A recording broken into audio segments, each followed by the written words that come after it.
Su Hang found himself at a loss for words to describe his fortune that on this very day a decade ago. He had drowned his sorrows in drink, only to plummet from the fourth floor and meet a tragic end. Yet, in an inexplicable twist of fate, his soul traversed into a terrifying realm of cultivation, rife with monstrous beings and sinister plots. Survival demanded utmost caution, cunning, and relentless dedication to honing his skills. However, just as Su Hang was on the brink of acquiring the most enigmatic treasure in that world, his spirit was abruptly severed from his body, returning him once more to this familiar yet alien environment. As he gazed upon the university classroom, both familiar and strange, and adjusted his glasses perched upon his nose, he felt a wave of confusion wash over him, particularly as he recognized the faces of classmates whose identities had begun to blur. Even after the day's classes concluded, he struggled to regain his bearings. "Old three, why are you dawdling? Aren't you going to eat?" A plump boy exclaimed hurriedly, gathering his belongings. Noticing Su Hang still seated in a daze, he rushed over to jostle him. Su Hang looked up, trying to place the boy's face. Who was he?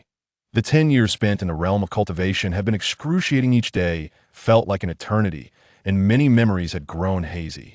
After a considerable effort to recollect, he finally recognized the boy as Lin Dong, a dear friend from his dormitory during their university days. Like Su Hang, he hailed from a humble rural area in Jiangsu and Zhejiang provinces. Perhaps it was this shared background that fostered a bond akin to brotherhood between them. The sight of his old friend alleviated the overwhelming gloom that had enveloped Su Hang's heart. Whatever had been lost was now inconsequential after all. That other world was never truly his home. Reassured, Su Hang patted his face and prepared to rise when a girl's voice suddenly pierced the air from the doorway. "Su Hang, come out. I need to speak with you." Her tone bore an air of condescension that unsettled him. In the realm of cultivation, he had long since evaded such commands. He lifted his gaze to find a striking young woman, fashionably attired, standing at the entrance. Lin Dong nudged him with his elbow and chuckled. "You two just got out of class and are already showing off your affection. Be careful, or you might get struck by lightning."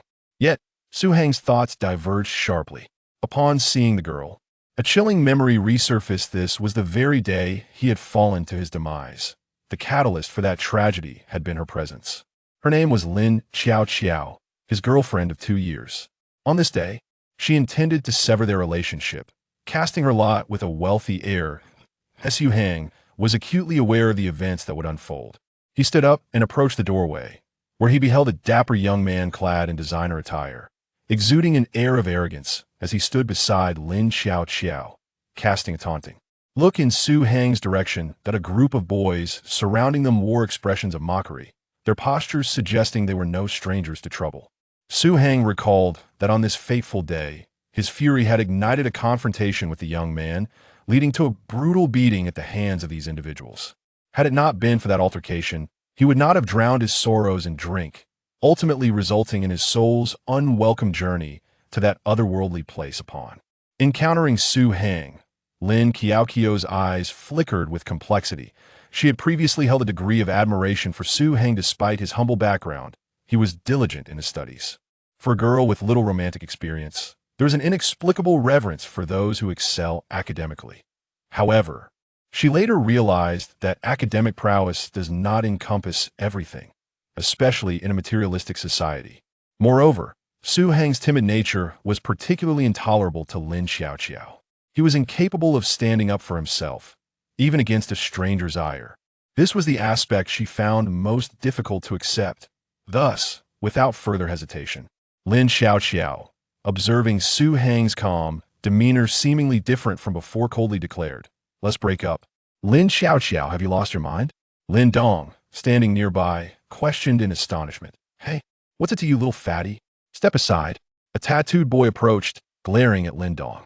Unlike Su Hang of the past, Lin Dong was not one to shy away from confrontation. Although the individual before him appeared to be a delinquent, Lin Dong remained undaunted. Before he could respond, Su Hang suddenly interposed his hand, nodding at Lin Qiaoqiao, saying, "I understand." Having said that, he took Lin Dong's arm and began to exit the classroom. Lin Qiaoqiao was momentarily taken aback. She had not anticipated such a reaction from Su Hang.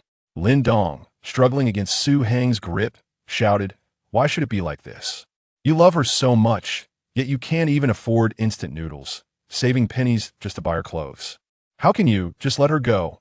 At that moment, the wealthy heir accompanying Lin Qiaoqiao frowned and grasped Su Hang's arm, saying, "You haven't responded yet." Su Hang turned to look at him. After a decade of martial training, the number of lives he had taken was countless. A single glance was enough to intimidate many. Although the wealthy heir came from a privileged background, he had never encountered such a fierce gaze, causing him to freeze and instinctively release his grip. On his first day back, Su Hang wished to avoid trouble. He relished the tranquility of the moment. Yet, Lin Qiaoqiao suddenly erupted, exclaiming, "What do you have to be proud of? Just because you excel in your studies. You are merely a poor country boy with a mere 2 acres of land. What can you support? After 2 years with you, what have you given me? Aside from a few outfits worth a couple hundred. What else? Don't think that just because you're academically inclined, you won't end up back home farming after graduation." Su Hang turned to glance at her. In that instant, he comprehended how foolish he had been a decade ago. That he had bestowed all his affection upon this woman, only to leave behind such an impression in her mind. He had truly been deceived by Lin Qiaoqiao's beauty. However, she was mistaken. The Su Hang of today was no longer the same. After a mere glance, he turned away and led Lin Dong out of the building. Lin Qiaoqiao trembled, for in Su Hang's eyes, she saw disdain. At that moment, she felt an illusion that it was she who had been cast aside, not him. The boy who had earlier shouted at Lin Dong approached the wealthy heir and said, "Zhang Xiao, this kid is far too arrogant. Should we have the brothers?" Referred to as Zhang Xiao, the affluent second-generation heir slightly opened his palm, attempting to alleviate the stiffness that had ensued from his earlier fright. He felt a sense of humiliation, realizing he had been intimidated by the son of a farmer. His countenance darkened as he fixed his gaze on the direction in which Su Hang had departed, sneering as he uttered, "Not yet. If I act now, everyone will know it was me. Let's toy with him for a while, and in due time, we shall find the opportunity to ruin him." Meanwhile, Su Hang and Lin Dong had reached the vicinity of the cafeteria. Lin Dong, still visibly indignant, exclaimed, "Why did you pull me away? I should have confronted that woman directly."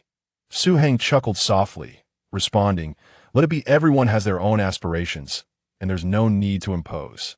Lin Dong paused, scrutinizing Su Hang with a quizzical expression. "Why do I sense something different about you today? You seem remarkably composed. Have you taken some sort of medication?" Su Hang gently shook his head, smiling. "I haven't taken anything. I've merely come to terms with certain matters." Once again, as he sampled the cafeteria's notoriously vile cuisine, Su Hang found himself not only unperturbed, but voraciously consuming the meal. He missed this flavor dearly, having yearned for it during his time in the realm of cultivation. Now that he had returned, it felt as if he were living in a dream. Yet, even if it were merely a dream, he intended to relish it thoroughly. After finishing his meal, Su Hang returned to his dormitory, where Lin Dong immediately berated his 2 roommates, who were engrossed in their phones. "Are you two still in the mood to play? Do you have any idea how much we embarrassed ourselves in 402 today?" Ah? The 2 roommates quickly gathered around, eager to learn more. Upon hearing from Lin Dong about Su Hang's breakup, their indignation flared, clamoring to seek justice for him. At the very least, they demanded that Lin Qiaoqiao return all the money she had squandered over the years. However, Su Hang had no intention of pursuing this matter. Instead, he urged them to let it go, asserting that now that they had seen through the woman's true nature, they should treat her as a stranger henceforth. The dormitory fell silent, particularly the eldest, Lin Qiaoqiao, who sighed dramatically. "You, my friend, are utterly unflawed." The second eldest, He Qing Sheng, murmured in agreement. "To endure such a thing is rather unmanly." Yet, Lin Dong, ever the soft-hearted one, recognized that this was not the moment to further aggravate the wounds, and suggested, "All right, as long as Su Hang has come to terms with it, let's focus on whether you two have decided what performance to present for tomorrow's school anniversary celebration." The school anniversary? Su Hang was momentarily lost in thought before recalling that tomorrow marks the 50th anniversary of the university. The administration had requested that performances be organized by dormitory units for the celebration. The essence of the event was not to focus on the elegance or the triviality of the performances, but rather to foster a spirit of camaraderie among all faculty and students. Prior to this moment, the residents of Su Hang's dormitory seemed to be discussing the possibility of performing a skit or perhaps a choral piece. However, none of them possessed a particularly keen sense of humor, and their minds were so strained that they could scarcely conjure a few lines of dialogue. As for singing, apart from Su Hang, the others were tragically tone-deaf, making the idea of a choir quite far-fetched. On that fateful day, Su Hang was further burdened by melancholy over Lin Qiaoqiao's decision to end their relationship, leading to his tragic demise.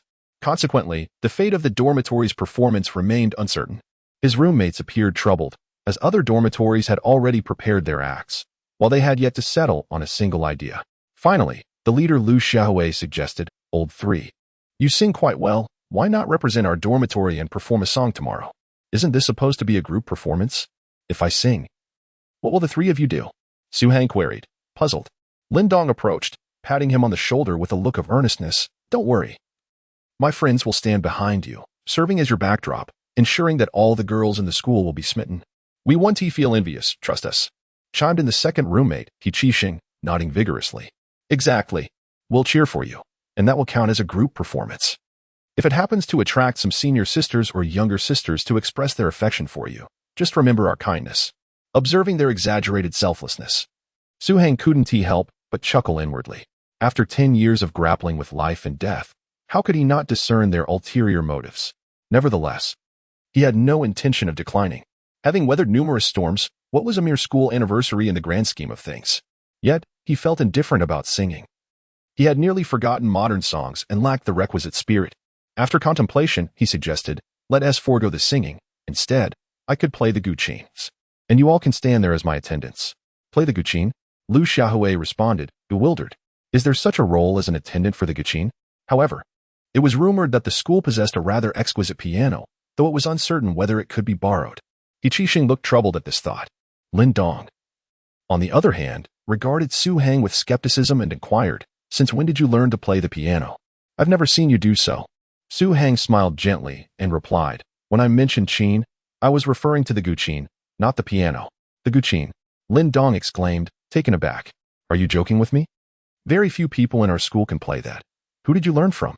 Su Hang chuckled. "I learned in secret from a rather renowned master."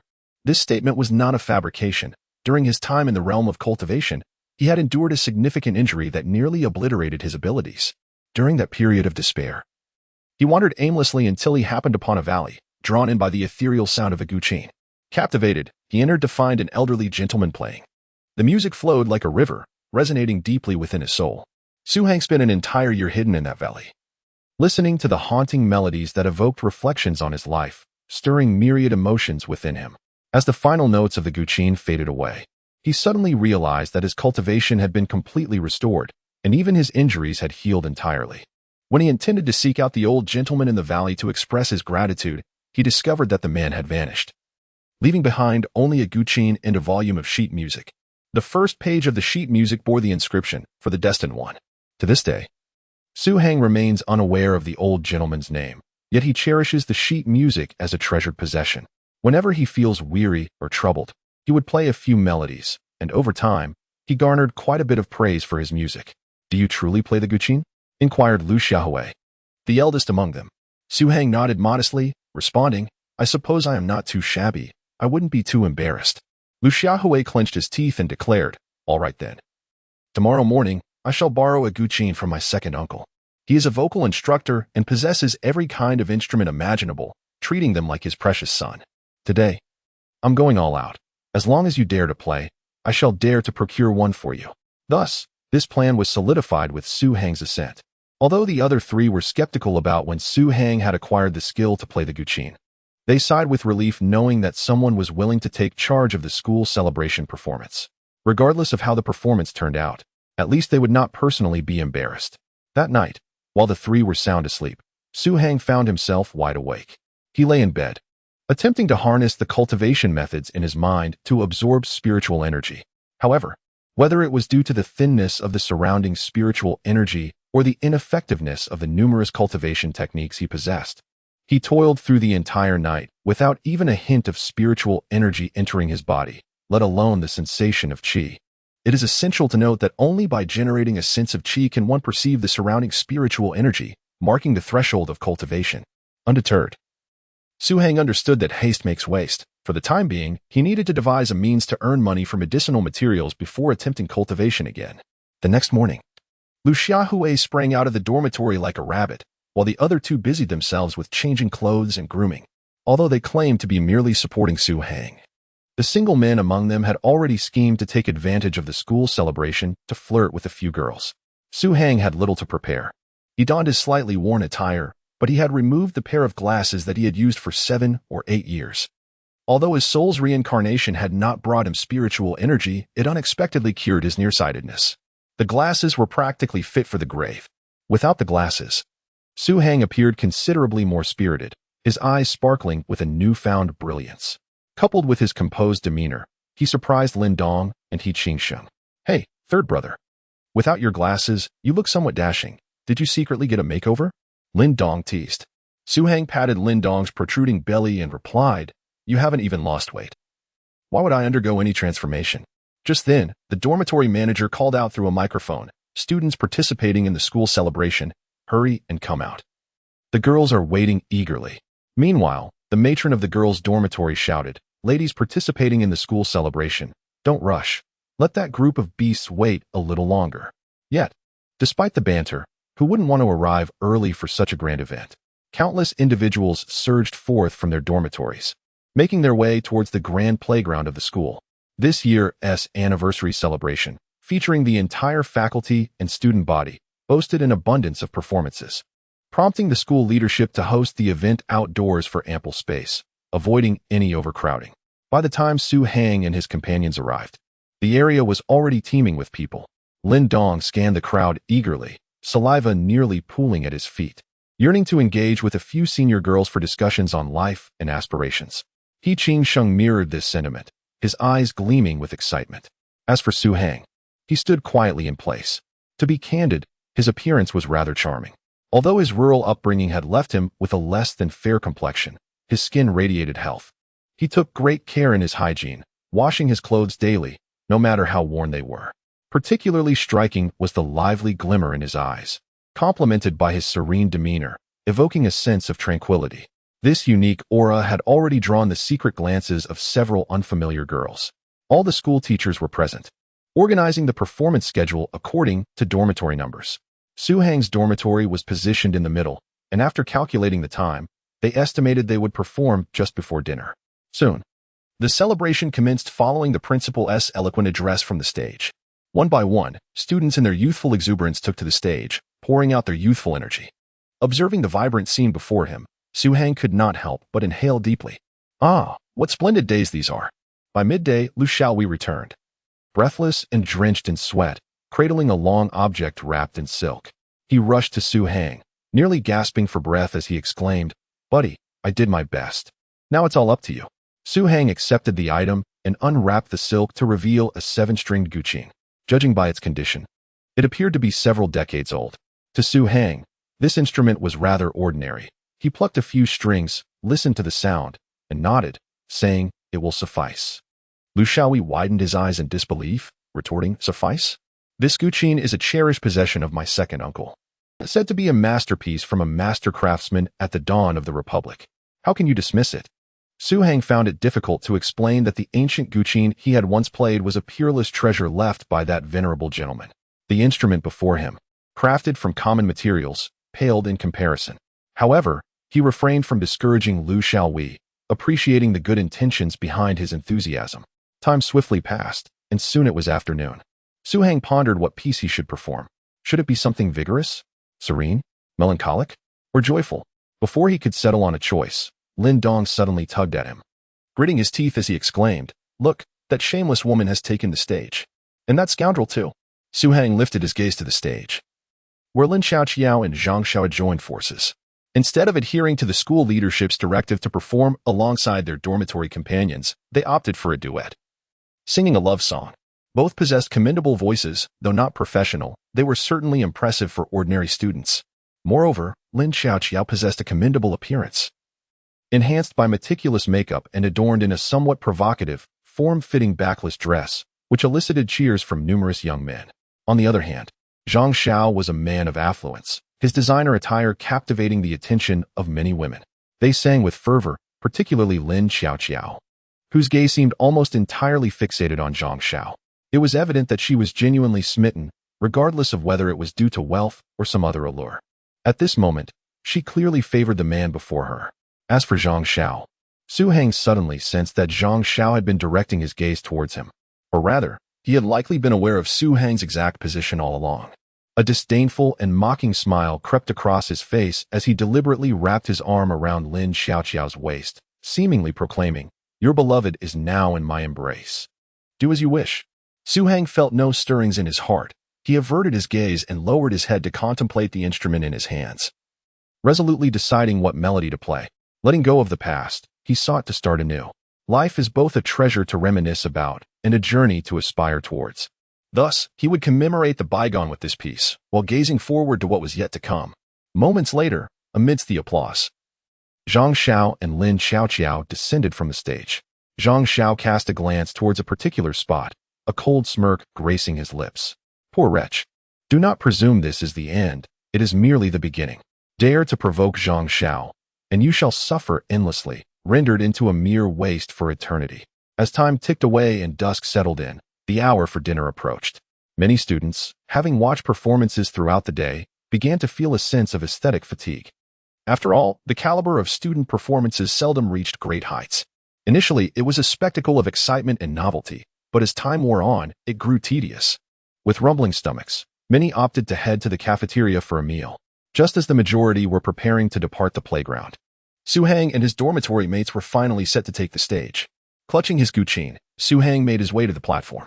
The organizing teacher looked on in bewilderment, glancing between him and the trio holding soft drink bottles filled with pebbles, pondering what sort of absurd performance this would be.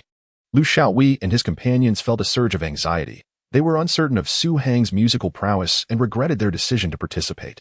With so many eyes upon them, a slip-up could lead to embarrassment throughout the school. Had they known, they might have summoned more courage and simply fled. Even if it meant facing the teacher's ire later, it would be preferable to public disgrace. In stark contrast, Su Hang felt no trepidation. He had once surged through battalions, stained in the blood of conflict. Such grand spectacles were trivial compared to this present moment.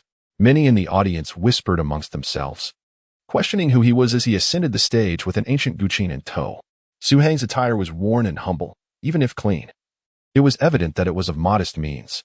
Moreover, the presence of the guqin led some to perceive him as pretentious. Among the crowd, Lin Qiaoqiao caught sight of this scene, momentarily taken aback, unable to fathom when Su Hang had ever learned to play the guqin. Zhang Xiao raised an eyebrow, inquiring, "He learned this as well?" Lin Qiaoqiao shook her head, replying, "I've never heard him mention it, nor have I seen him play. Just putting on a show. It appears he has nothing worthwhile to present, merely attempting to fool the audience." Zhang Xiao scoffed dismissively. At this moment, Su Hang had taken his position on stage. Due to a last-minute change in the program, differing from the initial choir performance communicated to the teacher, the stage bore nothing but a solitary microphone. Unperturbed, Su Hang seated himself on the ground, resting the guqin upon his lap. This remarkable composure alone was praiseworthy. The student responsible for hosting glanced at the program sheet, furrowed his brow, and after a brief hesitation, stepped onto the stage to announce, "There has been a slight adjustment to the program. Room 402 will now feature a guqin solo. Please enjoy." Lin Dong, dissatisfied, raised his soda bottle and shouted, "What do you mean by guqin solo? Can't you see we're a trio of cheerleaders?" His words echoed through the microphone, eliciting a wave of laughter from the audience. Lu Xiaowei and He Qingxing turned crimson, hastily kicking him to say, "Keep quiet. No one thinks you're mute." The host, disinterested in the antics of this raucous group, promptly exited the stage. Laughter erupted from the crowd, with comments like, "All right, your skit is quite amusing, full of humor. Indeed, it was innovative and deserving of encouragement. Get lost. We want to see the younger students." At that moment, Su Hang's hands began to move. His right hand gently plucked the third string, while his left hand strummed the fifth feather string. The two disparate tones intertwined, revealing a sense of contradiction. Yet this discord was not jarring, rather, it radiated an extraordinary brightness, akin to a revolution of the old giving way to the new. The venue fell into a hushed silence. But Su Hang did not immediately continue. He rested his hands on the strings, allowing memories to flow leisurely through his mind. In the next moment, he resumed playing. The sound of the guqin resonated with nostalgia, enveloping the audience in its embrace. Many students who had intended to leave paused in their tracks. They turned back, captivated by the melodies emanating from the stage, their eyes reflecting the hues of reminiscence. The music flowed like fine wine, intoxicating them, while memories ebbed away like water. Su Heng contemplated the past, transposing those memories into the music. Within the melody, one could almost envision a timid boy weeping heartily in the rain, lamenting the injustices of fate and his own lack of ambition. The melody, imbued with 3 parts sorrow and 7 parts melancholy, stirred an urge to weep within listeners. Each person harbored a past they wished to forget, yet the evocative strains of the guqin compelled them to reflect. Their hearts resonated with emotion, tears streaming down their faces uncontrollably. Even Lin Qiaoqiao found herself recalling the early days spent with Su Heng. Back then, they were impoverished yet blissful. However, at some indeterminate point, the desire for material wealth began to permeate their souls. Suddenly, the music shifted to a more vigorous tempo, transforming from a sentiment of fragility to one of resolve. This transition was seamless, akin to a sorrowful figure in the rain experiencing a moment of enlightenment and determination. Su Heng reminisced about his decade of cultivation, fraught with schemes, trials, and farewells. These experiences found expression within the music. The students, who had previously been choked with emotion, now felt their spirits surge, their blood boiling with fervor. They envisioned a young man wielding a long sword, triumphantly claiming the head of an enemy general amidst a sea of foes, and then glimpsed a modest figure standing resolutely before countless adversaries at the mouth of a valley. One man stands firm against 1,000. That stirring melody transports them back to an era of galloping steeds and valorous battles. Engaged in the tumult of war, they sacrifice their lives and spill their blood. A decade of spiritual cultivation culminates in a single, resounding melody. In an instant, the music transforms, the fervor yielding to tranquility. This transition remains exquisitely seamless, reminiscent of a general who, after achieving glory, gazes upon fame and fortune with detachment, laying down arms to return to the fields. Calm and composed, he embraces his destiny. Like a gentle spring breeze, the emotions of all present find solace. They forget strife, they forget intrigue. All that lies before them is a future brimming with hope. This is the music of Su Heng, and it echoes the very essence of his being. As the sound of the zither fades, an enveloping silence descends upon the scene. The trio on stage, Lin Qiaoqiao and his companions, have long forgotten their original purpose. The soda bottles in their hands, untouched since the first note resonated, hang limply at their sides. Everyone stands rooted in place, students and teachers alike. This melody has evoked countless emotions within them, for it is a symphony that narrates the journey of life. From an unseen corner, the sound of applause breaks forth. The first clap, then the second. Within moments, a thunderous ovation fills the air. Those students, their faces still glistening with tears yet brimming with hope, clap fervently, as if this is the sole means to convey their feelings. No one utters a word of approval, for the applause itself speaks volumes. Su Heng rises from the floor, cradling the zither, and bows slightly to the audience before gracefully exiting the stage. There is no trace of arrogance, nor any hint of trepidation upon his countenance, as if he has merely performed a trivial act. In addition to his poise, he now exudes an air of nonchalance that captivates many, leaving an indelible impression. Lin Qiaoqiao stands transfixed among the crowd, astonished that a musical performance could evoke such profound emotion. She had not anticipated Su Heng's extraordinary skill with the guqin. At this moment, she perceives an enigmatic aura surrounding him, a veil of mystery that incites a sense of unease within her. She recalls the look he cast upon her when they spoke of parting, a gaze filled with disdain, making her feel as though she were the one being abandoned. Zhang Xiao, suppressing his tumultuous emotions, refrains from applauding. His body trembles as he glares at Su Heng, seething with jealousy and ire. No one else in the school could elicit such a response. Su Heng, just wait, I will ensure your downfall. Zhang Xiao silently vows in fury. Even as Su Heng departs, the applause continues to resonate for an extended period. The crowd, through their modest efforts, expresses their collective sentiment. It is not until the clamor subsides that Lin Qiaoqiao and his companions regain their senses. They exchange excited glances and, in a frenzy, rush off the stage to find the roommate who has driven them to ecstasy. The principal, his palms reddened from clapping, removes his glasses to wipe away the remnants of unshed tears and inquires of a nearby individual, "Who is this student?" No one can provide an answer. Although Su Hang had previously performed adequately in his studies, he had been timid and unassuming in demeanor. Aside from a few roommates and Lin Qiaoqiao, he was virtually unknown throughout the school. The principal adjusted his glasses, his expression grave as he addressed the gathered teachers. Such a remarkable talent, and we have failed to recognize it all this time. This is a significant oversight on the part of the school. The so-called popular music of recent years has overshadowed traditional music, leaving it struggling to breathe. Professor Zheng from the Capital Conservatory of Music has reached out to me numerous times, wishing to collaborate on a classical music training program to rekindle the public's appreciation for the wisdom of our ancestors. I have hesitated to agree, but now the time has come. We must locate that child. I want him to be the first to enroll in the training class. A group of teachers and directors promptly assented, while at that moment, Su Hang had already approached the vicinity of the cafeteria. Lin Qiaoqiao and his companions, panting, caught up with him, their faces filled with admiration. Hangzi, you're quite impressive. How could you keep this from us? Indeed, had I known you played so well, I would have donned a hanfu. He Qingxing lamented, as though changing attire would instantly attract countless admirers. Lin Dong patted Su Hang on the shoulder, his demeanor serious. As an old comrade, I must caution you against making principled errors. If you possess such refined skills in attracting attention, it is essential to share them with everyone. Selfishness is unacceptable. Su Hang returned the 7-stringed guqin, which he had carefully stored in a silk bag, to Lin Qiaoqiao with a smile, saying, "If you wish to learn, I can teach you. Who would want to learn? Just looking at the sheet music gives me a headache." He Qingsheng replied, sticking out his tongue, "I want to learn." Suddenly, a clear and melodious female voice rang out before them. The group turned, momentarily stunned, particularly Lin Qiaoqiao and his fellow single friends, nearly drooling at the sight. Before them stood a girl clad in a white dress adorned with lotus motifs, her appearance pure and reminiscent of a classical star. Her long, jet black hair cascaded like a waterfall, and her delicate waist evoked an irresistible urge to embrace her.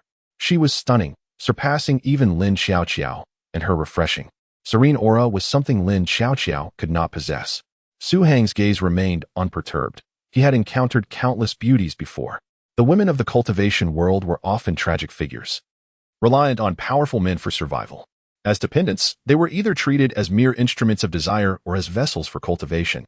However, one gentle yet resilient woman had left an indelible impression on Su Hang's heart. Though not conventionally beautiful, with one side of her face marred, she was the only one to ever stir his emotions. Noticing Su Hang's gaze, the girl stepped forward and softly said, "I wish to learn this piece from you." Lin Qiaoqiao and the others were momentarily taken aback. They had never expected such a school beauty would approach Su Hang, and for the purpose of learning to play? He Qixing, who had just declared his disinterest in learning, was now eager to snatch the guqin from Su Hang's hands and perform a piece himself. Her voice was enchanting, reminiscent of a lark, and her fair skin, coupled with her innocent and charming visage, made it hard for anyone to resist such an opportunity. Yet, Su Hang, who yearned only for a tranquil life, casually shook his head and replied, "I want to teach." With that, he turned on his heel and began to walk away. Alas! "Lao San, have you lost your mind?" Lin Qiaoqiao quickly grasped his arm and whispered, "Are you out of your wits? This is our school's prize gem from the vocal department, Deng Jai.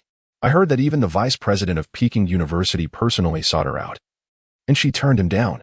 Countless individuals have skipped classes just to catch a glimpse of her, and you refuse to teach her the piano?" Su Hang raised an eyebrow and inquired, "What concern is she of mine?" This remark left Lin Qiaoqiao and his companions utterly stunned. After a prolonged silence, He Qingsheng tugged at Lin Dong and whispered, "Do you think Lao San is heartbroken, and it has driven him mad?" Lin Dong nodded earnestly, asserting, "I believe not only has his mind faltered, but his character has deteriorated as well."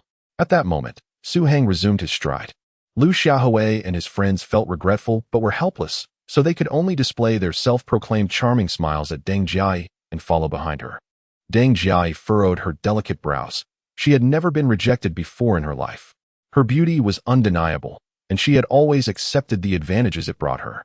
Yet this time, those advantages seemed to vanish. The boy before her, clad in tattered clothing, looked at her as one might regard a small kitten or puppy, starkly contrasting with the brutish men who typically surrounded her. As a princess accustomed to being adored, she naturally possessed a temper.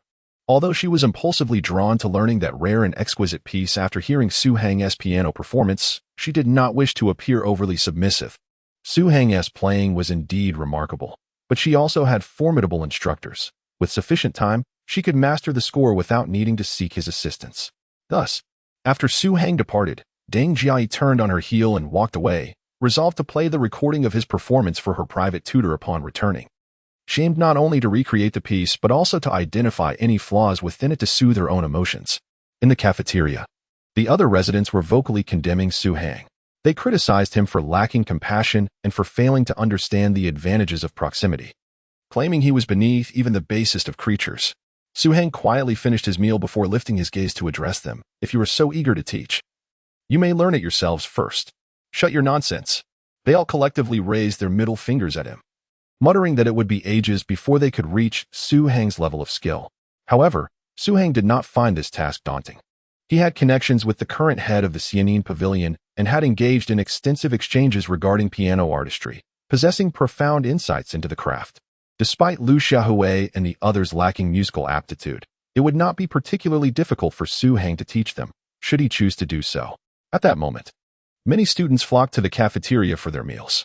The stage on the playground was distant from the majority, and while many had heard Su Hang's music, they could not discern his figure. Nonetheless, a few female students recognized him and, after a brief hesitation, approached him with flushed faces, inquiring if they could learn the piano. Lin Qiaoqiao and his friends were left drooling at the sight, exclaiming, "Now, this is youth. Look at those long legs, that slender waist. Just agree, you fool." Yet, in response to their eager gazes, Su Hang calmly replied, "I do not teach. Beast, you are even beneath a beast. You have insulted the very essence of a beast." The heartbroken trio of brothers wished nothing less than to tear Su Hang into pieces.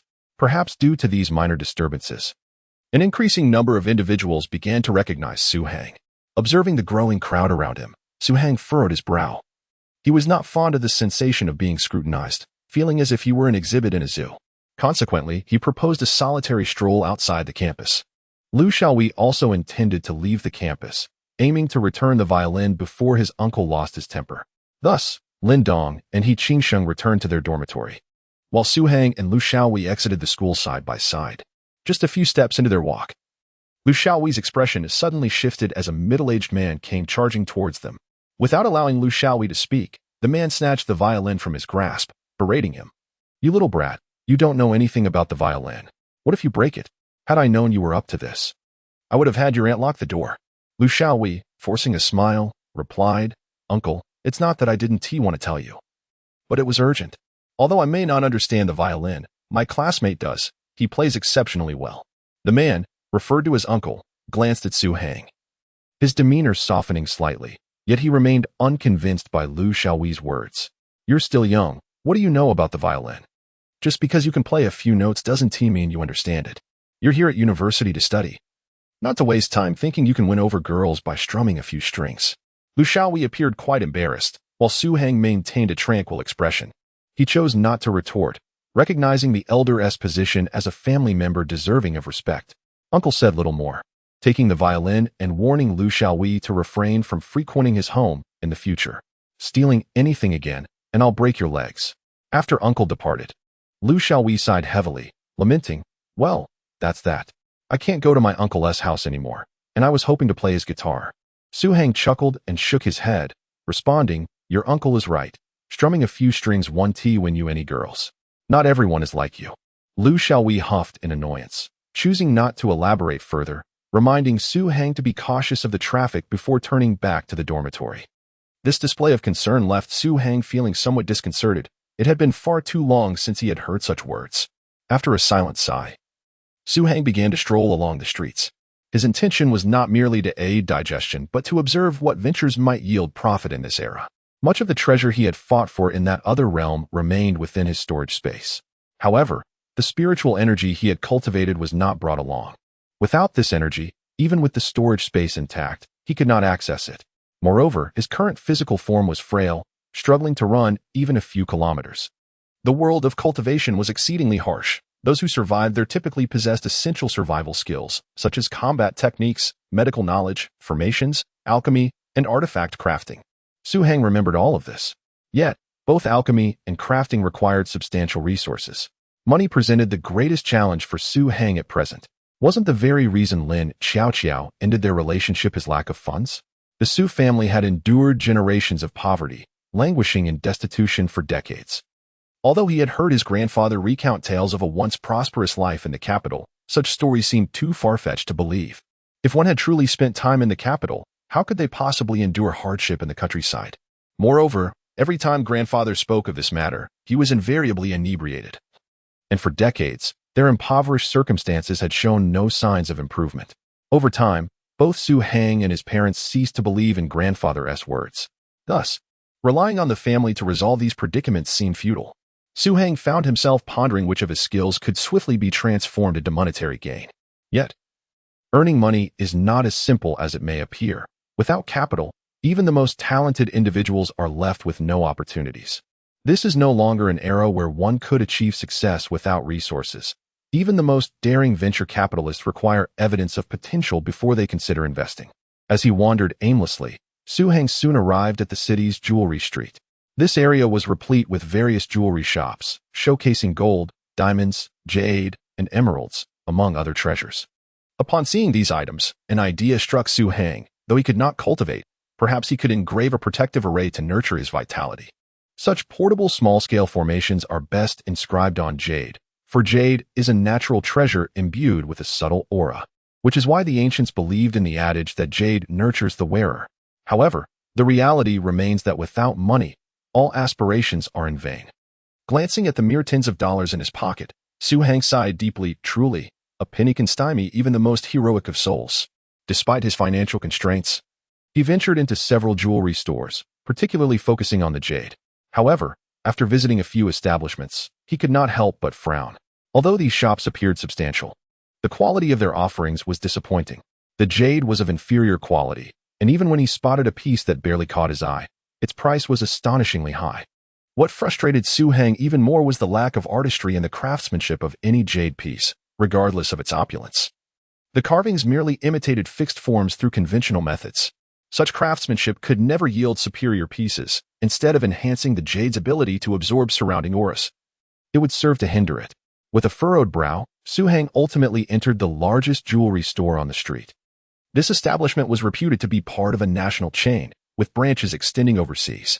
The shop alone spanned over 1,000 square meters, and its wares were indeed a notch above those of other shops.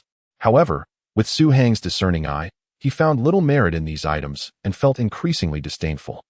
Upon seeing a jade chelan priced at 398,000, he shook his head slightly and muttered to himself. It appears as if a heap of refuse has been placed into a gemstone box. No wonder the legacies of the ancients have gradually faded into obscurity. The words were inadvertently overheard by a nearby saleswoman. The heavily made-up sales representative scrutinized Su Hang from head to toe and, noting his outdated and tattered attire, cast a disdainful glance at him, remarking to her companion, "Look, yet another impoverished child attempting to feign wealth. Why are there so many such individuals nowadays?" The woman beside her replied, "They merely inflate their appearances without incurring any expense." Despite lacking vitality, Su Hang's physical condition had improved slightly upon his return. He was not only free from myopia, but also possessed significantly enhanced hearing. Naturally, he heard the murmurs of the two saleswomen and, shaking his head, lost interest in lingering any longer, intending to turn and leave.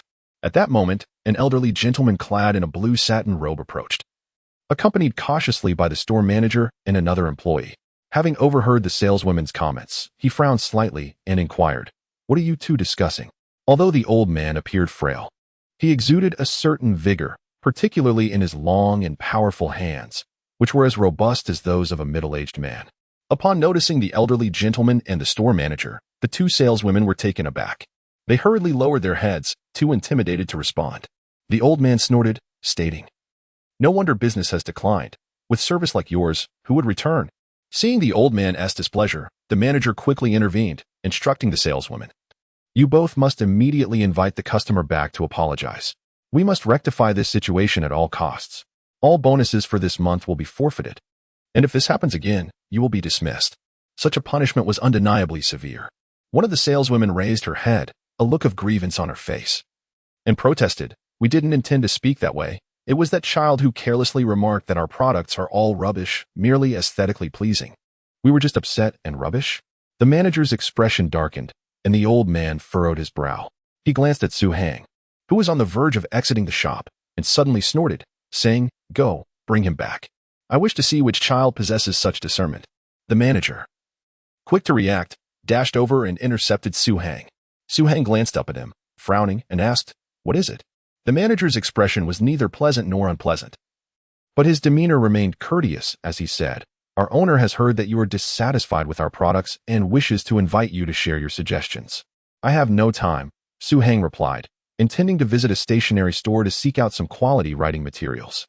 He hoped to purchase them in the future and experiment with creating talismans. However, the manager showed no sign of relenting, and Su Hang's patience was wearing thin. Although he had calmed down considerably over the past few days, he was not entirely devoid of temper, and if the manager continued to obstruct him, there was no telling what he might do. At that moment, the elderly gentleman had approached Su Hang personally. He regarded him and asked, "Young man, I have heard that you believe the items in our store to be worthless." The remark was rather blunt, yet entirely understandable. Anyone would struggle to remain composed upon hearing their work dismissed as insignificant. Su Hang turned back to gaze at the old man. He did not conceal his thoughts, but rather nodded straightforwardly, affirming, "Indeed." The elder appeared somewhat taken aback, not expecting such candor from his interlocutor. The manager's expression shifted, and he retorted, "You brat, so young yet utterly unaware of the world's expanse. Do you have any notion of who this gentleman is? Most of the items in this store have been meticulously overseen by him. Let me tell you, not even the president of the Jade Association would dare to speak so brazenly." Maintaining his composure, Su Hang replied, "You asked the question, and I merely stated the truth." The old man, incensed yet amused, responded, "Splendid. I, Tang Xinjiang, have lived for 70 years. Yet it has been nearly 50 since anyone has spoken to me in such a manner. Young man, you possess remarkable audacity. But I am curious, do you have the credentials to utter such words? Since you deem those items as trash, I implore you to provide a reason. I wish to understand how they are deemed worthless." Su Hang hesitated, reluctant to squander further time in this place. However, judging by the old man's demeanor, it seemed he would find it arduous to leave without fully articulating his thoughts. His indecisiveness only served as evidence of guilt in the eyes of others. The manager scoffed derisively, struggling to articulate your thoughts. "Are you? I suspect you are merely a disruptor sent by a rival. Speak up. How much did they pay you?" This remark bore a significant insult, causing Su Hang's gaze to chill. He had not intended to thoroughly humiliate the elder, yet it appeared that kindness could sometimes be misinterpreted. Rather than contemplating an exit, he pivoted and returned to the store, approaching the glass display where the jade was kept. Pointing to the Qilin jade pendant priced at 398,000, he commanded, "Take it out." The salesman hesitated, glancing at the old man and the store manager who followed closely behind. The elder's expression darkened as he ordered, "Hand it to him." Only then did the salesman cautiously open the cabinet, retrieving the jade pendant with utmost care. Su Hang nonchalantly took it, as though handling a mere lump of clay, an act that elicited frowns from those around. Curiosity drew several patrons nearby, eager to discern the unfolding drama. Upon learning of a young man attempting to disrupt the establishment, many chuckled derisively, proclaiming, "Is this lad out of his mind?" Old Tang's shop is renowned internationally. While gold and diamonds may be forgivable, that jade pendant is the culmination of the elder's lifelong dedication. Each piece has been personally overseen by him and could easily serve as a centerpiece at an auction. Indeed, one could only wonder which shop owner was foolish enough to send this young fool on such a misguided errand. The surrounding chatter did not distract Su Hang. Holding the jade pendant, he turned to the elder and inquired, "What brand is this?" Laughter erupted from the crowd, with someone shouting, "You can't even recognize a Qilin? Are you here to embarrass yourself on purpose? What a fool." Tang Xinjiang's expression soured further. If Su Hang were to point out genuine flaws, even if nitpicking, he would accept it. Yet such a blatantly simplistic question felt like an affront to his intelligence. Nevertheless, being a man of considerable age and experience in the jade industry, he had cultivated a certain level of composure. He steadfastly swallowed his indignation and said, "This is the Qilin jade tablet, hand-carved by me, completed over 3 days and nights." "Have you ever seen a Qilin?" Su Hang interrupted him. Tang Xinjiang's words came to an abrupt halt, and laughter erupted around them. "This kid is truly foolish. Does one need to see the real thing to carve it? By that logic, if I were to paint a UFO, I would have to have seen one with my own eyes first." "Indeed, Tang, just ignore him. Tell him to scram. Little brat. Go play in the mud and don't hinder others from conducting their business. Learn to be smarter in the future. Disrupt those small shops instead. Don't come here to embarrass yourself. Su Hang paid no heed to their taunts, focusing intently on Tang Xinzhong, who was momentarily taken aback. Perplexed by Su Hang's inquiry, he vaguely sensed he had made some error and involuntarily responded, "I have not seen one." "Have you heard of the phrase to have a bamboo in one's heart before painting it?" Su Hang raised the jade tablet, stating, "The pinnacle of painting lies in the ability to conceive of one's subject without it being before one's eyes. Only then can one portray vivid bamboo. Yet, you have never even seen a real qilin, so how can you possibly grasp its essence? Anything created from vague notions, even if painstakingly carved, will merely result in a crude imitation. You call it a qilin, but to me, it appears merely as a soulless beast." Tang Xinzhong trembled slightly, instantly understanding why Su Hang had questioned him about seeing a qilin. While to others, Su Hang's words might seem unreasonable, to a master sculptor like Tang Xinzhong, they were akin to a revelation, awakening him to an understanding that he had yet to fully grasp. Su Hang tossed the qilin jade tablet onto the counter, provoking a chorus of gasps. Ignoring the commotion, he pointed to another bamboo tablet priced at 98,000, commanding, "Bring it out." The salesperson hesitated briefly, but Tang Xinzhong's resolute voice broke through. "Give it to him." As Su Hang held the bamboo tablet, he inquired, "What is this tablet?" Tang Xinzhong was momentarily taken aback, struggling to comprehend Su Hang's intent. While the question about the qilin held some significance, bamboo, who could possibly be unfamiliar with it? His own yard was filled with bamboo. Although this piece was not exorbitantly priced, he was quite satisfied with it. Yet, the subtle stirrings within him kept him from becoming irritated, and he replied, "It is bamboo." "What is bamboo?" Su Hang pressed further. Tang Xinzhong was once again taken aback. What an odd question. Bamboo is simply bamboo. What else could it be? Su Hang remained composed, stating, as the ancients said, "The four gentlemen are bamboo, plum, orchid, and chrysanthemum, which are contrasted with the pine and plum as the three friends of winter." What defines a gentleman? What embodies the essence of winter? Have you ever studied the way of the gentleman? Have you experienced the resilience of enduring the harshest of winters? The bamboo you carve is merely bamboo, perfectly shaped and lifelike. Yet, that is all it is. It lacks soul. I see neither the spirit of a gentleman nor the unwavering tenacity of winter within this tablet. If mere imitation suffices to declare mastery, then what need is there for human craftsmanship? Machines can execute this process with greater precision. More importantly, you fail to comprehend the essence of observation. Observation? Tang Xinzhong found himself somewhat bewildered. How could carving possibly relate to such matters? Su Hang remarked, "Jade is nurtured by the earth, inherently imbued with spiritual essence. If one merely relies on external characteristics, chiseling according to patterns and colors, it amounts to nothing more than superficiality. If you cannot perceive the spiritual flow within the jade, how can you create truly vibrant works? Thus, I assert that what you produce is mere rubbish. Am I mistaken?" Being reprimanded so directly by someone so youthful would have incensed many. Yet Tang Xinzhong took a deep breath, suddenly realizing what he had been feeling within. Indeed, it was spirit. As Su Hang articulated, his carving of bamboo was impeccable, devoid of any flaws. However, anyone who gazed upon it merely saw bamboo, lacking any deeper essence. The inherent qualities that bamboo symbolizes were not represented. Such a work was lifeless, akin to the ancient adage of painting a dragon but failing to add the crucial finishing touch. In that moment, through Su Hang's words, he experienced an epiphany, comprehending that his decades of carving had merely been mimicry, reminiscent of a child taking its first steps, hardly deserving of the title of a master. As for the elusive concept of spiritual perception, he could not grasp it, for he had never encountered such profound levels of understanding. He stared in astonishment at Su Hang, puzzled by how this seemingly unremarkable young man could articulate such thought-provoking truths. Could it be that Su Hang's research into carving had reached a level that surpassed his own? Indeed, Su Hang was incomparable to Tang Xinzhong. Having delved deeply into the art of crafting, he understood the essence of spirituality. An object devoid of spirit is merely a lifeless entity, incapable of realizing its true potential. This principle applied to both crafting and jade carving. Even in the realm of cultivation, a craftsman must first learn to carve. Without the ability to create spiritually infused objects, one cannot forge. The onlookers had fallen silent, many wearing contemplative expressions. Although not all were masters, their wealth and privilege suggested at least a modicum of understanding in the art of carving. Su Hang's words resonated deeply with them. Some even retrieved jade pieces they had previously purchased, examining them in light of Su Hang's insights, only to realize they were indeed lifeless objects. Exquisite in appearance, yet devoid of any essence. Nonetheless, a few obstinate individuals muttered, "Who can't speak grandly? Why not carve something themselves?" At that moment, Tang Xinzhong let out a sigh and said, after a lifetime of carving, "I find it surprising that I am outdone by a mere youth. Young man, your words have enlightened me. Yet I am curious, does this world truly hold carved treasures that exude spiritual essence at first glance?" His words carried a hint of challenge. As a seasoned master, Tang Xinzhong could not simply concede due to a single statement.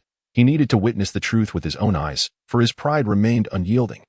Su Hang recognized his intent and did not refuse, stating, "I can carve on the spot, but I require payment 10,000 each time."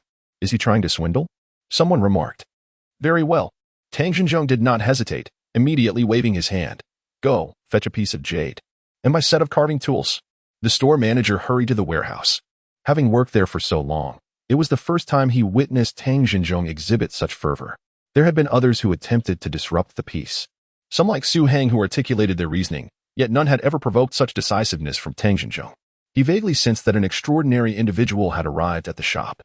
Soon, a pristine piece of jade was brought forth. The quality was commendable. It was a sizable chunk of mutton fat jade, ample enough to carve numerous exquisite items. This single piece of jade was worth hundreds of thousands. If a master like Tang Xinzhong were to personally craft it, the final product could potentially fetch millions. Su Hang took the jade, casting a brief glance before deeming it of inferior quality. In this world, such Hitian jade might be considered decent, yet to Su Hang, it was utterly mundane. In the realm of cultivation, it would merely serve as practice material for apprentice artifact smiths. He then opened the set of carving tools stored in a safe. The tools were exceptionally sharp, comprising dozens of varieties, suitable for chiseling, scraping, and drawing, everything one could desire. With a cursory glance, Su Hang assessed the tools. He cradled the piece of jade and, without further ado, grasped a carving knife, commencing his work.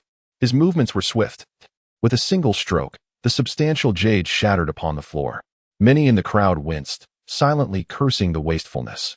Tang Xinzhong sat on a chair specially moved for him, his gaze fixed unwaveringly on Su Hang's hands. From the steadiness of those hands, he discerned that the other was no novice. Although the strength in his grip was somewhat lacking, overall, it was commendable. Yet, could such technique yield a creation imbued with spirit? At that moment, Su Hang had already begun to remove the edges with a larger tool. Lacking any machinery for polishing or cutting, he relied entirely on his hands and those knives. This was the essence of carving. After all, the world of cultivation lacked machines as well.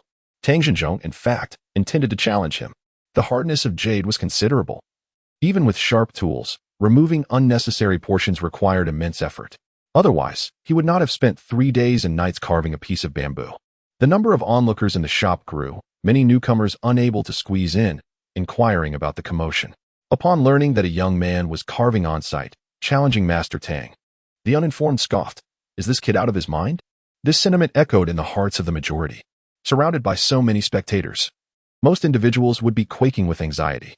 Yet Su Hang remained unfazed, his focus solely on the piece of jade, the knife revolving tirelessly in his hand.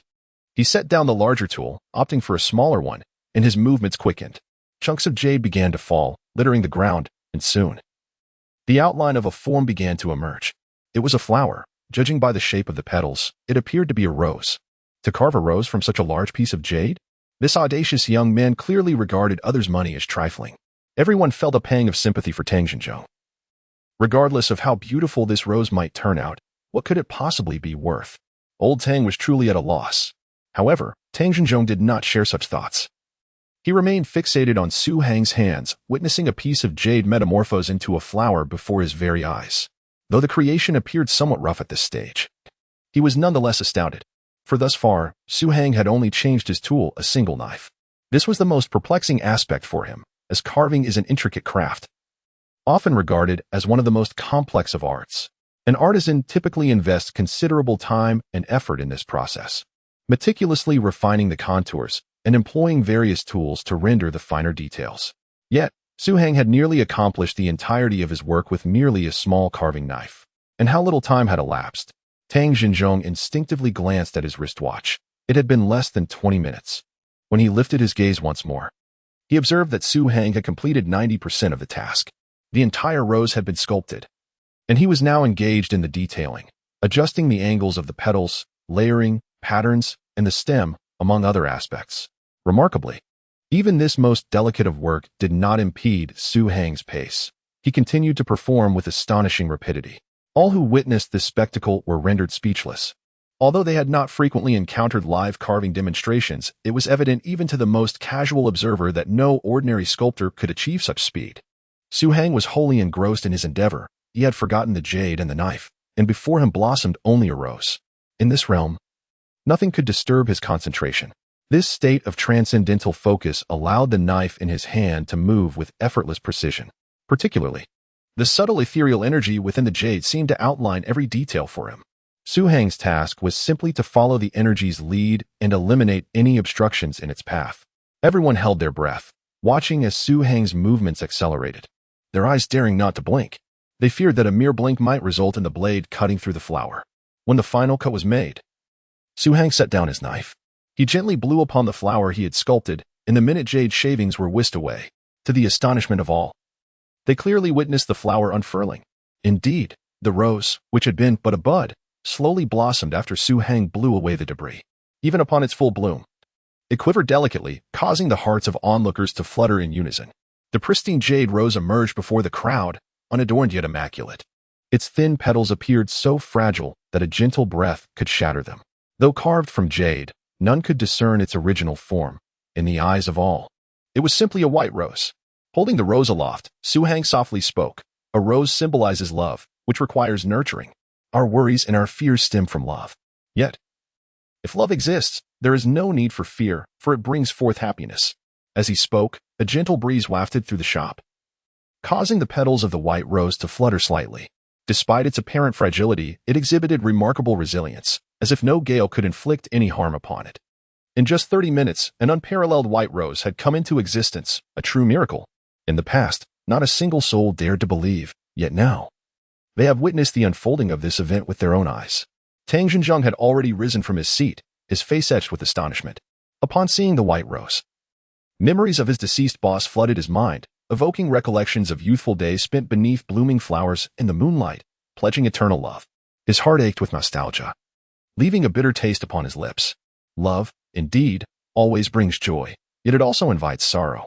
Su Hang gazed at the elderly man, whose eyes glistened with unshed tears, and inquired, "Do you believe now?" Tang Xinjiang nodded emphatically, his gaze fixed upon the white rose. Suddenly, he made a resolute decision, bowing towards Su Hang and sincerely stating, "Please accept me as your disciple." Su Hang was momentarily taken aback, not expecting such an outcome. However, he quickly regained his composure, for he had encountered similar situations before. The wise often accept older individuals as disciples, and he had done so in the past. Yet this time, he hesitated to agree, as he wished to avoid creating ripples in his life. He needed to earn money to purchase medicinal materials. Where would he find the time to teach a disciple? Thus, he promptly shook his head and replied, "I do not have the time." This decisive refusal sent waves of astonishment through the crowd. People were astonished by Tang Xinjiang's attitude, but even more shocked by Su Hang's rejection. Wasn't he Master Tang, a prominent figure in the Jadestone Association? How could he be denied the opportunity to take on a disciple? Was this all a dream? Hearing Su Hang's words, Tang Xinjiang's face fell in disappointment as he asked, "Why? Is it because I lack the qualifications? Am I too old?" The pitiable expression on his face stirred Su Hang's compassion, prompting him to speak the truth. "I am in dire need of money. I must work to earn a living and have no time to teach you." Money?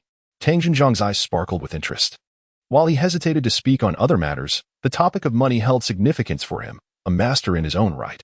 He quickly made up his mind and declared, "If you agree to accept me as your disciple, I will transfer 40% of the shares of this shop to you." Once again, the onlookers were left in disbelief. The renowned Tang family store was willing to relinquish shares to an unknown young man. Moreover, it was Tang Xinjiang himself who eagerly approached, insisting on this arrangement merely to become a disciple. Good heavens, what was happening in this world? Su Hang felt a flicker of intrigue. This could indeed be a profitable opportunity. However, he was reluctant to gain without effort. Moreover, he sensed a familiar drive for self-improvement in the elderly man, which he greatly admired, and he was naturally unwilling to take advantage of him. Yet, considering a particular need of his own, a thought crossed his mind. He said, "I do not want the shares, nor do I wish to become your disciple. However, I would like to apply for a position as a sculptor in your shop. While I work, You may observe and ask questions, but I cannot guarantee that I will always respond. Excellent, Tang Xinzhong exclaimed, slapping his thigh in excitement. Not only as a sculptor, but I would have no objection to you becoming the shop manager. I will offer you an annual salary of 2 million. Furthermore, all profits from your handcrafted sculptures will be split 50-50. The shop manager, with a pained expression, looked at Su Hang with a mix of admiration and resentment, silently thinking, please do not agree to become the manager. Otherwise, I shall be left to fend for myself. Regarding the annual salary of 2 million proposed by Tang Xinzhong, he was not particularly concerned, as many renowned sculptors earn far more than that in a year. However, the profit-sharing arrangement took him by surprise. It is noteworthy that this establishment ranks among the top in the Tang family, with an annual turnover exceeding several hundred million. If Su Hang were to exert himself and create more sculptures, the income derived solely from the profit-sharing could be substantial. Su Hang did not decline this proposal. He abhorred taking advantage of others, yet he felt justified in claiming what he had rightfully earned. Out of personal desire, he made an additional request, to spend some time alone in the repository where the jade stones were stored. Although this request seemed peculiar, it was not overly burdensome, and Tang Xinzhong readily acquiesced. Su Hang felt a surge of joy, while the spiritual essence within the jade was faint. It could potentially aid him in forcefully breaking through the vortex if combined with an array. More importantly, the moment the vortex opened would reverberate through the soul. The storage space connected to the soul might also be drawn forth. Su Hang was eager to seize this opportunity to see if he could unlock the storage space. If successful, the vast quantities of elixirs and an abundance of spirit stones within would sufficiently support his cultivation for a considerable time. Tang Xinzhong initially intended to invite Su Hang to his office for a detailed discussion and to seek advice on sculpting matters. However, preoccupied with the prospect of utilizing the jade to break through, Su Hang had little desire to waste time on trivialities. Under Tang Xinzhong's personal guidance, Su Hang entered the repository and insisted that no one should be allowed to enter easily before he emerged. As for the reason, how could a true sculptor be disturbed while nurturing inspiration? Tang Xinzhong unhesitatingly accepted this rationale, as he shared the same sentiment. Nevertheless, the store manager harbored concerns. Fearing that Su Hang might inadvertently damage something inside, Tang Xinzhong gazed at the gently swaying white rose in his hand and remarked, if he can master this craft, the Tang family's jade carving will reign supreme. In that case, what would it matter even if the entire repository of jade were gifted to him? At this juncture, Su Hang had already wandered through the repository. After meticulous selection, he removed several jade stones rich in spiritual essence from the shelves and arranged them methodically on the ground. To harness the jade's spiritual energy for his breakthrough, he needed to employ an array for assistance. Given Su Hang's current abilities, he could only arrange a low-level binding spirit array. This array served a singular purpose, to contain the spiritual energy within a confined space, preventing it from dissipating. Su Hang was no stranger to this array, having frequently employed it during his initial encounters with the cultivation world to enhance his training speed. Soon, the jade stones were properly arranged. A faint spiritual essence began to emanate as the array activated. Sensing the gradually intensifying spiritual energy, Su Hang took a deep breath, maintaining inner tranquility, and slowly stepped into the array to sit down. This was a bold venture, after all. The spiritual energy within the jade was scant and laden with impurities. The success of this endeavor hinged entirely on fortune. Should it fail, it could inflict severe harm on his body. Yet, Su Hang was unwilling to delay any longer. He understood that while this place was not as merciless as the cultivation world, it too was governed by the supremacy of strength. Only by possessing formidable power could he accomplish his aspirations. Adventure? He was no stranger to perilous situations, having faced death countless times before. This instance was no exception. Sitting calmly within the spirit-binding array, Su Hang closed his eyes, meticulously attuning himself to the surrounding spiritual energy. He silenced his thoughts and adjusted his state of mind. To break through the cyclone, it was imperative to achieve a harmonious unity of spirit and mind. Instability in one's mental state would inevitably lead to failure. After 10 minutes, Su Hang had immersed himself in his inner world, devoid of conflict and worry, the only remnants being the serene tranquility reminiscent of being in the cosmos. Once his mind was completely settled, he gradually raised his hand, his fingers forming an unusual gesture akin to a Buddhist seal. This technique, known as the Great Sovereign King Seal, had been imparted to him by a Zen practitioner years ago, although he had not yet mastered its profound depths. With a single gesture, he could potentially create realms anew. However, Su Heng was not yet capable of such extraordinary feats.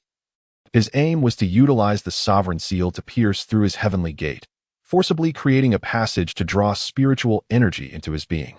This was an exceedingly perilous endeavor. For an ordinary person, the heavenly gate represented a fatal vulnerability, and a severe blow could lead to demise. The sovereign seal was even more treacherous. A moment's carelessness could jeopardize one's very soul. Years of slaughter had long since dulled Su Heng's sense of fear. He did not dwell on the consequences of failure. A singular conviction resided in his heart: success. As the seal took form, Su Heng hesitated not a moment, directing it at the heavenly gate and striking down with force. Upon the seal's descent, a wave of dizziness washed over him. Should he lose consciousness, death would be certain. Clinging to the remnants of clarity, he firmly maintained control over his body, allowing the spiritual energy to enter, unperturbed by its tumultuous impact. This process tested not only his skill but also his patience and perseverance. Should he falter, failure would be inevitable. Spiritual energy surged into his body through the fissures created by the seal. Time became an indistinct blur. It could have been hours or mere minutes when Su Heng suddenly felt a surge of clarity in his soul. Above the heavenly gate, a gap seemed to open, and the surrounding thin spiritual energy flowed steadily into his being, permeating his limbs and flesh. The cyclone had been activated. Yet, rather than succumbing to elation over this initial success, Su Heng grew even more vigilant. He formed a special seal with his hands, ensuring that the spiritual energy coalesced entirely within the cyclone.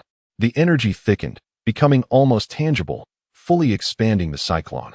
Perhaps due to the inferior quality of the spiritual energy, the cyclone quivered slightly, on the verge of collapse. Nevertheless, Su Heng remained composed, continuously solidifying the energy within. After a considerable duration, the cyclone finally stabilized. Yet the energy within surged forth. Having just established the sensation of energy, he could not absorb in excess. Any surplus would escape, returning to the heavens. Su Heng had anticipated this outcome. He swiftly altered the seals with his hands and bellowed, "Open." This was his second objective, to forcibly open a storage space using the expelled spiritual energy. At his command, the space before him trembled, and Su Heng opened his eyes. His gaze ablaze with remarkable brilliance. He reached forward, endeavoring to unlock the storage space. However, the spiritual energy within the jade remained exceedingly sparse. Even with the activation of a cyclone, it proved insufficient to sustain the immense spiritual force required to open the storage space.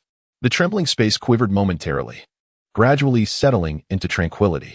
Su Heng, who had awaited this moment with bated breath, could not afford to relinquish this opportunity. Without a second thought, he clenched his fist and struck forcefully at the locus of disturbance. A faint aura enveloped his fist, enabling this blow to resonate within the unstable space. Once more, the space quivered, and several items materialized from thin air, only for the storage space to dissipate at an astonishing speed. Unable to react, the items tumbled to the ground, eliciting a bitter smile from Su Heng. Despite expending all his strength, he had merely managed to rattle the storage space, compelling it to expel some marginal items. To reopen the storage space, it would likely require the cyclone to stabilize, allowing the spiritual energy to circulate throughout his meridians. However, that would take a considerable amount of time, unless he seated himself daily within the spirit-binding array to absorb spiritual energy. Even then, it would not be a matter of mere days. Moreover, to fully unlock the storage space, he would need to reach the foundational stage of cultivation. Presently, Su Heng was leagues away from that realm, so even if he were to reopen the storage space, it would only yield a similar outcome to this instance. Forcibly trembling and revealing whatever happened to surface randomly, Su Heng naturally hoped that it might regurgitate the most precious spiritual elixirs. Yet the likelihood of such an occurrence was minimal. The most probable outcome would be some inconsequential marginal items. Among the objects before him lay a yellow wooden box, its surface adorned with brownish-yellow patterns, appearing rather antiquated, lacking any intricate carvings, merely polished haphazardly, and thus unremarkable. Yet, it exuded an enchanting fragrance. Su Heng opened it casually to find a string of pale purple bracelets within. While they were visually appealing, they fell woefully short of his desired treasures. He could not help but sigh, contemplating how even a third-grade spiritual elixir or a low-grade spirit stone would suffice. What use was a mere bracelet devoid of any spiritual energy? Su Heng vaguely recalled that this might have been a gift from a minor character he had once aided. In the realm of cultivation, even a novice would dismiss such devoid of energy trinkets. Only someone as sentimental as Su Heng would store such gifts in the storage space. Others would have discarded them long ago. Closing the wooden box, he then picked up the second item, which also brought him disappointment. It was a sizable piece of amber, radiating a golden hue, devoid of impurities, resembling a golden jelly. Encased within was a butterfly the size of a child's fist, resplendent in colors, seemingly alive. Particularly striking was the way its wings unfurled, as if, upon breaking free from the amber, it would take flight once more. Su Hang remembered this was a gift from a girl who had once harbored affections for him. Yet, due to its uselessness, he had carelessly tossed it into the storage space, never to retrieve it again.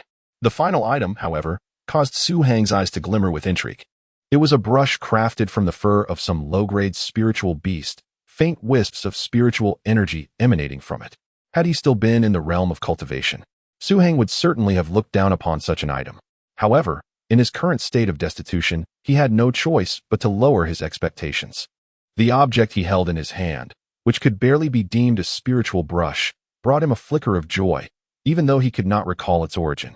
With this brush, he could craft genuine low-grade talismans, and through their power, he anticipated an acceleration in his cultivation progress. Carefully stowing the brush in his pocket, Su Hang surveyed the surrounding jade stones, their spiritual essence markedly thin, and his mood soured, tinged with a hint of guilt. Although these stones appeared intact at first glance, to him, they were worlds apart from their former glory. Suppressing his burgeoning excitement, he contemplated for a moment before rising to open the storeroom door. Outside, Tang Xinjiang had been standing quietly, awaiting his return.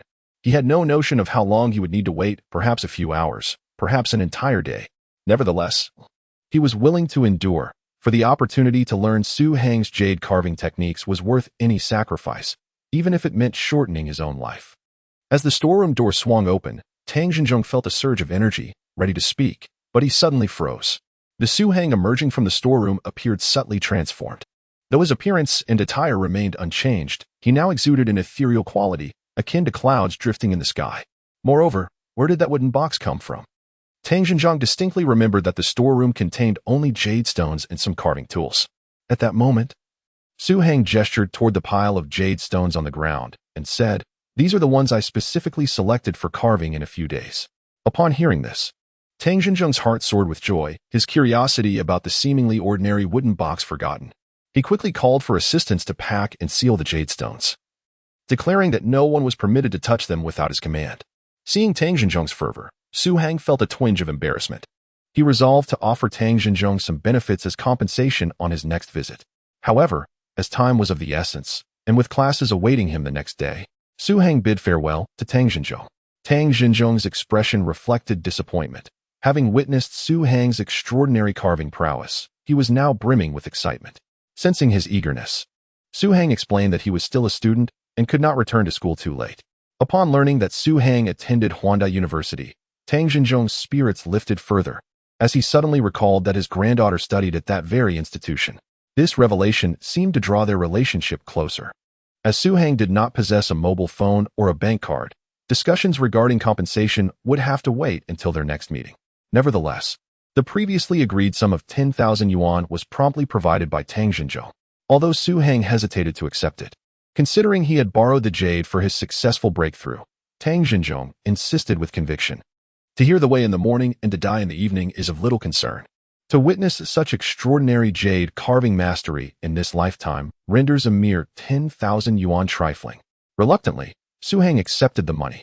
Before he departed, Tang Xinjiang presented him with a gilded business card bearing his contact information. Personally escorting Su Hang from the shop, Tang Xinjiang smacked his lips, feeling a profound sense of joy within. In the twilight of his years, he felt a profound sense of fortune upon encountering a remarkable individual. Grateful that a whim had led him to inspect the shop, had it not been for this serendipitous moment, he might have missed the greatest opportunity of his life.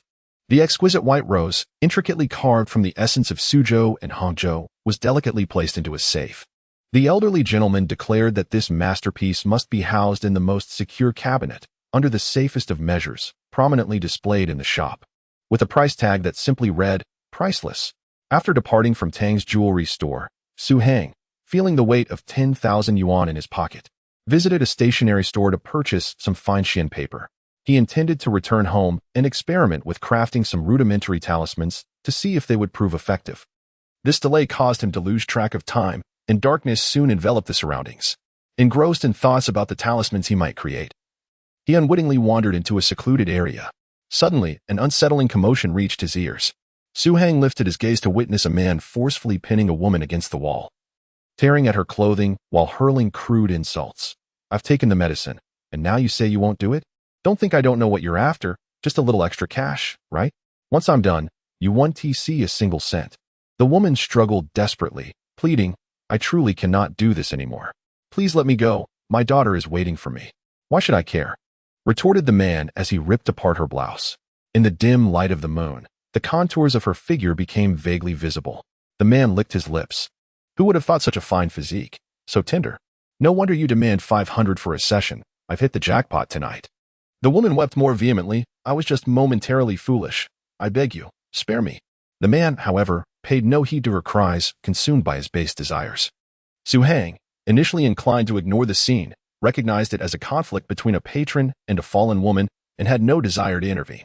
Yet, at that moment, he heard the man exclaim, "Damn, how ugly. How unfortunate to come to such a dark place. It turns out you're disfigured.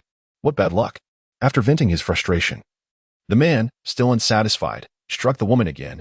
"Stop pretending to be pure. You're wasting my time. You're scaring me." Cowering in the corner, the woman shielded her face, too frightened to resist. The man, growing more emboldened, prepared to unleash another kick when a voice interrupted, "If you strike her again, I will call the police." The man turned to see Su Hang standing a few paces away, and he advanced, cursing, "Who do you think you are, kid? You haven't even grown hair yet, and you dare meddle in my business?" As he spoke, he swung a fist towards Su Hang. However, a cold glint flashed in Su Hang's eyes. He hadn't anticipated facing such a situation on his first day back. Though his current physique felt weak, years of instinctive combat experience surged within him. He tilted his head slightly to evade the punch, simultaneously landing a fist into the man's armpit. The man felt a sudden numbness envelop half his body, and panic surged within him as he staggered back. "What have you done to me?" Su Hang replied coolly, "Just a minor lesson. If you don't leave now, you may find yourself missing an arm."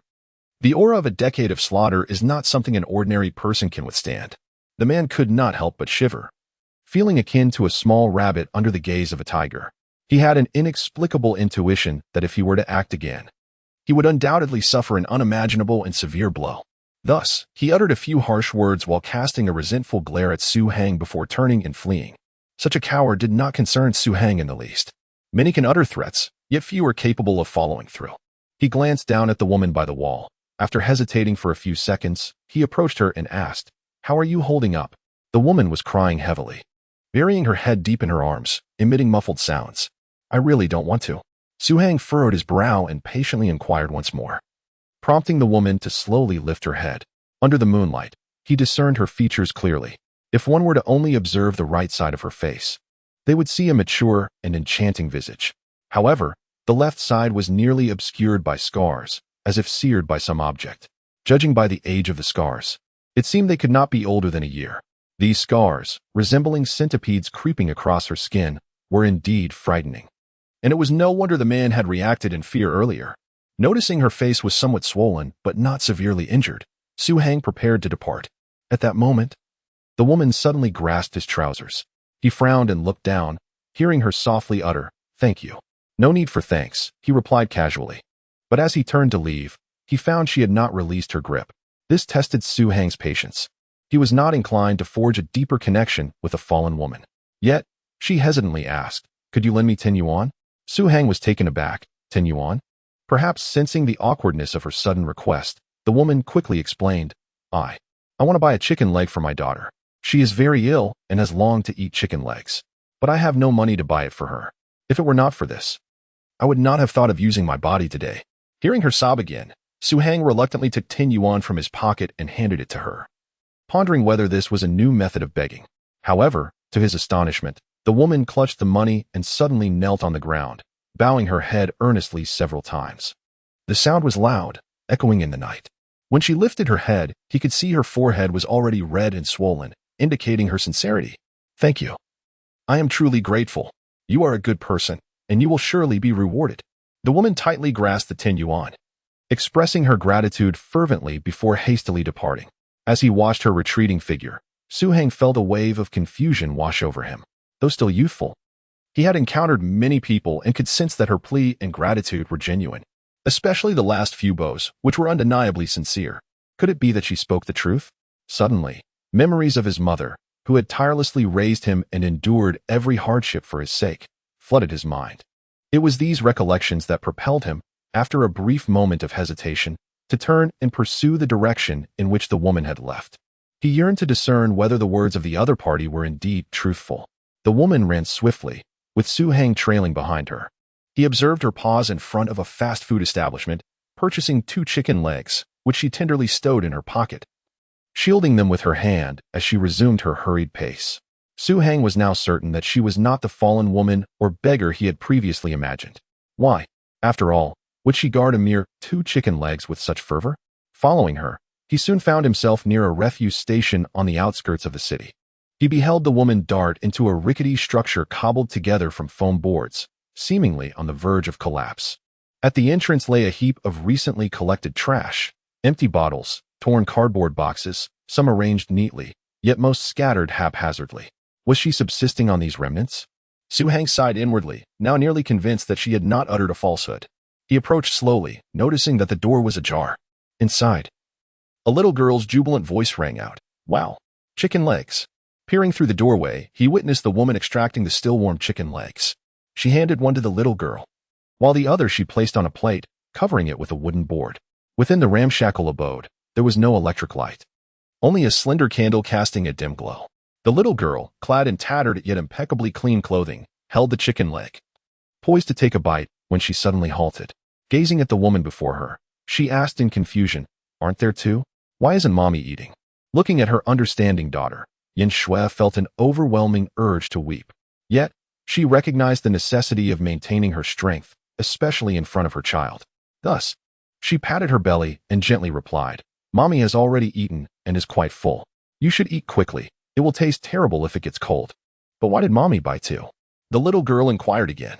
Fondly brushing her fingers through her daughter's sparse hair, Yin Shui replied with affection, "Of course. One is for my little treasure's dinner. Aren't you happy?"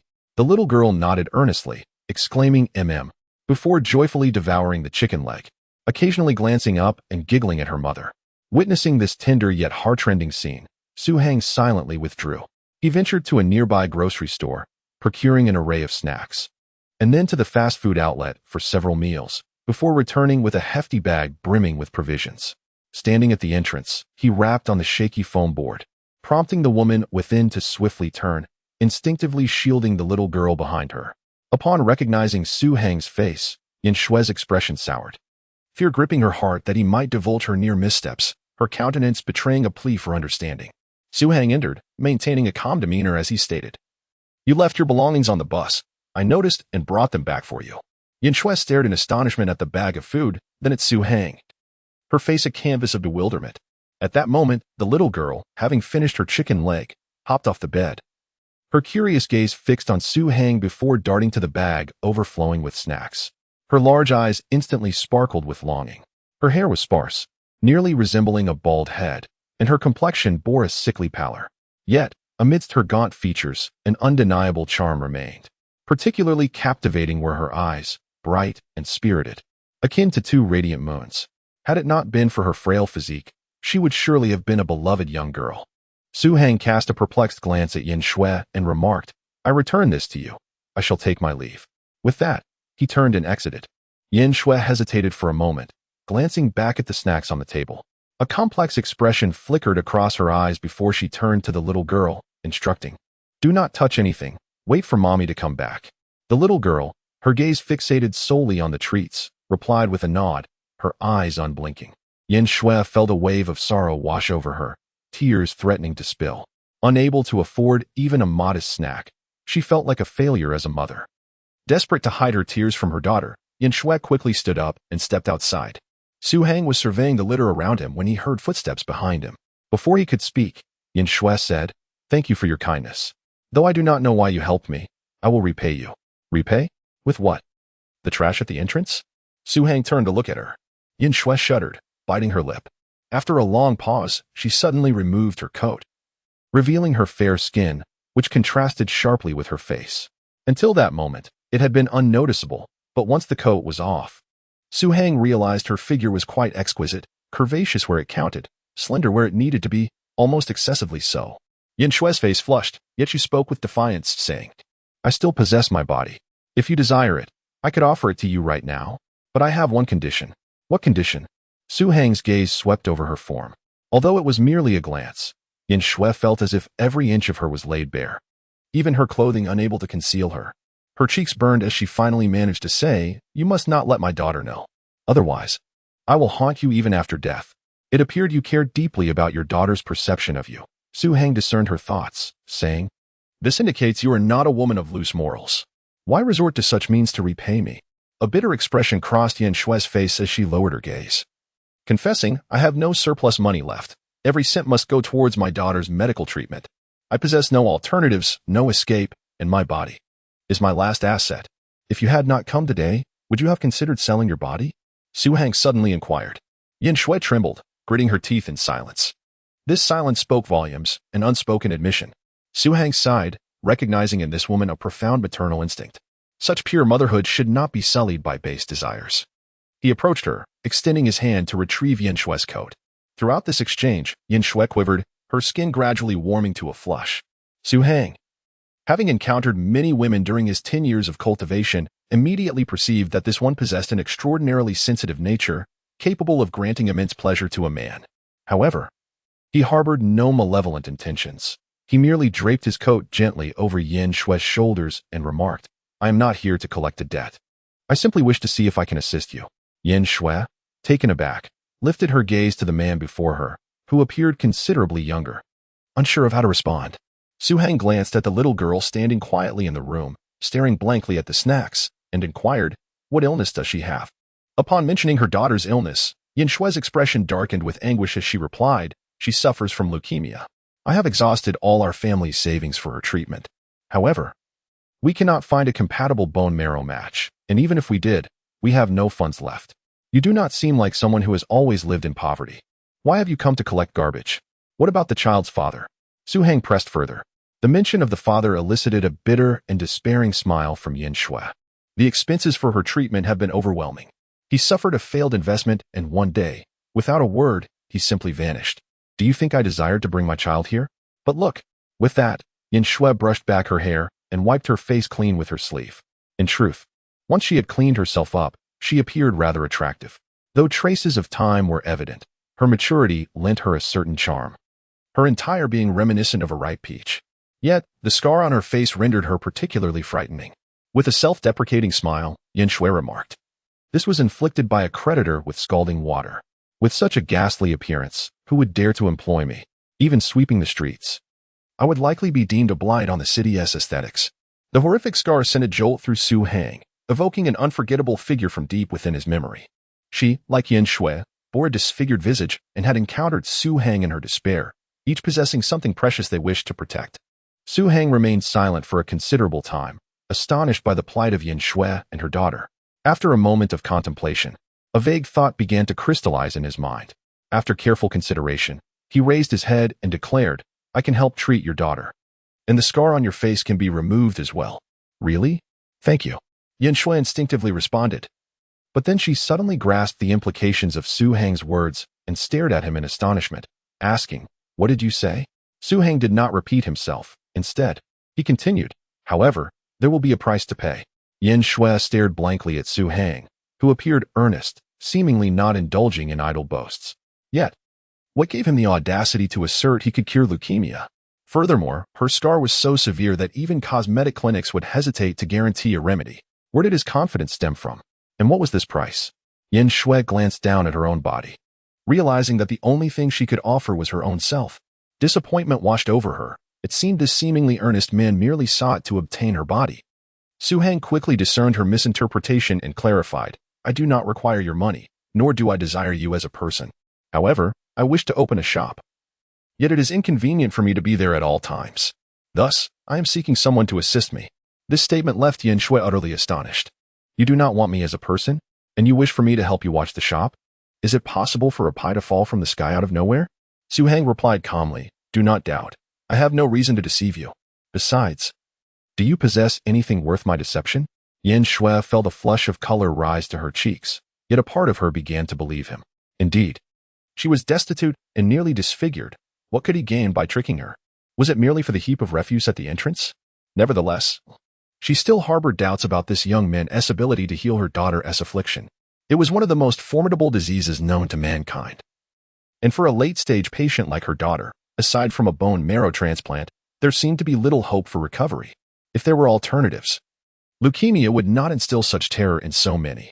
Without further ado, Su Heng entered the room, crouched down to observe the little girl, and asked, "May I touch your hand, little one?"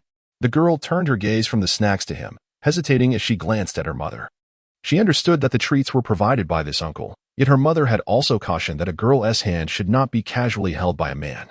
Thus, she hesitated. Yin Shui gently encouraged, "Yin Yin, be good and let the uncle see your hand." Only then did the little girl obediently extend her hand. Gazing at Su Heng with curiosity, "Uncle, did you come from the sky?" Su Heng placed a hand lightly on her pulse and smiled.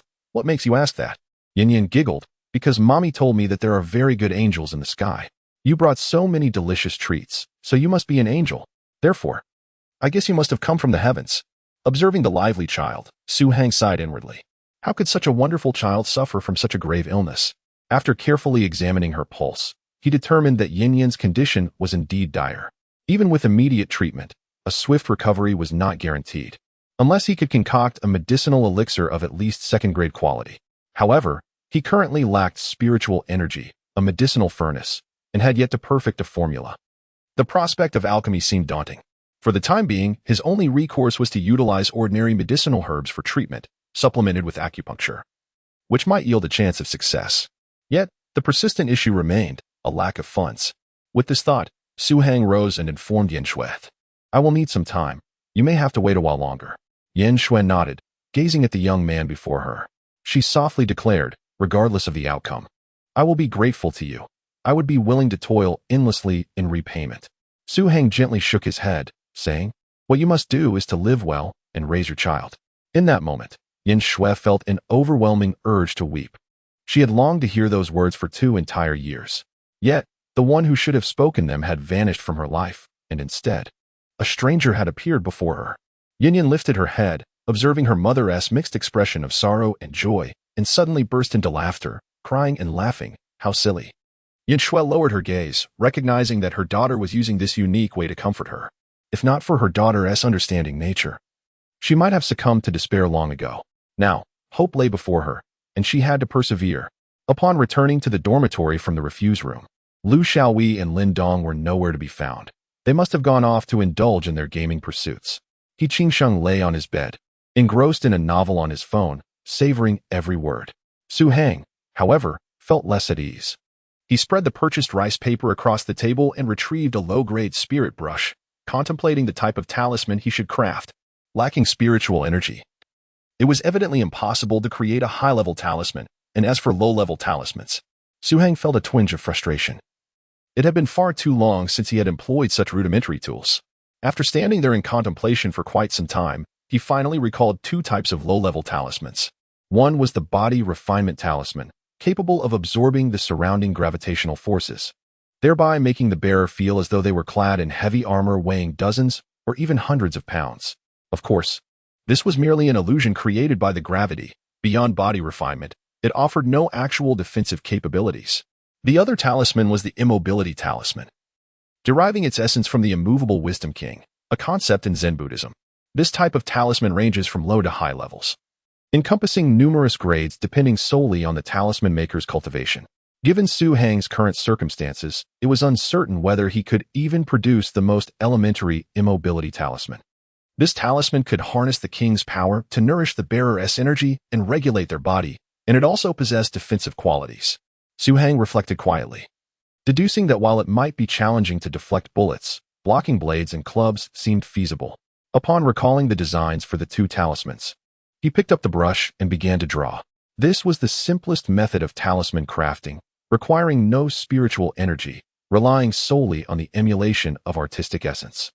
The success rate was exceedingly low, even with Su Heng's abilities, coupled with the low-grade spirit brush. After repeating the process countless times and exhausting nearly all the rice paper, he had to concede that achieving success in talisman creation was profoundly difficult. This was in the presence of a spirit brush. If he were to use an ordinary brush, Even doubling the amount of rice paper would not guarantee success. At present, only one sheet of rice paper remained. Another failure would mean waiting until the morrow. Fortunately, Tang Xinzhong had provided him with several thousand yuan. Otherwise, he would not have been able to afford even the rice paper. As he thought of Tang Xinzhong, Su Hang suddenly recalled the state of mind he had experienced while carving the white rose. It was akin to a moment of enlightenment. As if in the vastness of the universe, this singular entity was the only eternal truth. In the realm of cultivation, Su Hang had scarcely encountered such a state. Only when fully immersed in playing the piano did he occasionally catch a glimpse of it. Reflecting on his recent experiences, he took a deep breath, allowing his agitated spirit to gradually settle. Once his mind was completely tranquil, he ceased to ponder success or failure. In his thoughts, only the talisman existed. With renewed focus, he put brush to paper once more, as if guided by divine inspiration, and compared to his earlier struggles, this felt effortless. In just half a minute, Su Hang completed the body refinement talisman. He tore the talisman from the rice paper and silently chanted an incantation, immediately sensing a gravitational force converging upon his hand. In an instant, the once light talisman felt as heavy as a block of iron weighing dozens of pounds. Su Hang carefully assessed this. The body refinement talisman could only impose a weight of approximately 60 to 70 pounds, which fell short of the standard. It seemed that using ordinary rice paper, even if the talisman was successfully drawn, the effect would still be slightly inferior to that of a true spirit talisman. Feeling somewhat disheartened, Su Hang set the body refinement talisman aside. With the first talisman successfully crafted, the second would surely be no more challenging. Before long, he also completed the immobility talisman. Su Hang once again recited the incantation, and he felt a warmth enveloping his body. Now attuned to the flow of energy, he could effortlessly sense the subtle art of energy cultivation as the surrounding spiritual essence naturally converged into him, signifying the successful creation of the talisman. However, compared to a true immovable talisman, this one lacked luster and would likely struggle to even deflect a blade. Nevertheless, having something was better than nothing. Su Hang remained undeterred. Placing both the immovable talisman and the body-refining talisman into his pocket, feeling the newfound weight within him, he couldn't help but smile. The ability to draw talismans marked the first step towards success. At that moment, He Qixing, who had long been aware of Su Hang's actions, approached out of curiosity.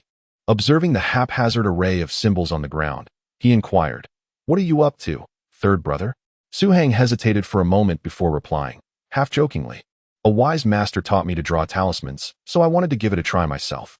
"Talisman?" He Qixing replied with a look of disappointment. "Those are mere tricks. You know, there are no deities or demons in this world, so where would talismans come from? I hope you haven't truly lost your mind believing in such nonsense." Su Hang smiled faintly and said, "Belief brings forth power. Disbelief renders it ineffective. Well, you seem rather eccentric lately. By the way, the counselor came looking for you earlier." "I'm not sure what it was about, but it seemed urgent," He Qixing remarked. "The counselor?"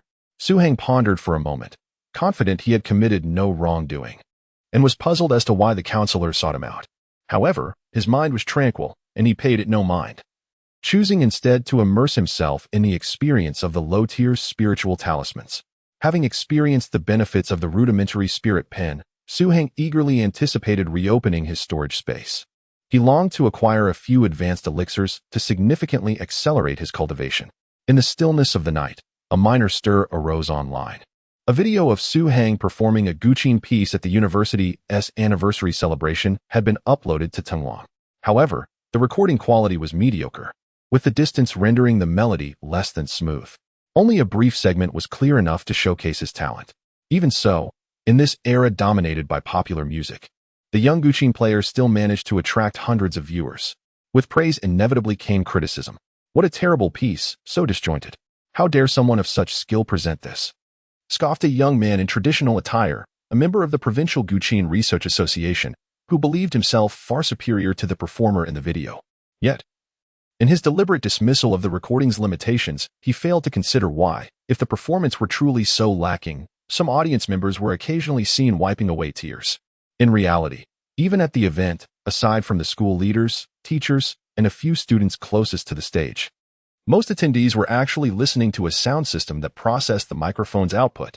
The authentic guqin melody was accessible to only a select few.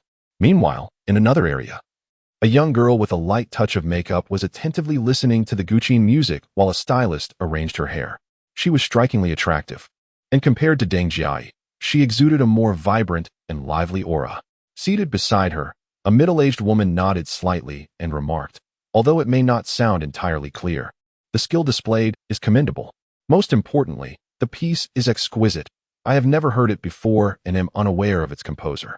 Su Hang, is that not the school attended by Jiai? Inquired a young girl. Had you not mentioned it, I might have forgotten. I shall make time to inquire with her. But do not become too engrossed in watching the video. You are to perform for the foreign guests shortly. We must demonstrate that our guqin is not inferior to their pianos. The middle-aged woman spoke with a touch of reprimand, though it was laced with affection. All right, I understand. However, there's still time.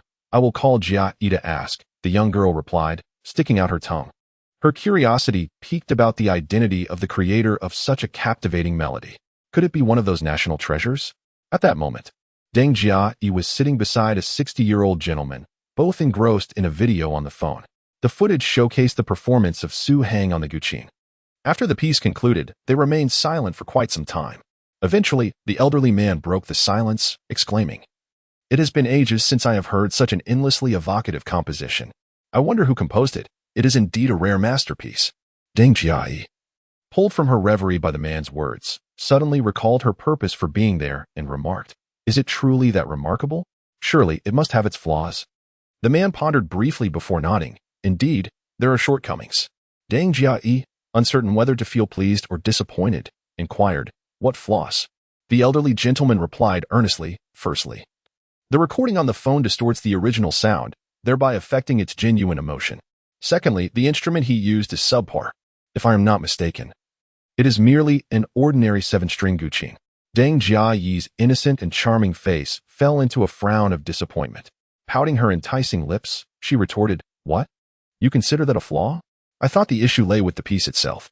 The elderly man chuckled and shook his head, saying, "This piece should only exist in the heavens. Who would have thought it would manifest on earth today? The youth is formidable indeed.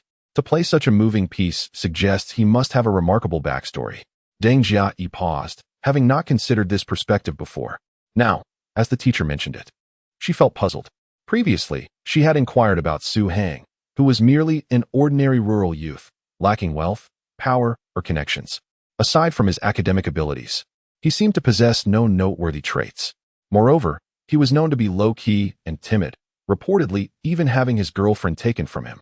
What kind of remarkable experiences could someone like that possess?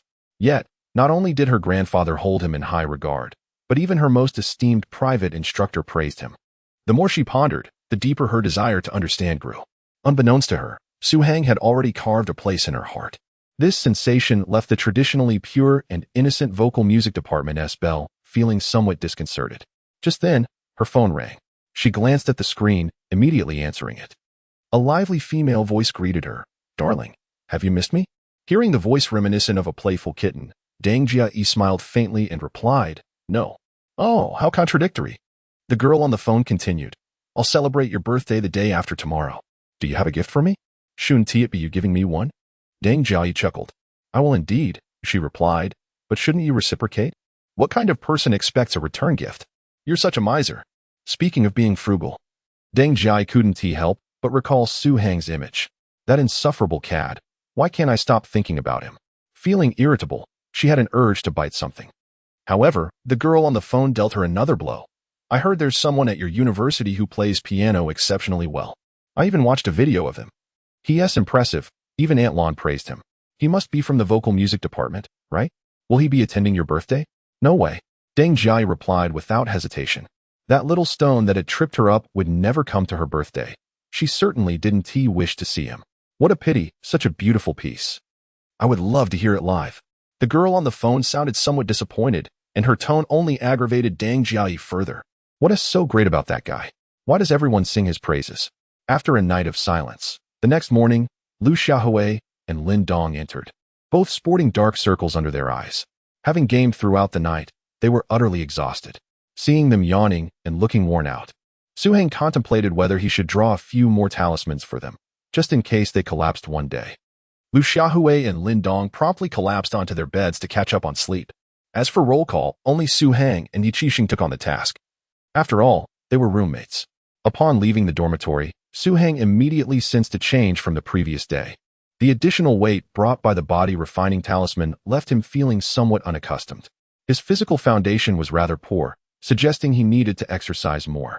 Thankfully, these were merely low-level talismans. If they had been of medium or high grade, he wouldn't possess the capability to utilize them even if he successfully crafted them. Along the way, he encountered several people who had seen him play piano during the school celebration, both male and female, curiously glancing his way and whispering amongst themselves.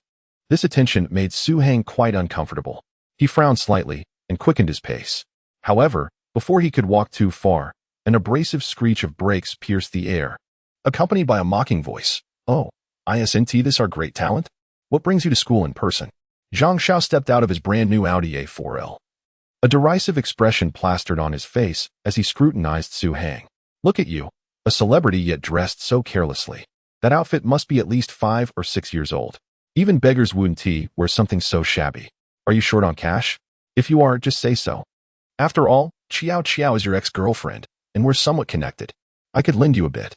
As he spoke, he actually opened his wallet and pulled out a stack of cash, estimating it to be around 1 to 2,000 yuan. Lin Qiaoqiao emerged from the passenger seat. Her attire, even more fashionable than before, adorned entirely in designer brands. This was all thanks to Zhang Xiao, who had taken her shopping the previous day. To win his affection, she had exhausted every means at her disposal. Upon seeing Su Hang once more, Lin Qiaoqiao's expression grew increasingly complicated. She had listened to his music yesterday and sensed the mystery surrounding him, reflecting on the recent past when the two were once lovers. It now struck her as oddly guilt-inducing to find herself lying in another's bed. Yet, as she glanced at Su Hang's worn clothes juxtaposed with her own designer attire, particularly the handbag worth 2,800, Lin Qiaoqiao felt that it was all justified.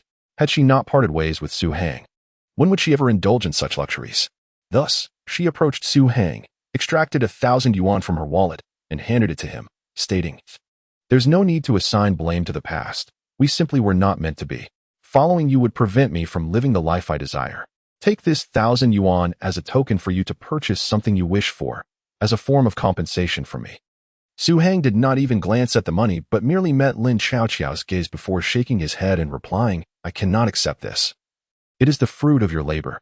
The word struck Lin Qiaoqiao harshly, akin to an insinuation that her wealth was derived from the sale of her own body. The fragile calm she had maintained shattered instantly. Furiously, she hurled the money at Su Hang, exclaiming, "What pretense is this? Do you think money is easily earned?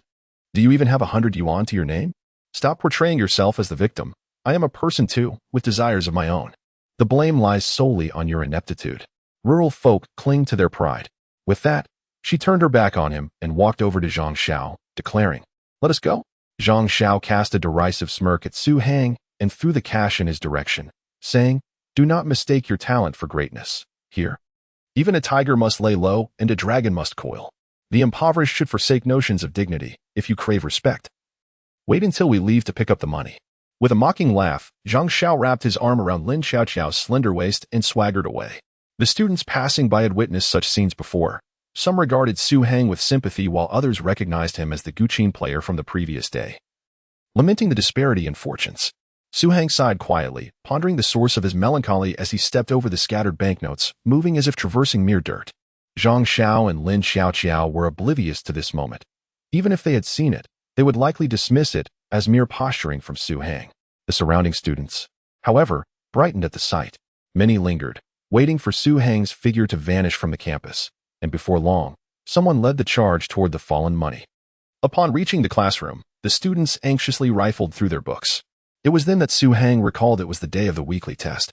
He paused, contemplating whether to call out to Lin Dong, but before he could rise, the teacher entered.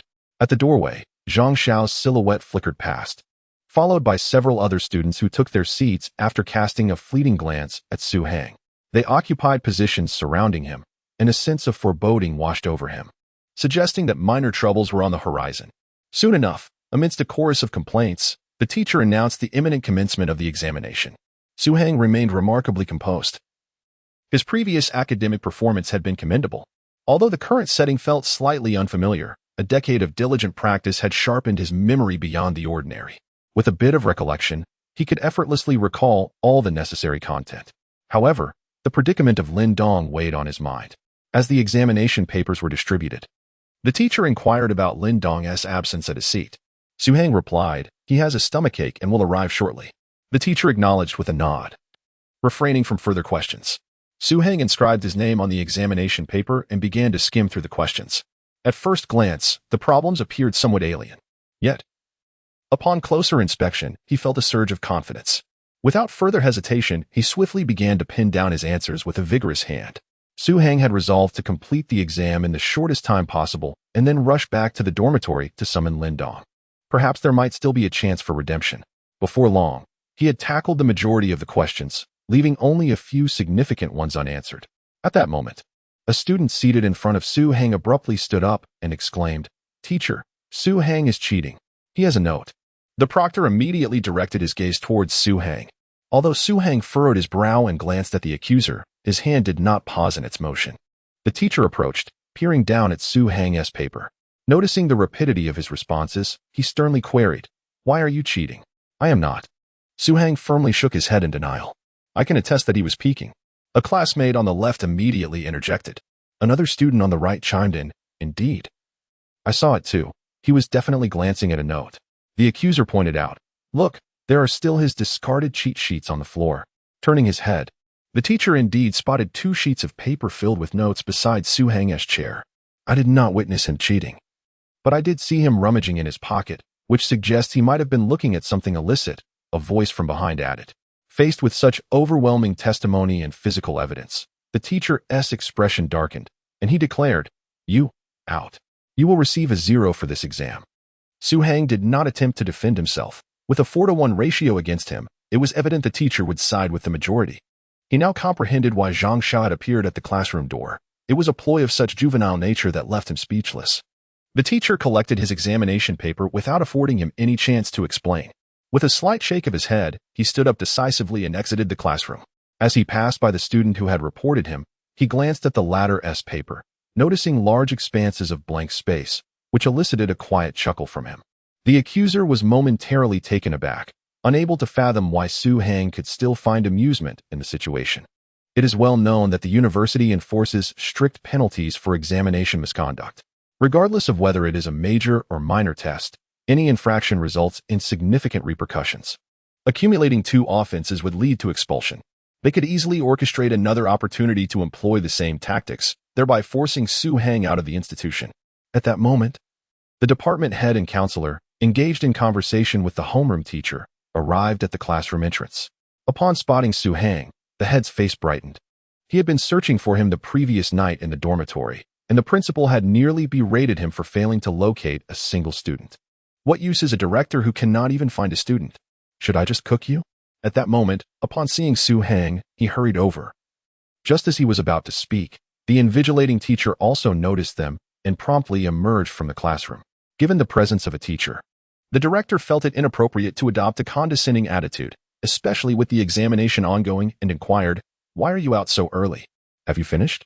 Without allowing Su Hang a chance to respond, the invigilator interjected, "He was caught cheating with crib notes and was expelled from the examination room." Cheating? The director furrowed his brow. Huandai University is a century-old prestigious institution. Although Su Hang's musical skills were indeed commendable, questions about his character could jeopardize his future here. Unsure, the director signaled for everyone to wait and stepped aside to call the principal, explaining the situation. Upon learning that Su Hang had been expelled for cheating, the principal was taken aback and somewhat irate. Such a promising talent engaging in dishonesty was unexpected.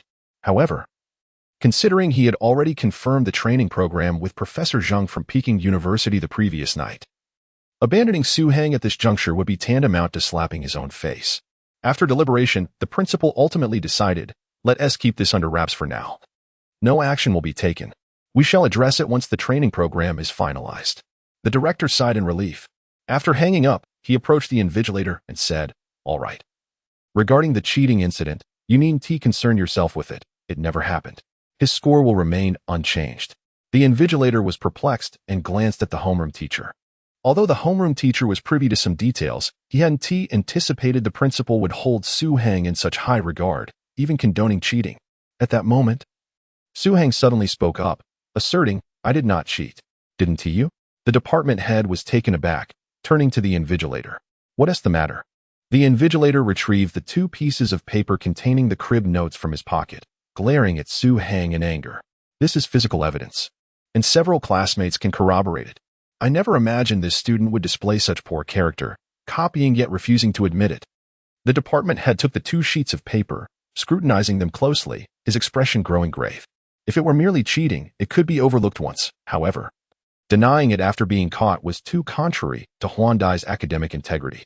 Even if he could tolerate it, the principal would never accept such behavior. The department head, feeling disheartened, let his hands fall, pondering that indeed no one is flawless, and good things often face trials. The homeroom teacher and counselor exchanged glances, both shaking their heads, harboring a sense of disappointment towards Su Hang. "I did not copy. Those 2 sheets of paper are unrelated to me. If you do not believe me, I am willing to take another examination on the spot. If you are not satisfied with my results, I will accept the consequences, even expulsion, without protest." Su Hang stated calmly. The department head inhaled deeply, gazing at Su Hang, and asked, "Are you serious?" Su Hang nodded, affirming, "Yes." Given such a declaration, the department head found no further grounds to argue. If it had been an ordinary student, the opportunity for a retake would surely not have been granted. Yet Su Hang was different. He was a student personally requested by the principal. Should there be any chance to prove his innocence? The department head was inclined to accommodate this request. Consequently, the department head, counselor, homeroom teacher, and invigilator joined forces to formulate a new examination. An hour later, a brand new examination paper was produced. By this time, the examination had nearly concluded. The department head entered the classroom with the new paper in hand. Accompanied by Su Hang, he surveyed the room, particularly scrutinizing the students who had reported the incident, and then declared, "Today, a case of cheating has occurred in our examination hall. However, Su Hang has denied this allegation. After deliberation, the school is willing to grant Su Hang an opportunity to prove himself. The paper I hold is a new set of questions devised collaboratively by several of our instructors, and Su Hang will retake the exam in front of all of you. Should he fail, his academic registration will be immediately revoked, with no leniency." At the utterance of these words, the gazes of the students towards Su Hang shifted noticeably. Some found it perplexing. Su Hang had previously performed well academically, and given that this was merely a periodic test, cheating seemed unnecessary. Others suspected that Su Hang was merely putting on an act, unwilling to admit to his wrongdoing, and wondered if this was the reason his girlfriend had been taken from him. Regardless of the thoughts swirling among the students, the department head's decision was immutable. The students who had reported the incident privately lamented their choices, feeling exasperated with Zhang Xiao. They were acutely aware of Su Hang's usual performance. For him to fail, the exam would need to be exceedingly difficult, or he would have to experience a sudden lapse in cognitive ability. Yet, such a scenario seemed improbable, and it appeared that misfortune awaited the group. They were, however, baffled. Cheating incidents had been reported before, and regardless of the defense presented, penalties were always enforced. Never had they witnessed a situation like Su Hang's, where one could still have the chance to retake the exam. What seemed like a foolproof plan had unexpectedly unraveled. All the students formed a circle in the classroom, ensuring a comprehensive 360-degree watch over Su Hang. The department head, the counselor, the homeroom teacher, and the invigilators positioned themselves at 4 cardinal points to uphold the principles of fairness, justice, and transparency. Under the scrutiny of their peers, Su Hang unfurled the examination paper. He began with writing his name, followed by a thorough perusal of the questions. For the first 5 minutes, he remained engrossed in the content. The department head furrowed his brow, questioning whether the questions were excessively challenging. He genuinely wished to afford Su Hang a chance, but with so many eyes upon them, it would be inappropriate to ease the difficulty of the questions. It seemed he would have to abandon that thought. As Su Hang continued to hesitate without putting pen to paper, several teachers sighed, relinquishing any hope. Just then, Su Hang began to write. His movements were swift, resembling not an act of contemplation, but rather as though the answers were manifesting before him, as if he were transcribing them directly. His speed of response caused the department head to cover his forehead and close his eyes, pondering. This child has likely given up on himself, and thus is responding indiscriminately. 15 minutes later, Su Hang set down his pen and stood up. The department head, hearing the commotion, lowered his hand from his forehead. He gazed at Su Hang with increased disappointment and sighed, saying, "Enough, you may leave. I no longer wish to see you. The words were somewhat harsh. Yet the intention was to spare Su Heng further embarrassment in front of his classmates, especially considering the earlier incident that had deeply affected him. Su Heng nodded in agreement and exited the classroom. At that moment, the homeroom teacher approached to collect the examination papers, inquiring, "Who will grade them?" The department head, devoid of any remaining hope, replied, "Whoever, just be swift. I still need to report this matter to the principal." Sigh. I am at a loss for how to address him. As the director lamented, the homeroom teacher and the proctor were busy grading the exams. They had little hope, knowing that even the brightest students would require 30 to 40 minutes to complete this set of questions crafted by the four of them. Yet, Su Heng astonishingly finished in a mere 20 minutes, which included several minutes of inactivity at the start. To be precise, he completed the exam in just 15 minutes. In the eyes of the two teachers, it appeared that Su Heng was merely scribbling, for how could he possibly finish so swiftly? They estimated he would be lucky to score 10 or 12 points. Since they were familiar with the questions they had devised, the grading process was swift. However, as they began to assess the answers from the first to the fifth question, their astonishment gradually grew. Remarkably, there was not a single error.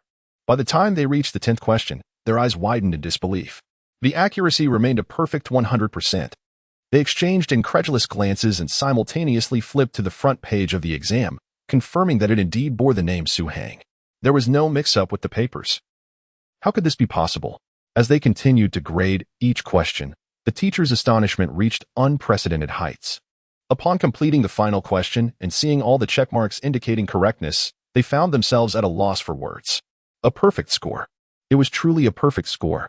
A set of questions crafted by 4 individuals had been answered flawlessly in just 15 minutes. The homeroom teacher rubbed his eyes, murmuring, "Am I still dreaming?" The proctor felt similarly bewildered. At that moment, the department head approached with a sigh, inquiring, "What score did he achieve?" I had anticipated that a student with a penchant for music would not perform exceptionally well. Perhaps I had overthought it. Well, 100 points, barely. Wait. 100 points? The department head suddenly removed his glasses, wiped them vigorously, and put them back on. The paper still displayed a perfect score. He stared incredulously at the 2 grading teachers, asking, "Did you 2 make a mistake in your grading?" The homeroom teacher, with a bitter expression, replied, "You can see for yourself." The department head swiftly took the paper, starting from the first question and reading through to the last, utterly astounded. A perfect score, truly a perfect score. A flawless exam completed in 15 minutes. He abruptly turned to look at the classroom. Where was Su Heng? The counselor, standing nearby, quietly reminded him, "You asked him to leave early, stating you did not wish to see him again." Did I say that? The department head felt a bead of sweat form on his forehead. The counselor hesitated before asking, "Did you say it or not?" "Get lost." The department head snapped, then hurried out of the classroom, shouting, "Su Heng! Student Su, where are you? Come back." Hearing the commotion outside, the teachers exchanged glances, each wearing a wry smile. It was truly unbelievable that someone could achieve a perfect score in such a brief time. The entire examination process had unfolded before everyone's eyes, leaving no doubt that Su Heng had no opportunity to cheat. Cheating. The teachers simultaneously glanced at the group of students who had reported Su Heng for alleged cheating. The homeroom teacher, gritting his teeth, approached one of them, seizing the collar and demanding, "What is going on? Speak." The student trembled in fear. Although he had accepted some benefits from Zhang Xiao, he never anticipated such a predicament. His legs went weak at that moment.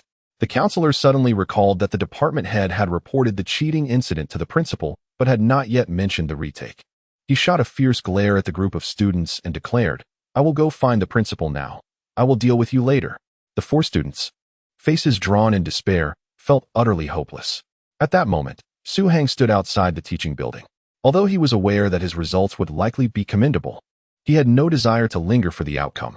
Yet, before he could exit the building, he noticed Zhang Xiao, who seemed to have been waiting for quite some time. Upon seeing Su Heng emerge, Zhang Xiao let out a strange laugh and remarked, "Oh, how did the talented scholar take so long on the exam? Could it be that you were caught cheating?" Su Heng cast a glance at him, suddenly filled with irritation. A person may not fear wild dogs, but after being bitten too many times, one might contemplate putting an end to them. Zhang Xiao interpreted Su Heng's silence as tacit approval. He burst into laughter and, with a smug expression, proclaimed, "Did you think this was the end? Just wait. This is merely the beginning. I will play with you slowly until I tire of it. And then I will ruin you." Dare to oppose me, Zhang Xiao? If I don't make you suffer, I shall not bear the Zhang surname. Su Heng genuinely could not recall a moment when he had crossed paths with this arrogant young master. However, observing Zhang Xiao's haughty demeanor reminded him of the first person he had killed upon entering the cultivation world. That individual had once hurled insults at him with equal arrogance. And now, the grass on their grave might have reached 2 or 3 meters high. The more silent Su Heng remained, the more arrogant Zhang Xiao became. Mistaking his silence for fear, he continued to spit out words as if he were directing a grand narrative. Su Heng, however, was disinclined to engage and attempted to walk away. Just then, the department head rushed down the stairs, calling out, "Su Heng, stop right there." Upon seeing the head arrive, Zhang Xiao felt a surge of joy, convinced that the head was there to reprimand Su Heng for cheating. Without hesitation, he seized Su Heng's arm and shouted to the head, "Director, I caught him. Come quickly." Su Heng glanced down at the hand gripping his arm. A sudden impulse surged within him to sever that hand. A cold glimmer flickered in his eyes, despite his desire for a peaceful life. Being pestered by a fly was exceedingly vexing. At this moment, the department head had reached them. Zhang Xiao, eager for recognition, exclaimed, "Director, look. He was cheating and tried to escape, but I caught him. What should we do? Should we notify the other school leaders? Cheating?" The department head glanced at Zhang Xiao. The aimless rich air he was familiar with. He knew that the young man's father had donated money to the school. Otherwise, with Zhang Xiao's grades, he would have been expelled long ago. Seeing Zhang Xiao holding on to Su Heng's arm and clamoring about cheating with a self-satisfied demeanor ignited a fire of anger within the director. He immediately reprimanded Zhang Xiao sternly. "Release Su Heng at once and apologize immediately. Do you hear me? The director commands you to apologize." Did you say that wrong?" Zhang Xiao, who had just been basking in his triumph, was taken aback, staring blankly at the department head, who had just instructed him to apologize to Su Heng. "You heard correctly." The department head wore a serious expression and stated, "We, several faculty members, have ascertained that someone has deliberately framed student Su for cheating. We must restore his innocence. You will begin by apologizing to student Su immediately. Otherwise, you will face consequences akin to those of the students who accused him." Zhang Xiao was utterly bewildered. What was happening? Su Heng had cheated. How could he be compelled to apologize? Innocence? Where was that innocence to be found? He had paid 4 individuals to testify on his behalf and had even prepared 2 cheat sheets. With both witnesses and material evidence present, how could innocence possibly be claimed? It was inconceivable. He had been caught cheating, exposed by eyewitnesses. Why should he be the one to apologize? Zhang Xiao's countenance darkened as he spoke. Very well, very well." The department head pointed at him, trembling with agitation, then turned to Su Heng, saying, "Student Su, I ask for your forgiveness for the rashness displayed by the faculty earlier. The school shall ensure a satisfactory resolution for you. Those who have falsely accused you will not escape unscathed." Su Heng smiled slightly and replied, "Thank you for your concern, Director, but I do not mind these matters. If possible, I would like to return to my dormitory." Very well." Though the director longed to escort Su Heng to meet the principal immediately, he reconsidered, realizing that the cheating incident had yet to be resolved. It would be prudent to settle this matter first. Otherwise, if the principal were to utter any unpleasant remarks upon meeting Su Heng, the situation would become even more awkward. With the director's consent, Su Heng promptly turned to head back to the dormitory. Meanwhile, Zhang Xiao, who had been reprimanded by the director, glared at Su Heng with clenched teeth. He had not anticipated such an outcome. Everything had seemed to be proceeding smoothly. How could this impoverished wretch have turned the tables? "Damn you, just wait. If I don't destroy you, I shall not bear the surname Zhang." Unperturbed by Zhang Xiao's petty threats, Su Heng suddenly recalled Yin Shui and her daughter. Leukemia was indeed challenging to treat, and Yin Yan's condition had already deteriorated significantly. Time was of the essence. After contemplating, Su Heng resolved to visit the waste disposal site to see if he could expedite the treatment. At that moment, Yin Shui was facing the gravest crisis she had ever encountered. A group of local ruffians had long been eyeing her. Despite the terrifying scar that marred half her face, the other half was quite delicate. Moreover, her curvaceous figure was a source of intrigue. As dusk approached, they were seized by wicked intentions and stealthily approached. By the time Yin Shui sensed something amiss, the door had already been blocked. Confronted by the leering thugs, an ominous premonition surged within Yin Shui. Her complexion paled as she clutched Yin Yin and retreated, her voice trembling. "Who are you? What do you want?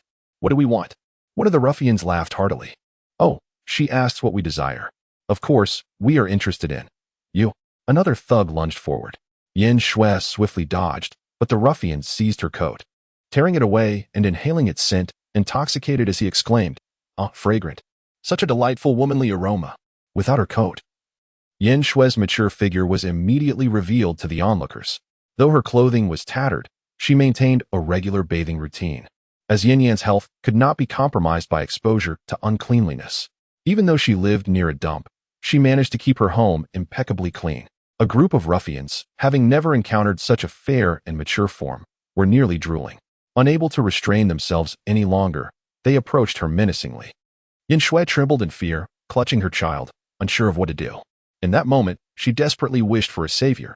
The image of someone who had departed earlier flashed through her mind, and tears streamed down her cheeks, her heart feeling as if it were bleeding. Silently, she thought, "I'm sorry, I can no longer remain the pure version of myself." Faced with this horrifying scene, the little girl, Yin Yin, displayed no fear. Instead, she boldly declared, "You are the bad guys. If you don't leave, be careful that the angel returns to punish you." Innocent words only incited the ruffians to laugh even harder, one of them sneering, "An angel? Ha! Let her come. We want you two to enjoy yourselves in front of her. Beasts." Yin Shui cried out in anguish, but her protests were in vain. One of the ruffians lunged forward, tearing at her clothing. With a rip, her flimsy shirt was almost completely destroyed, revealing her ample figure beneath her undergarments. The ruffians gulped, their eyes gleaming with a predatory light. Su Hang, who had purchased some snacks and clothes for the little girl, was approaching the dump when he suddenly heard desperate cries. The sound sent a shiver down his spine. He looked up and realized it was emanating from the makeshift home of Yin Shui. Although the foam board door was closed, he could still hear the peculiar laughter of men from within. A sense of dread washed over him, and a chill gripped his heart, gripping his belongings tightly. He dashed forward and forcefully tore open the foam board door. At that moment, he witnessed Yin Shui pinned to the bed by one ruffian, while two others held her legs down. Most of her clothing had been ripped away, and little Yin Yin was being held by another thug, crying out in fear to no avail. This scene filled Su Hang with a murderous rage. The sound of the door being ripped apart startled the ruffians, who turned to see a man silhouetted against the light.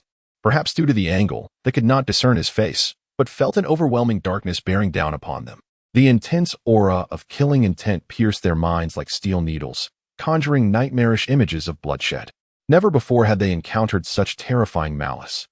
They felt their legs weaken beneath them. Yet, Su Hang had no intention of letting them escape easily. He stepped forward, his voice cold as ice. "You are all doomed." As he made his entrance, Yin Shui caught sight of him through her tear-filled eyes. In her haze, she saw a man who seemed to stride upon the blazing sun, radiating a chilling presence. Yet, within that aura of terrifying anger, she found an unparalleled sense of safety. Unable to contain her emotions any longer, she cried out loudly. Yin Yan widened her eyes, gazing at the menacing Su Hang, and suddenly cried out, "Angel! Angel, come save us." Su Hang nodded slightly at her, then seized one of the thugs by the head and forcefully slammed it against the foam board. The foam board was not hard. The thug smashed through it and immediately began to wail for his mother, cursing loudly. Before he could comprehend the situation, Su Hang grabbed his hand, lifted his foot, and ruthlessly kicked down. The thug let out a piercing scream and was struck in the face by Su Hang's foot, flying out through the hole he had just created. Collapsing on the ground, lifeless, another thug, intending to move, was swiftly met with a kick to the face from Su Hang. He stepped forward, pressing his foot against the thug's face, and ground it down mercilessly. "You scoundrels, preying on women and children, you deserve to die." The thug, dazed from the assault, lacked the strength to resist. With half of his head buried in the dirt, blood mixed with teeth oozed from his mouth, accompanied by muffled cries of agony. Su Hang stomped down once more, silencing him instantly. The thug who had been holding Yin Yin had never encountered such a brutal adversary. Terror etched across his face, he stammered. "Why you? Don't come any closer. If you do, I'll strangle her." Ignoring his threats, Su Hang advanced step by step. His icy demeanor, coupled with a visage filled with lethal intent and an indescribable pressure, caused the thug to tremble uncontrollably, a foul stench emanating from his trousers. In a sudden panic, he released Yin Yin and knelt on the ground, bowing his head to Su Hang.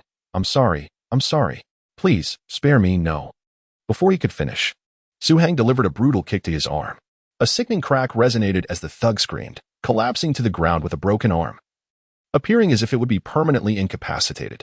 "If you have hands only to commit evil, then you shall never use them again," Su Hang thought, delivering another kick to shatter the other arm. This kick is the interest. As for the thug who had previously assaulted Yin Shui, he was so terrified that he didn't know how to pull up his pants. Perhaps due to his comrade's swift downfall, he suddenly went mad, grabbing a nearby broken wooden stool and hurling it at Su Hang. Despite the absence of spiritual energy, his instincts from years of slaughter remained intact. Su Hang effortlessly dodged the blow, his eyes turning cold as he landed a punch on the thug's mouth. If your mouth exists only to perpetrate evil, then it must be silenced. The thug's teeth flew in all directions as he was struck. Su Hang seized both of his arms and twisted them brutally behind him. With two sickening cracks, the thug's eyes widened in pain, yet Su Hang did not relent. He delivered a fierce kick to the thug's groin. The thug convulsed and collapsed, unconscious. Releasing the thug, Su Hang turned his attention to Yin Shui on the bed. Having narrowly escaped violation, she lay exposed and vulnerable. Helpless to rise and too ashamed to face anyone, she covered her face and wept bitterly. Su Hang removed his coat and approached her gently, supporting her as he draped the coat over her shoulders. He softly murmured, "I'm sorry, I came too late." His tender voice nearly shattered Yin Shui's composure. She collapsed into Su Hang's embrace, weeping pitifully, even unconsciously striking him. "Why did you return so late? Why? Do you know how long we waited for you?" Su Hang fell silent, suddenly realizing that in Yin Shui's heart, she perhaps longed for another person to arrive. Yet, in truth, assisting Yin Shui was not unlike the resonance he felt with the shadow that lingered in his own heart. After a soft sigh, Su Hang beckoned to his little companion beside him and asked, "Yin Yin, would you like to move to a different place?" Yin Yin looked at him, then at her weeping mother, and inquired, "Will the angel come live with us?" Su Hang immediately sensed a slight tremor in the delicate form in his embrace. He hesitated for a moment, choosing not to answer directly, but rather said, "As long as Yin Yin calls out, the angel will come right away." "That would be wonderful," Yin Yin exclaimed joyfully. "Then I won't be afraid of the bad guys bullying me and mommy anymore." Su Hang smiled and nodded, and after a comforting moment, Yin Shui suddenly pushed him away, her cheeks flushed. She lowered her head, unable to meet his gaze, clutching her coat tightly, her voice barely audible. You go out. I need to change." Only then did Su Hang remember that her clothes had been torn, leaving much of her body exposed. He rubbed his nose, feeling an awkward atmosphere enveloping the room, and quickly stood to leave. As Yin Shui watched Su Hang's hurried retreat, she instinctively inhaled the scent of the slightly worn coat she wore. It bore the clean, masculine aroma that made her feel faint. "Mommy, why is your face so red?" Yin Yin asked, puzzled. Yin Shui felt even more embarrassed. Explaining to a child was a delicate matter. She glanced at the thugs sprawled across the floor, each one either with broken limbs or faces bruised. The gruesome scene sent a shiver down her spine, prompting her to hastily change into her own clothes. Remembering Su Hang's suggestion to relocate, Yin Shui found herself contemplating the same. She wished to avoid such harrowing experiences again, as they were truly despairing. In this dilapidated shack, there was little of value to take. Everything precious had been sold to fund her daughter's medical treatment. Stepping outside, she was met with the sight of a man standing tall against the setting sun, like a resilient pine that would never bow. The sheer masculinity of his stature captivated her. What made her heart race even more was when the man turned toward them, offering a gentle smile and extending his hand, saying, "Come, I will take you home." In that moment, the figure she had longed for over the past 2 years suddenly merged with the one before her, gradually being enveloped by the latter. She felt an overwhelming sense of beauty in the sunset, for after the sunset, a new sun would rise. With the dawn of a new day, everything would be transformed. She reached out, placing her hand in the man's palm, nodding earnestly, and affirmatively replied, "All right." Thus, a man, a woman, and a little girl walked together beneath the setting sun, heading toward the horizon. As for the half-conscious thugs in the shack, they were like the nearby refuse. Who would remember them? At the temporarily transformed Tang's jewelry store, a young girl in a striking white dress arrived, a vision of beauty. She was none other than the vocal department's flower, Deng Jiayi, who had previously been turned down by Su Hang for piano lessons. At this moment, Tang Xinzhong was personally overseeing the progress of the project, eagerly anticipating the unveiling of the white rose, wishing to showcase it as the pinnacle of sculptural artistry. When Deng Jiayi entered the shop, she observed the staff bustling about, feeling somewhat perplexed. Why were they engaged in such chaotic activities during operating hours? Spotting Tang Xinzhong, she immediately approached him, playfully covering the old man's eyes and asking, "Guess who I am?" Tang Xinzhong instantly recognized her voice, chuckling, "Little girl, why aren't you practicing the piano? What brings you here?" The mention of the piano made Deng Jiayi quite irritable. Each time she recalled being rejected by Su Hang. Her frustration deepened. Unable to remain in her dormitory, she decided to wander here instead. However, upon her arrival, she found herself confronted with the painful subject brought up by Tang Xinzhong. Noticing her less than cheerful demeanor, he paused and inquired, "What is the matter? You look as though you've been wronged." Deng Jiayi wished to avoid elaboration, merely waving her hand dismissively. "It's nothing, just tripped over a small stone while walking. By the way, my birthday is the day after tomorrow. Have you prepared the gift you promised?" Tang Xinzhong laughed and chided, "You little rascal. Why are you so carefree with others, yet suddenly change your demeanor with your grandfather? Because you're wealthy."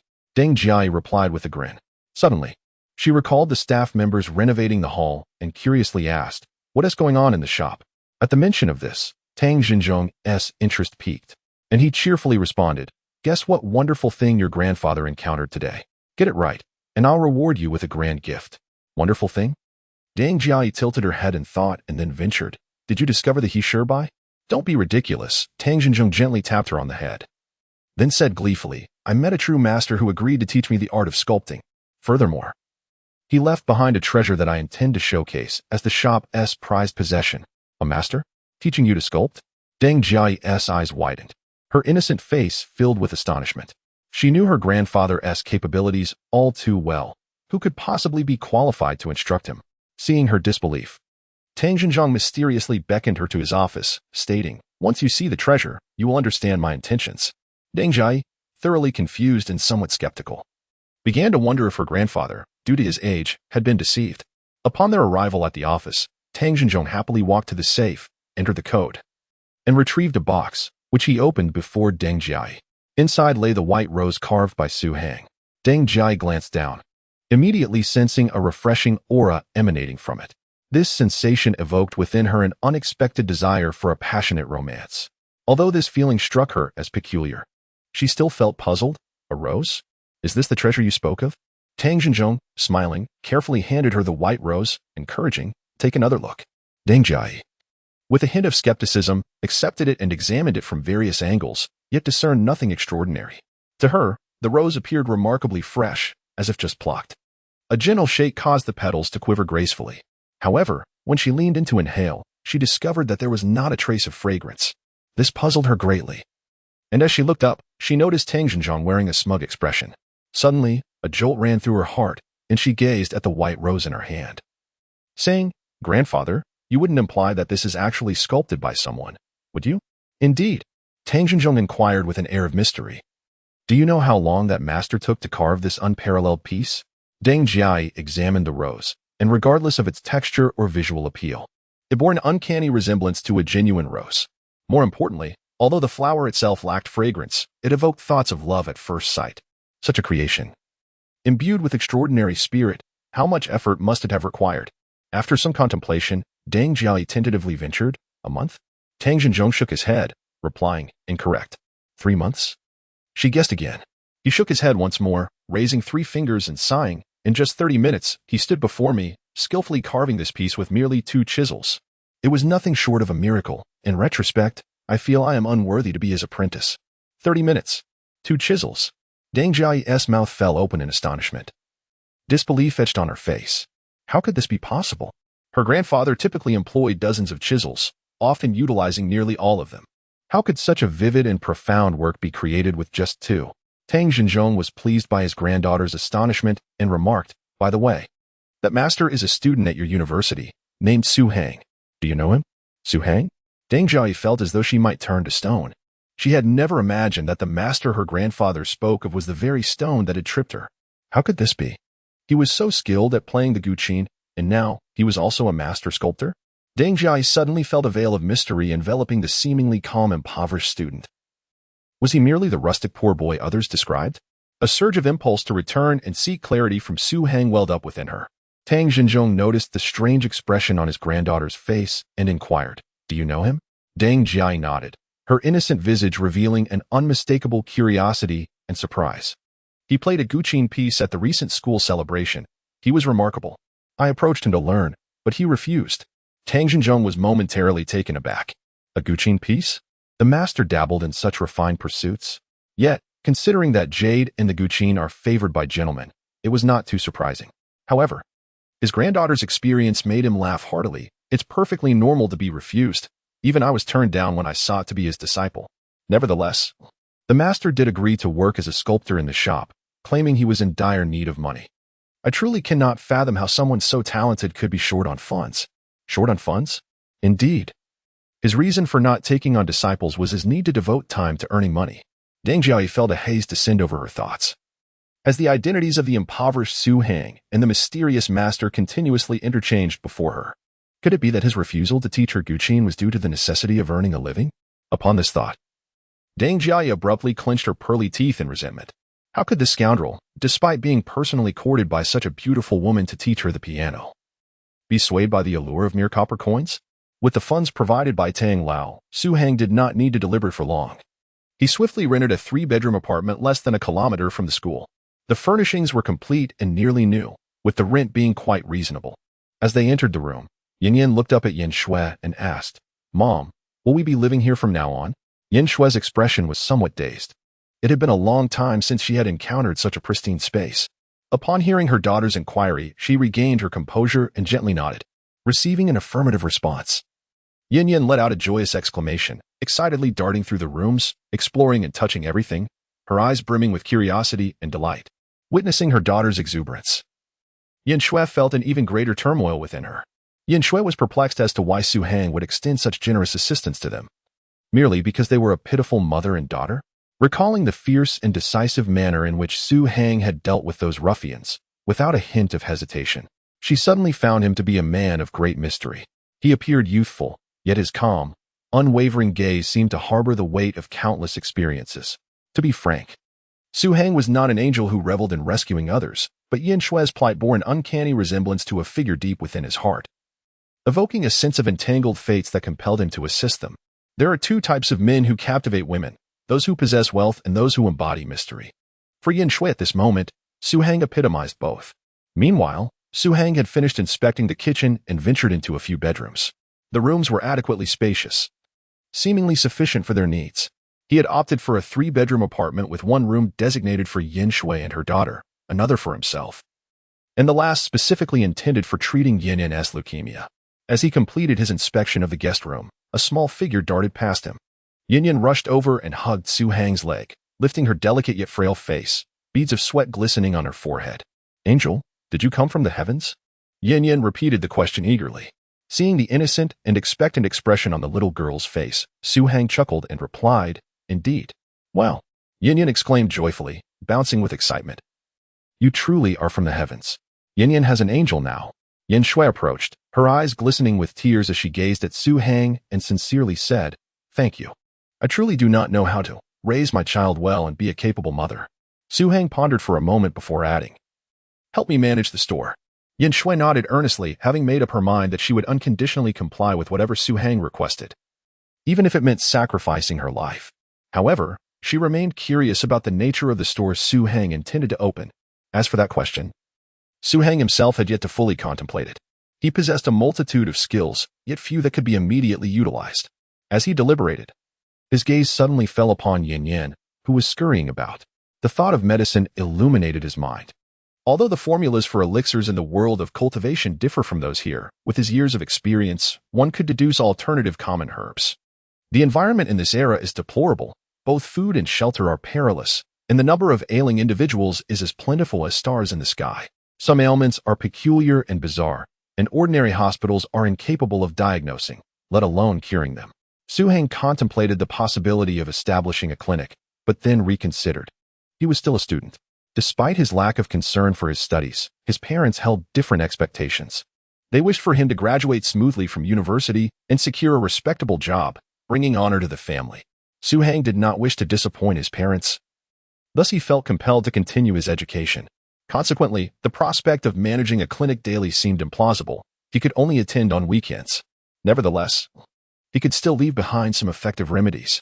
Selling medicine during the week and consulting on weekends appeared to be a viable option. However, opening a clinic required substantial funds, and apart from a few thousand in his pocket, he had no other resources. This paltry sum was insufficient compared to the enormous capital required for a clinic. Noticing Su Hang's troubled expression, Yin Shui inquired, "What troubles you?" Su Hang sighed, saying, I wish to open a clinic to help people, but I lack the funds to procure medicine. Then let them purchase their medicine elsewhere. Why must you sell it? Yin Shui replied, her expression one of confusion. Nowadays, many doctors simply diagnose and inform patients of the medicines needed, which can be purchased either at the hospital or outside pharmacies, presenting little limitation. Thus, she found Su Hang's worries perplexing. This prompted a moment of realization for Su Hang, and he felt a surge of joy. Indeed, he merely needed to diagnose the ailments and inform patients of the required medicines. As for the concern of leaking the formulas, he was not troubled. He could simply weaken the efficacy of the recipes, ensuring that recovery necessitated his acupuncture treatments. This way, he alleviated financial burdens while retaining the majority of the profits. Elated by this revelation, Su Hang turned to Yin Shui, exclaiming, "Your insight is profound. You have resolved a significant dilemma for me." Yin Shui, feeling somewhat bashful, replied, "I merely spoke offhandedly. I don't really understand these matters." "You are far too modest," Su Hang chuckled. Suddenly, he recalled the wooden box he had retrieved from his storage space. With a spark of inspiration, he reached into his pocket, extracted the box, and opened it to reveal a delicate lilac bracelet. He then presented it to Yin Shui, saying, "This is for you." Yin Shui was momentarily taken aback, gazing down at the bracelet with overwhelming joy. The mysterious lilac stones, translucent and gem-like, captivated the eye. She adored it, but felt unworthy of such a gift. Suppressing her affection, she said, "I already owe you so much. This is so beautiful, it must be quite precious. I cannot accept it." Su Hang, however, paid little heed to the bracelet, regarding it as devoid of spiritual essence, far less significant than an ordinary piece of jade in his eyes. He gently shook his head, directly grasping Yin Shui's hand to help her wear it. "I dislike being rejected. If you do not want it, you may discard it." Although he had resolved to comply with Su Hang's words, Yin Shui's face still flushed involuntarily when her hand was seized. She bit her lip and, after a moment, nodded softly, saying, "I will take good care of it." Opening a clinic requires more than just medical skills. It necessitates the procurement of various licenses, such as a physician's certificate and a medical institution permit. Despite Su Hang's confidence in his medical prowess, the world often disregards practical abilities. Failing an examination renders even the capability to cure cancer futile. To establish the clinic swiftly, he needed to contemplate alternative paths. After much thought, the only person he could turn to seemed to be Tang Xinzhong. With the old gentleman's influence, acquiring these permits should pose no challenge. With this in mind, Su Hang requested Yin Shui's identification card. Since he intended to open the shop under her name, she had to be listed as the responsible party. After obtaining the ID, Su Hang headed toward the jewelry street. He felt an urgent desire to earn money, whether for treating Yin Yin or for his own cultivation. Financial resources were essential. At that moment, the jewelry store had been fully renovated, and Deng Jiayi had already departed. However, many customers lingered around the transparent display case at the center of the shop, gazing in at the white rose and engaging in lively discussions. Tang Xinzhong stood nearby, observing the astonished expressions of the onlookers, feeling a swell of pride. It was as if this masterpiece were his own creation. Beside him stood a middle-aged man, equally captivated by the white rose, exclaiming, 30 minutes? Uncle Tang, you cannot be serious." Tang Xinzhong snorted, replying, "When have I ever deceived anyone? Believe it or not." The middle-aged man sighed, lamenting, "What a pity. I arrived late due to traffic and missed the spectacular scene." At that moment, Su Hang entered the store. The manager, who was surveying the lobby, brightened upon seeing him and hurried over, exclaiming, "Master Su, you have arrived." This attitude was a stark contrast to their first meeting. Su Hang nodded slightly, noticing Tang Xinzhong not far away, and proceeded towards him. The manager, oblivious to Su Hang's somewhat perfunctory demeanor, proudly led the way, wearing a beaming expression, setting aside Su Hang's own carving skills. The mere fact that he was valued by Tang Xinzhong was enough to elevate a humble store manager to the status of a revered figure. Cultivating a relationship with such an individual would only yield benefits. Tang Xinzhong spotted Su Hang, momentarily taken aback, perplexed by the young man's swift return. Nevertheless, this did not deter his excitement as he approached to greet him. "Master." Su Hang shook his head, saying, "No need to call me master. Simply address me as Su Hang. That is out of the question. The truly skilled deserve respect. Your artistry is unrivaled. It is only fitting to call you master." Tang Xinzhong replied solemnly. The middle-aged man, observing Tang Xinzhong's demeanor, was taken aback and curiously pulled the manager aside, inquiring, "Who is this person?" The manager responded, "Mr. Zhan." Weren't you just doubting that the white rose could have been carved by a young man? Well, the artist himself has just arrived. The individual referred to as Director Zhan was momentarily taken aback, instinctively glancing at Su Hang, who appeared rather ordinary, even somewhat shabby. Could this be the carving master who had refused to take Tang Xinzhong as an apprentice? Among the crowd surrounding the white rose, several had previously witnessed Su Hang's carving process. They eagerly approached, greeting him warmly. Faced with such attention, even Director Zhan, despite his reluctance to believe, could not dismiss the reality. Su Hang, lacking the luxury of time for pleasantries, turned to Tang Xinzhong and stated, "I would like to request your assistance with a matter. Please do not be so formal. Just let me know what you need, as long as it is within the old man's capability." Tang Xinzhong replied. Noticing the multitude of eyes upon him, Su Hang furrowed his brow slightly. He did not wish to make the matter of opening a clinic through unofficial channels widely known. Recalling his earlier intention to offer Tang Xinzhong some benefits, he suggested, "Let us discuss this in the storeroom. I happen to have something I would like to gift you." The storeroom? Tang Xinzhong's eyes brightened. Was he about to showcase his extraordinary carving techniques once more? Without a second thought, he prepared to escort Su Hang there. At that moment, a middle-aged man interjected urgently, "Uncle Tang, you promised that if the master came, you would allow me to witness it." Tang Xinzhong turned back, hesitating as he glanced at Su Hang. Being seasoned and astute, he understood that Su Hang's desire to go to the storeroom was to evade the crowd. Yet, he had indeed promised Director Zhan that he would allow him to experience the pinnacle of carving artistry. Noticing Tang Xinzhong's dilemma, Su Hang chose not to press the issue. It was clear that Director Zhan had a good rapport with Tang Xinzhong. Sharing this information with him would cause no harm. Thus, he nodded, and Tang Xinzhong's face illuminated with joy, though he immediately feigned sternness, addressing Director Zhan. "You, young lad, are quite the nuisance. Fine, come along. Were it not for your father, I would have sent you packing long ago." Inside the storeroom, a plethora of uncarved jade stones lay in wait. Some even uncut raw stones. Tools for carving and polishing were readily available. Tang Xinzhong reminisced. "In my youth, I often spent days and nights here carving, sometimes not emerging for several days at a time. Now that I am older, my visits have become scarce." He did not initially inquire about what Su Hang intended to present, but instead asked, "Is there any way I can assist the master?" Su Hang, straightforward as ever, replied, "I wish to establish a private clinic, and I hope to enlist your help in getting it started. I already have someone to manage it, but I still require a physician." Tang Xinzhong responded with an "oh," saying, "That is not difficult. The necessary permits can be arranged. However, do you prefer a traditional Chinese medicine practitioner or a Western doctor? The city hospital has numerous esteemed physicians. I can arrange for one to oversee it. No need for a renowned doctor. I merely want someone to be listed as a physician. The real practitioner will be myself," Su Hang asserted. Tang Xinzhong was taken aback. This carving master was also skilled in medicine? It was not apparent at first glance. Su Hang recognized that his youth might lead others to doubt his capabilities. So he clarified, "I do not intend to engage in any illicit activities with this clinic. I possess some ancestral medical knowledge that is unique, and I wish not to let it go to waste." "Oh, I see." Tang Xinzhong nodded, seemingly unfazed. In his perspective, it was hardly surprising that Su Hang, so young, could master the art of carving to such an extraordinary degree. Thus, his medical skills were not particularly astonishing either. He merely cast a glance at the standing General Zhan and remarked, "Well, bye. I recall that you have a university classmate working in the government. This matter shall be entrusted to you. The sooner, the better."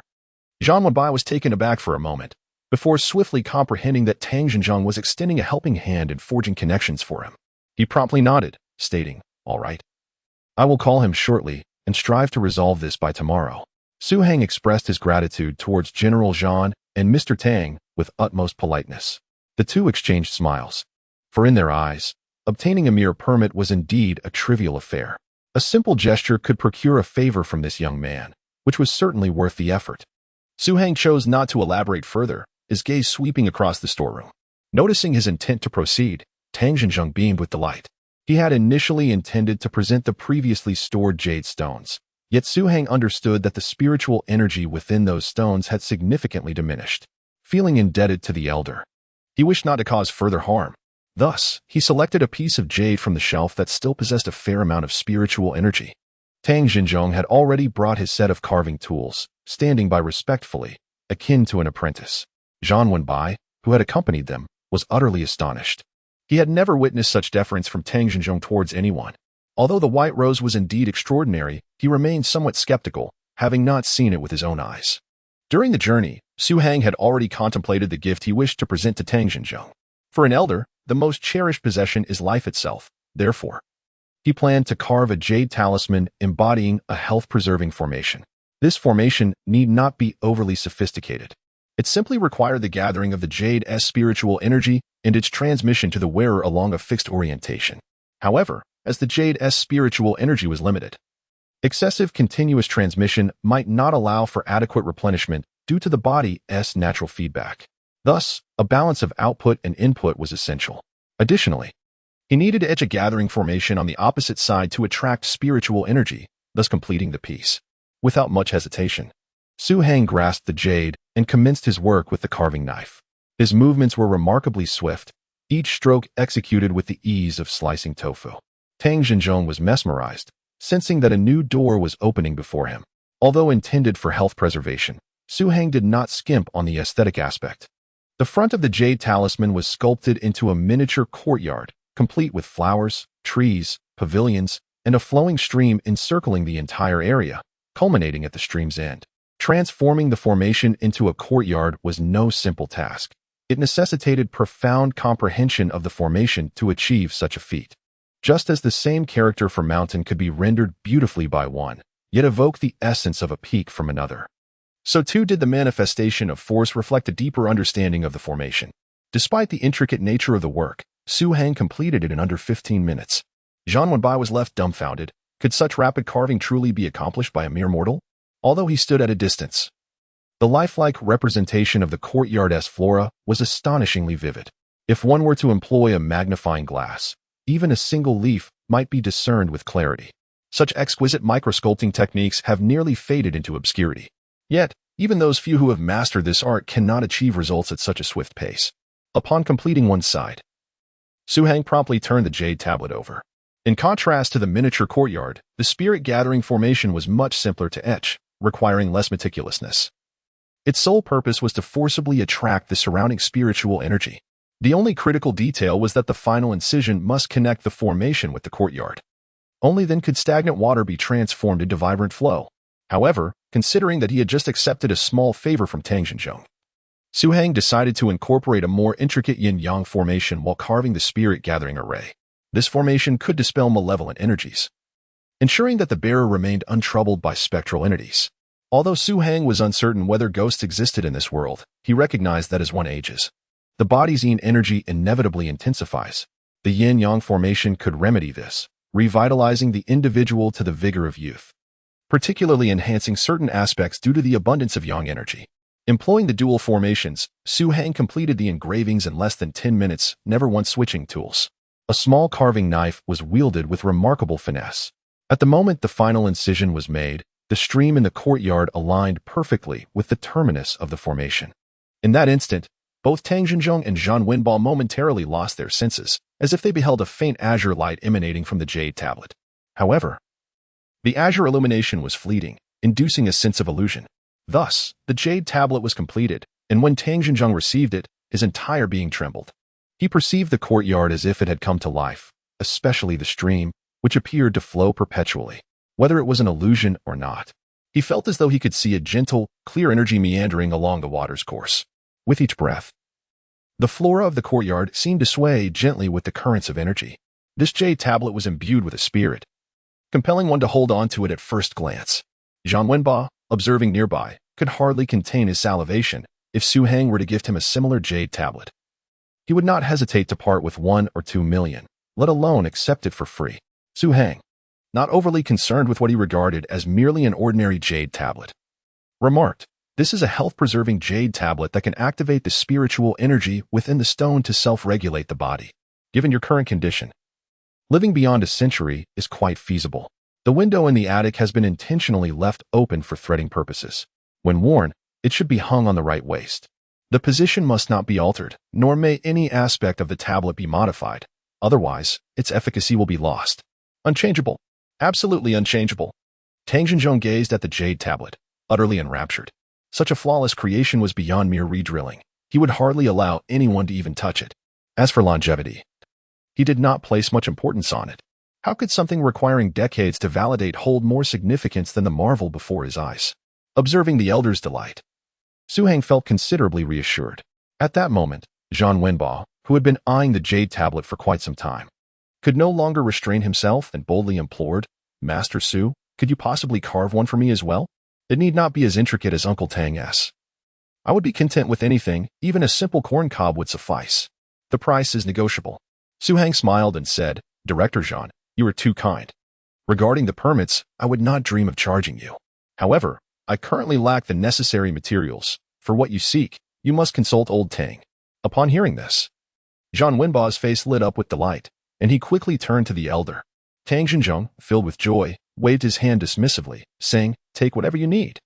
With Tang Xinzhong's approval, Su Heng selected a piece of jade from the shelf and remarked, "Seeing Director Zhang in such good spirits, you should be in good health.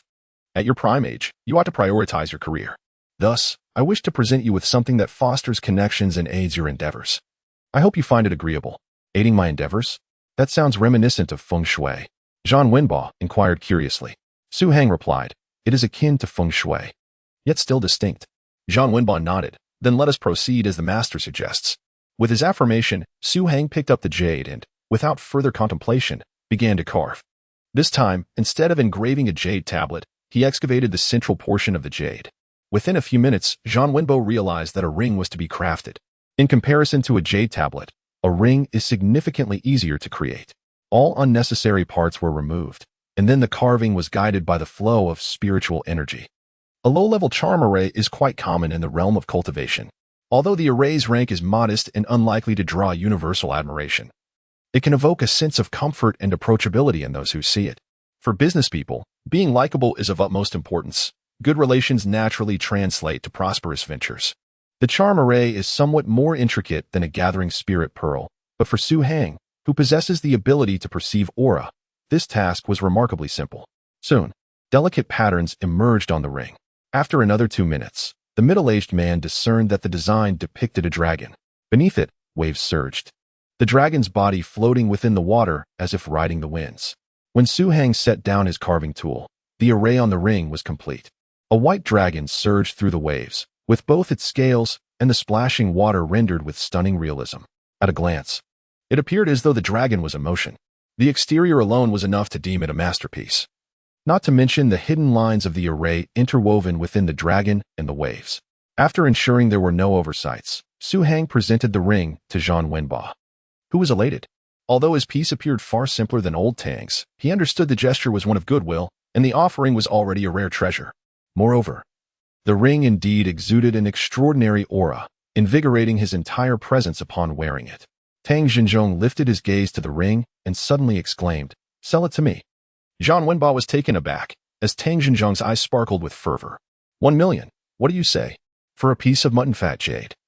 1 million is an exceedingly high price. However, Zhang Wenbo had an instinctual feeling that if he sold the ring for that sum, he would regret it for the rest of his life. Thus, he gritted his teeth and shook his head in refusal. Tang Xinzhong was profoundly disappointed. Unable to suppress his gaze towards Su Heng, resembling a child deprived of candy, Su Heng found the situation amusing and remarked, "Your jade tablet is far superior. Do not be overly greedy. Moreover, I shall come to carve on weekends." Upon hearing this, Tang Xinzhong's spirits lifted. He valued the process of carving far more than finished products. If he could master Su Heng's techniques, there would be nothing he could not create. Su Heng then asked Tang Xinzhong for a piece of jade and inquired about the price. In a jovial mood, the elderly gentleman declared, "A jade tablet from a master can extend my life by decades. What is a mere stone worth?" Regardless of Su Heng's insistence, he refused to accept payment but made an additional request. "My granddaughter's birthday is in 2 days, and I plan to invite some acquaintances. I wonder if the master might grace us with his presence? By the way, my granddaughter is an alumnus of the same university as you." Had this been the day before, Su Heng would have firmly declined. However, now he found it difficult to voice such a refusal. After all, one cannot forget the kindness received. Considering he had no pressing engagements the following day, he nodded in agreement. This delighted Tang Xinzhong immensely, as if Su Heng's attendance at the birthday celebration would elevate his own stature. As Tang Xinzhong meticulously shared the details of the celebration with enthusiasm, Zhang Wenbo felt a pang of jealousy and said, "Uncle Tang, I have watched Jiao Yi grow up. Why was I not invited?" Tang Xinzhong turned to glare at him. retorting, "What nonsense! Has Jiayi ever celebrated her birthday without your presence? I suspect you are merely trying to stir trouble." Zhang Wenbo chuckled awkwardly and quickly ceased his protests. While the two conversed, Su Hang remained engrossed in his work. He began by using a large chisel to divide the piece of jade into dozens of fragments, then switched to a smaller chisel for refinement. Although these were chisels, in his hands they proved more adept than any grinding machine. After a flurry of swift movements, a translucent jade needle took shape. Though it appeared simple and devoid of elaborate decorative patterns, it radiated an aura of vitality. Particularly striking was the needle's tip, which seemed to emanate a vibrant energy ready to pierce through. Furthermore, this needle was as fine as a cow's hair, leaving both Tang Xinzheng and Zhang Wenbo in awe. The craftsmanship that produced such delicate jade needles was truly inconceivable. Before long, dozens of jade needles were completed. Although the jade's quality was subpar, Su Hang felt a sense of satisfaction with the final product. Tang Xinzheng gingerly picked up one of the jade needles, intent on touching the tip, but before he could, he experienced the unsettling sensation of being pierced. He marveled at the sharpness of the needle, unaware that each one was meticulously crafted by Su Hang along the lines of its inherent energy. It could be said that these dozens of jade needles were conduits of vital energy. Curious, Zhang Wenbo asked, "Master, what purpose do these serve?" Su Hang replied, "They are intended for acupuncture." Acupuncture? Zhang Wenbo was taken aback. He had never heard of jade needles being used for such a practice. This was precisely why Su Hang felt confident in establishing a private clinic. Acupuncture utilizing vital energy was far more effective than ordinary metal needles. No matter how formidable the ailment, provided that appropriate remedies are administered and spiritual energy penetrates the root of the issue, the affliction shall naturally dissipate. After wrapping the dozens of jade needles in a cotton cloth and placing them in his pocket, Su Hang expressed his intention to take his leave. At that moment, Tang Xinzheng summoned the manager and presented 200,000 yuan as remuneration. Su Hang shook his head. He had undertaken the carving solely to repay a favor, and moreover, the jade used for the needles had not incurred any charges from Tang Xinzheng. How could he accept payment? Yet, Tang Xinzheng insisted, stating that a clear distinction must be made. While assisting the master was indeed commendable, the gift bestowed was exceedingly precious. In comparison, this mere 200,000 yuan was paltry. If the master were to accept the payment, both he and Wenbai could comfortably receive the master's gift. However, should you refuse, he clenched his teeth and feigned the act of removing the jade token already hanging from his waist, declaring, "Then I shall return this gift to the master." Faced with such determination, Su Hang found himself without recourse and reluctantly accepted the money. What had been intended as a gesture of gratitude had unexpectedly compounded the debt of goodwill. This was precisely Tang Xinzheng's intent. Had Su Hang accepted the payment, the carving would merely have constituted a standard, equitable transaction. Conversely, by refusing, Su Hang would effectively have repaid all previous favors. Although Tang Xinzheng was a master of jade carving, he was astute enough to recognize that for someone like Su Hang, incurring a debt of gratitude held far greater significance than 200,000 yuan. The Tang family's jade carving business had long relied on his prowess to maintain its reputation. However, his apprentices had either established their own ventures or lacked refinement in their craft, leaving the business at a critical juncture. As he aged and produced fewer works, the shop's patronage dwindled. The jade carving industry, which constituted the bulk of the Tang family's profits, faced severe challenges, posing a dire threat to the entire enterprise. Su Hang's arrival undoubtedly served as a much-needed tonic for the anxious Tang Xinzheng. Should he manage to secure this young talent, the Tang family's jade carving would undoubtedly reign supreme globally for decades to come. Subsequently, Tang Xinzheng personally escorted Su Hang to the entrance, reminding him of the upcoming birthday celebration. Su Hang nodded in acknowledgement before taking his leave.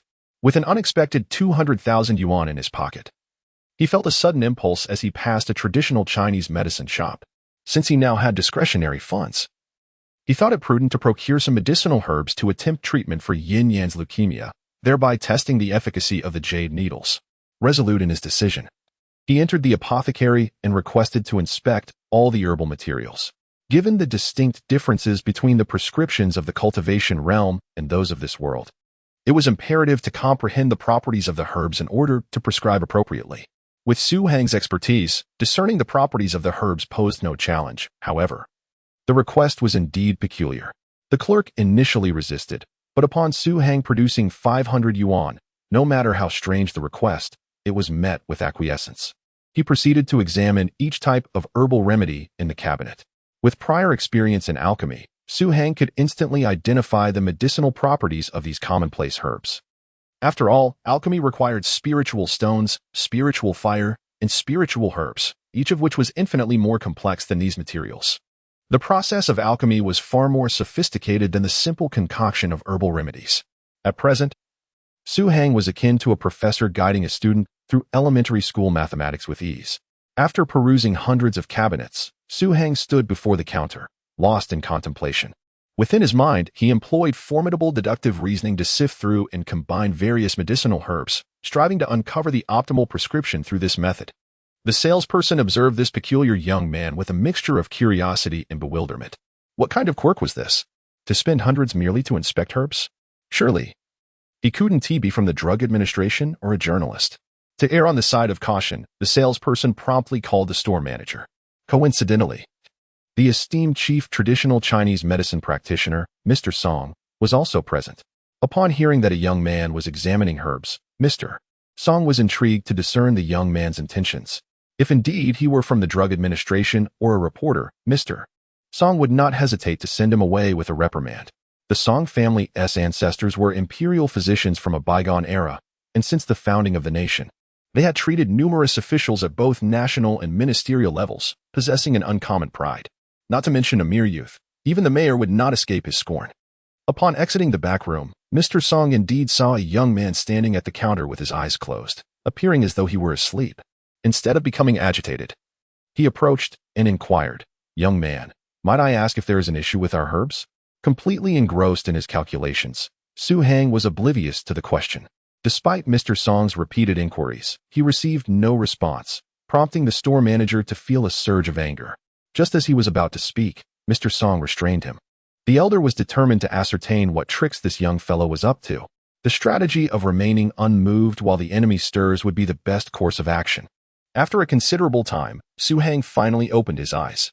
Having deduced the ultimate prescription, he raised his gaze towards the salesperson, enumerating the names and quantities of various herbs with great fervor.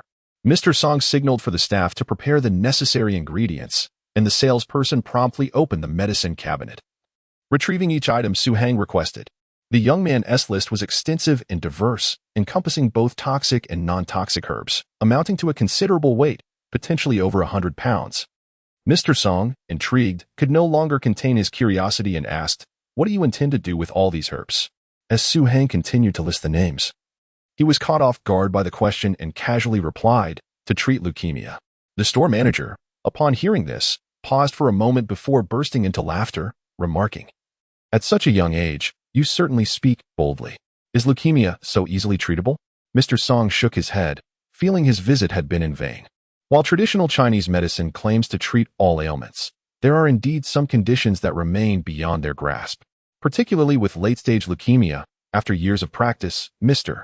Song would not dare assert he had 100% certainty of success.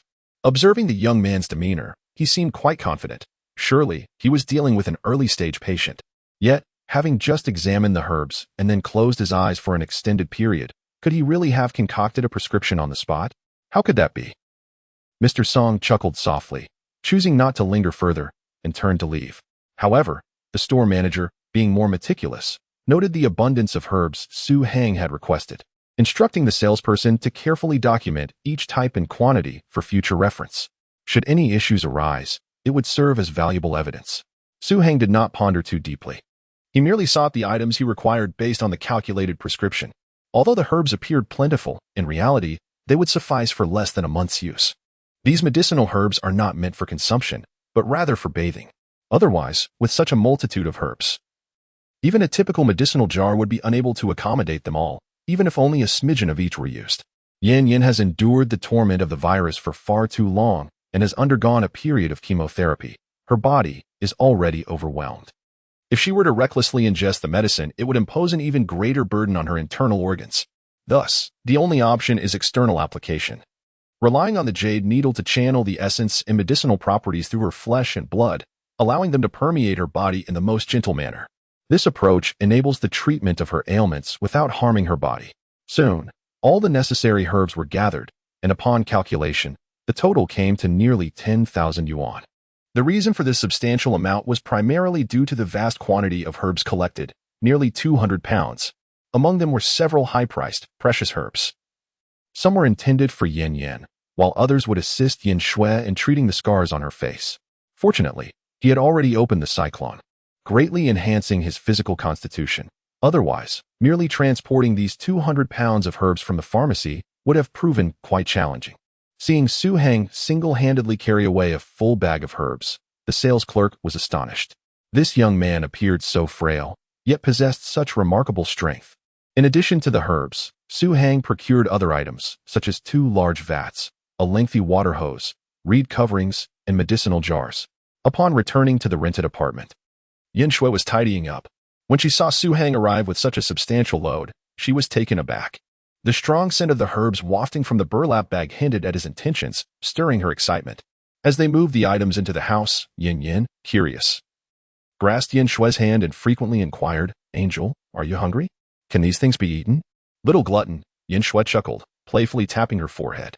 The little girl feigned a pout and exclaimed, "Angel, come quickly. Someone's bullying Yin. Daring to complain? Just wait until Mama tickles you." Perhaps the cleanliness of their new home had lifted Yin Shui's spirits considerably, allowing her to momentarily forget the nightmares of the past. The mother and daughter laughed and played. Their cheeks soon flushed. Su Heng entered with the medicinal jars and water hose, casting a glance and remarking, "Yin Yan's body is not suited for excessive strain at the moment. And by the way, your collar is askew." Yin Shui slightly lowered her head and indeed noticed that the 2 buttons of her collar had somehow come undone, revealing a glimpse of her fair skin.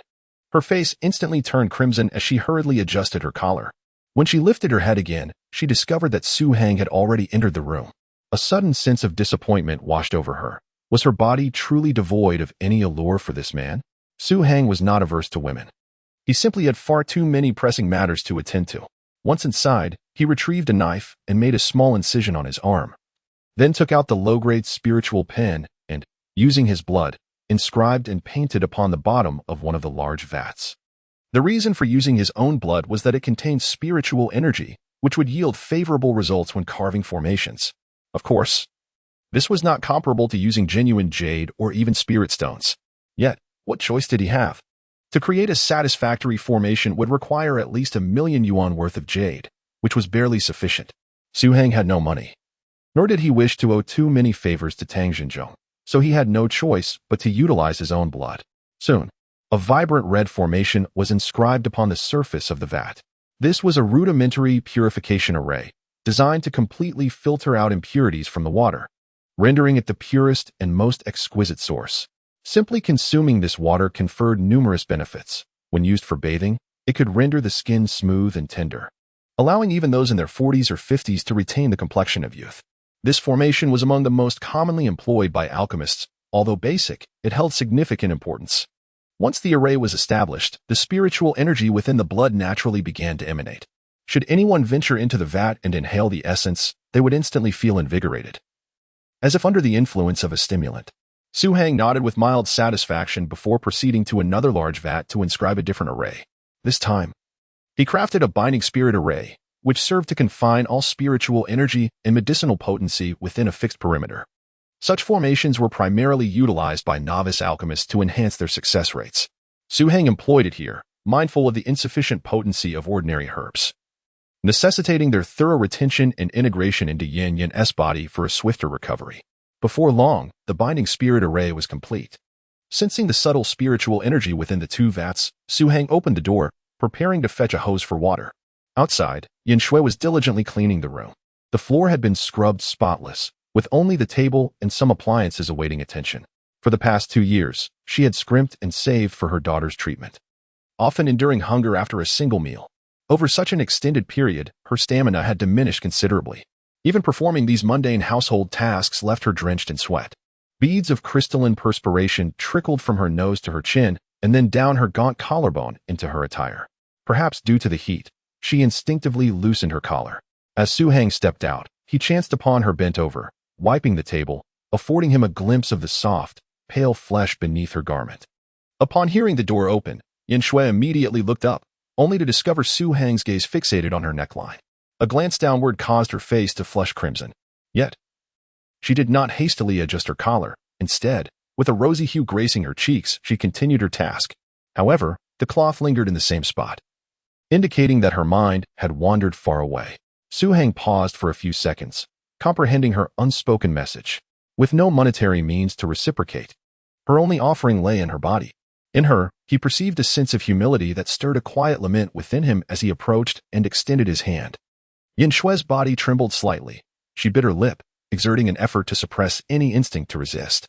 Given her reserved nature, achieving this was no small feat, however. Su Heng merely reached out to gently fasten 2 buttons, softly advising her, "Rest for a moment if you're sweating. It's easy to catch a chill." Yin Shui's body jolted at his words, and she raised her head, uncertain whether to feel relief or disappointment. Despite her current state of disregard for propriety, was he truly unaffected? Su Heng feigned ignorance of her altered expression as he moved to connect the hose to the faucet and pulled it into the room. He then retrieved the herbs he had procured, taking a handful of each and dividing them into 2 portions to soak in the water. After soaking 2 piles of medicinal herbs for approximately 20 minutes, Su Heng poured out the water and proceeded to grind them separately. He then glanced at the large vat, now filled with water. The cleansing array had begun to take effect, drawing impurities from the water into its core, where a dark mass visibly gathered. Su Heng nodded slightly, scooped the water from the vat into the large medicinal pot, and ignited the furnace. Observing his flurry of activity, Yin Shui let out a sigh. She instinctively touched the resplendent light purple bracelet on her wrist, acutely aware of the debt her mother, and she owed this man. She yearned to repay him. Yet opportunities for restitution eluded her. The body she once held in pride now seemed as inconsequential as air in his eyes. She pondered how she might truly capture his attention. In the capital city, the Su family, a prestigious lineage with a long-standing heritage, found themselves in dire straits in recent years. The previous generation, basking in the glory of their ancestors, had been lackadaisical and largely ineffective. They had seen many of their positions of power usurped, and their commercial ventures continuously pressured by emerging industries. The youngest generation, the grandchildren, numbered scarcely 2. Presently, the Su family teetered on the periphery of the capital. Should this continue, it would not be long before they were ousted. This predicament incited considerable anxiety among the rulers, compelling them to seek a strategic alliance with the Song family of Nanwei province, hoping to leverage their coastal connections for new benefits. For the Su family, this was a profound humiliation. The Song family had only recently risen to prominence, barely scraping into the ranks of first-class families in Nanwei. To ally with such a family was a source of mockery. Yet, what recourse did they have? Other prominent families regarded the waning Su family with disdain. Have you found any information? Within the grand residence of the Su family, an elderly man with graying hair sat in a grand armchair. Despite the Su family's decline, he retained an indescribable pride, for he was the current patriarch, Su Qiaoqiao. An investigation has confirmed that the illegitimate son driven away by the old master has returned to a rural area in Jiangxi province to farm and has since passed away. He had a son, though uneducated and simple, who lives as a decent farmer. However, his grandson is currently studying at Huanda. Here is a photograph. Another elder, of similar age, stated as he handed over a picture. The young man walking through the campus in the photograph was none other than Su Heng. Su Qiaoqiao glanced at the image before setting it aside, remarking, "Let it be him. Should we bring him back to the ancestral home?" The elder inquired. To have benefited from the lineage of an illegitimate child is already a stroke of fortune. Just send someone to contact him and explain the situation. Su Qiaoqiao replied disdainfully. Now that the eldest is engaged to the daughter of the Li family, and the second son is immersed in commerce, he remains the only eligible bachelor of the Su family, a rarity indeed. It is laughable that the Song family would want him to marry that girl, a small family from another province, and if not for their considerable foreign ventures, I wouldn't even bother. The elderly man beside them remained silent, having served as the steward of the Su family for several decades, attending to 3 generations. Yet each generation seemed to diminish in stature. Even the current Su Qiaoqiao paled in comparison to the esteemed elder of yore. In its prime, the Su family held a prominent position in the capital, if not omnipotent, but what of now? Despite his myriad thoughts, the steward, bound by duty, could only acquiesce to the head of the household. Glancing at the photograph on the table, he nodded slightly, hoping this young lad could withstand the sudden influx of fortune. In Nanwei, at the Song family's modern villa, a man in his 30s slammed his palm on the table, exclaiming, "The Su family is truly overstepping. Our Xiao Jing is a genuine heiress. How could she be wed to a mere illegitimate offspring? Besides, That boy has maintained ties with the Su family since his father's time. He hardly qualifies as a true member of the Su clan. A younger man beside him, his face dark with malice, remarked, "The Su family has indeed gone too far, treating us like fools. A plucked phoenix is worth less than a mere chicken. Their laughable arrogance only hastens their decline. Brother, shall I send someone to eliminate that boy? If he were gone. I wonder if the Su family could concoct any further schemes." The older man's expression wavered, contemplating the implications. If they were to eliminate this unexpected illegitimate son, the Su family might either dispatch their commercially talented member or sever ties altogether. This union was not merely about establishing a connection with the Su family. It was equally vital to integrate that commercial prodigy into the Song family. Who could have predicted such a turn of events from the Su family?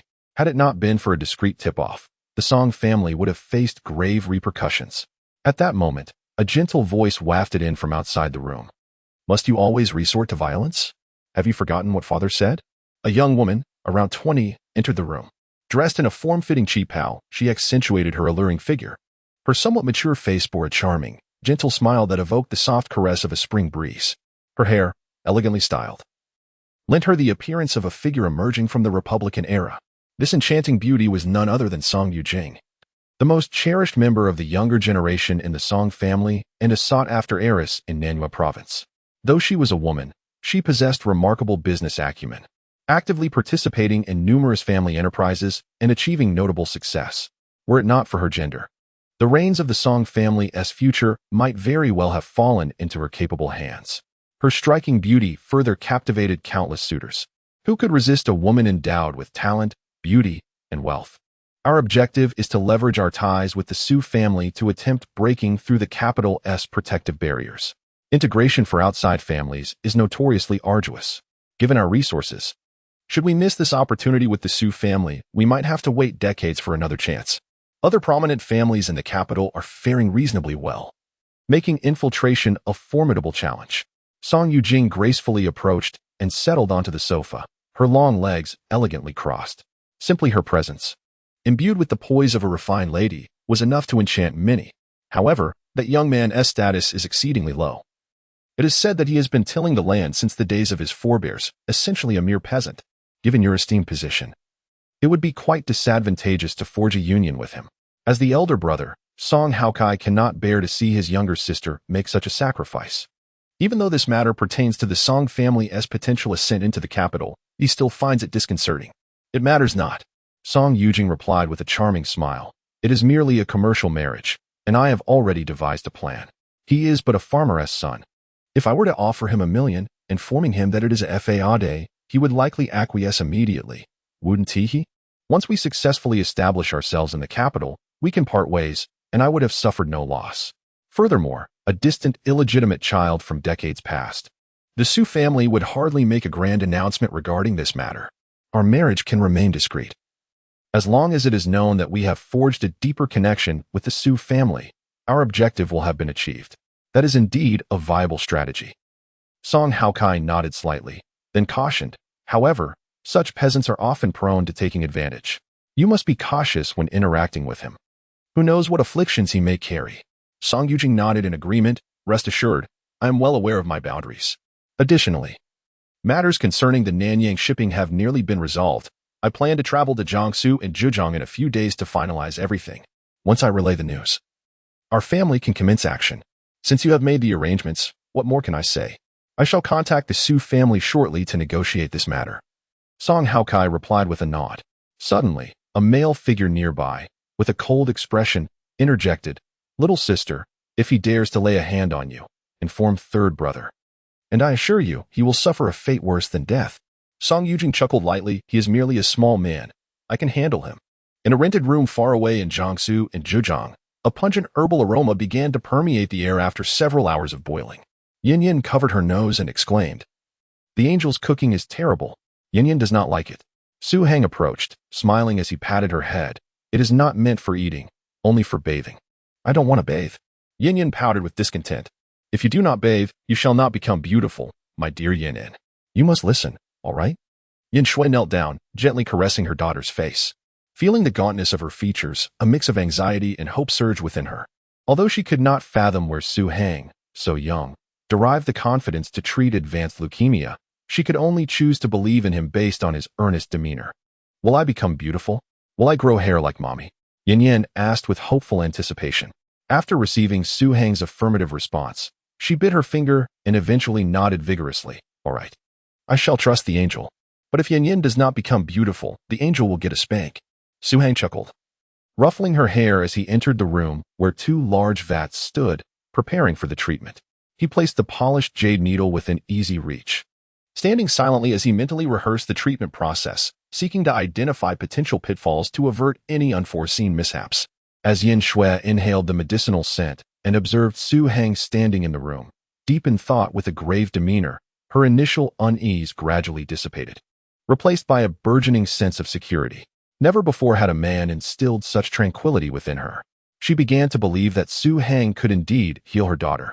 While Yin Shui was consumed by anxiety, Su Hang had already rehearsed the treatment process numerous times, ensuring that no detail was overlooked. He poured the medicinal herbs along with the concoction into a large water tank and then brought over the purified spirit water to boil. Once the tank was filled with the medicinal solution, he summoned Yin Yin, gesturing for the little girl to soak in the tank while he prepared the needles. Yin Yin stared at Su Hang with wide eyes, speechless, while Yin Shui reminded him, she needs to undress. Could you step outside for a moment? Without lifting his gaze, Su Hang replied, in medicine, one does not distinguish between genders.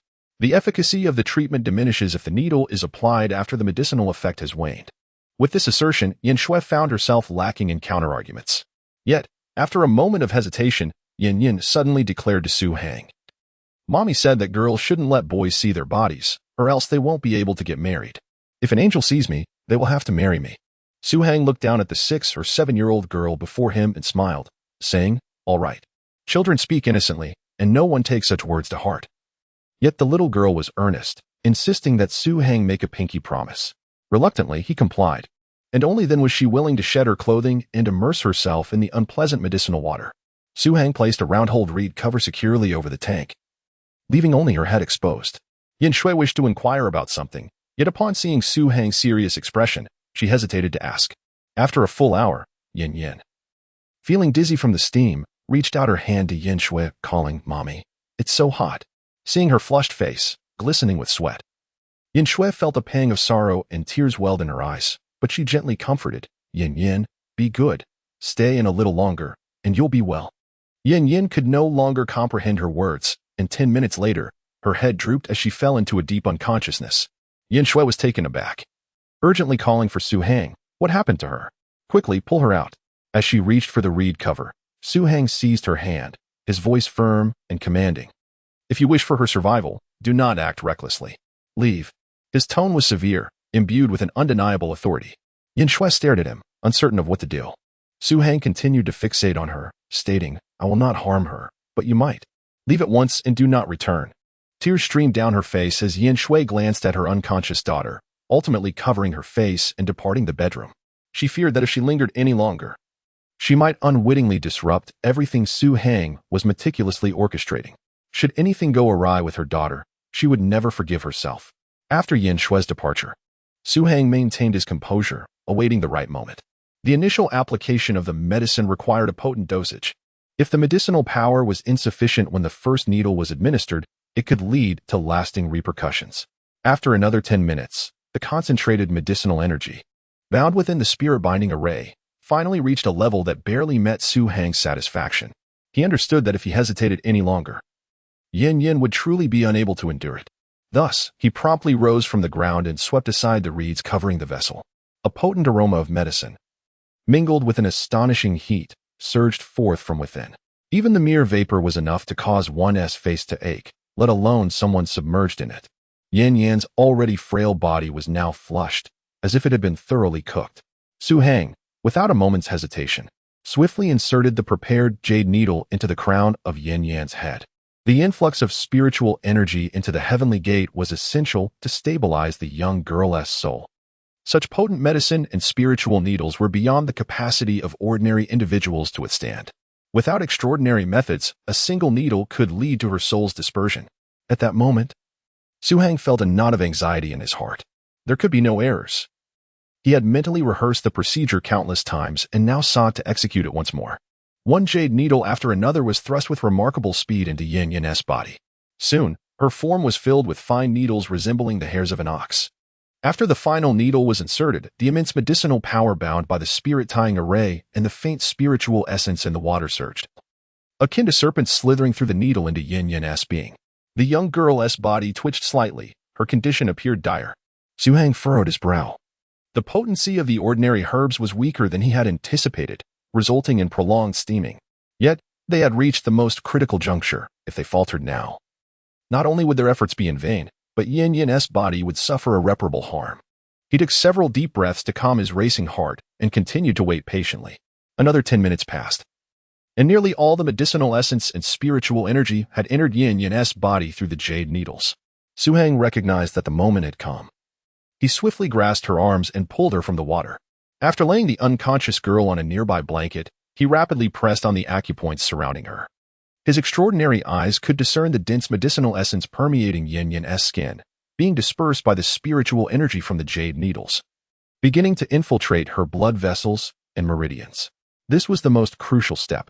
It was imperative to dissolve all the medicinal power, ensuring that every part of her body was enveloped by the spiritual elixir. Practicing medicine was infinitely more challenging than carving, even with his extensive experience. Performing these tasks with an ordinary human body was still a formidable endeavor. Beads of sweat emerged, and his hands began to ache, yet he did not relent, for he was saving a life. Hearing the commotion in the room, Yin Shui could no longer contain herself and approached the door. Upon witnessing Su Hang's hands diligently massaging Yin Yin's acupoints, hope suddenly filled her heart, covering her mouth to stifle any sound that might disturb Su Hang. She anxiously observed the unfolding events in the bedroom, her heart fervently praying. 20 minutes later, Yin Yin's flushed skin gradually returned to its natural hue, her breathing becoming more even. Su Hang halted his actions, inhaling deeply as he removed all the jade needles from Yin Yin and set them aside. At that moment, Yin Yin suddenly retched, expelling a dark blood and peculiar clots from her mouth, a sight both shocking and disconcerting. Yin Su let out a startled cry, instinctively rushing to the doorway, but recalling Sheng's earlier words, she abruptly halted. As she observed New York in expelling something, Sheng not only felt unsurprised but also regarded it as a matter of course.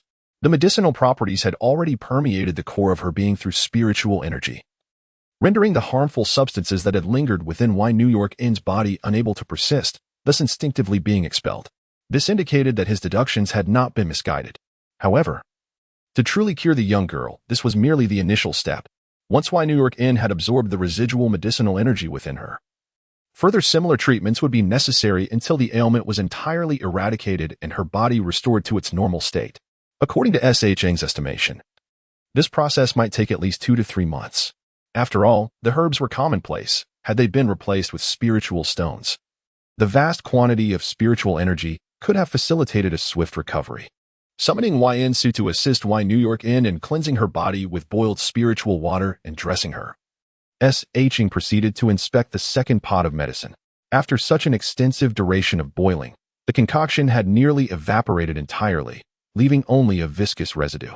Sheng took a spoon and extracted all the contents, placing them into a ceramic jar, then mingled it with his own blood, stirring it thoroughly. He intended to amalgamate this medicinal paste with spiritual energy, creating a rudimentary yet effective spiritual remedy.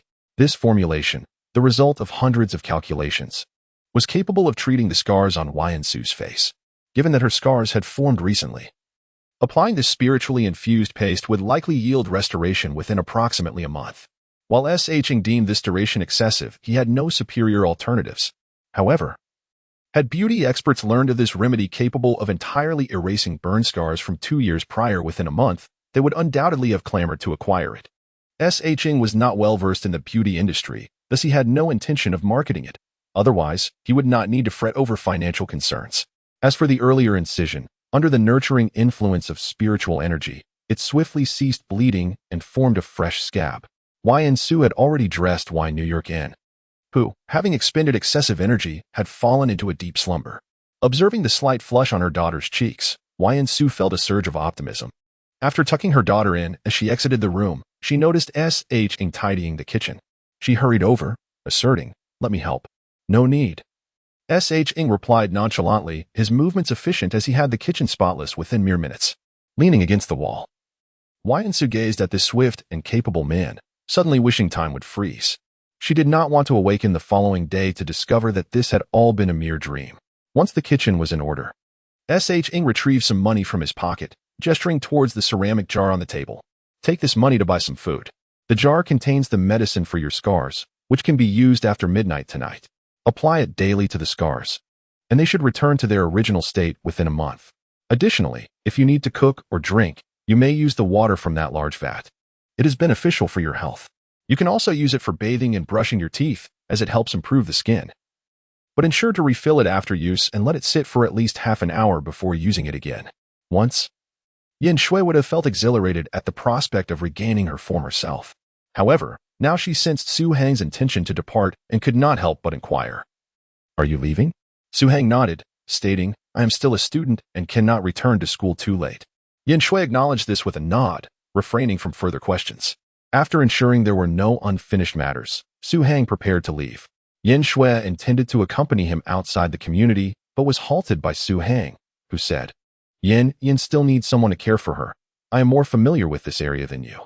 Please return. Captivated by the clarity in his gaze, Yin Shui found herself nodding in agreement. Yet, after closing the door, she could not resist peering through the peephole, watching as Su Hang descended the stairs step by step. In that moment, she suddenly pondered whether, if Su Hang were to stay tonight, she might truly. The thought caused her cheeks to flush even deeper, and she chastised herself for becoming so pitiable. Nevertheless, the image of Su Hang's not particularly strong yet profoundly reassuring figure continually surfaced in her mind, leaving her legs a touch unsteady. An oddly familiar yet strange sensation further heightened her blush. Upon returning to school, Su Hang encountered the long-awaited Zhang Wenba at the gate. Upon seeing Su Hang, Zhang Wenba approached with evident delight, promptly handing over a file folder while announcing, as promised, all the procedures are complete. I also found a qualified doctor to endorse it. His information is in the folder. Taken aback by the swiftness, Su Hang reflected that the old master must have anticipated this and entrusted Zhang Wenba with the task. After inspecting the folder and confirming the completeness of the documents, Su Hang looked up with a smile and expressed his gratitude. Thank you, General Manager Zhang, for your assistance. Zhang Wenba raised his right hand, pointing to the jade ring adorning his thumb, and remarked, I owe thanks to the master as well. I was on the verge of giving up on a particularly troublesome client, but a few hours ago, I happened to meet him on the road, and our conversation flowed effortlessly, resulting in a signed contract. This ring truly works wonders. Congratulations, Su Hang replied calmly, unaffected by the ups and downs. By the way, where does the master intend to establish the clinic? I know quite a number of people in the real estate sector and could be of assistance, Zhang Wenba inquired. Su Hang pondered for a moment before revealing the address of his rental unit. It should be nearby. It's close to the school, making it convenient for back and forth. Zhang Wenba thought intently for a moment, then suddenly clapped his hands and exclaimed, What a coincidence! I recall there is a food store in that vicinity available for transfer, though it is not very large, about 20 to 30 square meters. I wonder if that would suffice? Su Hang considered it and nodded. That should be adequate. Without hesitation, Zhang Wenba urged him into the car, eager to finalize the matter immediately. Su Hang initially hesitated to trouble him further, but realizing that as a student, it would take an extensive amount of time to accomplish this on his own, he did not resist. Upon arriving at the shop, Zhang Wenba directly approached the owner and expressed his intent to purchase it. The owner had already planned to sell, and the two struck an agreement, intending to handle the paperwork the following day. Zhang Wenba had already made it clear that Su Hang could use the shop without paying rent. This left Su Hang feeling somewhat helpless, as he had already incurred a debt of gratitude and now found himself further indebted for a free rental space. However, Zhang Wenba stated that the idea originated from Tang Lao and had nothing to do with him. If they wished to relinquish the shop, they should speak to the elder. Su Hang understood Tang Xinzheng's intentions all too well. The more favors one owed, the harder it became to extricate oneself from the Tang family. Although Su Hang could see through the elder's cunning mind, he did not wish to expose it. He indeed lacked substantial strength, and accepting favors was unavoidable at this juncture. In terms of renovation, little effort was required.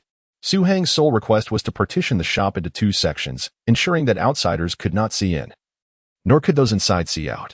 The only means of communication between the two spaces would be a small hole drilled in the partition. Upon learning of Su Hang's intentions, Zhang Wenba waved his hand and proclaimed, You need not concern yourself with this matter. I shall handle it and guarantee your satisfaction. Aware of Zhang Wenba's expertise in decoration, Su Heng nodded in agreement, saying, I appreciate your assistance. I will cover the expenses incurred.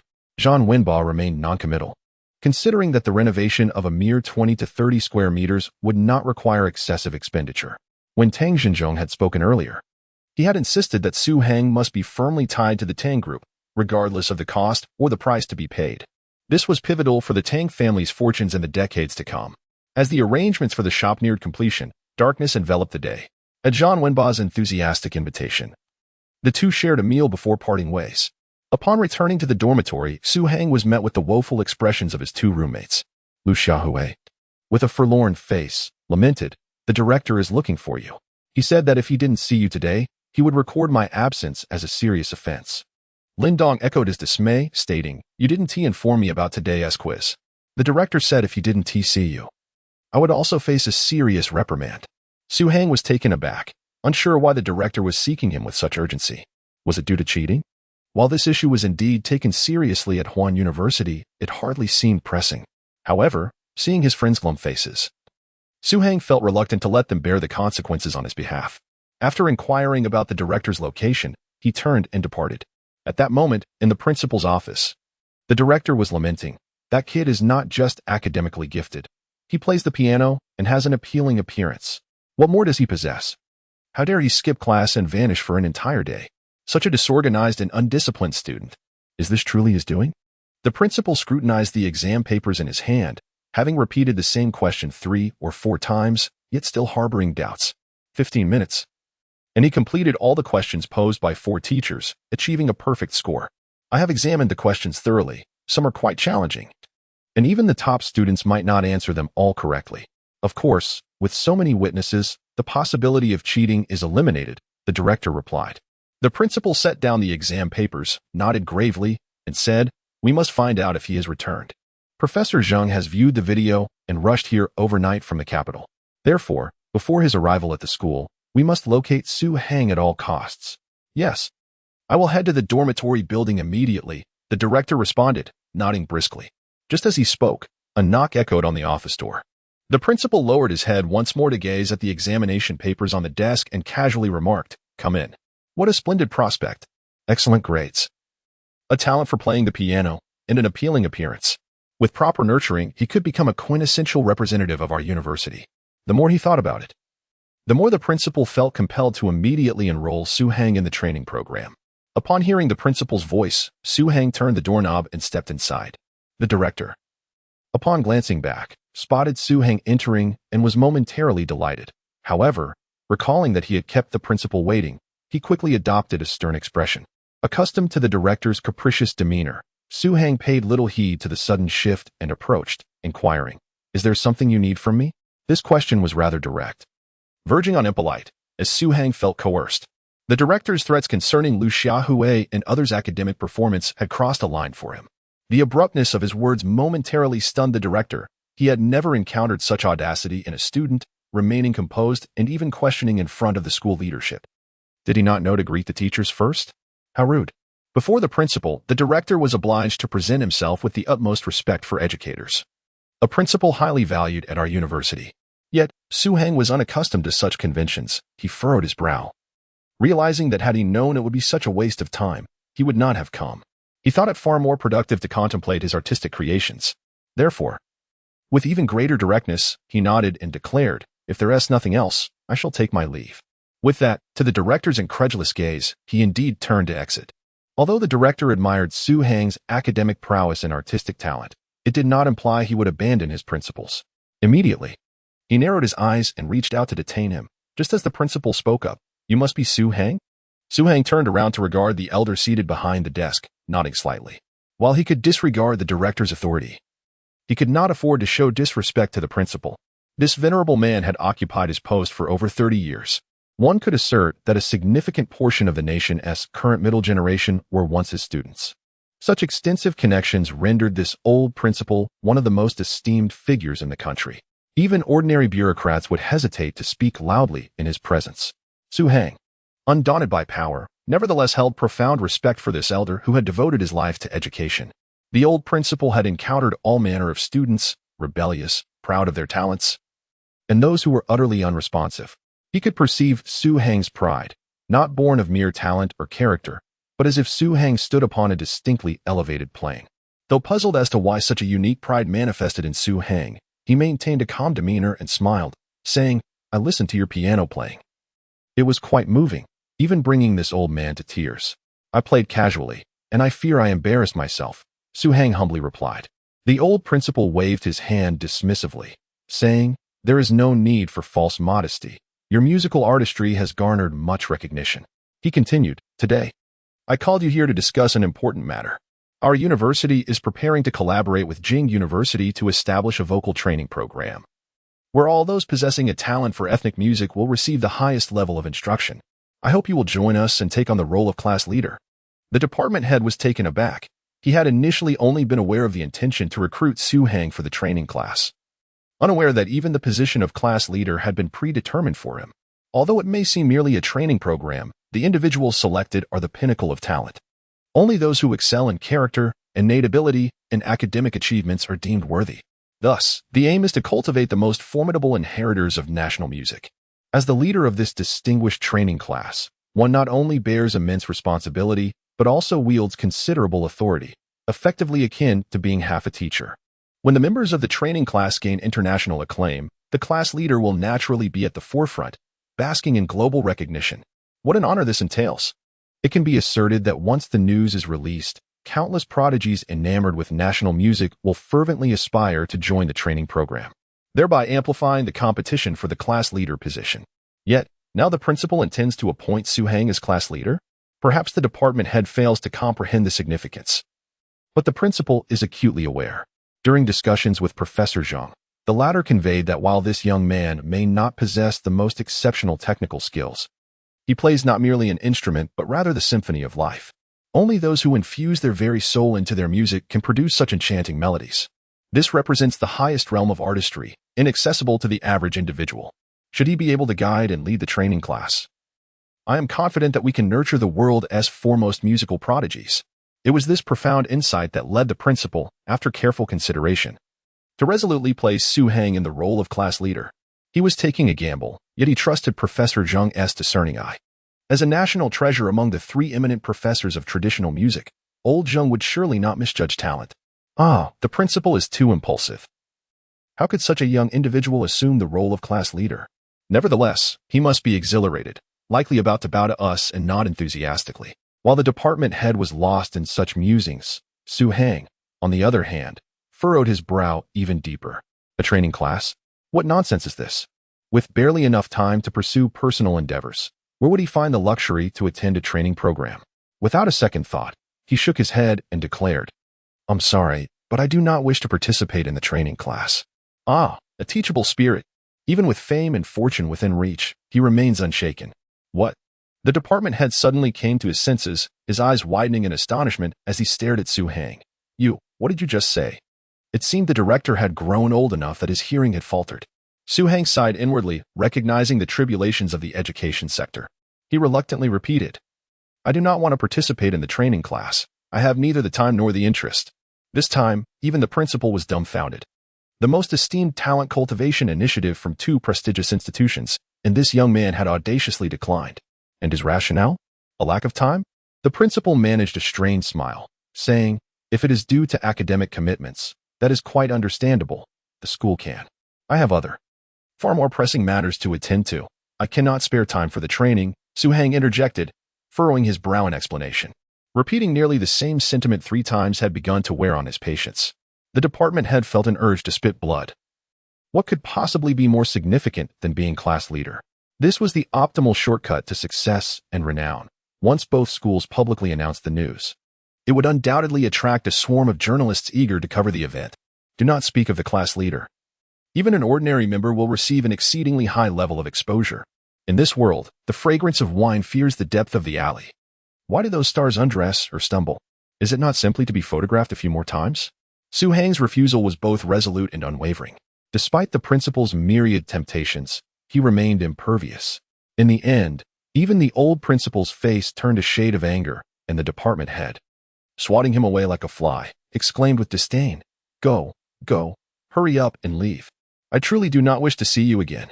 Su Hang nodded, recalling matters concerning his roommate, and reminded, I have been here. Lu Xiaowei and the others should not receive further reprimands. The department head nearly flung his teacup at Su Hang's face, his expression dark as he thundered, Get lost. Su Hang nodded, unfazed by praise or blame, and turned to exit. As he closed the door, he faintly heard the sound of someone slamming a desk inside, though he could not discern whether it was the principal or the department head. Completely unconcerned about the incident, Su Hang soon returned to his dormitory. Lu Xiaowei and the others immediately surrounded him, inquiring why he seemed so hurried. Su Hang replied nonchalantly, just a tedious music training. The group promptly lost interest, with Yi Qingxing muttering, With your level, do you even need training? It is indeed quite dull. Once the dormitory settled into silence, Su Hang lay on his bed, contemplating matters regarding the spiritual talismans. The surrounding spiritual energy flowed in and out of his body in a swirling motion, gradually transforming him. Given time, he would not only possess a physique far superior to that of an average person, but potentially even one of iron and steel. The night swiftly passed, and the following day Su Hang attended class. Many students regarded him as though he were a curiosity, whispering amongst themselves. The news of his perfect score in merely 15 minutes had already spread throughout the class. Many were incredulous, while others speculated whether he had employed high-tech methods to cheat. Otherwise, given his previous performance, such an achievement seemed impossible. This scrutiny left Su Hang feeling uncomfortable, and after enduring for a while, he chose to leave. As for skipping class, it held no significance for him. The notion of academic pursuits bore no weight in his eyes. Were it not for the concern of disappointing his parents, he might have already considered withdrawing from school. Lin Qiaoqiao had also heard of Su Hang's perfect score. While surprised, she inexplicably felt that it was not entirely unexpected. As for Zhang Xiao, his face turned a shade of green with anger. A perfect score? Hadn't they agreed on consequences for cheating? Moreover, he had been reprimanded by the department head like a subordinate. However, his father had returned from another province today, claiming he was to take him to the birthday party of old Master Tang's granddaughter. Such gatherings often served as prime opportunities for business people to expand their networks. Thus, Zhang Xiao decided to bide his time, planning to deal with Su Hang after the celebration, thinking of soon encountering the pure and beautiful department flower. Zhang Xiao felt a surge of desire. His preference lay not in conquering materialistic girls like Lin Qiaoqiao, but rather innocent maidens like Deng Jia. The thought of that untouched figure gasping beneath him sent a thrill through his heart akin to ants crawling beneath his skin. Reflecting on the situation, Su Hang knew he would likely never have the opportunity to attend such a lavish birthday celebration for the wealthy. His fleeting sense of superiority began to swell. What did it matter if his academic achievements were commendable? In the eyes of society, he remained merely a poor boy. Even if he were to stand outside, it was likely he would be turned away. Contemplating this, Zhang Xiao's spirits lifted considerably. Conversely, Lin Qiaoqiao was far from pleased, as Zhang Xiao had no intention of bringing her along. To this privileged youth, Lin Qiaoqiao was merely a plaything, to be discarded once the fun had concluded. With his father attending, he could not risk the reprimand that would come from parading around with a woman of questionable reputation. Hearing that the birthday party would be graced by numerous beautiful women only heightened Lin Qiaoqiao's anxiety. She understood Zhang Xiao's nature. If she were absent, he might very well attract the attention of some shameless woman. Thus, she resolved to stealthily accompany him, lest someone take advantage of her absence. After leaving school, Su Hang glanced at the time. It was nearing 10 o'clock. After a moment's reflection, he returned to his dormitory to retrieve a gift and decided to walk to the birthday celebration. The hotel address provided by Tang Xinzhong was approximately 7 or 8 kilometers from the school, and by around 11 o'clock, he arrived at the hotel entrance. This establishment was a renowned 4-star hotel in the area, adorned with opulent decor and equipped with a restaurant, gym, and bar, everything one could desire. Many preferred to host their gatherings here. However, today, the hotel had been reserved exclusively by Tang Xinzhong for his granddaughter's birthday celebration. The entrance was lined with luxury vehicles, and those disembarking were clad in international designer brands. Anyone who could enter was undoubtedly of considerable wealth. In stark contrast stood Su Hang, clad in a simple athletic outfit, so worn that its original color was indiscernible. His shoes, costing no more than 20 yuan, had faded from a vibrant sky blue to a pale white. From any angle, he was unmistakably a poor boy. Passers-by occasionally cast a curious glance his way, but soon lost interest, assuming he was merely a youthful onlooker drawn by the festivities, an all too familiar sight. Unbothered by the opinions of others, Su Hang clutched the yellow wooden box and approached the hotel entrance. However, he was promptly halted. The attendant, with polite demeanor, extended a hand and requested, "Please present your invitation." Su Hang frowned slightly. Others were entering without producing invitations. Why was he singled out?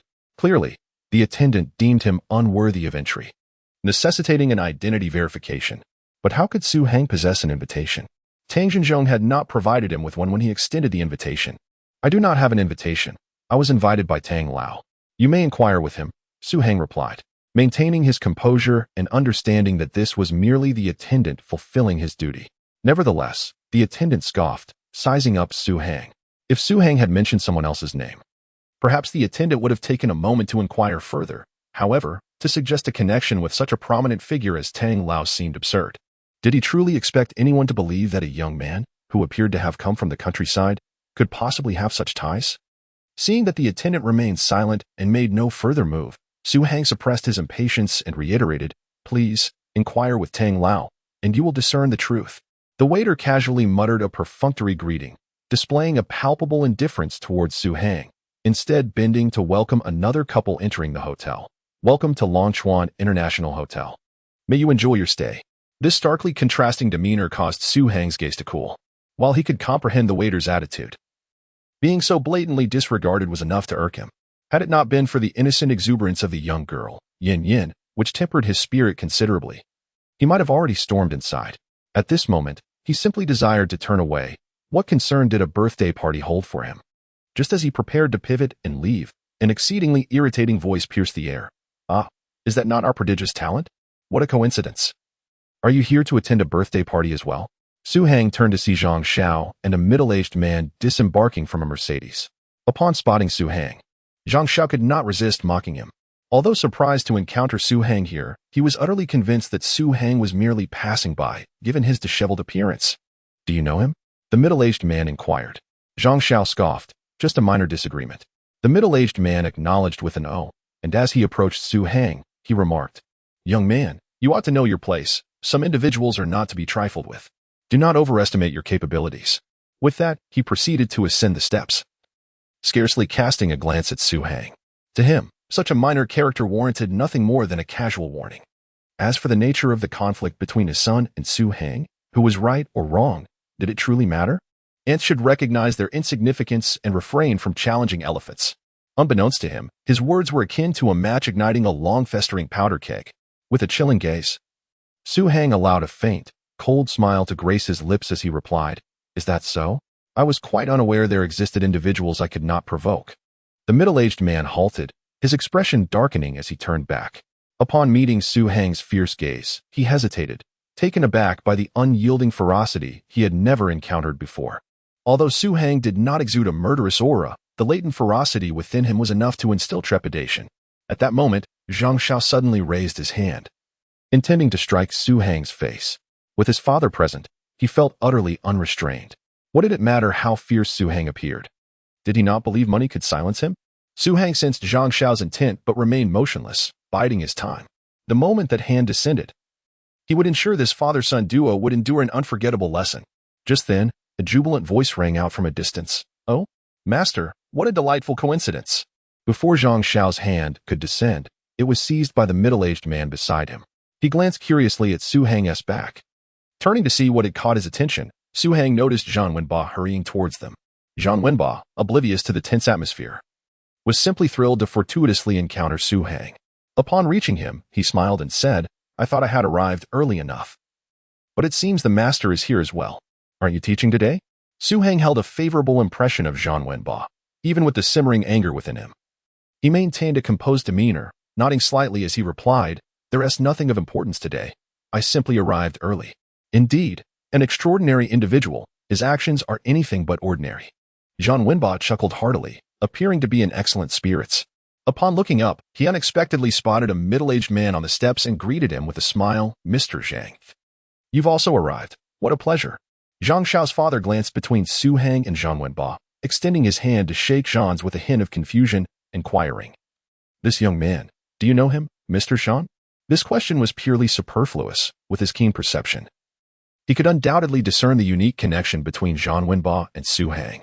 Furthermore, judging by Zhang Wenba's tone, it seemed he held this young man in considerable esteem, which puzzled Mr. Zhang. Zhang Wenba's decoration company ranked among the top 10 in the province and was a leading enterprise in the city. How could such a figure possibly be associated with Su Hang? Zhang Wenbo laughed, saying, "Not only do I know him, but Master Su has even gifted me something. Though it pales in comparison to the present he gave to old Master Tang, which I must admit, I envy." His tone, laced with 7 parts boastfulness and 3 parts honor, caused Mr. Zhang to startle. Old Master Tang had also received a gift from Su Hang. Meanwhile, the attendant at the entrance stood frozen, astounded by the revelation that this impoverished young man truly knew old Master Tang. Before Mr. Zhang could clarify his thoughts, Zhang Wenba had already taken Su Hang's arm, intent on entering the hotel. However, Su Hang did not budge. Shaking his head, he said, "I don't have an invitation." "An invitation? The old master personally invited you. Why would you need one?" Zhang Wenba replied, utterly perplexed. The attendant, trembling, stammered, "Mr. Su, I apologize, it was my mistake. Please, come in. No invitation required." "Is it against the rules? Will it breach protocol?" Su Hang inquired. The attendant shook his head vigorously, repeatedly insisting, "No, no. Please, come in." Even the dimmest among them could see something amiss. From Su Hang's words, Zhang Wenba surmised that the attendant had looked down on Su Hang due to his shabby attire. He couldn't help but smirk at the attendant, realizing that in order to win Su Hang's favor, he had to cater to him, even as a high-ranking executive. How dare this mere attendant underestimate him? Nevertheless, he refrained from voicing his thoughts and instead reprimanded the attendant. "In the future, be cautious with your words and actions. Do not judge by appearances and disgrace our hotel." The attendant dared not retort, quickly bowing in apology. Observing his sincere demeanor, Su Hang chose not to be overly difficult and proceeded into the hotel, holding the items he had brought.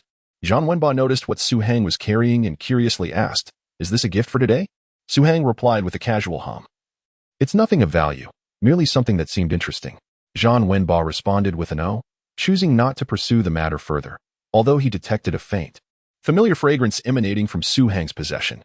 On the steps, Mr. Zhang and Zhang Xiao exhibited contrasting expressions. One was stormy, while the other was utterly dumbfounded. They could not fathom how Su Hang had established a connection with old Master Tang. As Su Hang's figure gradually faded into the hotel, Mr. Zhang turned to his son, speaking in a low voice, "Tell me everything about your dealings with this young man. Leave nothing out. If you omit a single detail, I shall break your legs." Zhang Xiao's complexion turned pale as he dared not conceal the fact that he had wronged Lin Qiaoqiao and had even caused some trouble for Su Hang. After listening to him, Zhang Zong raised his hand, but upon seeing his son's face, which bore an uncanny resemblance to his wife's, he could not bring himself to strike. Furthermore, with people constantly passing by, he lowered his hand and coldly remarked, "With such limited intellect, how dare you provoke others? Do not assume that because I possess some wealth, you can act recklessly. There are plenty of capable individuals in this world. Do you understand?" Zhang Xiao nodded but, feeling somewhat defiant, retorted, "I investigated previously. His family is merely ordinary rural folk, without power or influence, and he possesses no remarkable qualities. Otherwise, Lin Qiaoqiao would not have chosen to be with me. There are those who excel at concealment. With your limited intellect, what can you discern? Discard that woman immediately and cease all contact." Zhang Zong stared in the direction Su Hang had departed, his voice low and serious. "Remember, a direct assault is easily evaded, but a hidden dagger is difficult to defend against. Individuals like him should not be confronted head-on. If you intend to act, do so decisively and leave no room for retaliation." Zhang Xiao gleaned a hint of meaning from his father's words and, unable to contain his excitement, asked, "Dad, do you intend to take matters into your own hands?" Zhang Zong glanced at the attendant, remaining silent. He himself hailed from a rural background and had once thrived through sheer determination. After amassing wealth, he had managed to cleanse his reputation. Yet, his narrow-mindedness had not shifted one bit. Even when aware of Su Hang's connection to Tang Zhenjiang, Zhang Zong resolved to teach this young man a lesson, to instill in him the understanding that the Zhang family was not to be trifled with. Although in recent years the company's business had been expanding towards the provincial capital, this place remained his roots. For someone of Zhang Zong's capabilities, finding someone to deal with Su Hang was not a daunting task. However, he sensed a dangerous aura emanating from Su Hang. Recognizing him as a true beast, if not dealt with swiftly, he would undoubtedly retaliate fiercely. Therefore, He decided to wait until he had thoroughly assessed the situation before seizing an opportunity to act. Unbeknownst to Su Hang, Zhang Zong had already begun to formulate a plan against him. At that moment, he and Zhang Wenba arrived at the banquet hall, which was already filled with numerous guests. Zhang Wenba, feeling envious, remarked, as expected of the Tang family, their call draws a multitude of esteemed individuals. He then excused himself to greet a few acquaintances, offering to introduce them to Su Hang if he wished. However, Su Hang had no intention of socializing, leading Zhang Wenba to depart, somewhat disappointed, on his own. The banquet hall was spacious, adorned with balloons and flowers. Su Hang continuously scanned the surroundings, hoping to find Tang Xinzhong. He had no desire to waste time here and intended to deliver his gift and leave promptly. Just then, Deng Jia entered, greeting acquaintances along the way. As the focal point of the event, her appearance was indeed striking. She wore a light blue long gown adorned with delicate orchids, the hem falling just above her knees. Although more was not visible, her fair, slender legs alone captivated many onlookers. Her long, jet-black hair was casually styled with a simple hairpiece, featuring an orchid that harmonized beautifully with her gown. This ethereal purity left many young men utterly mesmerized. Deng Jia was quite pleased with her appearance today, though simple. It exuded elegance. She had always possessed a strong sense of confidence regarding her looks, and the enthralled gazes of those around her only reinforced that belief. However, her mood suddenly soured when her eyes fell upon a certain figure. There stood a man, peering around while cradling a wooden box, and although he noticed her presence, there was no hint of admiration in his gaze. His expression was akin to that of someone observing an ordinary passerby. Unable to contain herself, Deng Jia approached him and inquired, "What brings you here?" Su Hang, having already noticed her, was somewhat puzzled. Their paths had rarely crossed, and he had even forgotten who she was. Hearing her question, he replied with surprise, "Do you know me?" Deng Jia was nearly overwhelmed with indignation. Just days prior, she had sought him out to express her desire to learn a musical piece, yet he feigned ignorance now. Was he attempting to employ such a stale tactic to draw her attention? Clenching her teeth in frustration, she retorted, "I may not be familiar with you, but I am curious as to what you are doing here." "Oh," Su Hang casually responded, "I came to attend someone else's birthday party." "Someone else's birthday party?" Deng Jia immediately discerned that Su Hang had no idea whose birthday was being celebrated that evening. This revelation only deepened her embarrassment. How could one attend a birthday celebration without knowing the guest of honor? It was rather amusing. Suddenly, she recalled her grandfather, Tang Xinzhong, mentioning that Su Hang was in desperate need of money. Could it be that he intended to mooch off the festivities? Yet, was it conceivable that someone bold enough to reject an apprenticeship under Tang Xinzhong would stoop to such a level? At that moment, Tang Xinzhong approached with an elderly gentleman. Both engaged in light-hearted conversation. Upon spotting Su Hang, Tang Xinzhong's face brightened, and he quickened his pace. Accompanying him were several others, a young girl, a middle-aged woman, and a dashing foreign lad. "Master, you arrived quite early. I was beginning to think you would not come," Tang Xinzhong remarked with a beaming expression. "Allow me to introduce you. This is Professor Zheng from Peking University. I have matters to attend to. I shall take my leave first," Su Hang interjected, preparing to hand over the wooden box. "What? So soon?"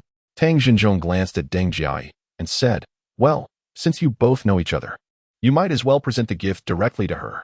Both Su Hang and Deng Jia were momentarily taken aback.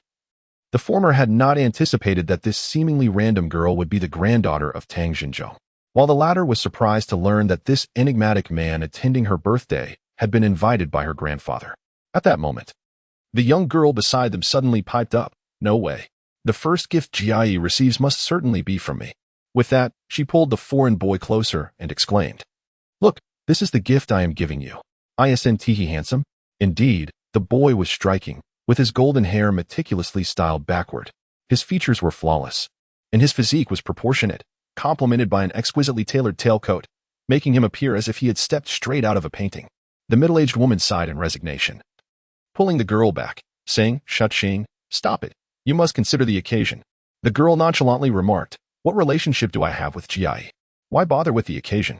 Grandpa Tang said no reporters are coming today. The foreign boy she had pushed aside smiled and extended his long fingers, saying, "It is a pleasure to meet you. The beautiful Miss Deng Jia. You may call me Osius Richard." Deng Jia was momentarily taken aback by his nearly flawless appearance, but quickly regained her composure, extending her hand to shake his, saying, "Hello, I am Deng Jia." Her voice was melodious, akin to a celestial harmony. What a lovely voice, Osius responded with a smile. Although she was not particularly enamored with foreigners, Deng Jiayi had to admit that this young man spoke Mandarin with commendable proficiency, and his charming smile radiated warmth. Much like the sun, a nearby young girl giggled and teased. So, are you satisfied with this gift? Deng Jiayi's cheeks flushed slightly, realizing she had been momentarily distracted. She shot a discreet glare at Xiaoqing. Just then, Osius commented, I have heard that Miss Deng Jiayi's guqin skills surpass those of Miss Huang Qingqing, which is why I dared to come here, hoping to witness your talent. Huang Qingqing, chattering like an incessant little sparrow, chimed in. Osius is quite the sensation in Europe and America, hailed as a rare paragon of male perfection.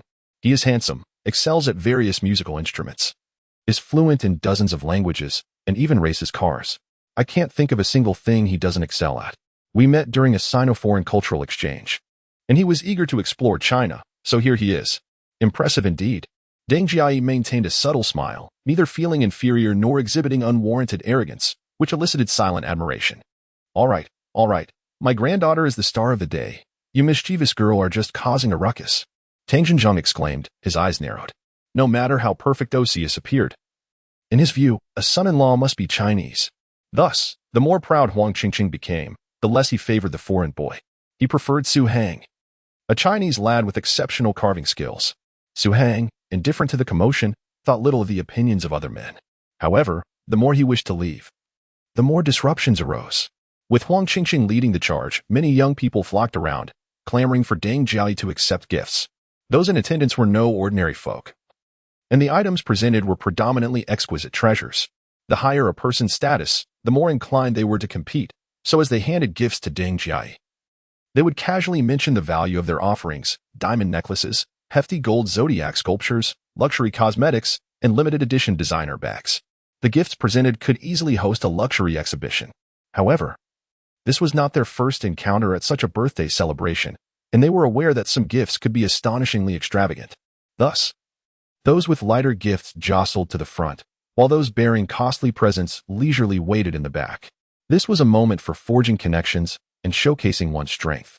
As most people receded, a man clad in a formal suit, appearing to be in his late 30s, approached with a smile and said, Jiayi, it has been quite a while since we last met. A few days ago, I happened to come across a new watch from Vacheron Constantin, which I thought would suit you perfectly. I hope you will like it. With that, he produced the timepiece.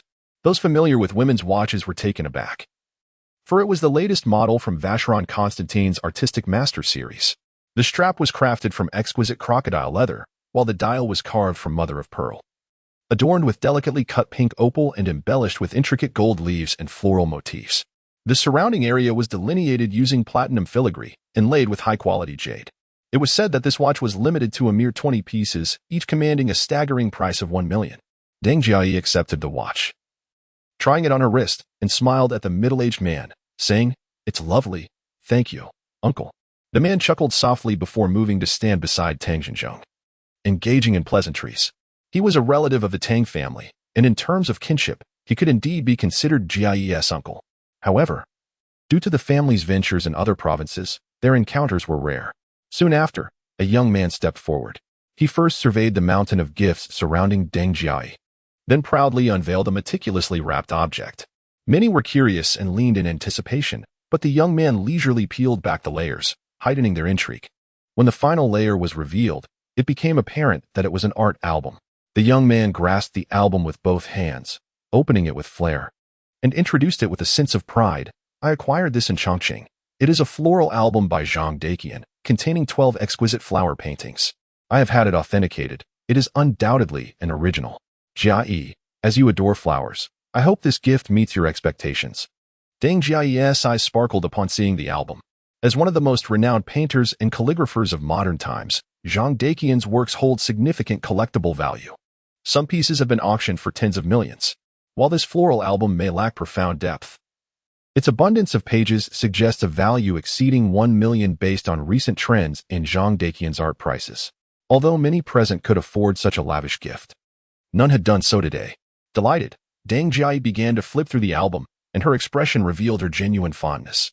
The young man, seizing the moment, remarked, Given the splendid gift I've presented, when might I have the pleasure of a meal with just the two of us? Beside them, Huang Qingqing scoffed, Just you? You might as well queue up. The line of suitors for Jia Yi stretches all the way to the capital.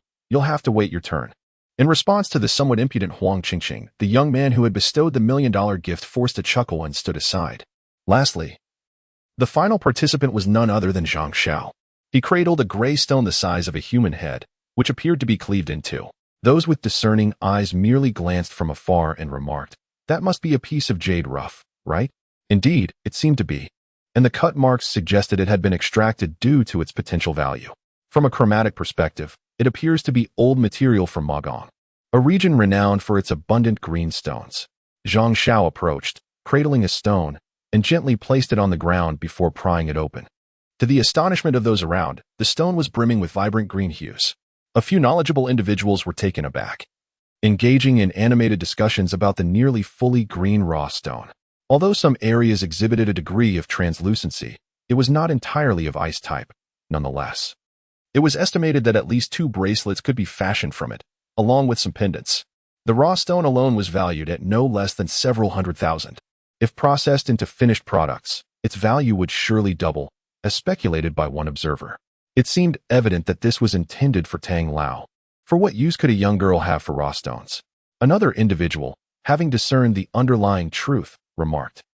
Tang Xinzhong glanced at the raw stone and immediately assessed its worth to be over 2 million. He then looked up at Zhang Xiao, who appeared to be a rather carefree young man, unfamiliar to him. At that moment, Zhang Zong approached, extending his hand towards Tang Xinzhong, saying, "Tang Lao. It has been a long time." The realization dawned upon Tang Lao, and he shook Zhang Zong's hand, saying, "For my granddaughter's birthday, it is truly too much for Mr. Zhang to go to such lengths. This gift is excessively precious. I shall take the liberty of returning it to you on behalf of my granddaughter." Unfazed by the outright refusal of his gift, Zhang Zong maintained his composure, nodding slightly, and replied, "In that case, I shall prepare another gift later. However, I wonder if Tang Lao might have the time to assist in examining what can be crafted from this jade?" Being a shrewd individual, Tang Xinzhong readily perceived the unspoken implications behind Zhang Zong's words. With a composed demeanor, he smiled and replied, "Let us discuss this after the banquet. Today, my beloved granddaughter is the focus of attention." Zhang Zong nodded, not pressing the issue further. For someone of Tang Xinzhong's stature, persistent entreaties would yield adverse results. Moreover, the Zhang family's influence could not sway the Tang group, especially since he had come with a clear request. However, Zhang Zong soon turned to the previously silent Su Hang, offering a slight smile, seemingly having forgotten any prior tensions, and inquired, "And who might this be?" Unaware of the nature of their relationship, Tang Xinzhong smiled and introduced. "This is Master Su, who possesses remarkable skills in carving, truly impressive." Upon hearing this, those present were momentarily taken aback. Few could elicit such praise from Tang Xinzhong, and yet this unassuming young man had garnered his admiration. Indeed, it seemed that in the future of Huanan City, this young brother was destined to shine brightly. Zhang Zong remarked with a smile. Su Hang cast a glance at him, his eyes flashing with a cold glimmer. While the words appeared complimentary, they concealed a sharp edge. Among the many distinguished young individuals present, to publicly declare Su Hang as the standout seemed to place him in the line of fire. What young person lacks a sense of pride?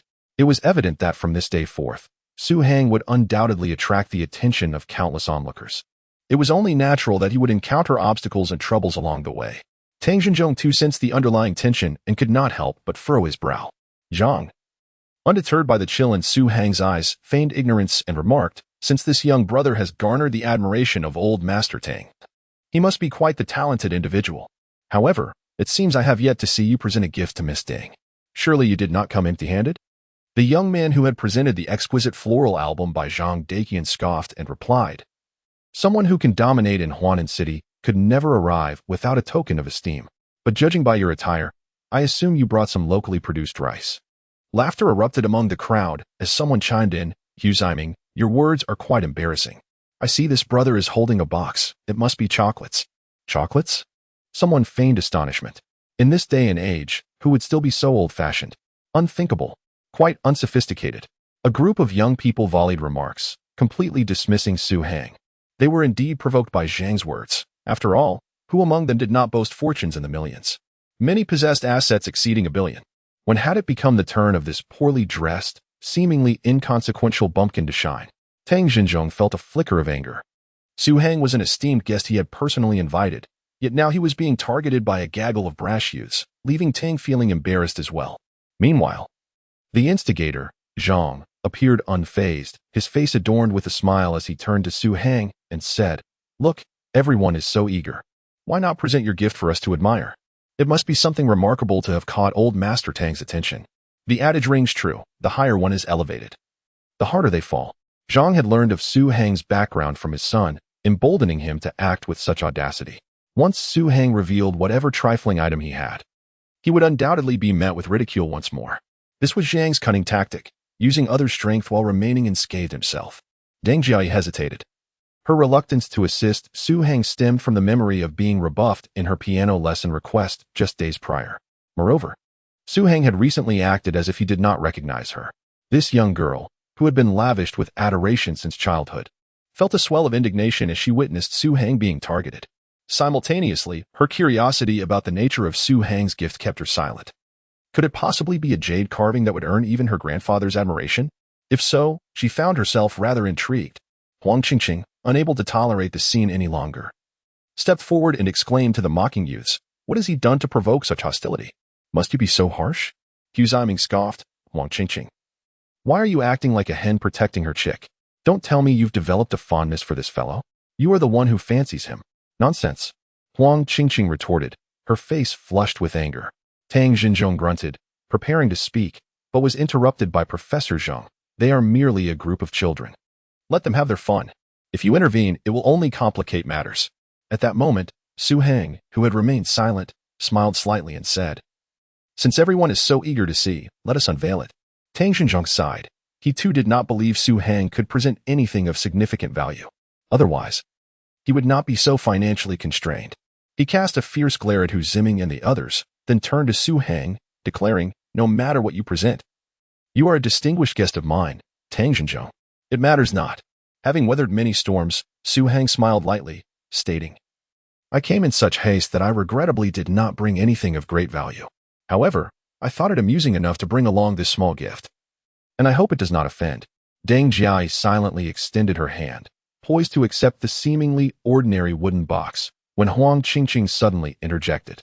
She snatched the box away and opened it, muttering, "Let me see what you've brought." Upon opening the box, a piece of amber that glimmered like golden jelly was unveiled before everyone. Huang Qingqing was momentarily taken aback, then involuntarily exclaimed, "How beautiful!" This amber was exquisitely pure, resembling gold without a hint of impurity. Encased within was a butterfly, vibrant and intact, appearing as if it were still alive, maintaining its original form without any damage. Hu Ziming and the others were equally entranced. They had never encountered such stunning amber before.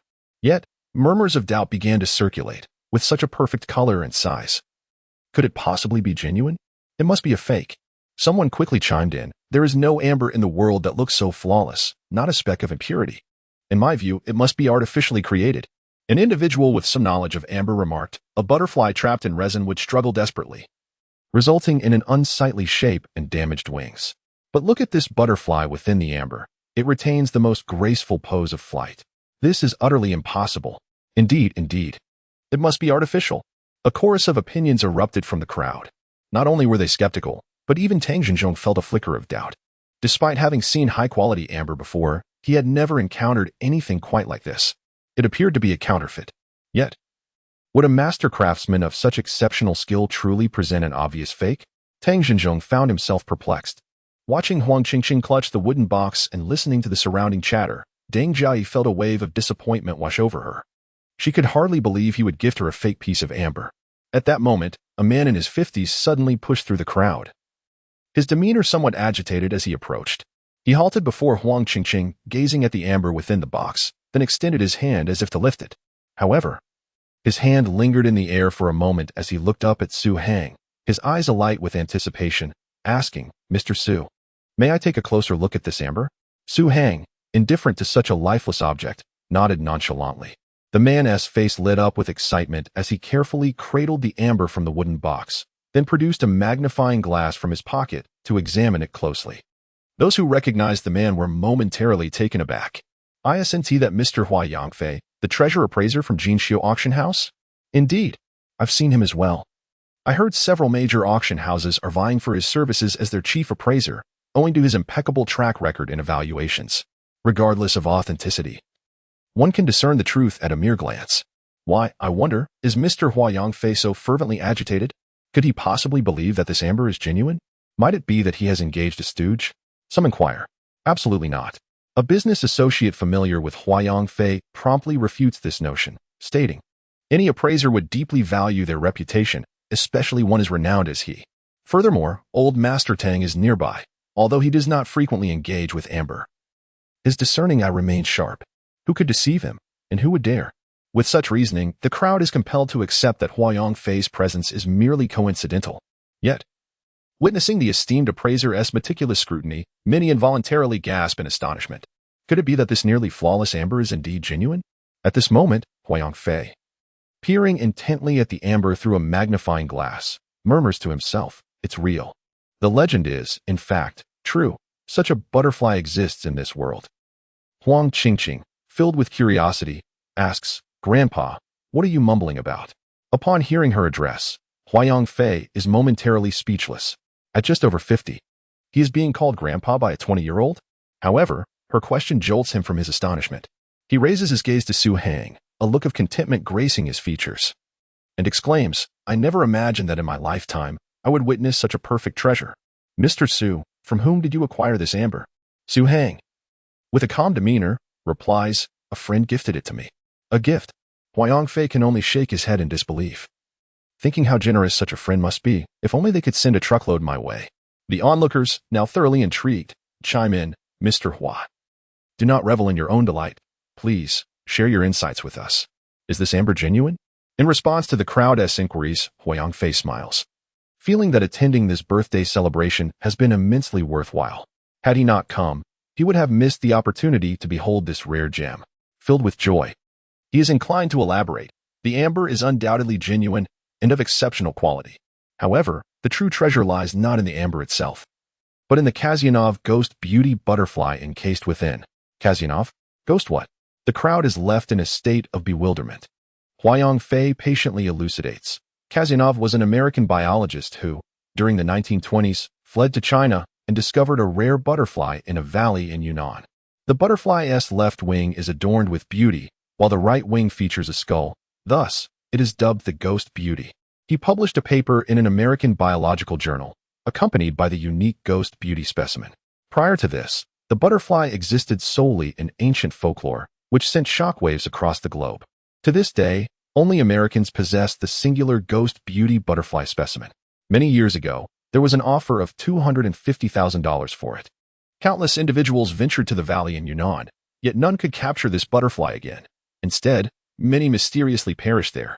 A sum of $250,000.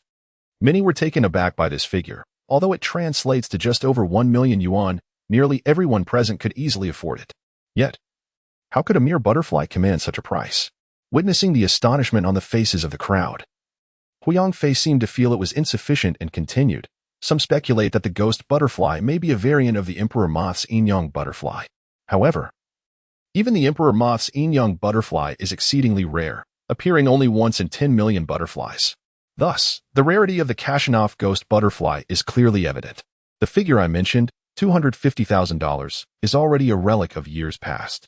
In the current context, it is difficult to ascertain its true value, but it is likely to have increased at least fivefold, given that it is an unparalleled treasure in the world.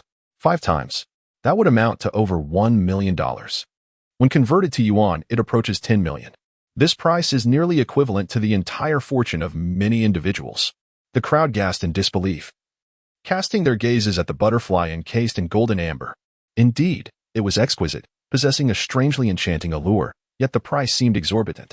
Huang Jingjing held the wooden box, staring at the piece of amber that resembled gold, and asked, both shocked and curious, can this amber truly be worth over $1 million? Sir, you cannot be deceiving us. I was referring solely to the ghost butterfly, not the price of the entire amber piece. Huayangfei chuckled lightly. Amber, due to its ancient origins, is quite scarce. Even a common piece of amber holds value. Some rarer forms of amber can far exceed the price of gold. The valuation hinges on several key factors. Firstly, authenticity, which needs no further elaboration. Secondly, size. Sometimes, amber does not simply cost more as it grows larger. but may increase in value by 2 or 3 times or more. Most amber is priced by the gram, with few pieces weighing in at pounds. The piece gifted by Su and Heng weighs approximately 300 to 400 grams, which is already considerable. Thirdly, the presence of inclusions. Insect amber is rarer than other types, with an occurrence rate of about 1 in 10,000. Among these, dragonflies, butterflies, and lizards, which are slightly larger and move quickly, are particularly rare. Specialized institutions have conducted statistics revealing that the occurrence rate of these 3 types of insect amber is merely 0.7. This means that in 1,000 pieces of insect amber, there may only be 7 dragonflies or butterflies. Fourthly, clarity. For any gemstone or collectible, clarity is of paramount importance. The amber gifted by Su and Heng is flawless, devoid of any impurities, akin to the glass-like quality found in jadeite, making it a top-tier specimen. Fifthly, color. Golden amber is the purest and most collectible. Additionally, blue amber and green amber are also highly sought after. Most importantly, this amber encapsulates the world's rarest ghost butterfly. In summary, this butterfly amber is an extraordinary treasure, 1 in a million, with no counterpart to be found across the globe. Such a rare gem cannot simply be appraised by market price per gram. It must be valued as a whole. If amber collectors were to catch sight of it, they would undoubtedly go to great lengths, even risking their fortunes, to possess it. Hua Yongfei has encountered numerous precious auction items, some valued at over 100 million. Yet he hesitates to assign a price to this exquisite piece of amber. After a moment's contemplation, he finally states, I recall that the Palanga Amber Museum in Lithuania possesses 2 specimens of lizard amber, which once attracted bids exceeding 10 million RMB. Those pieces, however, contain some vegetal impurities, rendering them incomparable to the purity of this specimen. Moreover, it encapsulates the one-of-a-kind Kazyanov ghost butterfly. I cannot assert its exact worth, but conservatively speaking, it should be valued between 20 to 30 million. This staggering figure leaves many gasping, as it surpasses the total wealth of numerous individuals. Huang Qingqing, taken aback, gazes at the magnificent amber, muttering, just a piece of stone, and it can fetch 20 to 30 million? No one questions Hua Yongfei's expertise. Yet such an astronomical sum remains astonishing. Su Heng is equally astonished. He never anticipated that something he regarded with indifference could hold such immense value. Nevertheless, he has no intention of reclaiming the item. Having given it as a gift, it now belongs to another. Life and death are inconsequential to him, much less material possessions. Besides, he possesses several similar items in his storage space, and this amber is merely an ordinary object at the periphery. Deng Jiayi's mouth falls agape, somewhat daunted by the amber's worth. Though she has always mingled within affluent circles, she rarely encounters items of such high value. Moreover, this piece is a birthday gift from him. Contemplating this, her expression grows complex. With this amber in hand, does he still require any means to attract others? It appears he is not employing his usual tactics to garner her attention, but has genuinely forgotten her. This thought fills her with a mix of embarrassment and anger. Her typically acclaimed beauty seems utterly ineffective before Su Heng, leaving the inexperienced Deng Jiayi with an inexplicable sense of loss. Tang Lao, one of the power holders of the Tang family, is equally taken aback. An amber potentially worth 30 million? Wasn't the master lamenting his financial struggles? Had he presented this amber earlier, surely someone would have scrambled to offer him millions. It is no wonder the master dismissed the idea of gifting him shares in the shop. He evidently does not care for a mere few million. Tang Jindong finds Su Heng even more enigmatic. The young man seems enveloped in a thick mist, making him difficult to fathom. The moment is not over yet. After savoring the amber for several minutes, Hua Yongfei, enraptured, carefully returns it to its box. As he emerges from the reverie induced by the exquisite amber, a sudden waft of fragrance fills his nostrils. Instinctively, he follows the scent, and, upon noticing the wooden box containing the amber, he pauses slightly. He then turns to Huang Qingqing and asks, "Young lady, may I take a look at the box?" It's not mine. You can have a look." Huang Qingqing replies, as if handling a scalding potato, hurriedly handing him the wooden box. After all, it's a 30 million item. If she accidentally drops and damages it, she would be unable to compensate for it. Hua Yongfei picks up the box and, using a magnifying glass, meticulously examines it, occasionally bringing it closer to his nose to inhale the scent. The crowd, still reeling from their emotions, found themselves once again suspended in anticipation. They exchanged glances, pondering whether this box might also be a treasure. Some more discerning individuals began to discern the underlying clues. In a different time, They might have felt a flicker of interest, but having been awestruck by that exquisite amber, they now lacked the energy to be astonished further. Noticing Hua Yangfei's earnest demeanor, Huang Qingqing couldn't help but inquire, "Grandpa, what are you looking at?" The term of endearment elicited a wry smile from Hua Yangfei. Did he truly appear so aged? He lifted his gaze towards Su Hang and replied with a smile, "If I'm not mistaken, this should be aged Hainan yellow pear wood. The aroma has permeated every inch of the timber, lingering persistently. It must be at least several centuries old." Su Hang, unfamiliar with the nuances of yellow pear wood and black pear wood, lifeless entities he never deemed worthy of consideration, merely responded with a non-committal acknowledging Hua Yangfei's observation. Hua Yangfei, captivated by the wooden box, remarked, "I should have anticipated that anything used to encase such exceptional amber would undoubtedly be of high quality. This is truly genuine old material. Just look at the patterns, observe those ghostly eyes. This is top-tier aged timber. In all my years at the auction house, I have seen something akin to this only once before." Curious, Huang Qingqing asked, "Grandpa, is this item valuable?" Hua Yangfei looked at her, somewhat helpless. This young lady was of a similar age to his daughter, yet she addressed him as grandfather. He refrained from correcting her and continued, "Hainan yellow pear wood is the finest timber in our country and ranks among the best internationally. Extraction has long since been prohibited. This type of wood grows exceedingly slowly, often taking over a decade to yield a wood core. However, such a core is typically only suitable for crafting beads. One could scarcely fashion furniture or even a jewelry box from it. Only timber aged over a century can be sculpted into small items, while several hundred to 1,000-year-old wood can be fashioned into furniture.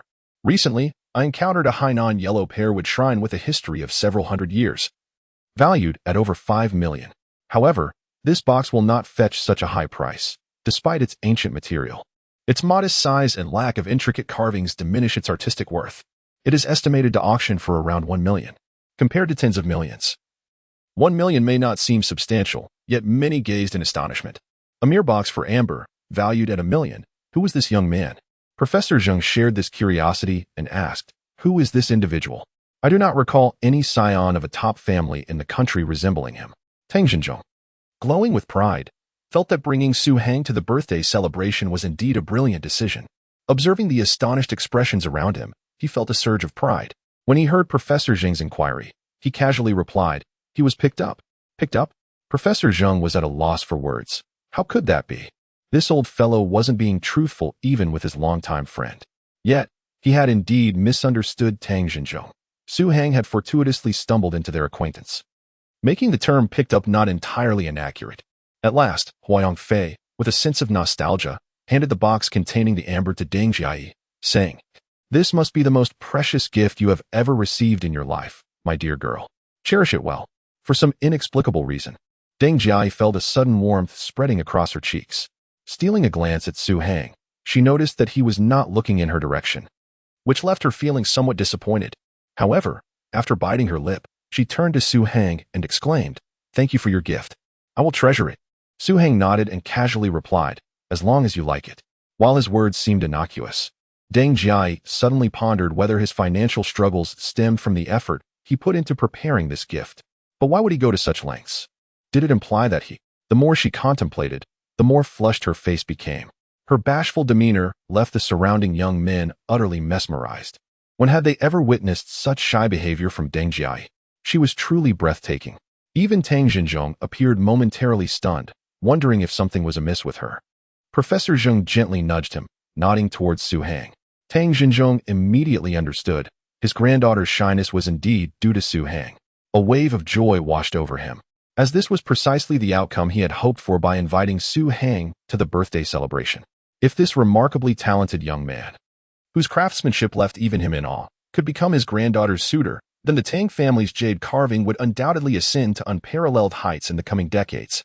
Zhang Xiao, standing nearby, was dumbfounded. How could this be? The amber was worth tens of millions, and the wooden box over 1 million.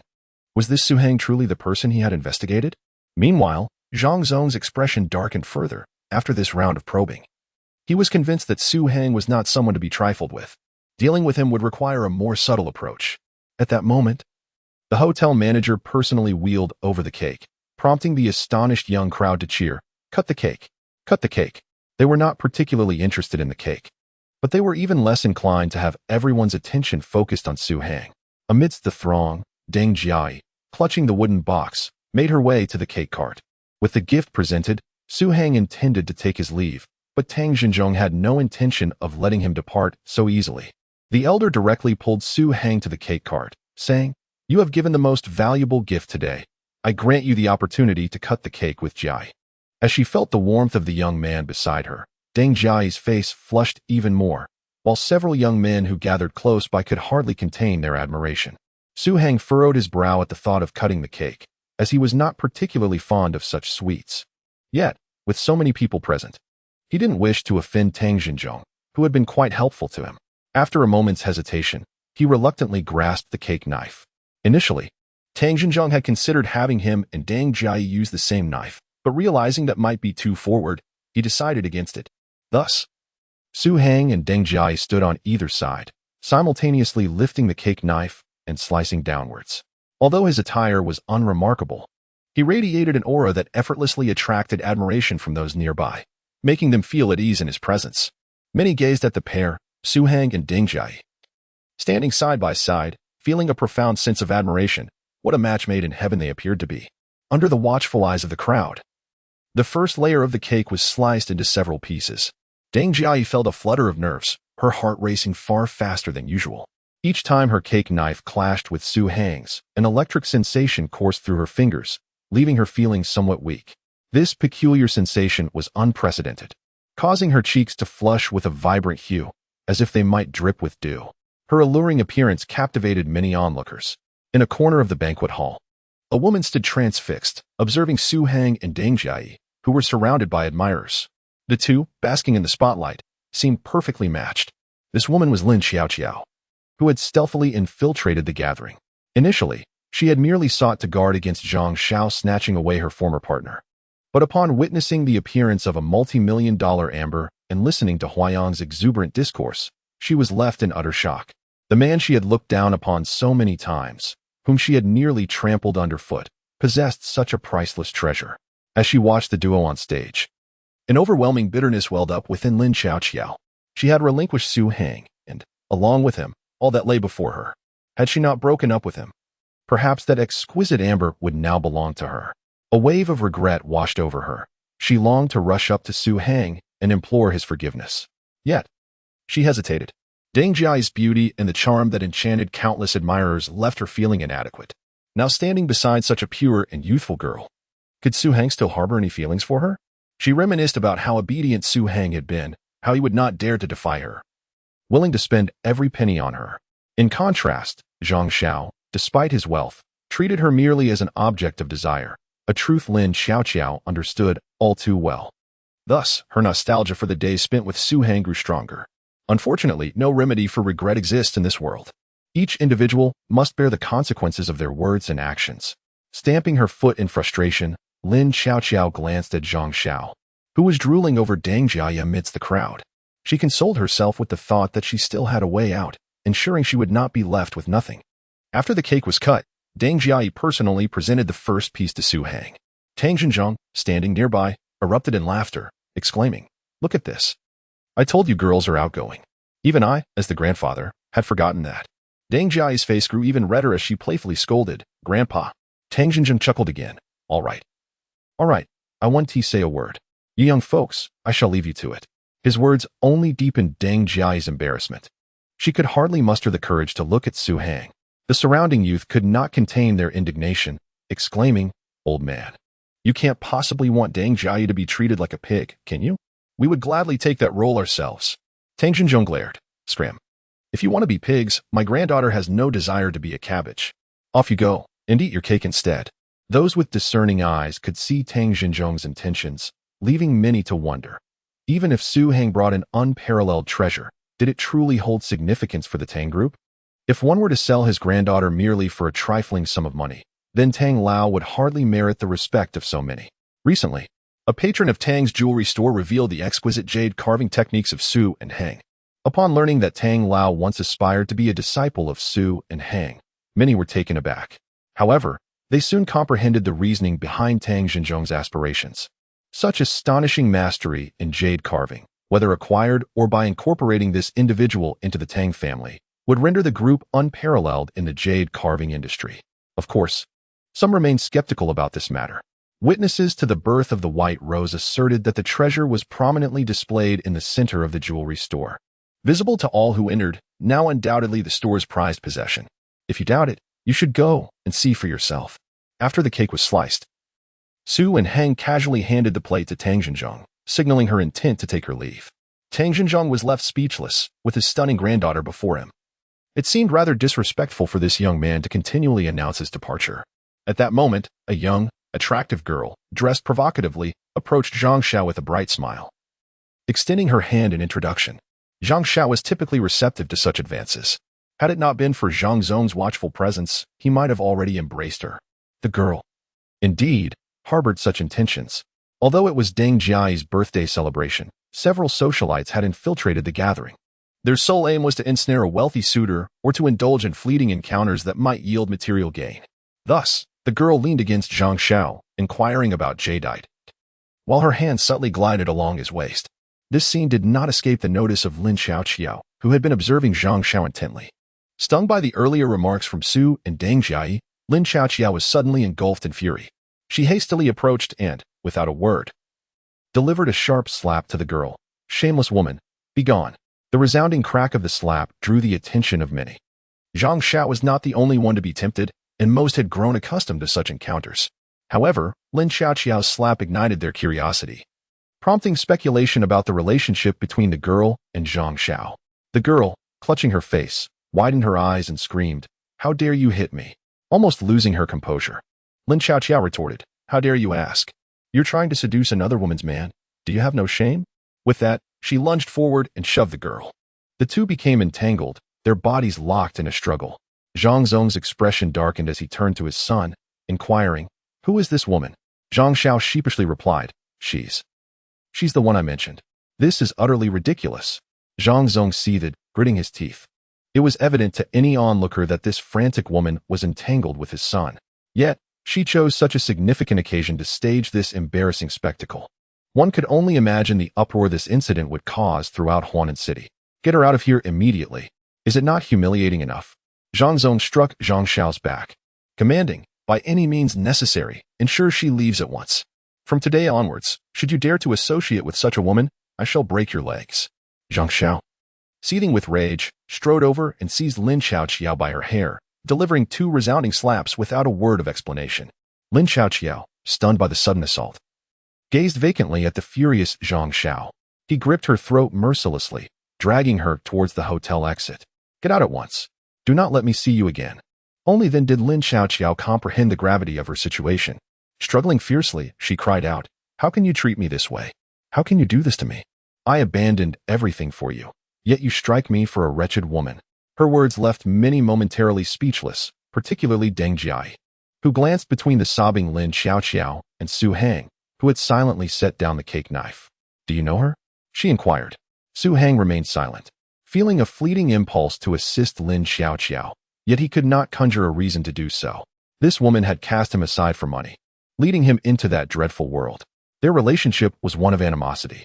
However, at that moment, witnessing Lin Qiaoqiao, her makeup ruined by tears, he suddenly felt a pang of pity for her.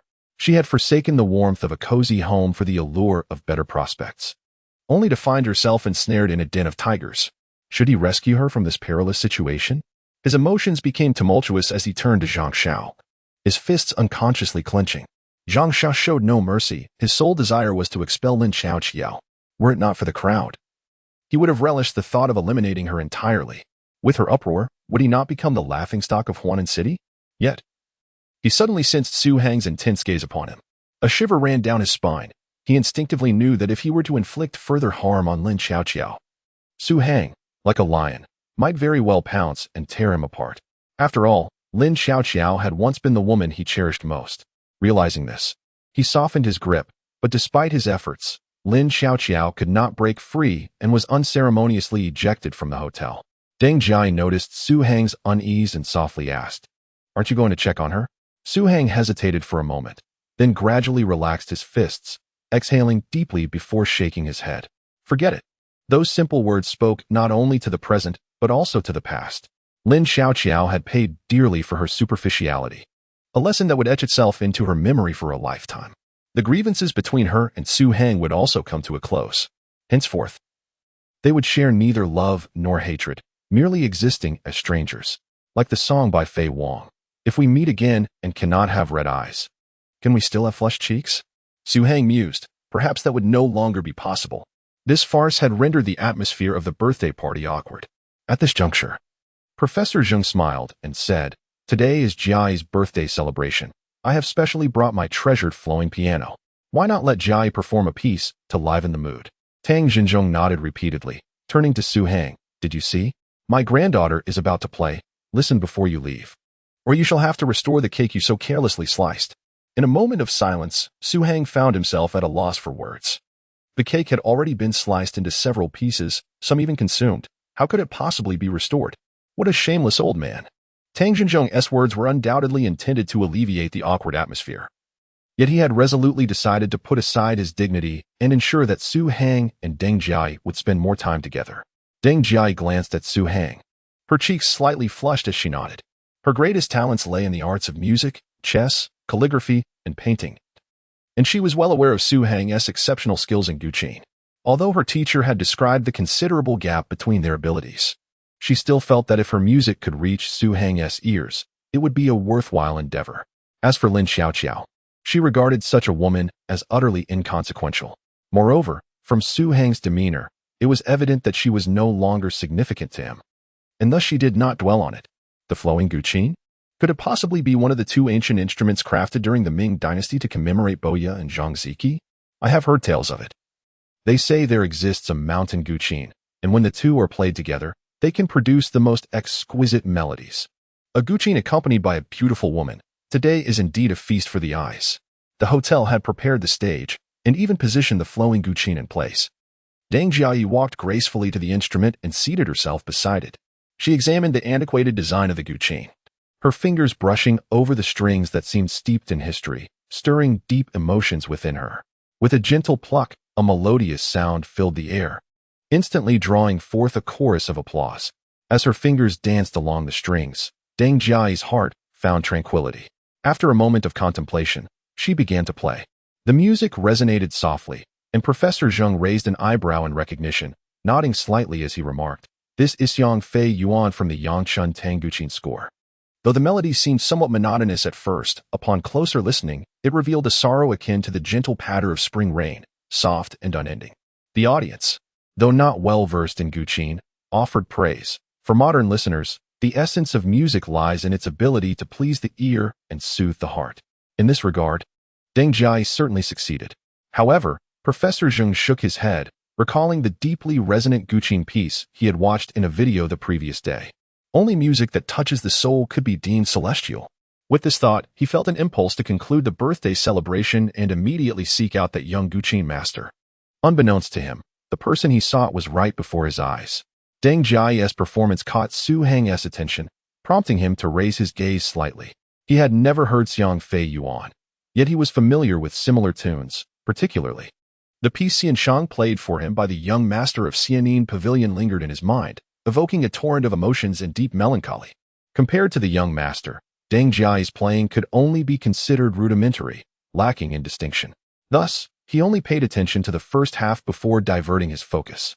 Soon, the music came to a halt, and Deng Jiai stood with a smile. Applause erupted in the banquet hall. Beauty, exquisite melody, what more could one ask for?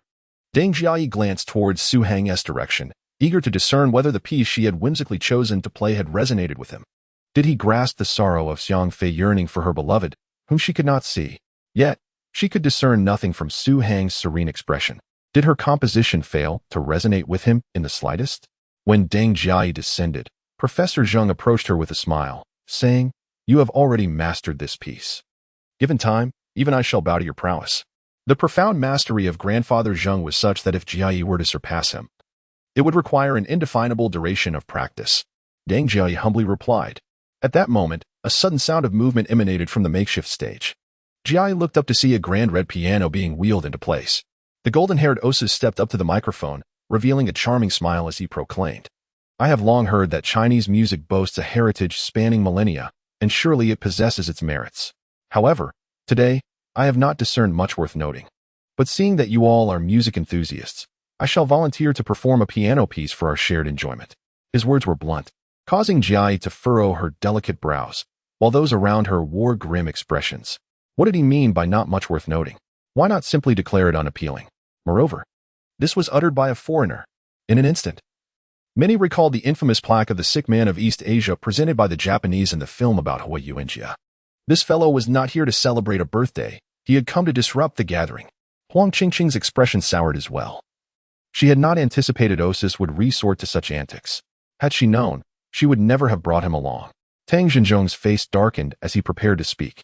But Jiai interjected softly, since Mr. Osis has said so, I, too, am curious about what merits Western piano music possesses. Professor Zheng restrained Tang Zhenzhong, whispering, regardless of his intentions, we must not concede defeat. Let us listen first. Tang Zhenzhong snorted in response, refraining from an outburst. Osis smiled, stepping away from the microphone to approach the flamboyant red piano. Huang Qingqing, gritting her teeth in frustration, remarked, this fellow is undoubtedly scheming. Otherwise, how could he have secretly brought his own piano? Regardless of her anger, the situation was already set in motion. Many had overheard Professor Zheng's words and contemplated them. Indeed, it made sense. No matter his purpose, let us listen first. If it is unpleasing, we shall mock or confront him. In our own territory, we must possess a modicum of tolerance. Facing the ireful gazes of the audience, Osis felt no trepidation. Rather, he reveled in the sensation. Just as the Western media had described him, he was the perfect man. It was precisely due to his perfection that he found life rather lacking in excitement. The entirety of Europe and America had already capitulated to him. His next target was the ancient East. Today, with this piano piece, he would sound the clarion call of conquest, making it clear to all that only Western music is the epitome of perfection. As the C minor piece resonated through the banquet hall, the tone was somewhat somber, and a wave of melancholy permeated the air, spreading along with the music. The once boisterous banquet hall gradually succumbed to silence. The crowd ceased their chatter, momentarily enveloped by the slightly despondent atmosphere. As if the lingering scent of gunpowder has yet to dissipate, it permeates the air. The somber sky heralds the impending rain, with even the clouds cloaked in a melancholic gray. Whispers can be heard. It is the Croatian Rhapsody, the remnants of shattered bricks and collapsed walls. Dust swirling in the atmosphere evoke a profound sense of sorrow brought forth by the ravages of war. It is an indescribable heaviness, a stifling pain. Yet, amidst the smoke of battle, a glimmer of hope emerges. The tempo quickens, akin to soldiers clearing the battlefield, racing through the ravines of their homeland, a place they vow to defend at all costs. The enemy may vanquish their bodies, but they cannot shatter their spirits. Su Hang lifts his gaze to the foreign boy on stage. Although the melody is lively, he perceives a profound solitude within him. He is in search of something, or perhaps waiting for something. In this golden-haired boy, Su Hang sees a brilliance that compels him to confront his own truths. This is a genuine musical prodigy, arriving here with an unmatched presence. Meanwhile, the theme of resistance gradually unfolds. The rumble of tanks reverberates through the ground as birds soar above, seeking crumbs nestled in the crevices of stones. Smoke and blood saturate every inch of the land. No one trembles, no one retreats. They forge ahead, striding forward. This is a fierce battle, a dazzling display of life. It is a heart-stirring piano piece, interweaving invasion and resistance. When the final moment arrives, the tranquility reminiscent of a starlit sky captivates the senses. The lingering notes, akin to a comet, etch an indelible mark across the air. As his fingers depart from the keys, Ozias opens his eyes, finding himself enveloped in silence. There are no applause, no jeers. All is quiet. He slowly rises, facing the audience utterly entranced by his piano piece, and exhales softly. Though the sound is faint, it resonates like thunder, awakening all present. I start among the crowd, none daring to speak. They long to belittle the composition, yet scouring their minds reveals no flaws. Many lower their heads, feeling ashamed for becoming lost in the beauty of this piano piece. However, the music that pierces the soul lingers in their ears. Professor Zhang, with a grave expression, understands all too well what this piece signifies as a national treasure in the realm of music. A true musician possesses the power to move souls. He finally comprehends why Ozias dared to risk inciting public ire with his words. It is not arrogance, but a candid truth. In comparison to his piano work, Deng Jiai's guqin lacks substantial merit. Huang Jingjing closes her gaping mouth. She had witnessed Osius's prowess during the international exchange. Yet, once again feeling the impact of this individual's talent, she remains profoundly shaken. She begins to believe that bringing Osius here may not be a misstep. Otherwise, how would they have the opportunity to hear this astonishingly brilliant rhapsody? Tang Xinjiang, a master sculptor, does not possess a deep understanding of music. Yet just moments ago, he was profoundly moved by the enchanting melody, and now, as he regained his composure, his countenance bore a hint of distress. His granddaughter was being forcefully subdued by an inexplicable adversary, inciting his ire. However, what could he do? Should he allow Deng Jia to embarrass herself once more? Tang Xinjiang glanced at his old friend beside him and whispered, "This time, it is solely in your hands." Professor Zheng felt a twinge of bitterness in his heart. Although he was a master of music, he had not yet reached the pinnacle where he could touch souls at will. Only in moments of exceptional clarity could he serendipitously attain that state. Today, however, he had been taken by surprise, and his thoughts were somewhat disordered. Even if he were to force himself onto the stage, victory seemed unattainable. Yet, for the sake of an old friend's plea, he could not retreat. Besides, who else in the banquet hall could stand against Osius apart from him? At that moment, Deng Jia turned her gaze towards Su Hang, one of the few who truly understood the depths of his mastery over the guqin. If there was anyone she believed could triumph over Osius, it would undoubtedly be Su Hang. She approached him slowly, her voice a mere whisper. "I hope you will take the stage, not for me, nor for anyone else, but to uphold what we all must cherish." Su Hang remained silent, fully comprehending her intent. There are certain ideals that belong to everyone, such as dignity. Osius was not merely defeating Deng Jia today. He sought to vanquish the entirety of China. He aimed to wield this piano piece like a devastating force sweeping across the east. Such audacity was commendable. Yet, had it not been for the tragic provocation from Lin Qiaoqiao, Su Hang might not have felt the urge to engage in a contest. Professor Zheng gritted his teeth, ready to step onto the stage. At that moment, a slender hand rested upon his shoulder. The not particularly tall figure passed by him, and a calm yet resolute voice resonated, "Leave it to me." Observing the young man ascend the stage with deliberate grace, Professor Zheng opened his mouth as if to inquire about something. Deng Jia stood beside him, her eyes brimming with unwavering confidence in someone. "Rest assured, you will undoubtedly prevail." Tang Xinjiang was equally taken aback. He could not fathom why Su Hang was taking the stage. Could it be that he too played the piano? Yet, no matter how talented he was, he could not possibly surpass Professor Zheng. However, upon hearing his granddaughter's words, an inexplicable surge of confidence welled up within him. Many in the audience were astonished to see Su Hang take the stage. They had anticipated Professor Zheng to confront the challenge, but instead, it was the young man who had bestowed an extravagant gift. Although some, influenced by Zhang's remarks, harbored a slight animosity towards Su Hang at this moment, they united in a shared belief to cheer for Su Hang. No one expected Su Hang to win. They simply hoped he would embody the spirit befitting his heritage. For instance, Hu Ziming stood closest to the stage, shouting, "Brother, it's all right if you lose. Just let this foreign devil know that we have the courage to lose." Indeed, it mattered not if he played poorly. "We shall remember that you stood in for Jai. Death can carry the weight of mountains or be as light as a feather. My friend, you weigh more than a feather." No one harbored any hopes for Su Hang's victory.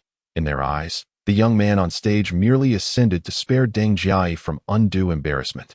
Yet, disregarding the cacophony of murmurs surrounding him, Su Hang stood tall, gazing at the golden-haired boy opposite him. He then turned to Professor Zheng and said, "May I borrow your guqin?" Professor Zheng hesitated for a few moments, then, gritting his teeth, personally carried the instrument to him.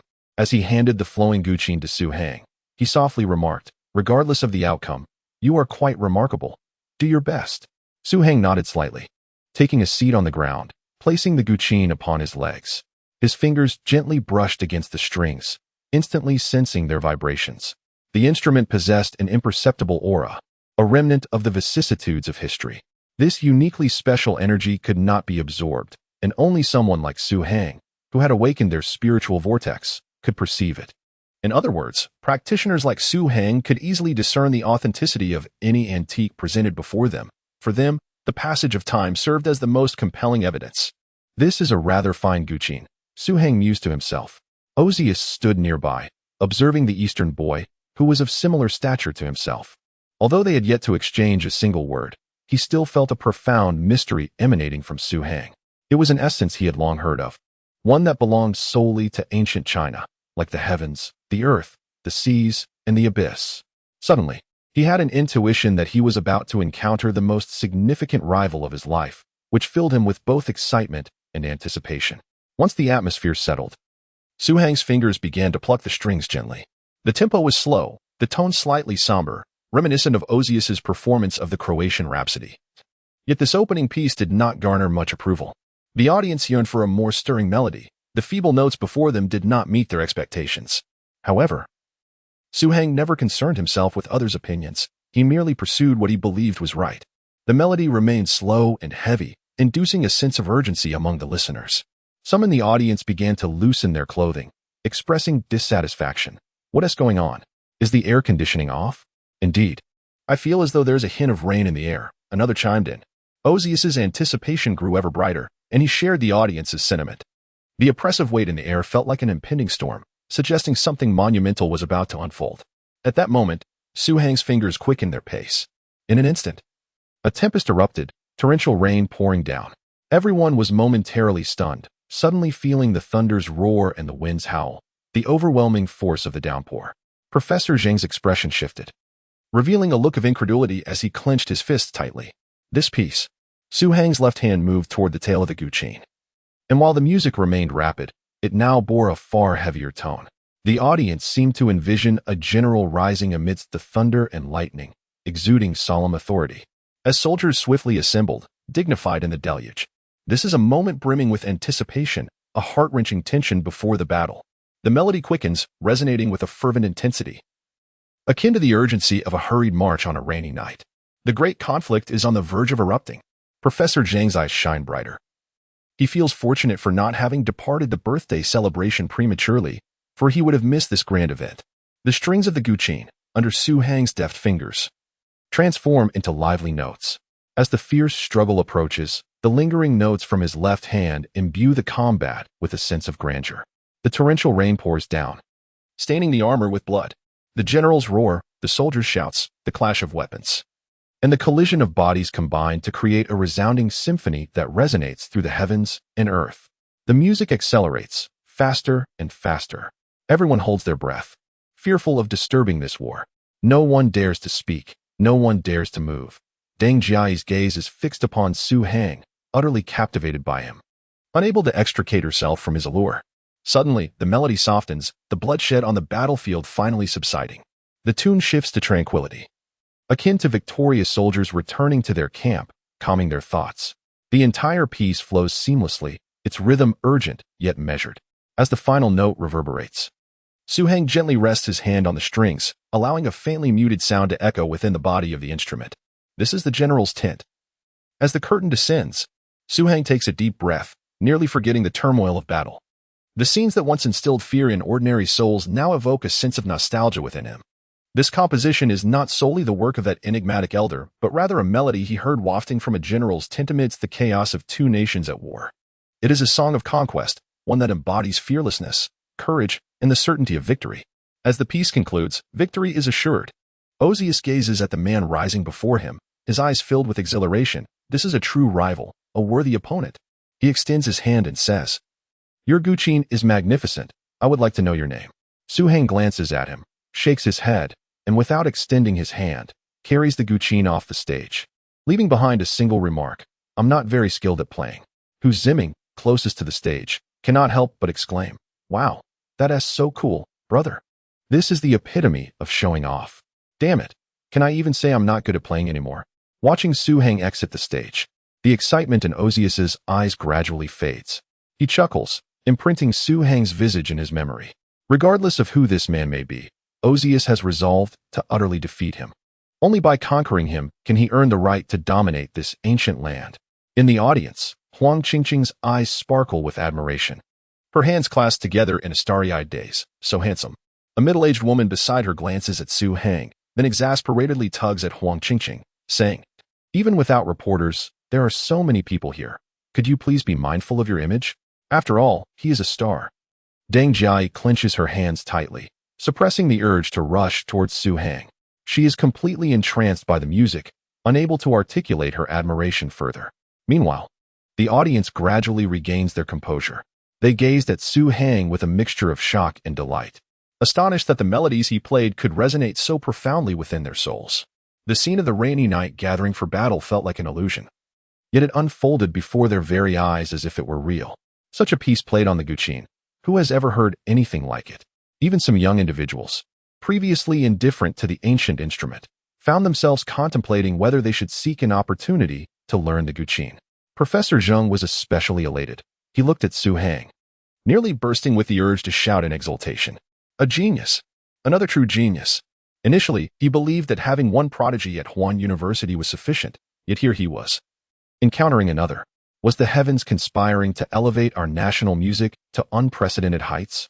Professor Zheng felt he might faint from excitement, pondering the prospect of persuading these two young guqin masters to join the training program, which would instantly elevate its prestige by several notches. However, he remained oblivious to the fact that these two talented musicians were, in fact, the same individual. It was merely unfortunate that the video the principal had sent him was not sufficiently clear. He could hardly discern the face, let alone the body. Su Hang approached and handed back the flowing guqin, saying, "The instrument returns to its rightful owner. It is still in good condition." Professor Zheng paid no heed to Su Hang's assessment of the ancient instrument, instead exclaiming with fervor, "Would you be willing to join us? A training program where you could take on the role of class leader. No, you should be our teacher. You are undeniably qualified." The term training program resonated faintly with Su Hang, prompting him to instinctively shake his head. "I'm sorry, I have no time." Professor Zheng, undeterred, continued to persuade him. "Our training program is remarkable, gathering all the talents from Huan University and Peking University, and perhaps even some from other institutions. This is an opportunity to elevate national music. I sincerely hope you will join us."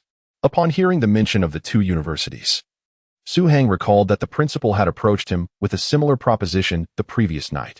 He shook his head once more, declining Professor Zheng's offer. Seeing Su Hang's resolute expression, Professor Zheng felt a pang of helplessness. At this moment, Tang Zhenzheng pulled him aside and whispered, "What's the rush? He responds better to gentle persuasion than pressure. A gradual approach is more effective. Besides, with me here, do you really fear he might slip away?" Encouraged by Tang Zhenzheng's words, Professor Zheng felt a flicker of hope rise within him and ceased his attempts to press Su Hang further. As the collective gaze of the onlookers enveloped him, Su Hang felt increasingly uncomfortable. Wishing to extricate himself from the situation, he expressed his intention to take his leave to Tang Zhenzheng. Upon seeing Su Hang about to depart, Deng Jiai felt a twinge of disappointment. She longed for him to initiate a conversation, regardless of the topic. Even a simple farewell would suffice. Yet, as Su Hang turned away, she found herself waiting in vain for those words. Although girls are typically expected to be reserved, Deng Jiai had truly been captivated by Su Hang today. After a moment's hesitation, as Su Hang was on the verge of leaving amid the crowd's watchful eyes, she could no longer restrain herself and ran over, asking, "Would you teach me how to play the guqin?" Su Hang halted, slightly furrowing his brow. Deng Jiai, like a startled rabbit, immediately lowered her head and said, "I just want to learn those two pieces." Observing the once proud girl now humbled before him, Su Hang was suddenly reminded of Yin Shui and her son. To treat Yin's illness, he needed to acquire more jade stones. In this regard, it seems that Tang Zhenzheng will have to be troubled more in the future. Thus, he ceased his refusals, lifted his steps to depart, leaving behind a remark, "I will teach you only once, and the tuition is 10,000 for each piece." As Su Hang's footsteps echoed, Deng Jiai felt an overwhelming sense of disappointment. Biting her lip, tears began to well in her eyes. She had never felt so wronged. Having been the cherished little princess since childhood, everyone had always revolved around her.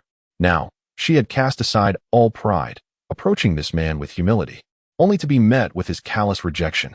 This sense of injustice made Deng Jiai long to weep. Yet in the next moment, she heard Su Hang's words, "I will teach you only once. The tuition is 10,000. She abruptly raised her head, her tear-stained eyes staring blankly at the man who had already departed. He agreed. He truly agreed.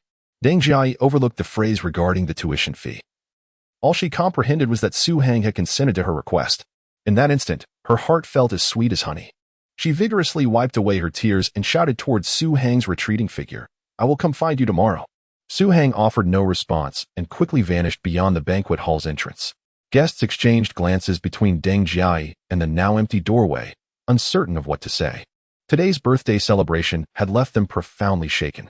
As for Deng Jiai's slight affection for Su Hang, no one was particularly surprised. With gifts worth tens of millions and a mastery of the guqin that could rival the Western prodigy Oxius, and a sculptural finesse that even Tang Xinzhong admired. What flaws could this young man possibly possess? Perhaps his attire was less than fashionable, but who could truly regard that as a flaw? Many in attendance mused that if they could reach his level, they would gladly forego appearances, even if that meant appearing in the nude. Moreover, observing his method of charming women, it was evident that despite his considerable worth, he still charged 10,000 to teach a single piece. Why was this? Was it not to convey that he held little interest? This exemplified the highest form of intrigue. One must understand that which is unattainable is often the most coveted. A truth applicable to both genders. Strangely enough, the seemingly trivial pursuit of earning a bit of money had transformed Su Hang into a master of allure in the eyes of many young people. Witnessing the admiration etched upon the faces of the guests, General Manager Zhang's expression turned somewhat grim. He had not anticipated that Su Hang would resolve the small inconvenience he had caused in such a manner. With a single piece, he had captivated everyone present. It was likely that in the future, these young individuals would regard Su Hang with admiration rather than hostility. Even concerning Deng Jiai, they would not act excessively. Yet, he was uncertain whether Su Hang's actions were intentional or merely coincidental. If it were a coincidence, that would be one matter, but if it was deliberate, then this young man possessed a depth of character that was quite profound. Nonetheless, the question remained. In the contest between the Eastern guqin and the Western piano, who emerged victorious? The young people led by Hu Ziming naturally believed that Su Hang had triumphed. However, many also felt that Oxius held his own merit. Although the foreign lad's demeanor was less than amicable, no one could deny his musical prowess. Even Professor Zheng could only impartially assert that both individuals possessed unique qualities, evenly matched in their talents. With that captivating smile still lingering, Osho quietly exited. He felt a sense of fulfillment. This ancient land had indeed not disappointed him. Stepping out of the hotel, Su Hang noticed the absence of Zhang Xiao and Lin Qiaoqiao. The two had already departed. Yet he could still sense the lingering despair in the air. After standing in silence for a considerable time, Su Hang sighed and was about to leave when a black sedan suddenly halted before him. The window rolled down, and a voice emanated from within. "Get in." Su Hang, however, was not inclined to comply so easily. Through the window, he observed a man in his 50s with a rather unpleasant demeanor, even somewhat morose. Su Shifeng was indeed not in high spirits. Although he was not a direct descendant of the Su family, he was a notable figure in the Jiangsu and Zhejiang provinces. Regardless of the Su family's fortunes, he maintained the pride typical of their extensive lineage, much like Su Changkong. To his astonishment, the family head, Su Changkong, had personally called him from the capital to seek an alliance with a distant illegitimate relative, relying on him and the Song family from Nanwei. Transitioning from managing the livelihoods of thousands to acting as a matchmaker was deeply unsatisfactory for Su Xingfeng, leading to a profound disdain for this distant kin he had never met. Thus, when Su Hang stood before the car without moving, he coldly commanded, "What are you dawdling for? Get in." Su Hang found the authoritative tone perplexing. He raised an eyebrow and inquired, "Who are you?" Suppressing his frustration, Su Xingfeng retorted, "I am your uncle." Su Hang's mood had already soured due to Lin Qiaoqiao, and with a frown, he pulled open the car door. However, instead of entering, he yanked Su Shifeng out, regarding him with icy disdain. Hurling insults without cause can easily lead to consequences, you know? Su Shifeng was taken aback. He had never anticipated that this seemingly ordinary college student would dare to grip his collar in such a manner. It had been ages since anyone had treated him like this, prompting him to exclaim, "What do you think you're doing? Are you rebelling?" With a cold smirk, Su Hang replied, "Who do you think you are? Do you consider yourself a deity?" His mood was even more dismal than Su Xingfeng's. And even a mere spark could ignite his fury. The chauffeur, who also served as a bodyguard, witnessing his employer's predicament, leaped from the driver's seat. He charged towards Su Hang, aiming a punch while shouting, "Let go." Su Hang's gaze turned even colder. He held Su Shifeng with one hand while intercepting the incoming fist with the other, deftly redirecting it forward before sweeping his leg toward the bodyguard's calf. The bodyguard, quick to react, twisted his body and swung his fist. However, as his punch aimed for Su Hang's chin, Su Hang scoffed inwardly, having long since seen through such feeble tactics. Yet, as the punch was thrown, he felt as if his head had been struck by a hammer, and he crumpled to the ground like a ripe persimmon, unable to utter a sound, not sparing a glance for the incapacitated bodyguard. Su Hang turned his attention back to the flustered Su Shifeng and coldly inquired, "Who sent you?" "Zhang?" These individuals approached with provocation, and naturally, Su Hang perceived them as subordinates of General Zhang. Su Shifeng shook his head repeatedly, although he was unaware of who General Zhang was. Anyone capable of knocking down his personal bodyguard with a single punch was certainly not to be trifled with. At the very least, his own physique could not withstand such a blow. Thus, he immediately declared, "I do not know General Zhang. I am a member of the Su family. I am your elder." Su Hang seized his head and forcefully struck it against the car door, producing a dull thud. "Speak. Who sent you?" he demanded. "I am not in the best of moods today. Do not provoke my wrath." Su Shifeng felt utterly despondent. Being slammed against the car hardly seemed an expression of anger. Moreover, by familial hierarchy, he indeed was Su Hang's elder. "Is your grandfather Su Changyuan? Is your father Su Jianguo? Are you Su Hang?" Su Shifeng posed a series of questions. Su Hang was momentarily taken aback, and his expression darkened further. "Do you intend to harm my family? You seek death." An ominous aura of murderous intent emanated from him, causing Su Shifeng to feel as though he might be slaughtered like livestock. Terrified to the utmost, he stammered, "I harbor no ill will. By lineage, I am your father's elder brother." Su Hang paused. "My father's elder brother?" He racked his brain, but could not recall his honest father ever having an elder brother. Noticing a slight easing in Su Hang's demeanor, Su Shifeng continued, "Your grandfather left the Su family many years ago and has not returned since. I have come to invite you back to recognize your roots." This statement was utterly absurd. According to Su Changkong's narrative, he ought to have directly informed Su Hang that his physical form had been requisitioned for a union with the Song family's daughter. Henceforth, he should no longer claim to be a member of the Su family. They could not afford to lose face. In Su Changkong's view, Su Hang ought to be profoundly grateful, overflowing with gratitude.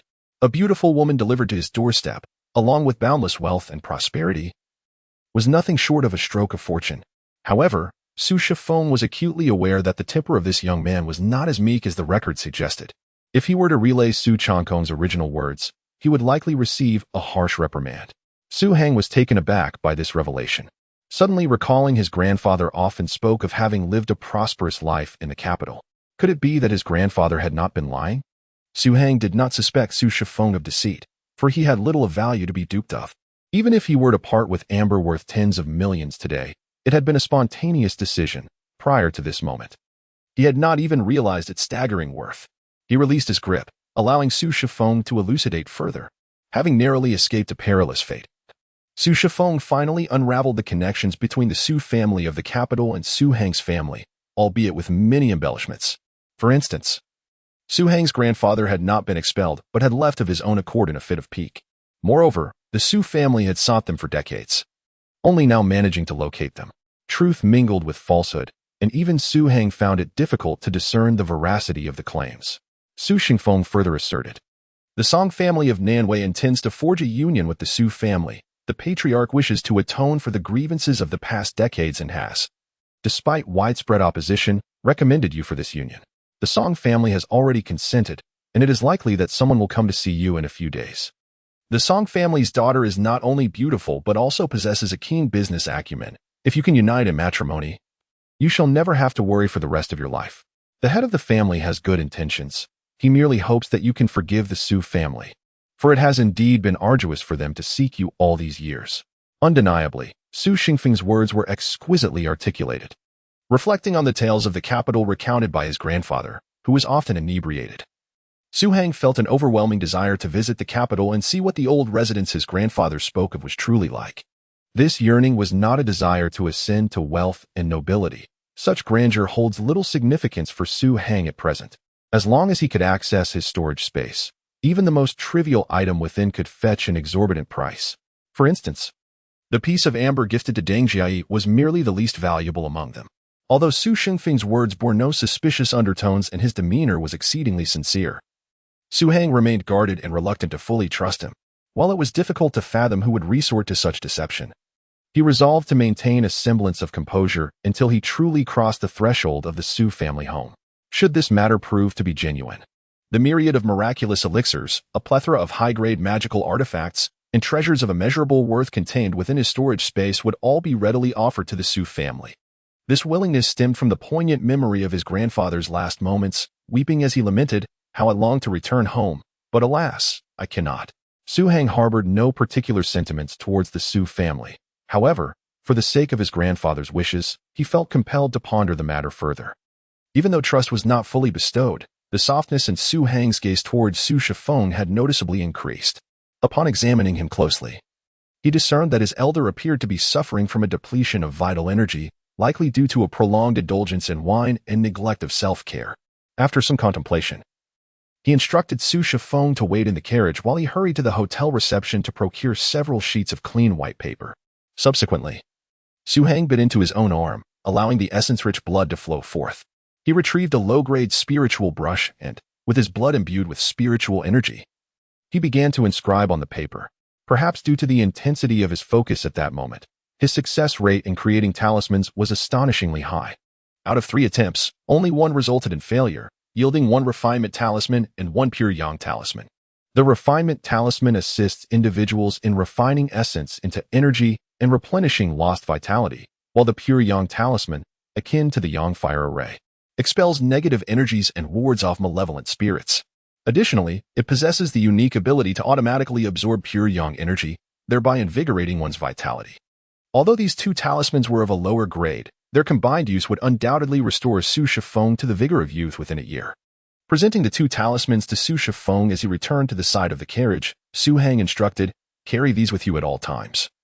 And it is best not to remove them even while sleeping. They will aid in your recuperation." As his inaugural gift to the Su family, Su Hang exerted great effort, even going so far as to expend his own spiritual blood. However, Su Shifeng regarded the offering with disdain, casting a dismissive glance at the 2 sheets adorned with numerous lines, inwardly scoffing at the notion that someone from a humble background would attempt to deceive him with such rudimentary talismans. Nevertheless, he feigned a pleasant demeanor as he accepted them, saying, "Your thoughtfulness is appreciated. Thank you." Su Hang discerned the disdain concealed within the depths of his gaze.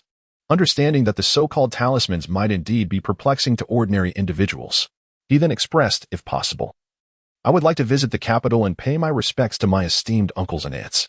A jolt of alarm surged through Su Shifeng's heart. For the last thing Su Changkong wished to witness was the appearance of this illegitimate son, Su Hang, within the purview of others. If the prominent families were to discover such a character emerging from the Su family, it would be utterly disgraceful. He hastily replied, "The Su family is currently embroiled in numerous matters. Even if you return, you will encounter few individuals. It would be best to wait a while. Furthermore, the Song family should be arriving shortly, and your departure would complicate our situation." "Why should there be any complications?" Su Hang replied with an air of indifference, stating, "Even in the absence of the Song family, I will ensure the Su family thrives." His words resonated with confidence, for he possessed knowledge beyond the realm of imagination. A mere family like the Song of Nanyue held little significance in Su Hang's eyes. However, to Su Shifeng, this seemed nothing more than the boastful utterance of an inexperienced youth, given that even the main branch of the Su family relied on the Song family. What right did a farmer's son have to speak thus? Yet, with the bodyguard still lying on the ground, Su Shifeng refrained from reprimanding Su Hang, managing only a forced smile as he said, "Very well, it's commendable that you harbor such intentions. However, the Song family has assisted us greatly, and this matter does require some acknowledgement. For the sake of the elderly family head, please show him some understanding and do not place him in a difficult position." Su Hang perceived Su Shifeng's reluctance yet could empathize with the elder's perspective. At present, he indeed lacked any noteworthy attributes that would command respect, and disbelief was to be expected. Were it for other reasons, Su Hang might have disregarded the Song family entirely. However, concerning the family head, who was of the same generation as his grandfather, Su Hang had no choice but to remain in Huanan, albeit reluctantly. He had resolved that whether or not to form a union was inconsequential. When the time came, he would clarify matters with them. With his presence, the Su family would undoubtedly continue to stand at the pinnacle of the world, even without the Song family. Seeing that Su Hang no longer insisted on leaving, Su Shifeng finally breathed a sigh of relief. He exited the vehicle, moved the bodyguard to the back seat, and took his place behind the wheel. Leaning out of the window, he remarked, "I have matters to attend to and must depart ahead of you. Just wait for the Song family's representatives." Su Hang nodded slightly and waved, "Travel safely. I shall present you with even finer gifts upon our next meeting." Su Shifeng acknowledged with a grunt, retracting his head and accelerating away. Through the rearview mirror, he noticed Su Hang standing there, watching him depart, and he could not help but scoff. What a show. He merely covets our Su family's assets. This penniless youth dares to dream of a share? He glanced again at the 2 sheets of paper he clutched, feeling even more disdainful. Such nonsensical items, claiming to enhance one's vitality, were nothing but childish play. After turning a corner and no longer seeing Su Hang, Su Shifeng crumpled the 2 talismans in his hand and tossed them out the window. Such objects were far too filthy for him to keep. He had completed the task assigned by Su Changkong, and whatever the Song family might do to Su Hang was no longer his concern, nor did he wish to be involved. Turning to glance at the bodyguard still unconscious in the back seat, Su Shifeng muttered a curse under his breath, deeming him worthless. However, he found himself puzzled. How could an unremarkable farmer's son, as per the information he had, possibly overpower the highly paid bodyguard he had hired? Furthermore, the manner in which he did so appeared almost casual. Perhaps it was merely a stroke of luck. Unbeknownst to Su Shifeng, half a minute after the car departed, Su Hang arrived at that location. He bent down to pick up the 2 spirit talismans, crafted with painstaking effort, which had become somewhat tattered. Noticing their condition, he carelessly discarded them. Regarding Su Shifeng's words, Su Hang held no illusions of complete trust. While he acknowledged the existence of the Su family, he questioned whether they would genuinely extend kindness to an illegitimate child whom they had never met. Judging by Su Shifeng's demeanor, it seemed otherwise. Shortly thereafter, Su Hang approached the vicinity of the rented apartment. Upon raising his gaze to the building, he suddenly remembered that he had not visited Yin Yin in 2 days and was curious about the efficacy of her treatment. After a moment's contemplation, he suppressed the tumult of thoughts in his mind, proceeded to a supermarket, and purchased some snacks and fruits that children adored, carrying them as he ascended the stairs. He knocked on the door, and to his surprise, it was Yin Yin who opened it. The little girl, upon seeing Su Hang, exclaimed with joy, "Ah, it's an angel." Su Hang smiled, lifting the bag in his hand, and inquired, "Would you like to eat?" Observing the bag brimming with snacks, Yin Yin beamed with delight, exclaiming, "I want to eat. Angels are the best." Su Hang chuckled, affectionately ruffling her hair as he entered the room. A quick glance around revealed that Yin Shui was absent, prompting him to ask, "Where is your mother?" Yin Yin eagerly tore open the bag, excitedly selecting snacks without lifting her head, replying, "She is taking a bath." Just then, the bathroom door swung open, and Yin Shui emerged clad only in a top, her hair still damp as she dabbed it with a towel. Likely unaware of anyone's presence, she was dressed rather casually. The loose top did little to conceal her form, revealing 2 long, delicate legs exposed to Su Hang's view. The subtle curves that peeked from beneath the fabric exuded an alluring mystique. Noticing Yin Yin at the table rummaging through the snacks, Yin Shui paused momentarily. Upon raising her gaze and spotting Su Hang, she froze for a moment, then glanced down, only to let out a startled scream, hastily retreating into the bathroom. Su Hang rubbed his nose, wearing a wry smile. He hadn't anticipated arriving at such an opportune moment. However, he couldn't deny that Yin Shui possessed a captivating figure, curvaceous and youthful, her skin as tender as that of a young maiden. Had it not been for the burn on one side of her face, she would undoubtedly be a stunning beauty. In the confines of the bathroom, Yin Shui felt her heart racing, as if it were about to leap from her throat. Glancing at her flushed cheeks in the mirror and recalling how much of her body Su Hang had inadvertently seen, she felt an overwhelming wave of shyness wash over her. Reminiscent of the feelings experienced on one's wedding night, nervous, bashful, yet tinged with a hint of anticipation. After a considerable time, she gradually regained her composure, dressed herself, and emerged from the bathroom. Su Hang was peeling an orange alongside Yin Yin, who, after 2 days of rest, appeared significantly improved. Her cheeks were rosy, no longer bearing the pallor of weakness, and her previously brittle hair had shed entirely, revealing a soft layer of new growth sprouting from her scalp. If she were to don a boy's attire, she would undoubtedly resemble a charming young lad. Upon seeing Yin Shui emerge, Su Hang continued to lower his head, peeling an orange, feeling acutely embarrassed and at a loss for words. Yin Shui, both angry and vexed, felt the weight of his earlier gaze upon her and was at a loss as to why he remained silent. Biting her lip, she approached him and inquired, "When did you arrive?" Su Hang casually replied, "When you were bathing." The moment those words left his lips, Yin Shui felt her face flush as if engulfed in flames. Su Hang, momentarily taken aback, soon realized the ambiguity of his statement and quickly raised his head to clarify, "I didn't see anything." Yet, the more he insisted, the more Yin Shui felt her cheeks heat up, her entire face resembling a ripe tomato. Her eyes, too, took on a seductive allure. shimmering with a mix of shyness and an undeniable invitation, evoking an indescribable temptation. Despite Su Hang's past experiences with many women, the sight of Yin Shui in that moment stirred something within him. Just then, the unfortunate interruption came from Yin Yin, who chimed in, "Mom, are you running a fever? Your face is so red." Su Hang snapped back to reality, hastily redirecting his gaze to the fruit. Seeing his reaction, Yin Shui suddenly felt a sense of satisfaction. It appeared that this man was not impervious, leaving him vulnerable to her charms. Filled with an unspoken joy, she went over to embrace Yin Yin, saying, "You're still unwell. You shouldn't eat so many treats. But I really want to eat." Yin Yin gazed longingly at the bag of snacks. Su Hang offered her the peeled orange, saying, "It's all right, just a little one tea hurt anything." Indulging her like this. "Be careful not to let her cling to you," Yin Shui remarked. Su Hang chuckled lightly, replying, "It's fine. Yin Yin is so adorable, I don't mind." "What about me?" Yin Shui boldly asked, her audacity surprising even herself. As soon as the words escaped her lips, her face turned crimson. Yet she held her gaze steady on Su Hang, summoning her courage. Su Hang was momentarily stunned, then glanced at her left cheek, responding evasively. "It seems that the medicinal paste is indeed effective. After 2 days, the scars have faded somewhat." Noticing his evasion, Yin Shui shot him an exasperated look, saying, "What does it matter even if I heal completely? A withered flower, neglected and unwanted. That's not true, once your scars vanish. Suitors will be lined up from here to the capital," Su Hang said with a calm demeanor. "Even if there are many among the vast waters. I would only wish for a single ladle." Yin Shui continued to gaze at him intently.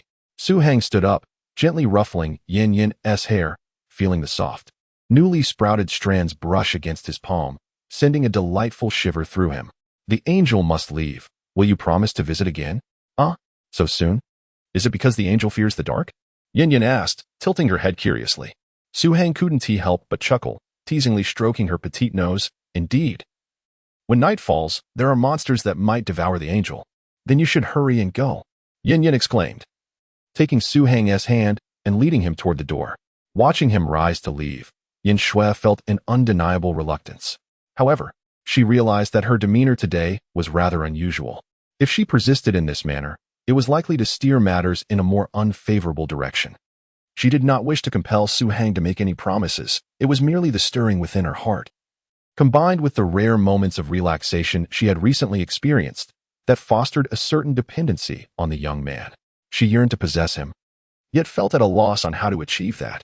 As she accompanied Su Hang to the door, Yin Shui longed to articulate more, but ultimately, all that emerged was the simplest of inquiries. "When will you come again?" Su Hang paused, fully aware of Yin Shui's sentiments. He had to acknowledge that this woman possessed an irresistible allure for men, not merely due to her appearance, but rather a captivating charm that emanated from her very essence. It was innate, perhaps even a gift. To share a night with such a woman was a dream for many men. Su Hang himself experienced a fleeting hesitation. He knew that if he turned away, Yin Shui would not refuse him. Yet, he found himself unable to do so. The figure buried deep within his heart seemed to be watching him perpetually. Thus, standing at the threshold, he refrained from turning his body and instead stated, "Do you know why I chose to help you? Because I once loved a woman. One who bore a striking resemblance to you, not only in circumstance, but even in the location of her scars. I loved her dearly, and though she is no longer here, I cannot forget her. That is why I chose to assist you. However, I do not wish for you to become her substitute. That would be profoundly unfair. Do you understand?" Yin Shui trembled at his words, finally grasping why the Su Hang she had met previously chose to aid her and her daughter, and why he remained indifferent to her subtle advances. It turned out that it was merely because she bore a resemblance to the figure that lingered in his heart. Su Hang did not continue speaking, but left directly. Some sentiments need not be articulated explicitly. He believed that, given Yin Shui's intelligence, she would comprehend his meaning. At present, he had not fully emerged from his past. Whether he embraced Yin Shui or formed an intimate bond with her would only serve as a replacement for that lingering figure. Su Hang disliked feeling indebted to others. Thus he could not allow Yin Shui to become a victim. Watching Su Hang's retreating silhouette, Yin Shui leaned against the doorframe, tears streaming down her cheeks unbidden. She had not anticipated that she would ultimately be defeated by Su Hang's past. Observing her silently weeping mother, Yin Yin glanced up and then turned her gaze back to the vanishing figure of Su Hang. In her bright eyes, there seemed to be a flicker of understanding, mingled with confusion. Upon returning to the dormitory, She found it empty. Her 3 roommates had mysteriously vanished. With no one to disturb him, Su Hang felt even more at ease. He reclined on his bed, absorbing the surrounding spiritual energy, hoping to expedite the process of unblocking his meridians. Once he reached that point, not only would his physical capabilities transcend those of ordinary individuals, but he would also be granted an opportunity to unlock a storage space. He silently wished that the next time he accessed the storage space, it would yield something of value. Hours later, within the rented apartment, Yin Shui had successfully lulled her daughter to sleep, yet she felt no inclination towards slumber herself. Su Hang's earlier words left her heart in disarray, rendering her uncertain about how to continue facing this young man. At that moment, a swift knock echoed on the door, stirring Yin Shui from her reverie. She could not help but feel a twinge of curiosity. Who could be knocking at such an hour? She glanced up at the clock on the wall, which indicated it was already 10 o'clock in the evening. Rising from the dining table, she approached the door and peered through the peephole. Outside stood a man, and upon recognizing his face, Yin Shui was momentarily taken aback. A surge of emotions, surprise, astonishment, and anxiety flooded her heart in that instant. Her fingers instinctively moved to the doorknob, gently twisting it to open the door. The man outside maintained his knocking gesture, but when he realized the door had swung open and saw Yin Shui standing there, bewildered, he exclaimed in delight, "Yin Shui, you are really here." As he spoke, he stepped forward, adopting a gesture of embrace. Without uttering a word, Yin Shui forcefully pushed him away and coldly inquired, "Who are you?" "Me? I am Jida. Chen Jida. Do you no longer recognize me?" The man, with a look of astonishment, inquired as he finally discerned the scar on Yin Shui's face, his expression rapidly shifting. Confusion, anger, and self-reproach flickered across his features. He gazed intently at Yin Shui's visage, trembling as he asked, your face. Chen Jida?" Yin Shui's expression was indifferent as she remarked, "I once knew a man named Chen Jida, but he passed away 2 years ago." Yin Shui, Chen Jida discerned the latent animosity in her words, and a look of guilt washed over his face. At that moment, Yin Shui reached out to close the door. Quick as a flash, Chen Jida pressed against the door panel, exclaiming, "Yin Shui, allow me to explain." "Explain?" Yin Shui pushed the door with great force, tears streaming down her face uncontrollably. "When I tried to explain to those debt collectors, whoever listened to my explanation, when I am scolded or struck, who has ever taken the time to hear my explanation?" The look of guilt on Chen Jida's face deepened, yet he did not loosen his grip. Yin Shui was merely a woman. How could she possibly compare? After a tense standoff lasting several seconds, the door was pushed open once more. Chen Jida rushed forward and embraced her, exclaiming, "I know you have suffered, and I am truly sorry. From this day forward, I shall no longer allow anyone to torment you. Release me." Yin Shui struggled desperately. The faint scent of men's cologne emanating from Chen Jida that once captivated her now repulsed her. In contrast, Su Hang's robust masculine aroma was far more pleasant. The mere thought of Su Hang sent her heart into disarray, causing her to feel increasingly anxious and intensifying her struggle. "I will not let go. Even if you were to kill me, I would not relinquish my hold." Chen Jida held her tightly, refusing to let go, causing his bespoke suit to become instantly wrinkled. Yin Shui, both furious and anxious, raised her fist to strike and extended her fingers to claw at him.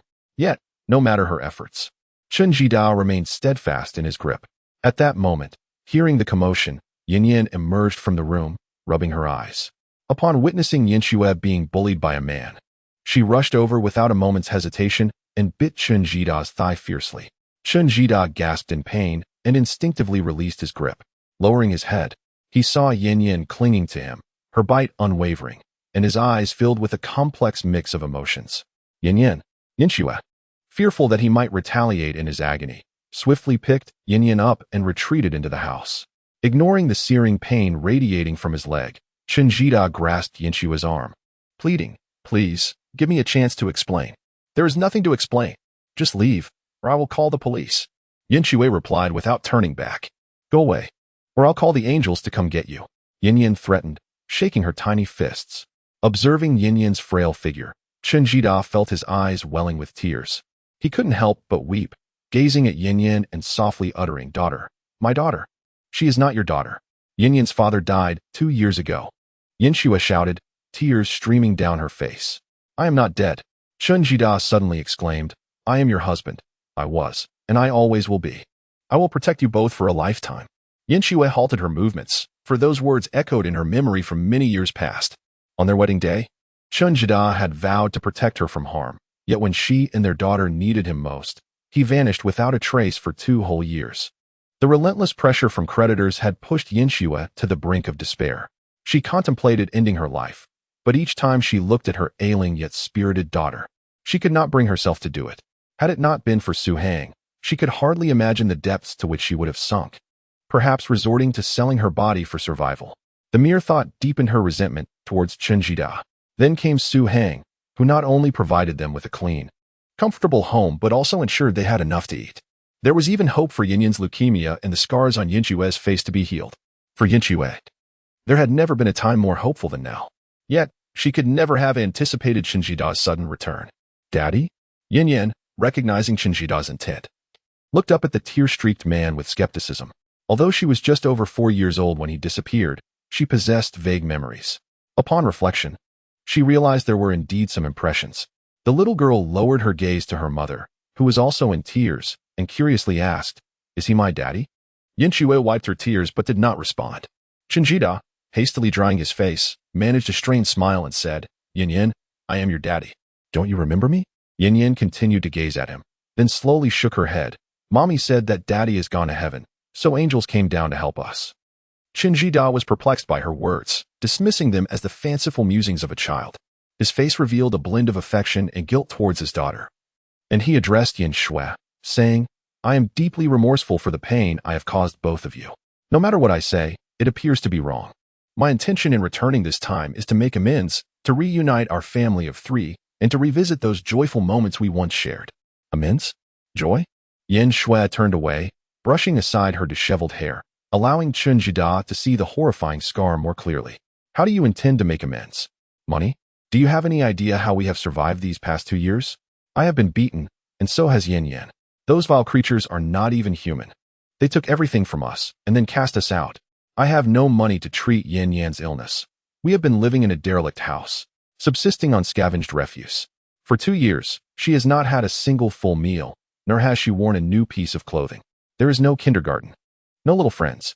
Each day, I awaken from nightmares, never having a moment of peace. I fear that one day I will awaken to find a corpse beside me. And now you speak of making amends? What can you possibly offer in compensation?" Yin Xue's voice rose to a fever pitch, resembling that of a madwoman. She was on the brink of insanity, the grievances endured over 2 years erupting in a cathartic release. Chen Jida stood frozen, realizing the extent of suffering Yin Xue and her daughter had endured, far beyond what he had anticipated. Yet, through her words, he could feel the depth of her despair. "I'm sorry," he murmured, his head bowed. "Sorry?" Yin Xue pointed towards the door.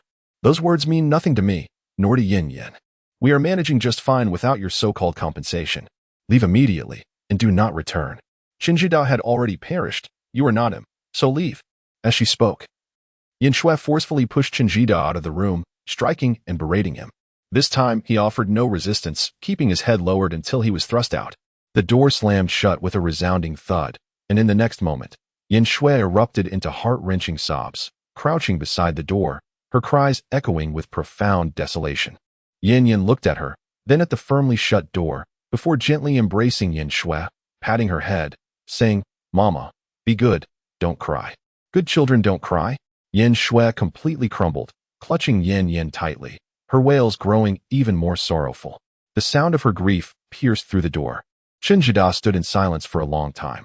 Finally, he spoke to the closed door. "I understand that saying sorry is futile. I am acutely aware of the injustices you have faced over these 2 years. I was indeed a coward back then. My investment failure cost me everything. Precisely when Yin needed funds for her treatment. I could not bear to face both of you, so I chose to escape. I acknowledge that I have acted in a manner unbecoming of a man, a husband, or a father. However, I implore you to grant me a chance.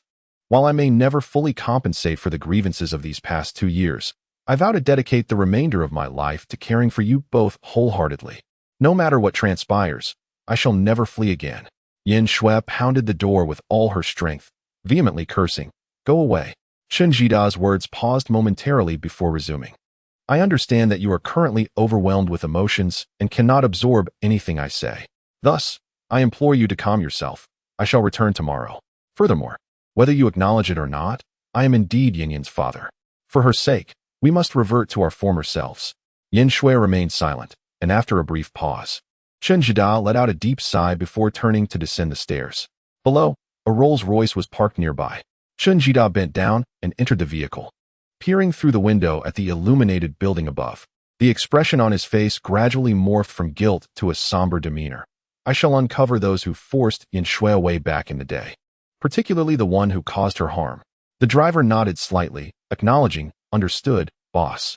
Within the rented room, Yin Shui continued to weep uncontrollably. Chen Jida's sudden appearance sent ripples through her previously tranquil existence. An upheaval she found overwhelming. Had it not been for Yinyan's persistent comfort, she might have fainted from her tears. Soon, her tears ran dry. She clung to Yin, her heart in turmoil, akin to a pot of chaotic porridge. Just as she felt uncertain about how to confront Su Hang, she was equally at a loss regarding Chen Jida. Hatred, without a doubt, coursed through her veins. Yet, as Chen Jida articulated, regardless of circumstances, he remained Yinyan's father, a truth that would never waver. Aside from the unexpected events within the rental room, that night, a frantic Professor Zheng sought out the former principal, eager to solidify the details of the training program. He arrived bearing monumental news. Another extraordinary talent had been discovered at the hotel. The revelation of yet another soul-stirring pianist brought immense joy to the old principal. Su Hang's reluctance to join the training program had plagued him for an entire day and night, leaving him at a loss for words to explain to Professor Zheng. Now, with the emergence of another prodigy, his immediate concerns were alleviated. Though the young man appeared rather ordinary in his attire, resembling an impoverished youth, his musical prowess was undeniably remarkable. At such a tender age, he had ascended to such profound heights. Truly, one could only feel despair when comparing oneself to others. Professor Zheng lamented. The principal, slightly taken aback, felt a sense of familiarity in this description. A sudden thought flickered in his mind, and he inquired, "What does this genius look like?" Professor Zheng recounted Su Hang's appearance, and upon hearing it, the old principal couldn't help but smile wryly. Indeed, it was he. It seemed that fate had not been so generous as to present two geniuses at once. He was compelled to inform Professor Zheng that these two extraordinary talents were, in fact, the same individual, and he had unequivocally stated his unwillingness to participate in the training program. Professor Zheng, upon hearing this, was taken aback and even contacted Tang Zhenjiang to confirm Su Hang's name. After thorough verification, both elders felt a wave of frustration wash over them. Nevertheless, the training program must proceed. Even in the absence of Su Hang, it remained the most esteemed initiative of both universities. Reflecting on Su Hang's enchanting melodies, both Professor Zheng and the principal sighed in unison, pondering why he would not wish to partake. The following morning, Liu Xiaowei and his companions returned with weary eyes. Observing their exhausted state, Su Hang furrowed his brow and remarked, "You must not continue like this, otherwise your health will deteriorate." Liu Xiaowei waved his hand and flung himself onto the bed, wearily saying, "You don't understand. Old 3, I beg you to handle the attendance issue. I can hardly keep my eyes open." Before he could finish his sentence, Lin Dong was already snoring. Su Hang looked helplessly at He Qingsheng, who was diligently burrowing into his blanket, puzzled as to how this fellow could share the same disposition as Liu Xiaowei and Lin Dong. Shaking his head slightly, he decided to purchase several sheets of high-quality rice paper to craft a health talisman for each of his 3 roommates. Otherwise, if they continued this way, their bodies would be rendered useless in less than 2 months. As he exited the dormitory and descended the stairs, he was met with a cacophony of murmurs from outside. Su Hang looked up to see Deng Jiai, adorned in a flowing white dress, resembling a fairy from a fairy tale.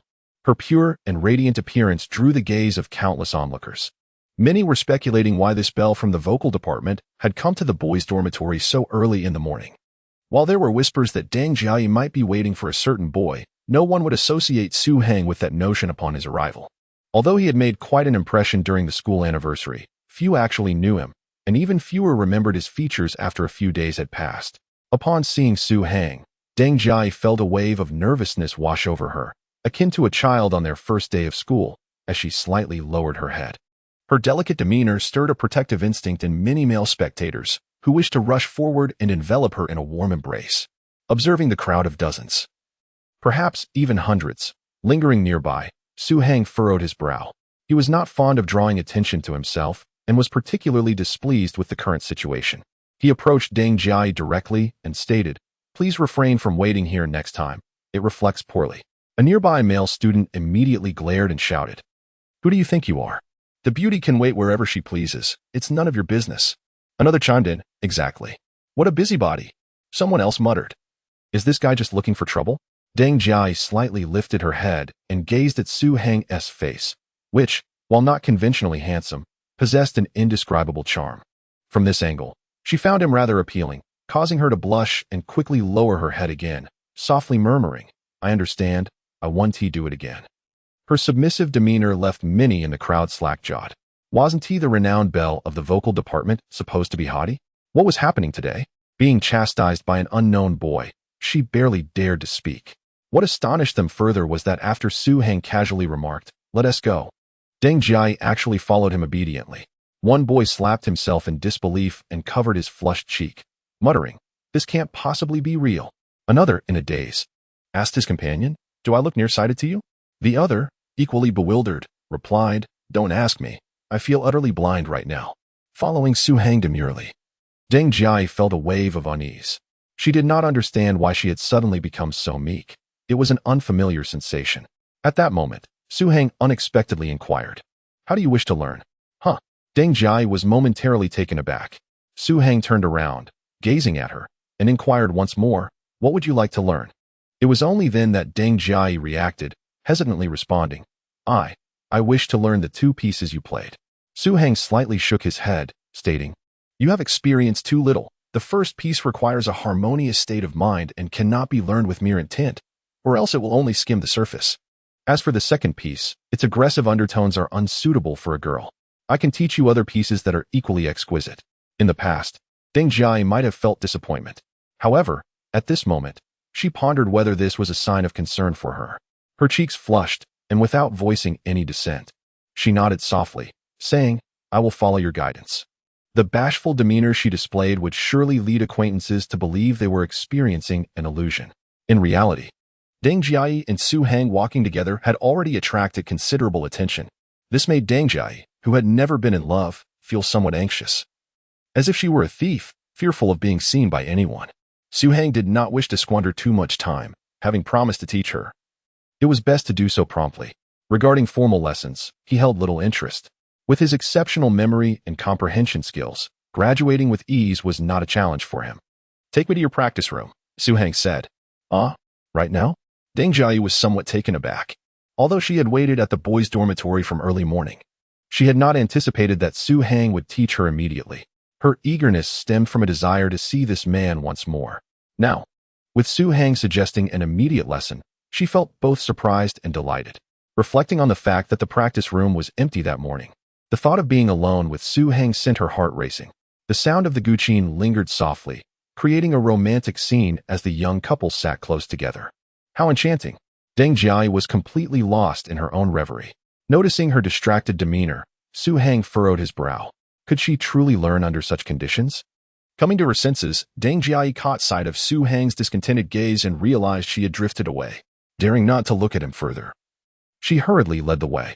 The two of them walked towards the practice room, and at that moment, a young woman clad in a sleek black dress, exuding an aura of sharp sophistication, stood not far from them. This woman, with her striking beauty and slightly mature visage adorned with delicate makeup, was far more captivating than any television star. She was none other than Song Yujing, the daughter of the Song family. After attending to her family affairs, she had swiftly traveled to Jiangsu and Zhejiang, intending to discreetly observe her future husband. To her surprise, she had uncovered quite a few intriguing details. Casually flipping through several papers in her hand, Song Yujing gazed in the direction where Su Heng and Deng Jia had departed, asking, "Is that him?" The middle-aged man standing beside her promptly nodded, slightly bowing in respect as he replied, "Indeed, that is Su Heng. It has been confirmed. He plays the guqin and is skilled at carving?" Song Yujing remarked with a subtle smile, "He appears to be more impressive than I had initially imagined." Yesterday, he attended the birthday celebration of Tang Xinzhong's granddaughter, Deng Jia, where he unveiled an exquisite piece of amber valued at over 20 million. A middle-aged man remarked, "If your investigation has not been erroneous, he should not possess such a precious item." It appeared that someone from the Su family had already made contact with him.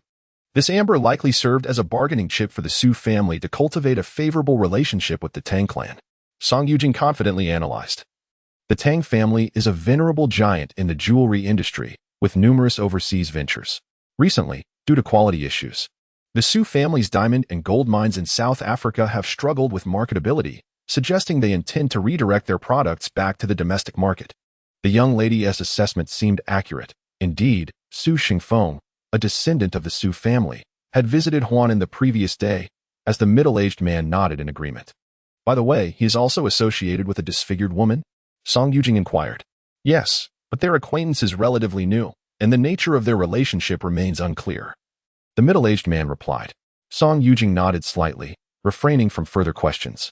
For her, the current state of the Su and Hang families had been thoroughly scrutinized, rendering further observation unnecessary. As a prominent businesswoman from the Song family, Song Yujing adhered to a stringent value of self-interest.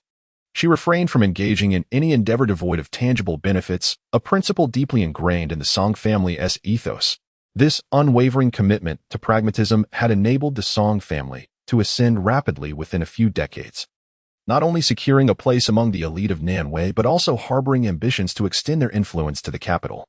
Unbeknownst to Su Hang, many of his affairs had been unearthed, including those of Yin Shui and her daughter. At this moment, he had entered the music room alongside Deng Jiai. The space was adorned with various traditional instruments, such as the guqin, guqin, eru, and sanxian. Deng Jiai opened the door and turned on the lights, illuminating the room further. Approaching a guqin draped in white silk, she proudly unveiled it, exclaiming, "This exquisite instrument, named Chanwei, was purchased from a descendant of a fallen aristocratic family and has a history spanning several centuries." Su Hang stepped closer, plucking a string casually, producing a crisp sound. The instrument's inherent historical resonance was genuine, and he nodded slightly, remarking, "It is passable." Deng Jiai pouted, feeling slighted. "Such a fine guqin. And you say it's merely passable?" Instruments like this are exceedingly rare globally, and it surely rivals Professor Zheng's flowing guqin. Yet, she could not fathom that Su Hang possessed an unparalleled guqin, its history spanning thousands of years. Accustomed to such extraordinary treasures, he hardly regarded the mere few centuries of the current instrument. Ignoring Deng Jiai's sulk, he commanded, "Please sit and play a piece for me." Deng Jiai was momentarily taken aback. She had anticipated learning a piece upon arrival, not performing it herself. However, seeing Su Hang's earnest demeanor, she withheld any objections and seated herself before the Chanwei guqin, asking, "Well, would you like to hear?" "Your most proficient piece," Su Hang replied. After a moment's contemplation, Deng Jiai nodded and said, "Then I shall play by Jian Luquan." Su Hang harbored no objections. Although her skills were remarkable, his knowledge of the world's musical scores was somewhat limited. Thus, regardless of the piece Deng Jiai played, there was little distinction. After taking a deep breath to calm her nerves, Deng Jiai's delicate hands danced lightly over the strings, her slender fingers deftly gliding across them. The enchanting and lively melody flowed from her fingertips, akin to a gentle stream coursing through the heart, soft and serene, soothing and tranquil. She had performed the piece Crystal Stream countless times, mastering it to a degree that rivaled any renowned musician. As she played, Deng Jiai intended to showcase her skills, eager to demonstrate to Su Hang that her artistry was not lacking. However, just as she reached the halfway point, before she could fully immerse herself in the music, Su Hang abruptly pressed his hand against the strings. A dull sound emanated from the instrument, instantly dispelling the harmony. Confused and somewhat irked, Deng Jiai looked up and asked, "What are you doing?" Su Hang shook his head, stating, "Your playing is superficial. Even the most fundamental techniques are flawed." Deng Jiai was taken aback, her face flushing with indignation. She had played the piano since childhood, guided by many esteemed instructors. While she acknowledged that certain pieces may not have been her strongest, her technique was undeniably sound. It was hard to find anyone in the world who surpassed her in skill. Yet, Su Hang claimed her technique was erroneous? It felt akin to telling a world champion swimmer that they could not swim at all. Had she not known that Su Hang's musical prowess transcended ordinary bounds, she would have stormed off in a huff. Noticing the defiance in the girl's expression, Su Hang approached her, bending down to grasp her fingers and position them on the strings, gently plucking them. The soft melody once again filled the air, but this time, the sound was even more delicate, reminiscent of crystal-clear waters flowing serenely through the mountains. It was as if the music emerged from a tranquil valley. quietly meandering through the trials of life, through the tumult of time, and through the bustling world, returning to a state of tranquility. In her current posture, Deng Jia seemed to lean against Su Hang's embrace, the sensation of a man whom she did not know particularly well. Holding her fingers made her feel parched and her heart raced, as if it might leap from her throat.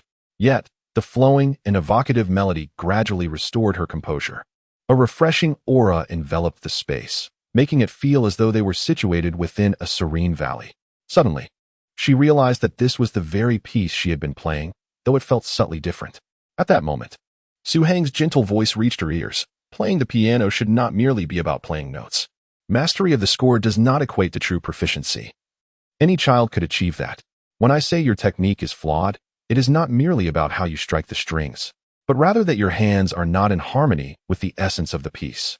Your finger movements seem rigidly fixed. If it should be 3 parts high, you play only 3. If it should be 2 parts lifted, you achieve merely 2. A true musician should not confine themselves to how they strike the strings or their posture, but rather should immerse themselves in the essence of the music in their own heart. As the saying goes in films, one must first forget what they know in order to truly learn.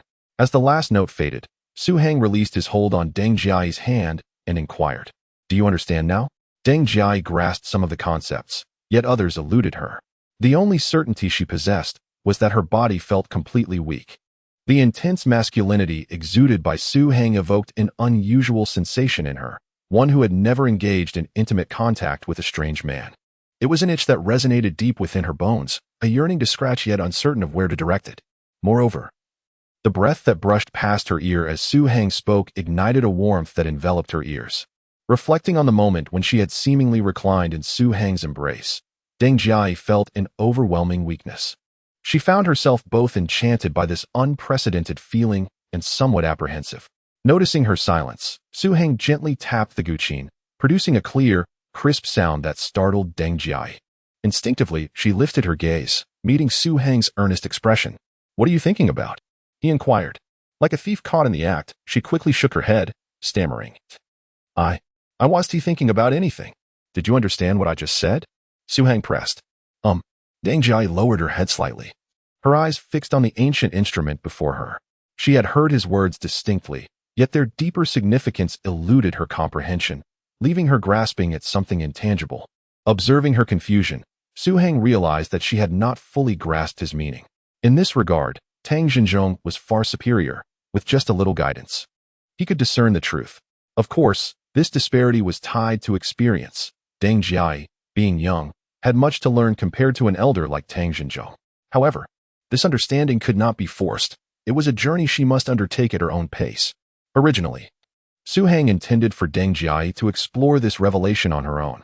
However, she clung to him, insisting on hearing a performance. With no alternative, he acquiesced and sat before the Zen moon guqin. After a moment of contemplation, his long and graceful fingers glided gently across the strings. A cascade of melodious ripples resonated, reminiscent of a clear spring, crisp and refreshing, akin to a gentle breeze over a summer lake, soothing and invigorating.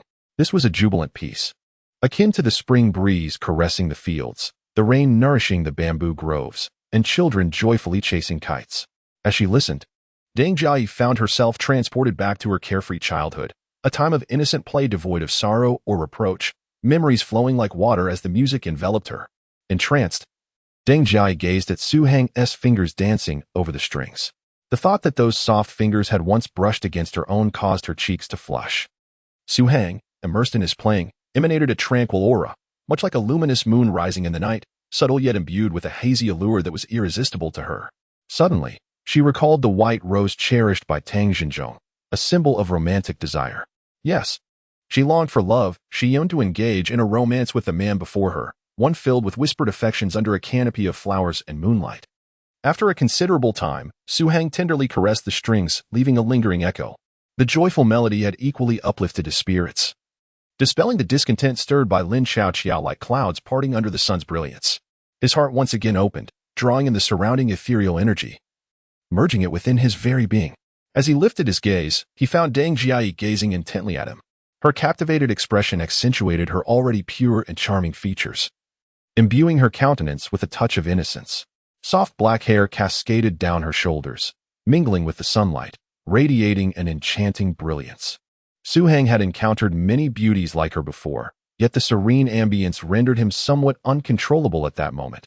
His gaze towards Deng Jiayi bore a hint of impulsiveness. Fortunately, the influx of spiritual energy swiftly restored his clarity, prompting him to collect his thoughts and detach himself from external distractions.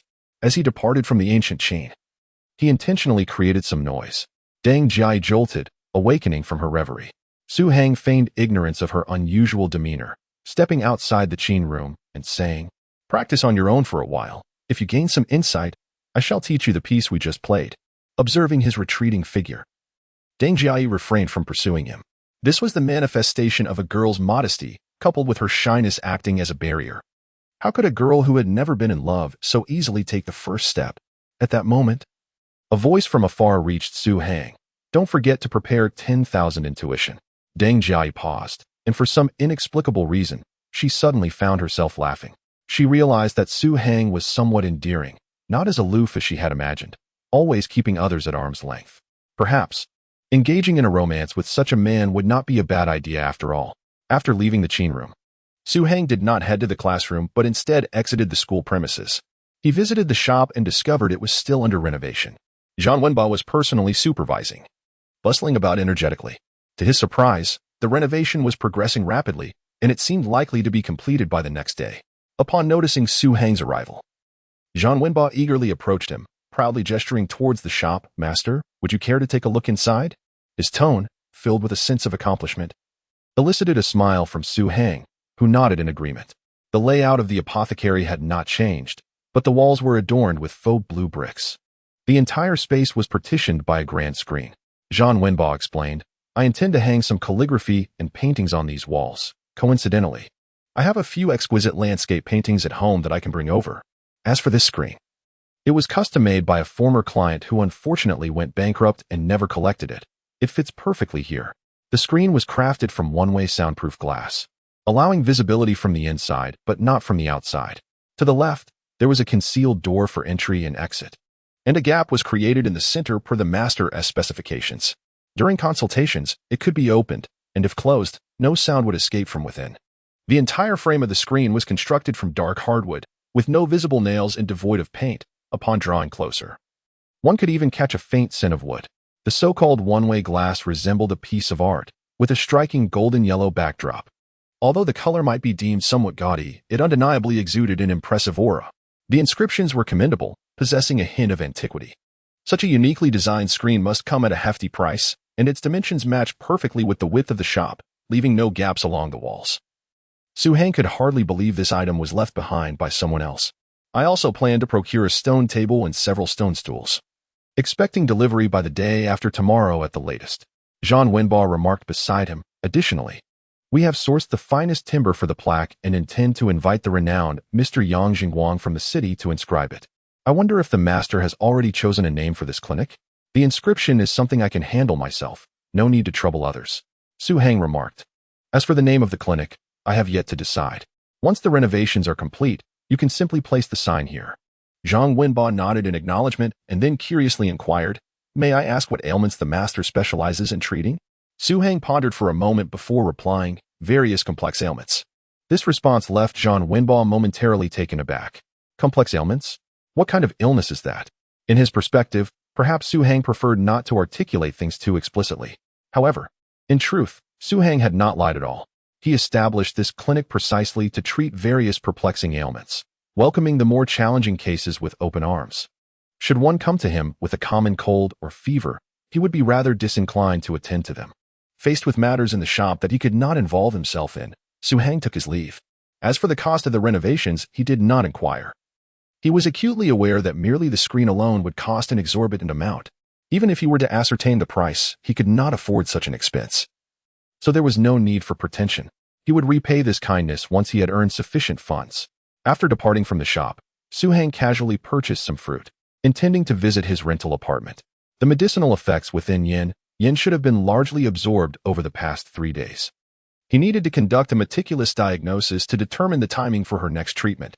Furthermore, with the weekend approaching, he had also promised to assist at Tang's jewelry store with some engraving work. Thus, Arranging his schedule meticulously was imperative to avoid chaos in the coming days. Before long, he arrived at the entrance of his rental unit. By the staircase stood a woman clad in a black dress, adorned with sunglasses, exuding an air of mystery. As Su Hang assessed her curvaceous figure and discerned no threatening aura emanating from her, his interest waned. Nevertheless, just as he was about to ascend the stairs, the woman spoke. "You are Su Hang." This was not a question. Su Hang turned to face her, his expression calm, and inquired, "Do you know me?" "My name is Song Yujing, hailing from the southern region of Guangdong." The woman inquired, "Song Yujing? Guangdong?" Su Hang instantly realized that this must be the Song family mentioned by Su Shifeng. He was somewhat taken aback that they could find this place. He inquired, "What brings you here? You seem a bit anxious." Song Yujing removed her sunglasses, her astute eyes fixed intently on Su Hang. With an air of curiosity, she inquired, "What is your relationship with the mother and daughter upstairs? As far as I know, your acquaintance is relatively recent, and there has been little prior interaction." Su Hang did not inquire about her reasons for investigating him, as it is quite a common occurrence. However, he found Song Yujing's question rather distasteful. It pertained to personal matters that had no bearing on her. "Do you have something to discuss with me? Unless you have something to discuss, it would be best if you did not come." Su Hang spoke with remarkable candor. Song Yujing was momentarily taken aback, then chuckled softly. "You are far more intriguing than I had anticipated. You are not as dull as portrayed in the materials." Su Hang, disinterested in further conversation, turned to ascend the stairs. At that moment, Song Yujing suddenly interjected, 1,000,000 yuan, and I shall acquire your services for a year." These words caused Su Hang to pause momentarily. He turned his head, gazing at Song Yujing with a hint of confusion, and inquired, "What do you mean? The Su family should have already contacted you to inform you about the marriage alliance, correct?" Song Yujing asked, yet Su Hang remained silent, simply observing her without any intention of responding. Unperturbed, she continued, "However, you must understand that this is merely a strategic collaboration between our families. Given your status, it is evident that we are ill-matched. Therefore, I am offering you 1,000,000. We shall enter into a sham marriage.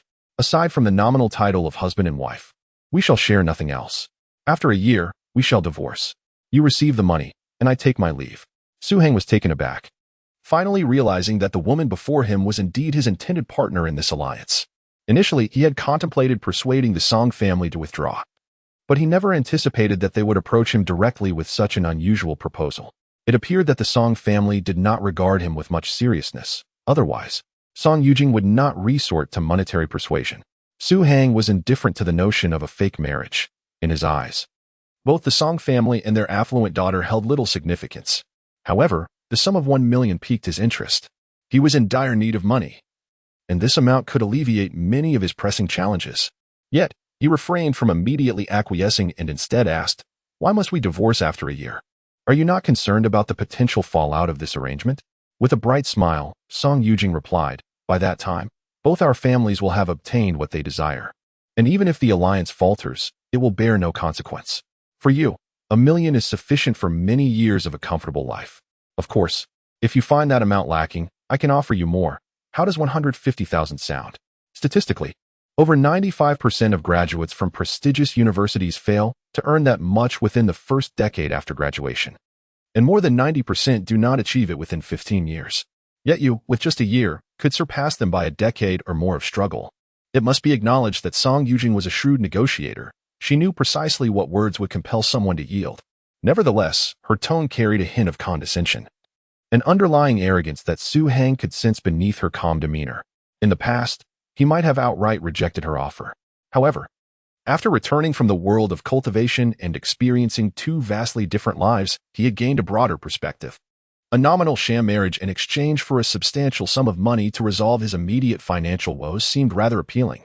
Thus, he hesitated little and nodded in agreement, stating, "I can accept your proposal, but the money must be provided up front." Song Yujing appeared even more pleased, believing she had triumphed. The impoverished country boy, Su Hang, had succumbed to the allure of wealth.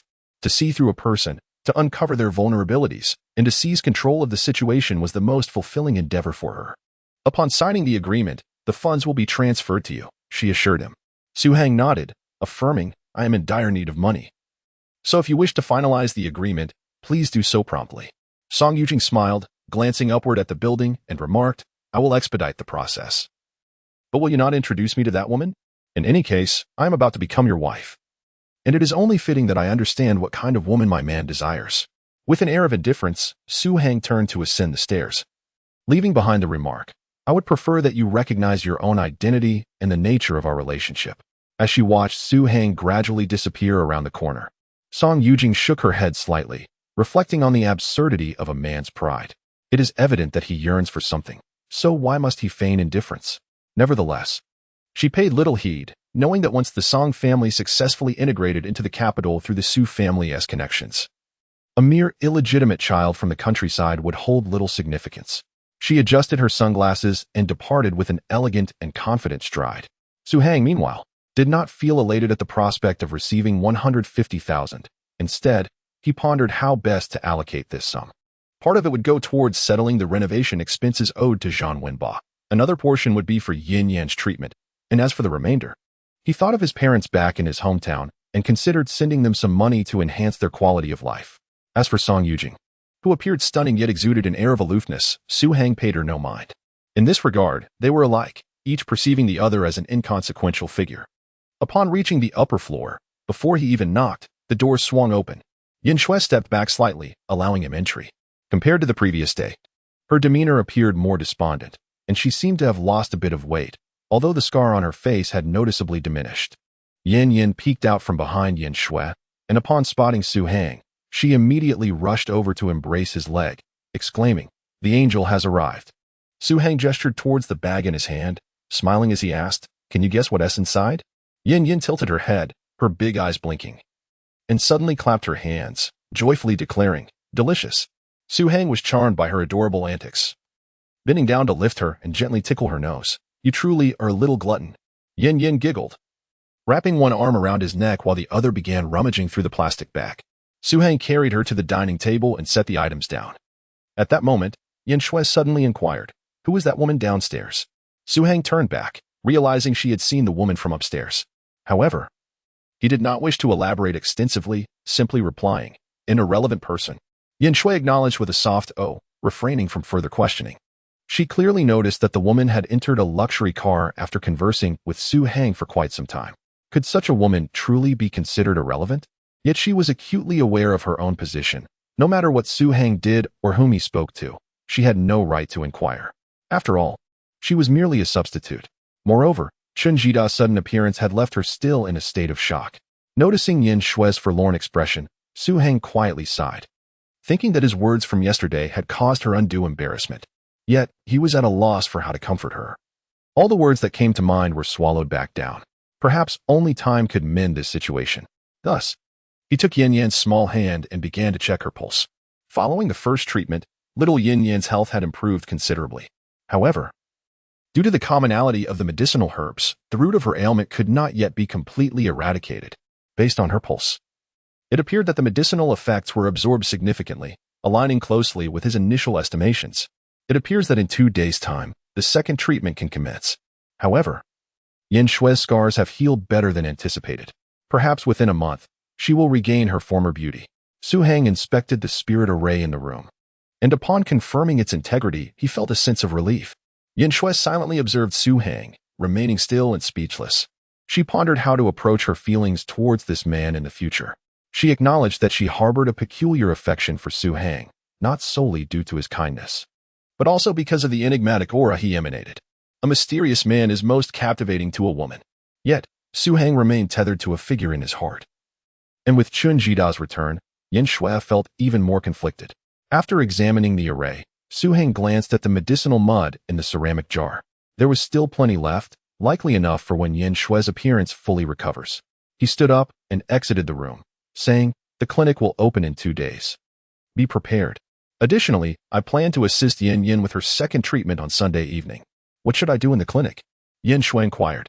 Su Hang pondered for a moment and replied, "Money." Yin Shui nodded slightly, hesitated for a moment, and suddenly said, "I wish to purchase a new outfit."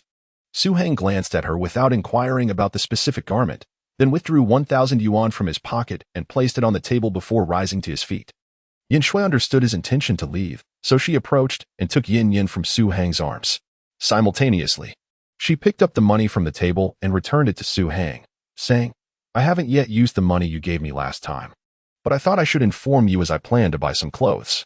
Su Hang declined to accept the money, stating, consider it an advance on your wages.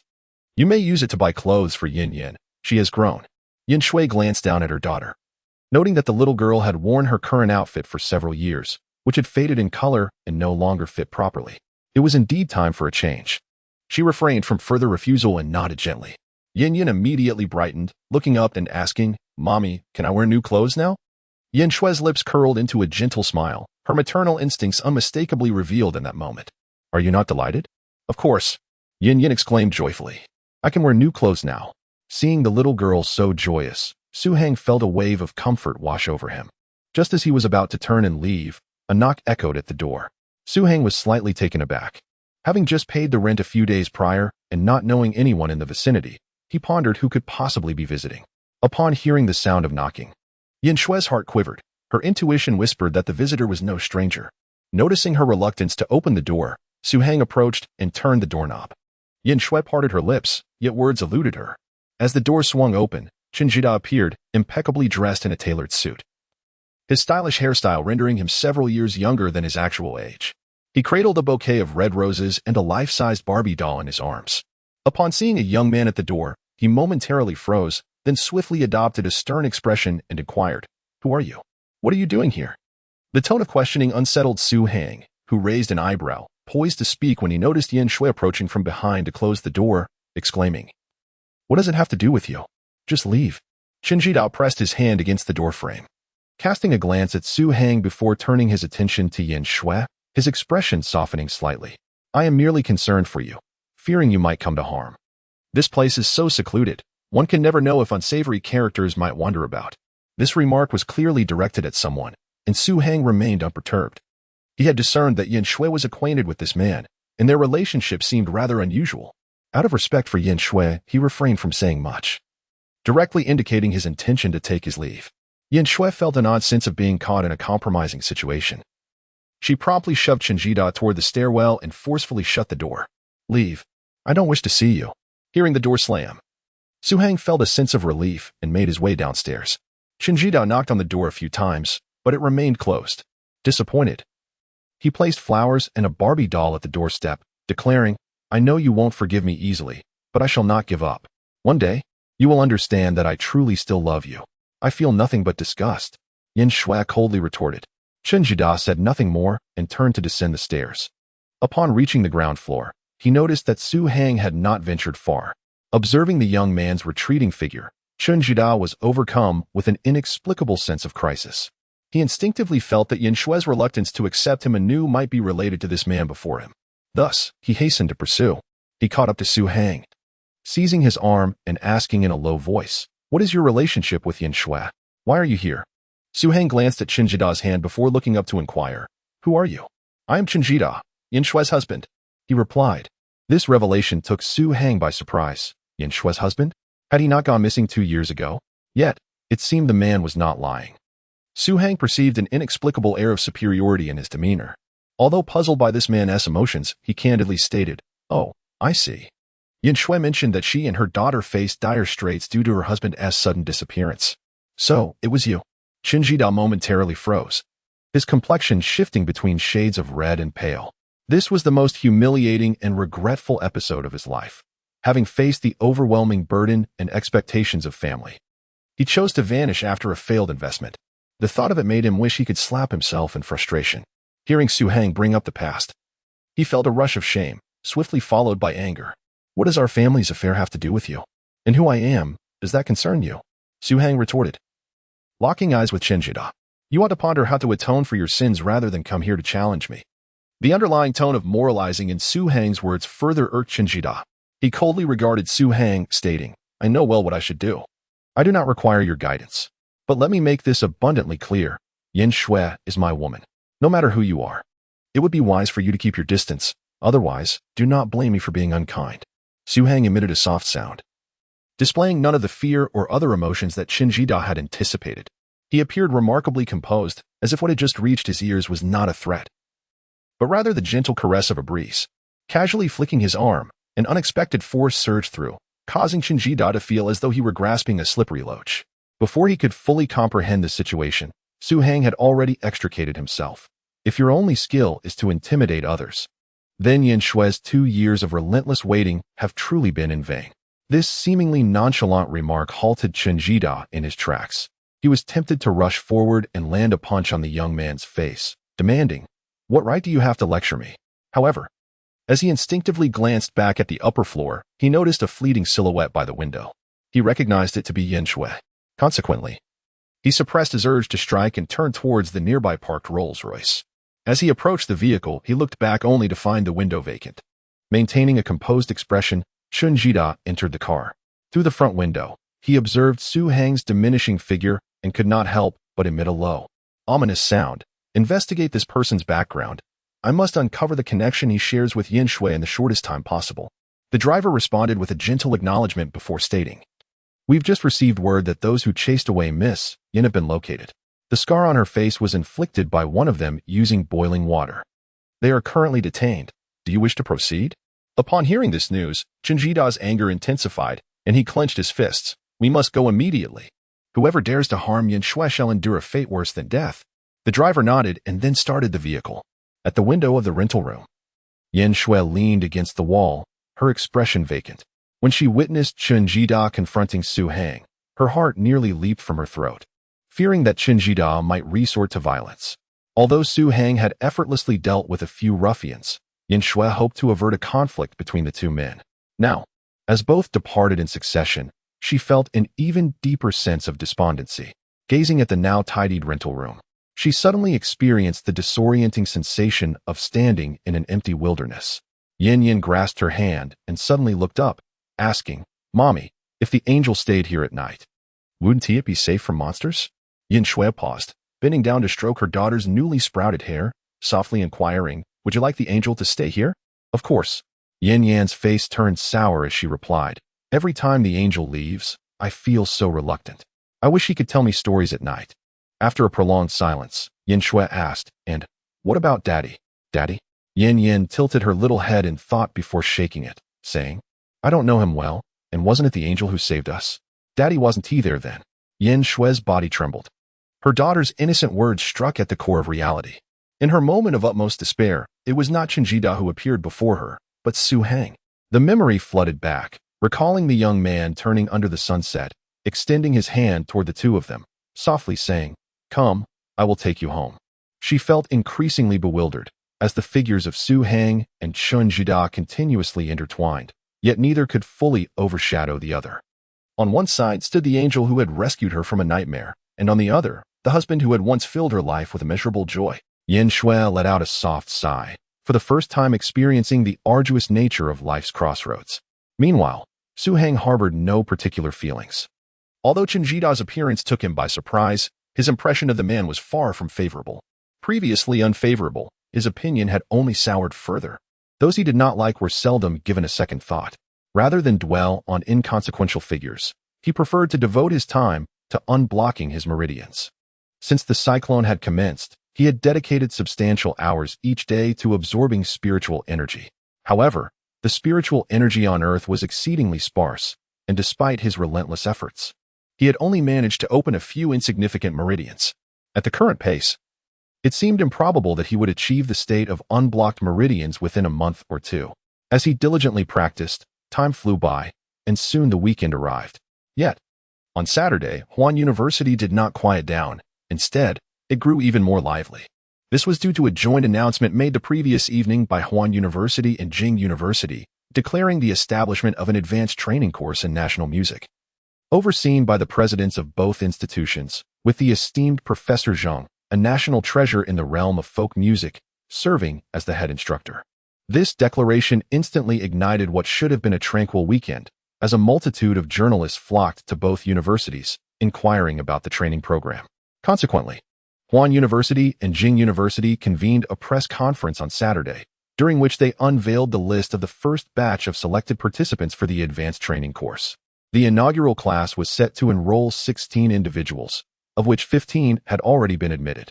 The number was quite limited, yet the media deemed this perfectly reasonable. Given the high selection criteria for the program, not only must candidates possess extraordinary musical talent, but they were also expected to meet elevated standards in academic performance and personal character. Furthermore, the training program was not confined to the two universities but encompassed participants from across the nation. Anyone interested could apply. However, to the astonishment of the media, Professor Zheng explicitly stated during the press conference that the initial class was now full, and those wishing to join would have to wait another year. This revelation led the media to realize that plans for the training program had long been in the works, with the roster of participants seemingly predetermined. Yet, they were left puzzled as to why, despite having one available spot, it was declared full. Moreover, upon examining the list posted on the official websites of both universities, they noted that aside from the head instructor and assistant instructors, the position of class leader remained unfilled. Clearly, this position held considerable significance, hence the delay in its appointment. With their keen instincts, the media understood what the role of class leader entailed. It would signify the leader of a group of prodigies, a figure poised to stand at the pinnacle of national music, destined to capture the attention of all. Who would possess such a qualification? These questions remained unanswered, as neither Huan University, the inaugural institution of the training program, nor Professor Zheng would divulge any information regarding the matter. Only they understood the rationale behind leaving a position vacant and the reason for not immediately selecting a class leader. They were still awaiting the return of that young individual capable of stirring the soul. In their eyes, apart from him, no one was deemed worthy of leading this class. Regardless, this matter has stirred considerable waves. It is worth noting that countless talents have emerged from Huanda and Jingda, making their presence felt across various fields nationwide. Even on a global scale, they wield substantial influence. Everyone can discern that these two universities are genuinely striving to advance national music, and those who successfully graduate from the training program possess limitless future prospects. The influx of numerous journalists left the students of Huanda astonished. Their surprise deepened upon seeing the announcement and the list of training program members posted on the bulletin board. Such a significant move indicates that Huanda is poised for takeoff. Among the names listed, Deng Jiayi, recognized as the most enchanting flower of the vocal department, undoubtedly secured her spot. No one would contest this, as Deng Jiayi is not only strikingly beautiful but also exceptionally skilled in her craft. In other institutions, she would easily qualify as a vocal instructor. Besides her, another member from the vocal department was selected, yet due to gender bias, many male counterparts overlooked her. Huanda has the advantage of timing and location, yet only 2 individuals were chosen, highlighting the rigorous selection process for the training program. Some were puzzled by the fact that Su Hang, who had garnered attention during the school anniversary, failed to make the cut for the training program. Given his proficiency in the guqin, how could he have been overlooked? Some speculated that perhaps he could only perform that single piece, which rendered his overall capabilities insufficient. Others suggested that, in comparison, others might simply be more outstanding. Upon seeing the list, Deng Jiayi was momentarily taken aback. Having heard Su Hang decline to join the training program at her birthday party, she had prepared herself mentally. Yet witnessing the reality firsthand still left her feeling somewhat disheartened. The training program she had long anticipated suddenly lost some of its allure. Subsequently, the school leadership convened all training program members for a media QA session, providing an opportunity for them to become acquainted. Observing her peers in front of the media, some excited, others anxious, Deng Jiayi couldn't help but compare them to Su Hang. The more she compared, the more she recognized Su Hang's maturity and composure, far surpassing that of his contemporaries. Meanwhile, Su Hang was still engaged in his morning routine, brushing his teeth. Lin Dong, beside him, incessantly clamored, "With your remarkable guqin skills, how could you not be selected? What on earth? Is old Zheng out of his mind?" Su Hang, spitting out foam from his mouth, looked at him with a hint of helplessness, saying, "Could you please let me brush my teeth in peace? I can't believe you're not at all anxious about such a significant matter. I heard there's still an open slot in the training program. Think of something quickly, and perhaps there is still a chance." Lin Dong exclaimed, fidgeting like an ant on a hot pan. Getting into the training program means boundless prospects. What a fantastic opportunity. Su Hang picked up a towel to dry his face, expressing indifference as he replied, "Then let someone else have that future. I don't really need it." "You." Lin Dong trembled all over, pointing at him with a look of utter disbelief. Yet no matter how he pleaded, Su Hang remained unwilling to approach the school leadership to discuss the matter. Ultimately, with no other options, Lin Dong left, harboring a sense of frustration. Before departing, he informed Su Hang that Lin Qiaoqiao had dropped out. This news left Su Hang in a state of silence. As he reminisced about the girl with whom he once shared romantic moments, a sense of unease settled in his heart. However, from the moment Lin Qiaoqiao uttered the words of separation, their paths had diverged. Disposing of the water in the basin, Su Hang turned his gaze towards the bustling campus, shaking his head gently, much like the phrase he used to refuse the old principal. He had far more pressing matters to attend to. Early in the morning, Zhang Wenba sought him out, announcing that the shop had been renovated and was ready for him to name and inaugurate. This endeavor had lingered in Su Hang's mind. The prospect of establishing his own private clinic filled him with confidence that he could amass considerable wealth, liberating himself from the constraints of others. In contrast, the matter of the training class seemed trivial. Had it not been for Lin Dong's incessant chatter, he would have scarcely bothered to inquire. On the day of the grand opening, Su Hang sought a stroke of good fortune and took a shower, emerging looking refreshed. However, as he descended the stairs, he discovered that Deng Jiayi was already waiting for him, accompanied by several rather handsome young men. Su Hang furrowed his brow, not due to the presence of these men, but because he had previously requested Deng Jiayi not to wait for him here. He despised being the center of unwanted attention. Noticing Su Hang's frown, Deng Jiayi felt a tremor of apprehension. She was acutely aware that he disapproved of her frequent visits to the boys' dormitory. Yet she yearned to inquire further about the training class. Approaching her, he noticed her averted gaze and her reluctance to speak, and he softened his tone, saying, "Wasn't there a press conference? How do you have time to come here?" His gentle demeanor eased Deng Jiayi's tension. She lifted her head slightly, explaining, "It has concluded. I came to ask if you truly want to be joining the training class." Su Hang shook his head slightly, replying, "I don't have the time." A young man standing beside Deng Jiayi scoffed derisively, saying, "What arrogance! As if having time would mean you could join. Do you think it's a mere marketplace?" Another chimed in with hostility, "Which prestigious academy did you study at? Who was your instructor? What accolades have you received?" At that moment, a young man clad in traditional attire stepped forward, extending his hand with an air of superiority. "I am Jia Qingfei from the Guqin Research Association of Jiangsu in Zhejiang Province. May I inquire which esteemed institution you have attended?" Su Hang merely raised his eyelids, uninterested in engaging. These individuals seemed misguided, seeking to provoke him over trivialities. Awards? Prestigious institutions?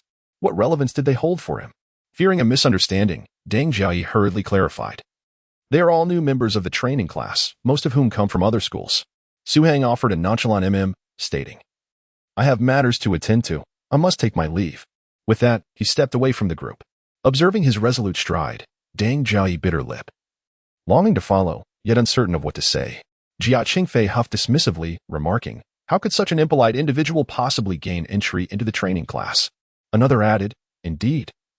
Miss Deng, why do you persist in seeking him out? Are you quite familiar with him?" Their arrogance was palpable, even if the admissions were public. He would scarcely stand a chance. In such an unrestrained manner, Professor Zheng would undoubtedly be the first to criticize him if he were to witness this behavior. As she listened to the murmurs around her, Deng Jiayi's mood soured further. She lifted her gaze to scan the crowd, restoring her cold and haughty demeanor, and proclaimed, "If he is indeed so oblivious to his own limitations, then what does that make you?" Without waiting for their reactions, she turned and departed. A few young individuals, newly enrolled in the training program and brimming with confidence, exchanged puzzled glances, struggling to comprehend the situation. After all, he was merely an ordinary male student, unqualified even to be on the initial list of the training class. Why did Deng Jiayi rush to find him immediately after the press conference? They speculated that perhaps they had once studied music together. However, given his lack of qualification for the list, they would soon part ways. These young people dismissed Su Hang, redirecting their attention to one another with a burgeoning sense of rivalry. In their eyes, only the members of the training class could compete with someone as talented and beautiful as Deng Jiayi. Upon leaving the school, Su Hang first visited his rental apartment to find Yin Shui, who was busy preparing a meal for Yan Yan. He chose not to insist on an immediate trip to the shop. After informing her of the shop's location, he descended to the street, intending to assess the situation.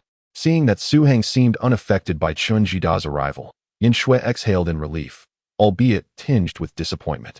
She couldn't help but touch the scar on her face and sighed deeply. Zhang Wenba had been waiting for quite some time. Upon Su Hang's arrival, he promptly stepped forward to greet him. Su Hang exchanged polite words with him before entering the shop.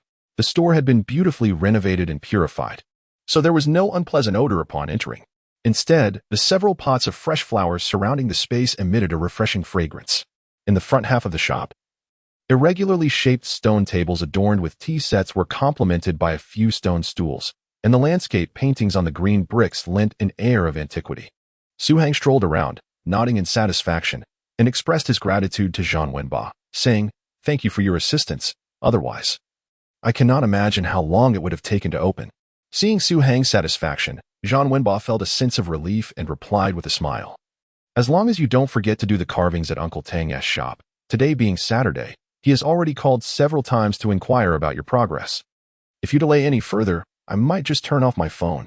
After a light-hearted exchange, Zhang Wenba suddenly slapped his forehead, exclaiming, "I almost forgot the main business." He approached the enormous golden screen, pressed a spot, and miraculously, a door opened where there had previously been none.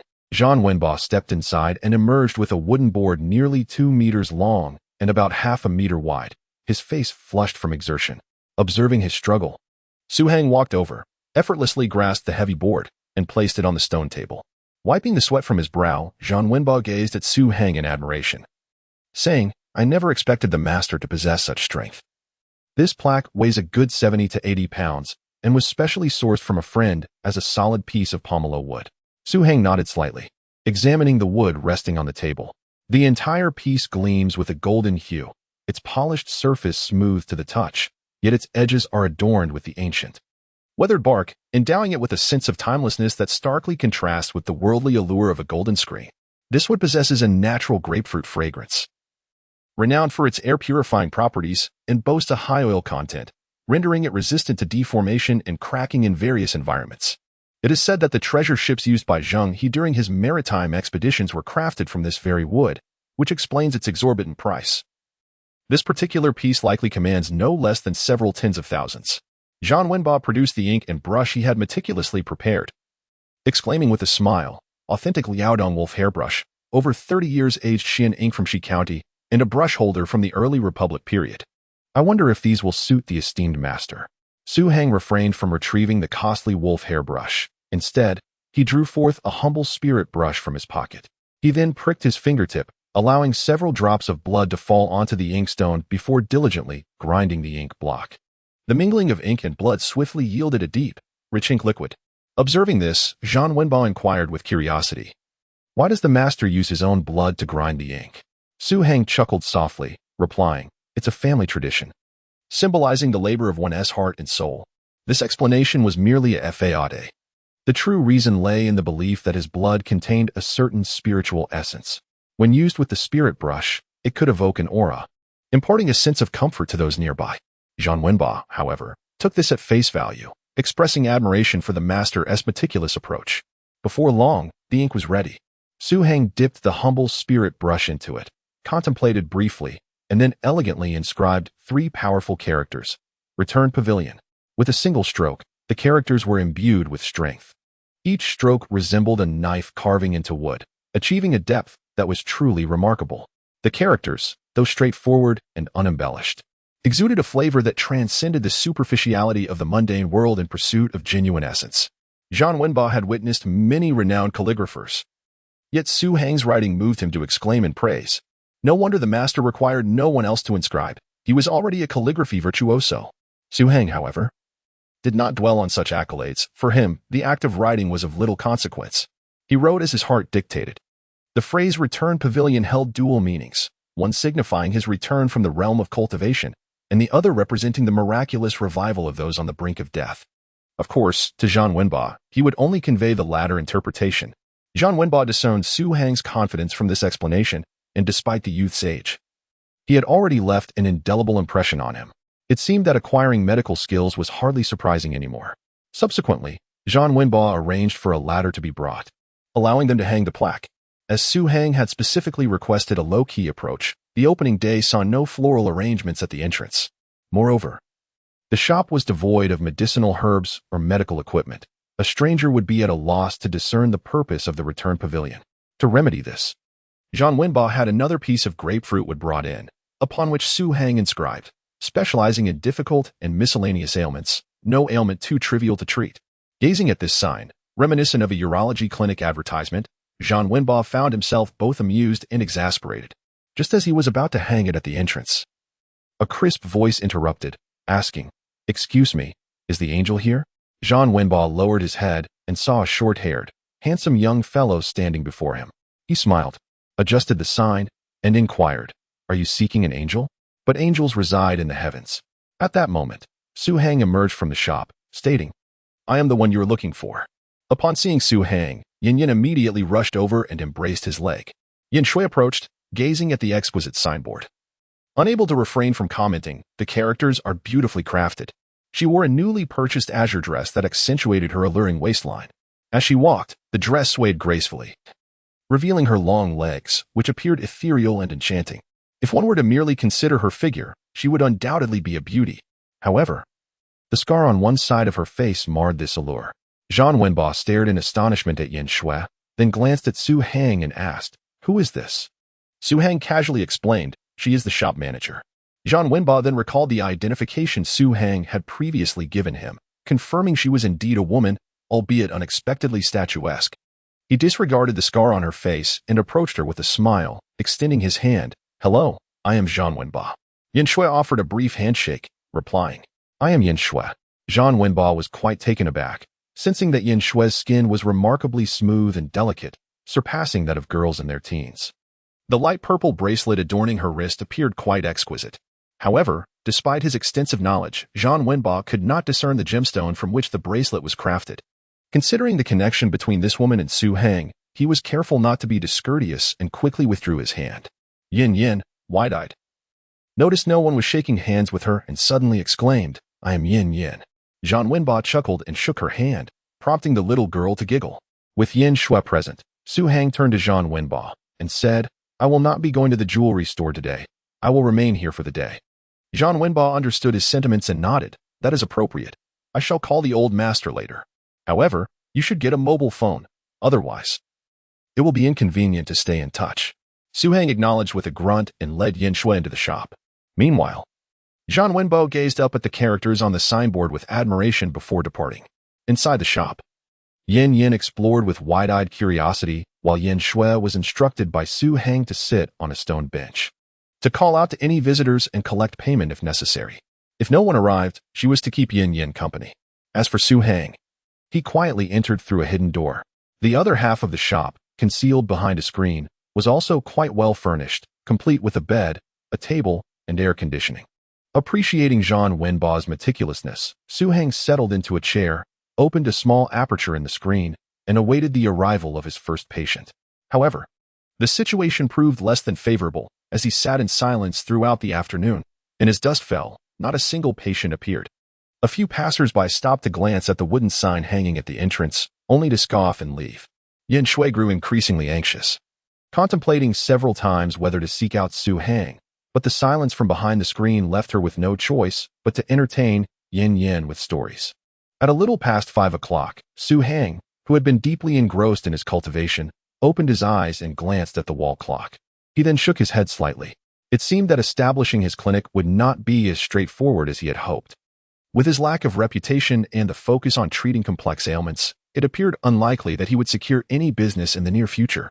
Contemplating this, Su Hang was suddenly struck by a different notion. He opened the screen and prepared to step outside. Yin Shui, filled with curiosity, inquired, "What are you going out for now?" Su Hang replied distantly, "Practicing the prescription." Yin Shui was momentarily taken aback. Practicing the prescription? No?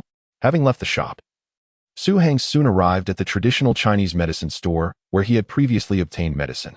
This renowned apothecary boasted a comprehensive selection of herbal remedies and maintained longer operating hours than other establishments. Upon his arrival, Su Hang noticed a considerable number of patrons awaiting their prescriptions. He approached the counter and, after a brief moment of waiting, a sales associate came forward to inquire about his medicinal needs. Su Hang casually asked, "What ailment does the person ahead of me have?" Under ordinary circumstances, a salesperson would refrain from addressing inquiries of a personal nature. However, the individual preceding him was not afflicted by a grave illness and thus felt unconcerned. Responding, a family member suffered a gastric perforation due to excessive drinking and recently underwent surgery, so I purchased some medication to alleviate the condition. Upon hearing this, Su Hang merely acknowledged with a sound and then closed his eyes, attempting to contemplate the medicinal remedies for gastric perforation. The salesperson, noticing that he had posed a question only to then shut his eyes, found the behavior rather peculiar. Meanwhile, the subsequent customer, observing this scenario, could not help but mutter, "What on earth is going on? Is he napping here instead of buying medicine?" The last time Su Hang visited to purchase medicine was not long ago, so the salesperson retained a vague recollection of him. He sensed a familiarity in the unfolding scene before him. Su Hang, undeterred by the urging of those behind him, continued his process of deduction. His purpose for visiting the apothecary was to refine the skill. With no one seeking treatment at the clinic, he decided to randomly concoct a prescription, creating some pills to be sold in the shop. Thus, he inquired about the ailments of those ahead of him. The conditions they presented would guide his formulation of remedies. This approach not only familiarized him with the properties of various herbs, but also contributed useful items to the clinic's inventory. After a few minutes, Su Hang opened his eyes and began to articulate the names of various medicinal ingredients, each measured in modest quantities. When he tallied it all up, the total was just over 100 yuan. The salesperson, intrigued by this, curiously asked, "What is this medicine for?" Su Hang replied with an air of indifference, stating, "It treats gastric perforation and alleviates intoxication." The salesperson was momentarily taken aback, instinctively recalling that he had just inquired about the ailments of the person ahead, and now, hearing these medicinal materials claim to cure gastric perforation, he couldn't help but wonder if there was an intention to deceive. Upon contemplating this, the salesperson's expression immediately turned grave, stating, "Though I am unaware of your intentions, it is advisable, at such a tender age, to refrain from taking risks. A perforated stomach is no trifling matter. A moment's carelessness could prove fatal." The individual at the rear shared the same sentiment as the salesperson, sneering as he remarked, "Identify their deficiencies and claim to possess the remedy." Youthful yet audacious, one might think deceiving others through medical prowess is effortless. However, one must tread carefully lest they find themselves ensnared in their own duplicity. Su Hang, unfazed by the derision surrounding him, calmly grasped a small bag of medicinal herbs and departed amidst the scornful gazes of the onlookers. After he left, the salesman suddenly clapped his hands, recalling that this was none other than the one who shamelessly claimed to possess the ability to cure leukemia last time. He hurriedly recalled the medicinal herbs purchased earlier in Suzhou and Hangzhou, jotting down notes while simultaneously calling the store manager.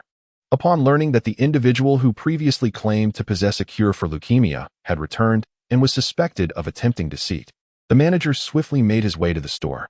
After reviewing the herbs recorded by the staff, he nodded solemnly and remarked, "Make sure to preserve the surveillance footage. Should any incident arise, this will serve as crucial evidence." A customer purchasing medication remarked, "Rest assured, if that scoundrel dares to deceive, we shall stand as your witnesses." Indeed, human life is of paramount importance. If he dares to disregard the sanctity of life, we shall ensure he is sent to jail. At this moment, Su Hang had returned to the clinic, carrying a bag.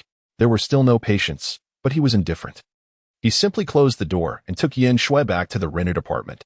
Once inside, he filled the medicine jar with spiritual water that he had purchased last time, and then placed the herbs to soak. After approximately 20 minutes, he discarded the water, refilled the jar, and began to simmer the mixture. For a full 3 hours, he boiled it down until nearly all the liquid had evaporated, leaving only a small amount of muddy residue the size of a palm. Su Hang pricked his fingertip, allowing 3 drops of blood to fall into the mixture, stirring it thoroughly before extracting the residue with a spoon. While still warm, he shaped it into 3 pill-sized orbs resembling longan fruit. He then handed the pills and the shop keys to Yin Shui, stating, "These pills are intended for treating gastric perforation and can also aid in alcohol detoxification. If taken before drinking, only a third is necessary. If taken afterward, half should suffice. In the case of gastric perforation, consume the entire amount for immediate effect. Tomorrow, I will be at the jewelry store for engraving, so I won't be here. You may manage the shop on your own." Yin Shui nodded, accepting the pills and keys, and inquired with utmost care, "How will these pills be sold?" Su Hang pondered for a moment and replied, 1,000 for each. Yin Shui was taken aback. 1,000 for each? She recalled that when Su Hang arrived, he mentioned that these medicinal herbs were merely worth a little over 100. Yet now a single pill is sold for 1,000? Is it not excessively expensive? She finds it costly, yet Su Hang perceives it as quite affordable. Although the medicinal herbs are unremarkable, the value of one's spiritual blood is indeed priceless. Utilizing 3 drops of spiritual blood for 3 pills and selling them for merely 1,000 is, in truth, a loss. As for whether they will sell, Su Hang remains indifferent, considering these merely experimental products accompanying the proposed remedy.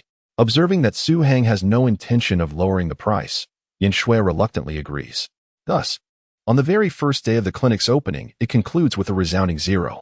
After Su Hang departed from the rental unit, two figures emerged from the shadows, Chen Jida and the driver.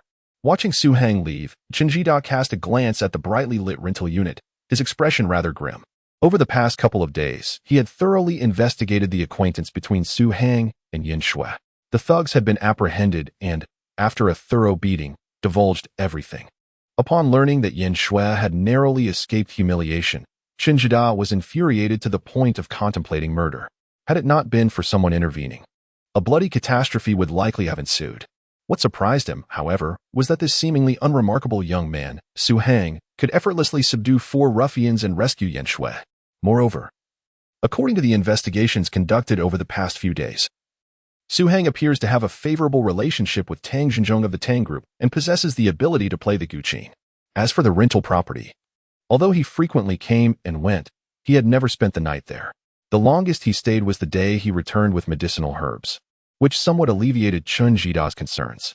Chen Jida was well aware of Yin Yan's leukemia. He had suspected that Su Hang's purchase of medicine might be for her treatment. However, could a young man truly cure leukemia? He found it hard to believe. If leukemia were so easily treated, he would not have had to resort to risky investments that ultimately led him to financial ruin. Thus, he resolved to find a suitable time to speak with Su Hang. In consideration of Tang Zhenjiang's reputation and the fact that he had once saved Yin Shui, he intended to give Su Hang some money and then send him away. For Yin Yan's illness, he would seek the best doctors and the finest medicines. This was a society driven by wealth. With enough money, anything could be accomplished. Unbeknownst to Su Hang, he had been labeled a fraud in someone's mind again. He was solely focused on quickly achieving mastery in his craft, with aspirations of returning to the capital to reclaim his ancestral roots with the Su family. The following day, the atmosphere at the university was bustling with reporters. Many participants from training sessions across the country were undergoing individual interviews. The headlines of major newspapers and websites were dominated by their stories. With the full support of the two universities, these members basked in the limelight, which only fueled the anger of Lin Dong and his peers. They believed Su Hang was undoubtedly qualified to join the training group, and it was not far-fetched to think he could assume the long-vacant position of class leader. Although this confidence bordered on blind optimism, they were indeed correct. If Su Hang were willing to join the training program, he would be the rightful leader. Unfortunately, Su Hang himself had no interest in such matters. The arrival of Sunday only made him busier, as that day was designated for his carving work at the Tang Jewelry Store. As the largest leader in the national jewelry industry, the Tang Group had recently faced significant challenges. 6 months prior, when gold prices were steadily rising, they had purchased a substantial amount of gold. Now, with gold prices having fallen for 5 consecutive months, their costs had risen dramatically. To compound their woes, their foundational jade carving industry faced immense pressure. A flood of mid to low-end products, crafted by machines, had entered the market, undercutting prices and, in many cases, surpassing the quality of handcrafted items. Moreover, machine carving technology had advanced rapidly, no longer limited to surface relief, but now achieving deeper levels of intricacy. In contrast, while the Tang Group was an established jeweler, consumer preferences increasingly leaned toward cost-effective options, gradually squeezing their profit margins. Previously, they could rely on Tang Zhenjiang's jade carvings to support the high-end market. However, with Tang Zhenjiang aging and carving less frequently, old clients began to seek other masters. Consequently, the Tang Group's sense of urgency intensified. Were it not for these circumstances, Tang Zhenjiang would not have clung so tightly to Su Hang. On this bustling weekend, the jewelry street was alive with activity. Each shop employed various strategies to attract a substantial number of customers, promotional videos, product exhibitions, and even some stores had hired models clad in revealing attire to strut down the runway. Upon Su Hang's arrival, he witnessed the store manager of Tang Jewelry embroiled in a heated debate with several individuals. He approached and saw the manager, flushed with anger, exclaiming, "You can't conduct business like this. You've placed your signs right in front of our door. Do you think our shop is closed?" The individual arguing with him sneered. "So what if it blocks half the door? Your store hardly has any customers. What's the harm in borrowing a bit of space? We are all in the same trade. Why be so petty?" This remark infuriated the manager even more, causing him to nearly explode with indignation. "After all this, are you saying it's our fault that our entrance is blocked? Is there no reason left to discuss?" Tang Zhenjiang stood beside them, trembling with rage. A year ago, who would have dared to challenge the Tang group on the entire jewelry street? Yet now, everyone was aware of the Tang family's gradual decline, emboldening individuals to take a bite out of them. He had merely exchanged a few words with the person and was mocked for being an elder trying to assert authority. The man continued to chuckle derisively, stating, "I'm not saying it's your fault, but it's a fact that the Tang store is struggling. What era are we in? You still cling to that old-fashioned handcrafting, trying to impress people? Materials worth a few thousand are carved and sold for tens of thousands. Do you realize you're deceiving customers?" A few spectators, reveling in the drama, chimed in, "Indeed, the Tang group's jewelry is exorbitantly priced, treating us like fools." The manager gritted his teeth, glaring at the man. "We use only the finest materials, and it is through hand carving that the best jade sculptures can be created." The man scoffed dismissively. "You really should take a look at the current times. Not only are deep relief carvings available, but soon 3D jade carving machines will be everywhere. Not that different from so-called masterpieces. We sell at fair prices, unlike you, who keep shouting about masters while making ill-gotten gains." This was clearly directed at Tang Xinzhong, whose face fluctuated between shades of blue and red, yet he found himself unable to counter the argument. He had previously witnessed a CNC 3D engraving machine, which indeed overcame the shortcomings of outdated carving machines. If mass production became the norm, manual carving would inevitably face obsolescence. This was an undeniable reality. Some might argue that the Tang family could lower their prices, but could Tang Xinzhong afford to do so? A price cut would indicate his defeat by a machine, leading to a complete loss of control over the high-end market.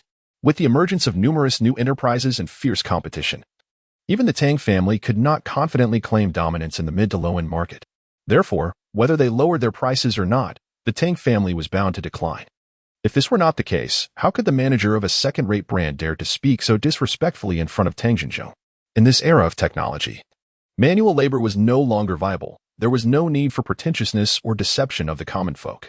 Seeing that both the manager and Tang Xinzhong were left speechless, the store manager wore a triumphant expression.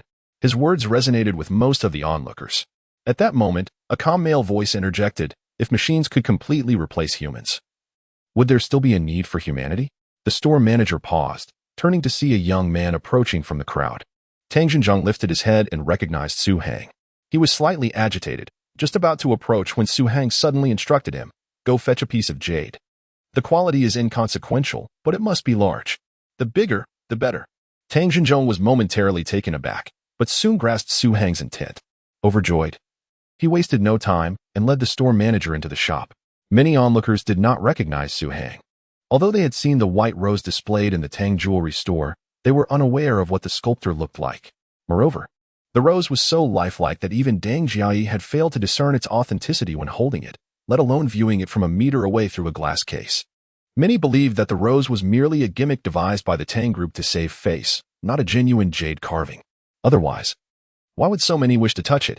Yet Tang Xinzhong remained hesitant to open the case. These individuals never considered that a rare treasure should not be handled casually. Their inability to touch it led them to declare it fake, which left Tang Xinzhong feeling despondent for several days. At this moment, witnessing Tang Xinzhong obediently entering the shop at the behest of a stranger, the crowd began to murmur. Who was this person? Although few had witnessed Su Hang carve the jade rose that day, there were one or two present who had. Through their recounting, the onlookers learned that the sculptor of the white rose was indeed this young man before them. However, skepticism lingered. How could someone so young create such a remarkably lifelike and captivating rose? Su Hang turned to face the store manager, who had challenged the Tang family, and said, "Since you believe machines produce superior work, why don't we have a competition?" The manager, unfazed, scoffed, "Compete? How would we do that? I don't have time to waste on this. I will wager 1 million if I lose," Su Hang stated with an air of calmness. The manager was momentarily stunned. 1 million was no trifling sum. Although he was the manager, his monthly salary was merely 5,000, and with commissions, he earned at most 20,000. Thus, 1 million was indeed a significant amount for him. "How do we compete?" the manager inquired. "Each of us will carve within a 1-hour limit, and the final products will be voted on by everyone present," Su Hang replied. This method favored machine carving immensely. Machines could operate at speeds several times faster than a human, completing in hours what might take days for some artisans. In the manager's eyes, this was akin to giving him free money. Consequently, he skeptically asked, "What if you refuse to acknowledge a loss?" "I will vouch for it under my name, Tang Xinzhong," he declared. If he loses, the 1 million will be provided by the Tang family. Tang Xinzhong strode confidently from the shop, his voice booming, inciting a stir among the crowd. $1 million wager. Such occurrences were rare in the jade carving industry.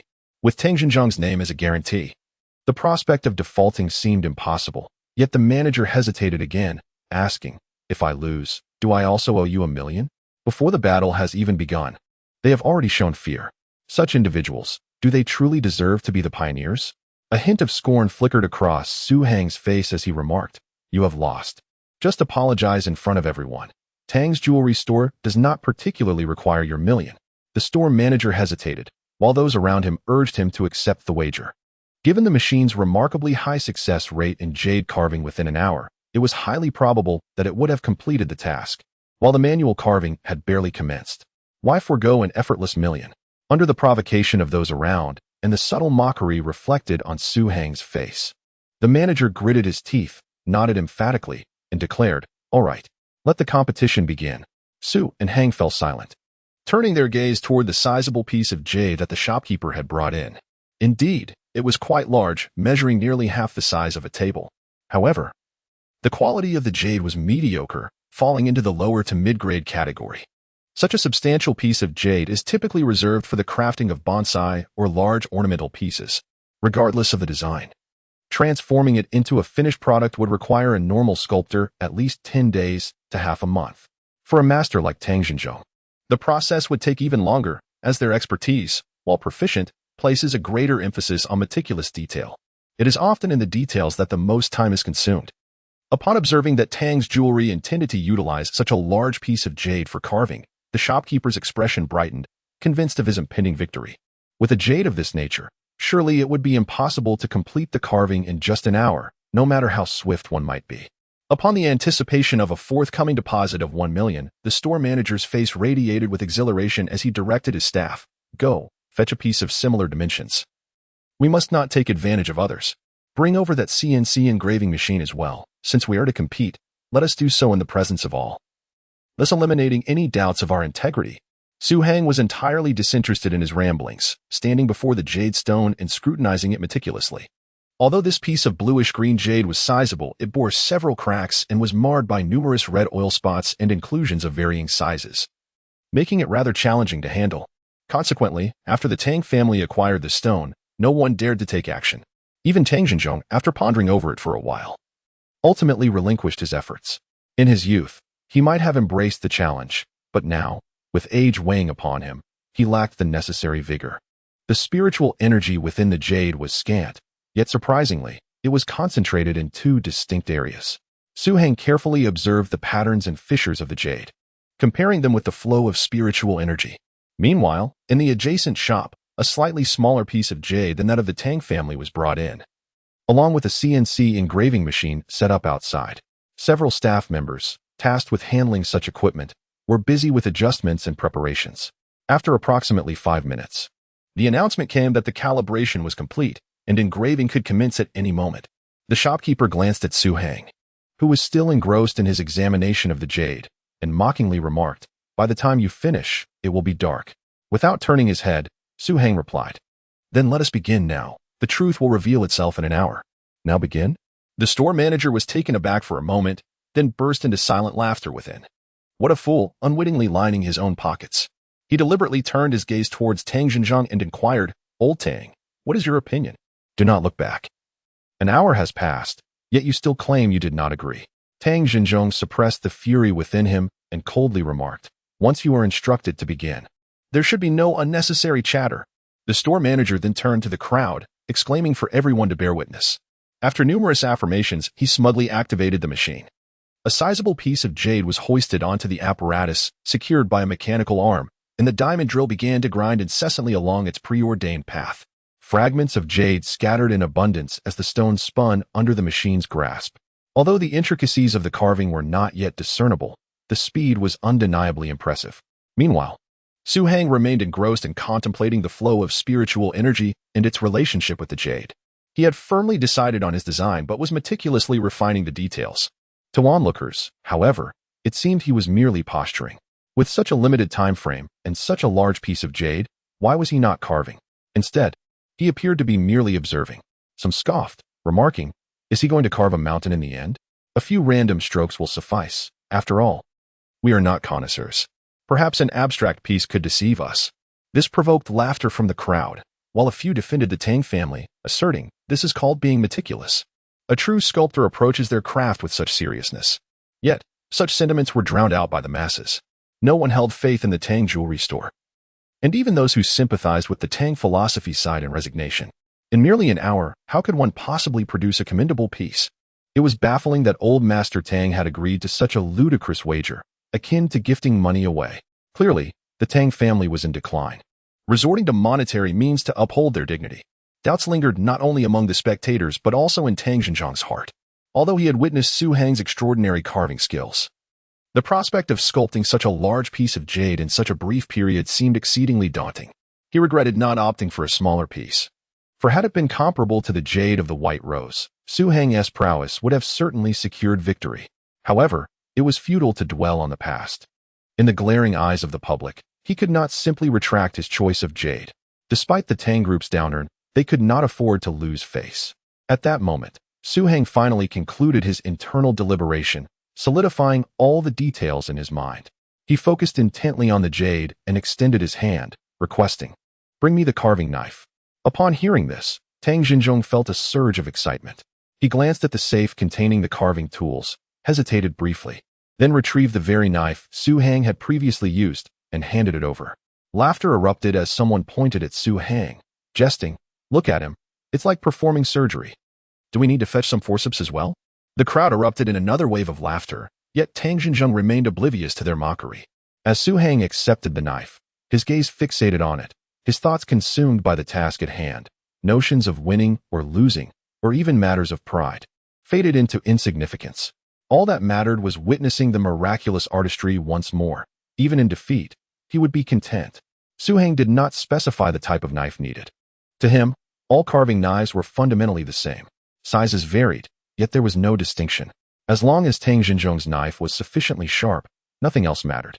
Grasping the carving knife, Su Hang exhaled softly, and the jade before him vanished from his perception, leaving only the vision of the final masterpiece. Having already completed the mental simulation of the entire process, he now merely needed to eliminate the superfluous parts, adhering to the final image he envisioned. Thus, he began. The small chisel in his hand became remarkably sharper, and with a single stroke, large chunks of jade fell to the ground. Due to the exceptional hardness of jade, ordinary sculptors often cannot cut directly and must rely on chiseling away the excess areas. Later, to save time, some individuals employed machines paired with diamond tools for polishing, significantly increasing the speed of the work. However, Su Hang's method remained rooted in the purity of hand carving. The chisel danced across the jade with astonishing speed, leaving behind fleeting traces reminiscent of cinematic swordplay effects. This sheer ability to carve left many in awe. Even Tang Xinjiang was taken aback. During their last encounter, Su Hang's strength had seemed insufficient, but this time, Tang noticed that Su Hang's hands bore a newfound weight, devoid of any sense of weakness. This transformation was largely due to the body-refining talisman. After prolonged training, Su Hang's physical condition had vastly improved compared to an average person. Furthermore, with the activation of the cyclone, spiritual energy integrated into his flesh, elevating his overall capabilities to new heights. Now, carving was significantly easier than before. He effortlessly sliced off pieces of jade, carelessly discarding them to the ground without a glance. For the moment, no one could discern what he was sculpting. While in another area, the contours of a machine-carved piece began to take shape. Judging by its overall form, it resembled a toad, a highly sought-after jade carving. The ancients believed that toads could attract wealth, prompting many sculptors to specialize in this motif for sale. Although the image was not particularly unique, its auspicious symbolism and swift carving process made it appealing. Given the current pace, it was estimated that completion would take another 30 minutes or so. Meanwhile, Su Hang had already lost considerable time inspecting the jade and had only just begun. Few held high hopes for his progress. Even with his remarkable speed, it seemed he would require more time before any discernible results emerged. In contrast, the few patrons supporting the Tang jewelry store appeared despondent. Indeed, it was an age dominated by technology, where manual labor could hardly compete. Although machine carving had been around for quite some time, few had witnessed it live. Many spectators were thoroughly captivated, occasionally exchanging comments. It must be said that the meticulous and precise process of machine carving offered a unique enjoyment that manual craftsmanship could not replicate. The store manager, feeling quite pleased with himself, sat on a chair brought over by the staff, contemplating what to purchase with $1 million. Perhaps a Mercedes? With the remainder, he could buy a smaller apartment. Yes, that would do nicely. Just as he reveled in his daydreams, he was suddenly shoved, and before he could express his annoyance, he heard a stammering employee exclaim, "Manager, look over there, my goodness." The manager, puzzled, followed the direction of the employee's finger, and what he saw left him momentarily speechless. While he had been contemplating his good fortune, Su Hang had already carved out the outline of his envisioned piece. At that moment, anyone with clear eyesight could discern the object with 2 horns, long whiskers, and a body resembling a horse. In China, there exists only one entity that embodies such an image, and that is the qilin. Tang Xinzhong was somewhat taken aback, initially. His qilin brand had been dismissed by Su Hang as worthless, labeled as a monstrous creature that bore no resemblance to anything familiar. Yet now, Su Hang himself was carving a qilin. He had clearly stated that he had never encountered such a being. Even if he were to forcefully create one, it would merely be an exaggeration. Why then was he contradicting himself? Was it merely for the sake of victory? Tang Xinzhong found it perplexing. In his estimation, Su Hang was not the kind of person who would resort to unscrupulous means for triumph. Since he had criticized Tang Xinzhong for this very reason, he would naturally avoid repeating the same blunder. However, it was implausible to suggest that he had encountered a genuine qilin. Tang Xinzhong chuckled softly. How could that be possible? As many had surmised, Su Hang was indeed sculpting a qilin, and upon observing the red oil skin and the infusion of color in the jade stone, he had already made preparations. What Tang Xinzhong deemed impossible was, for Su Hang, utterly conventional. In the realm of cultivation, the qilin was considered a formidable beast, exceedingly ferocious. Unlike the auspicious creature depicted in Chinese mythology, Su Hang had once been pursued by a qilin for 3,000 miles, nearly swallowed whole. Had it not been for the timely intervention of a benefactor, his life would have long since been extinguished. Thus, his impression of the qilin was profoundly etched in his memory. Otherwise, he would not have been so quick to criticize Tang Xinzhong's qilin brand. The machinery continued its work, and the figure of the toad had begun to take shape, with a multitude of coins beneath it also nearing completion. Yet, no one paid it any heed. All eyes were fixated on Su Hang's chisel and the enormous jade stone. Su Hang had completed the outline and, rather than requesting a change of tools, he proceeded to carve the details directly. The image of the qilin in his mind was vividly precise, encompassing every scale. The tendrils emerging from within, its horns, hooves, serpentine tail, and overall form. Every detail was firmly grasped in his heart. The only consideration was to maintain the flow of spiritual energy, as it would be the most critical aspect of this qilin. As some watched, they instinctively raised their wrists to glance at their watches. When their eyes swiftly skimmed over the hands, one lowered his wrist, appearing stupefied, murmuring, 15 minutes. It has only been 15 minutes. Had only 15 minutes truly elapsed? Those nearby were astonished, unable to believe it. How could a human possess such rapid carving skills? This was the collective sentiment of many. Even the store manager who had provoked Tang Xinzhong was left dumbfounded. He glanced at Su Hang's jade stone, then back at his own, suddenly realizing that the progress on both sides was, in fact, quite comparable. No, that was incorrect. Strictly speaking, Su Hang was slightly ahead. He had spent over 10 additional minutes merely studying the jade, while the toad was already nearing its outline by the time he made his first cut. Yet now, he had narrowed the gap within just 15 minutes. The manager raised his hand to check the time, half an hour remaining until the conclusion. Could he carve this qilin? The manager leaned toward Tang Xinzhong, murmuring his inquiry. Not only was he eager for an answer, but the onlookers were equally curious. Some quick-witted individuals immediately took out their phones, capturing this rare moment. Even if Su Hang did not complete the final sculpture within the hour, the impact would still be profound. Time slipped away gradually, with many spectators glancing at their watches, silently counting down the moments. At some unknown point, the machine over there ceased its operation. A jade toad, clutching a string of coins in its mouth, lifted its head proudly, its claws adorned with wealth. Its back, intricately covered with coins, formed a somewhat complex pattern. Merely from its appearance, this auspicious toad was already a remarkable masterpiece. Not only was it exquisitely crafted, but it was also sufficiently large. Even if machine-carved, it would undoubtedly fetch hundreds of thousands at an auction. Yet, no one paid attention to this jade toad. Including the shopkeeper, All eyes were fixated on the entrance of the Tang jewelry store. At that moment, the details of the Qilin beast became discernible. Scales the size of copper coins densely covered its entire body, and in the crevices of each scale, tufts of hair emerged. Most astonishingly, as the breeze blew, each tuft seemed to sway in the wind. This indicated that the hair was not a single entity but composed of countless slender jade strands. The onlookers gasped in awe. Such meticulous carving was indeed achieved by human hands? If they hadn't witnessed it with their own eyes, they would never have believed it. Even in that moment, being present felt like a dream. No one could fathom how Su Hang could carve such an abundance of hair in such a short span of time. Among the crowd, only Tang Xinzhong vaguely discerned some truths. The hair was not sculpted, but directly cut out. In the gaps of each scale, Su Hang had left a piece of jade. And with the carving knife in hand, he swiftly executed horizontal and vertical cuts. After dozens of strokes, the jade was divided into hundreds of pieces, naturally resulting in an astonishing fineness. This required an exceptional understanding of the carving knife, the hardness of jade, and the precision of one's fingers. Merely recognizing the technique was not enough to achieve it. Not to mention that Tang Xinzhong was already 70 years old.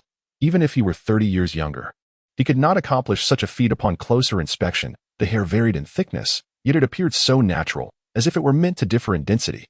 The two horns atop its head twisted and branched out into several prongs, bearing a striking resemblance to deer antlers. The horns were adorned with intricate patterns, reminiscent of the bark of ancient trees, exuding an ineffable sense of age and weariness. Between the two horns, at the center of the Qilin's forehead, there was a circular protrusion. Su Hang sculpted it into an almost perfect sphere, dotted with specks, while the previously existing Qin skin within appeared like flames encased in a pearl. From a distance, it resembled a burning dragon pearl. The Qilin's head also bore numerous strands of hair, yet they were longer than those on its scales.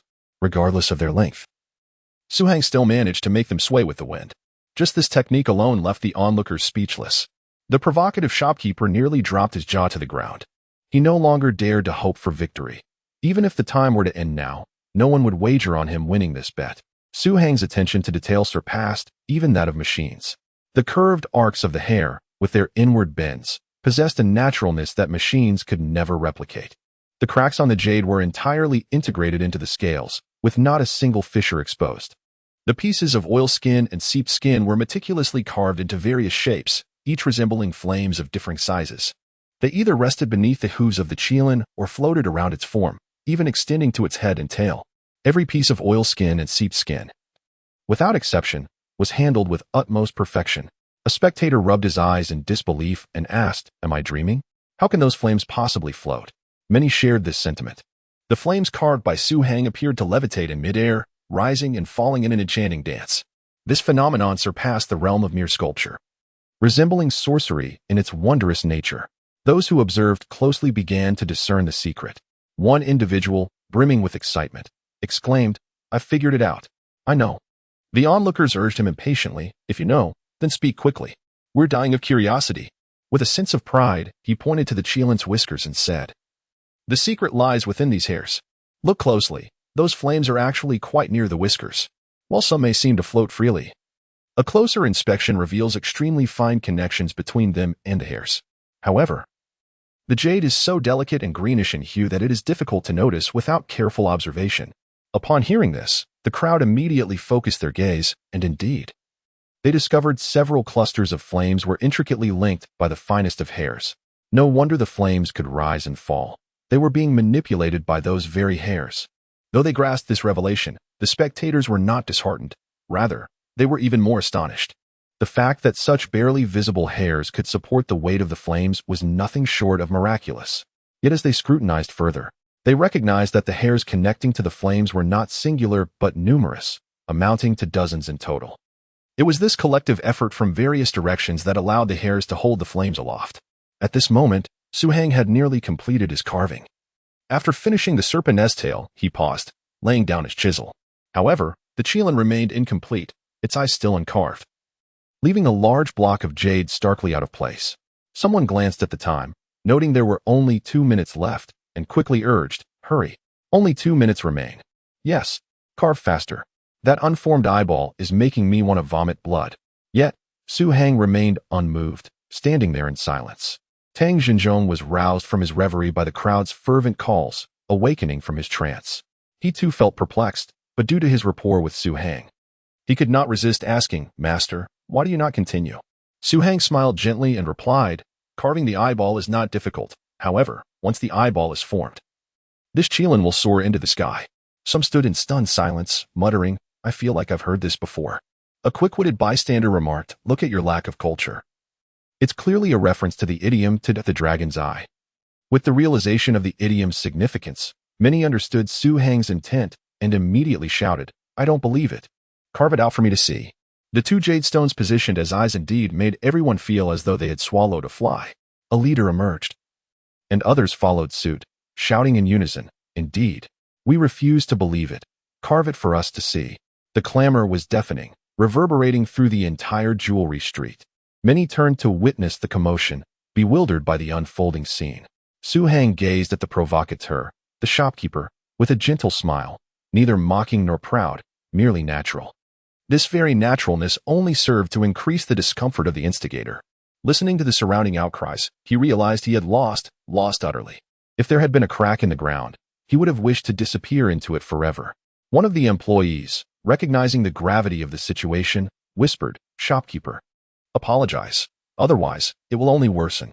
The shopkeeper understood this logic, yet with so many eyes upon him, how could he gracefully retreat? At that moment, Su Hang turned back, grasped his carving knife, and commenced the final touches on the eyes of the qilin. 2 minutes later, as the last incision was made, it seemed as if the entire qilin had come to life. The crimson sheen on the eyes connected seamlessly with the luster above them. In that instant, the red appeared to blaze like genuine flames, surging forth from the qilin's eyes as if it intended to scorch the heavens and earth. The eyes represented the 2 points of spiritual essence that Su Hang had discerned. The flames symbolized the direction of this essence. Thus, the qilin's eyes exuded the most profound spirituality. Despite being merely a jade carving, it felt as though an unparalleled ferocious beast was fixating upon the onlookers. A thunderous roar resonating in their hearts. Everyone recoiled in fear, and the shopkeeper, facing the qilin, staggered back several steps, his complexion paling as he collapsed to the ground. Trembling, he gazed at the ascending flames of the qilin, unable to utter a single word. He could no longer discern whether this was merely a jade sculpture or a true qilin. Tang Xinjiang was utterly astounded. He finally comprehended why Su Hang had described his carved qilin talisman as a mere grotesque. A genuine qilin ought to embody the formidable presence that stood before him, exuding an unparalleled ferocity. The flames encircling it seemed capable of igniting all things in existence. This was the qilin, a terrifying behemoth from the realm of spiritual cultivation. Standing beneath the qilin, Su Hang spoke with a serene demeanor. Machines have their merits, yet the artistry of human hands is irreplaceable. For all things possess a spirit, and humanity reigns as the sovereign of those spirits. Only humans can carve objects imbued with true spirituality. You may purchase jade carvings produced by machines, but do not belittle the artistry of human craftsmanship. This is a sacred process through which humanity imparts life to the inanimate, akin to the act of creation itself. Each artisan invests immense effort to achieve this. What we ought to foster is respect, not desecration. As Su Hang's words echoed, a profound silence enveloped the crowd. They recalled the ancient professions that had faded into obscurity, many handicrafts extinguished by the advent of machinery. No one remembered them, and whenever these crafts were mentioned, it was often with a tone of mockery. Upon careful reflection, should not those individuals, who painstakingly craft products that rival those produced by machines, be deserving of our utmost respect? People may rejoice in triumphs over machines in chess, believing it to be a testament to humanity's superiority. Yet, they overlook the fact that our ancestors had long ago triumphed over machines. Their defeat was not one of skill, but rather of an era that prioritizes speed above all else. However, let us not forget that the most luxurious items, the true epitome of extravagance, are often those that are meticulously handcrafted. Therefore, what right do we have to mock them? Tao Xinjiang's eyes glistened with unshed tears as he gazed at Su Hang, suddenly overwhelmed by the urge to weep. For many years, he had witnessed the rise of technology, which had supplanted countless artisanal trades. The deafening roar of machinery engulfing the world. He persisted in his commitment to handcrafted jade carving, driven by a spirit of defiance. What machines can accomplish, so too can humans, and indeed, we can surpass them. Yet, he felt the weight of age bearing down upon him, leaving him too weary to continue proving this truth. Now, he beheld a young man, one who had conquered the world in mere minutes. Tao Xinzhong no longer resented Su Hang for denying him the opportunity to take on an apprentice. For he understood that no one was worthy of being this young man's disciple. His skills were not only at the pinnacle of the world, but his mindset was equally unparalleled. Such a person is destined for solitude, as only a select few can truly comprehend him. Moments ago, it seemed as though he had heard the roar of a beast. Some returned to their senses, bewildered, uncertain if they had merely imagined it. I believe I heard it too. Like thunder, others quickly confirmed this. Yes, I heard it. More voices echoed in agreement, declaring they too had perceived a similar sound. They gazed in astonishment at the jade qilin, enveloped in flames, struggling to believe that the roar resonating within their hearts could have originated from this exquisite sculpture. This defied all scientific reasoning, leaving them in disbelief, yet unable to conjure alternative explanations. When they turned their gaze back to the jade qilin, its flames and fur danced as if imbued with life. Its overwhelming ferocity was vividly apparent. Had they not witnessed the meticulous carving process moments prior, they might have truly believed this was a living divine beast. Such spirit, such extraordinary vitality. No one could fathom that a piece of jade sculpture could exude such dynamism, leaving them utterly astounded. Especially those eyes, seemingly ablaze, conveyed an essence of unbridled power. Yet the astonishing revelations did not cease. Su Hang suddenly turned and approached Tao Xinzhong. Upon reaching him, he spoke. I wish to conduct a live auction. Tao Xinzhong, taken aback, instinctively inquired, an auction? For what? Su Hang replied with calm composure, a qilin. At this pronouncement, a murmur of discussion erupted among the crowd. This extraordinary jade qilin was to be auctioned? Tang Xinzhong was momentarily taken aback, then turned to gaze upon the majestic jade qilin, its flames rising with fervor. If given the chance, he would prefer to cherish such a treasure for eternity. In his lifetime, he had never encountered a gem quite like this. Although he had previously seen a similarly spirited jade rose crafted in Suzhou and Hangzhou, it paled in comparison to the jade qilin before him, not due to craftsmanship, but because the two pieces emanated vastly different presences.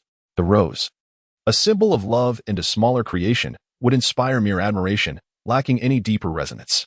In stark contrast, the jade qilin instilled genuine awe and trepidation within him. Tang Xinzhong found himself in a dreamlike state, uncertain of its authenticity. Caught in an internal struggle, he hesitated to part with such an extraordinary artifact.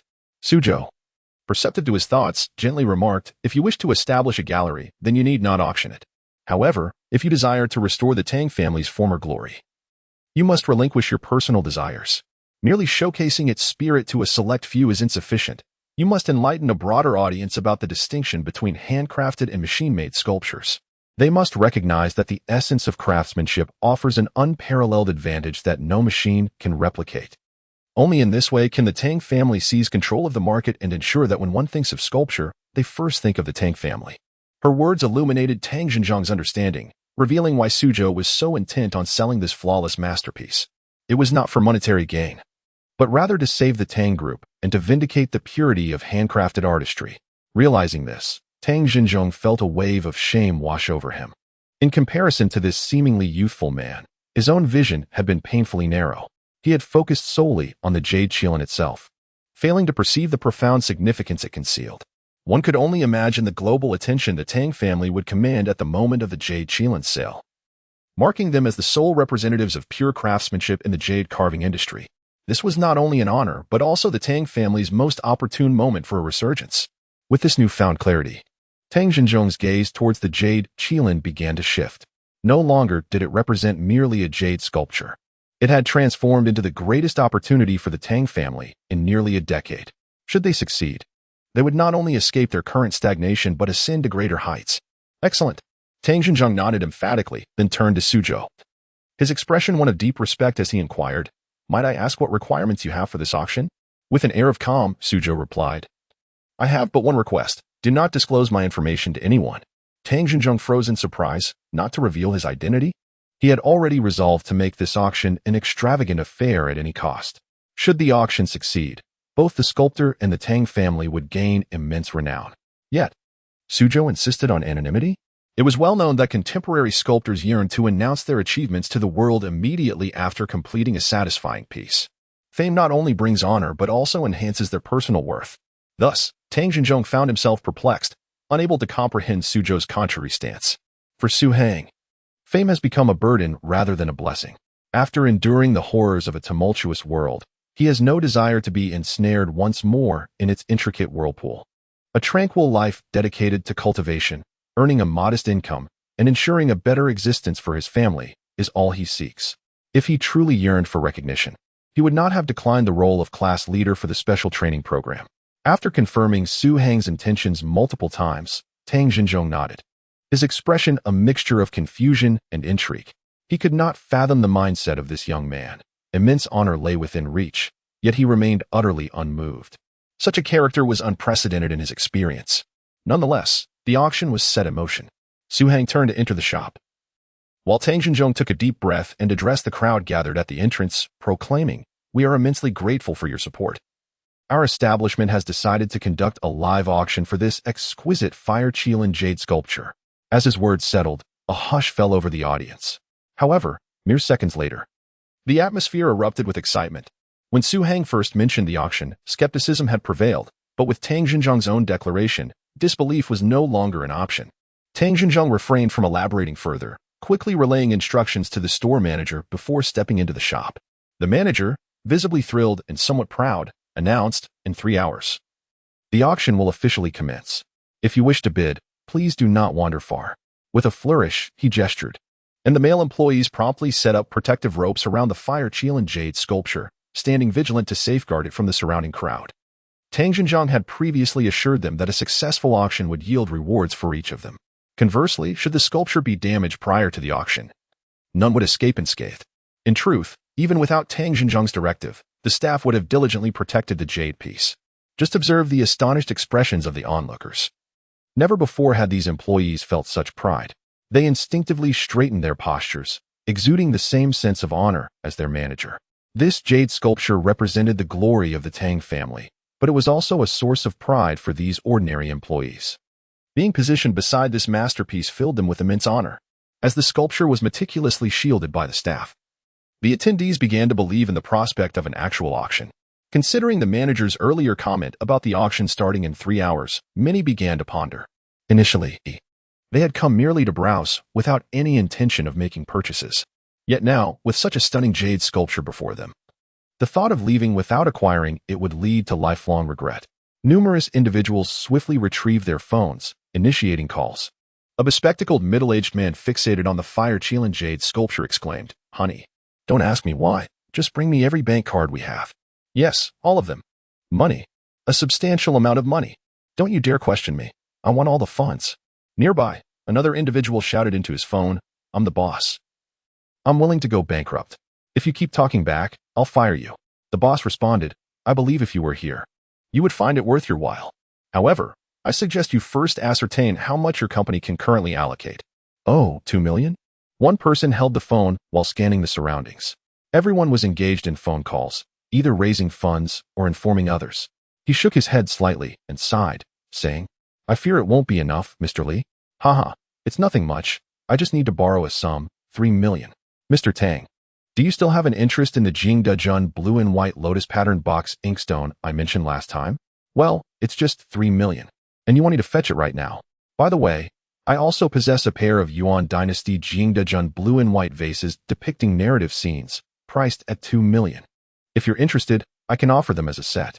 "Chairman, did you not mention that Mr. Rex is quite fond of Chinese jade carvings? I suggest you set aside all matters at hand, even if you are accompanying your wife in the bath, and immediately escort Mr. Rex to Jewelry Street." No. I'm not insane, merely a bit exhilarated." Voices of conversation, debate, and quarrel rose and fell in a cacophony. The noise was so overwhelming that everyone had to cover one ear while pressing their phones tightly to the other ear to hear each other clearly.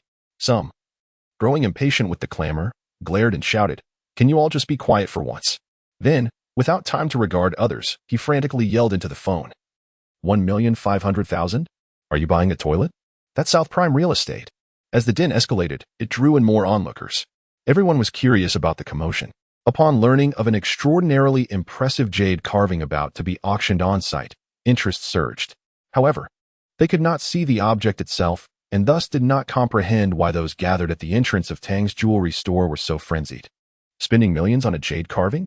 It seemed that Tang's jade had not commanded such high prices in many years. Outside, the chaos resembled a battlefield. While inside Tang's jewelry shop, the situation was scarcely better.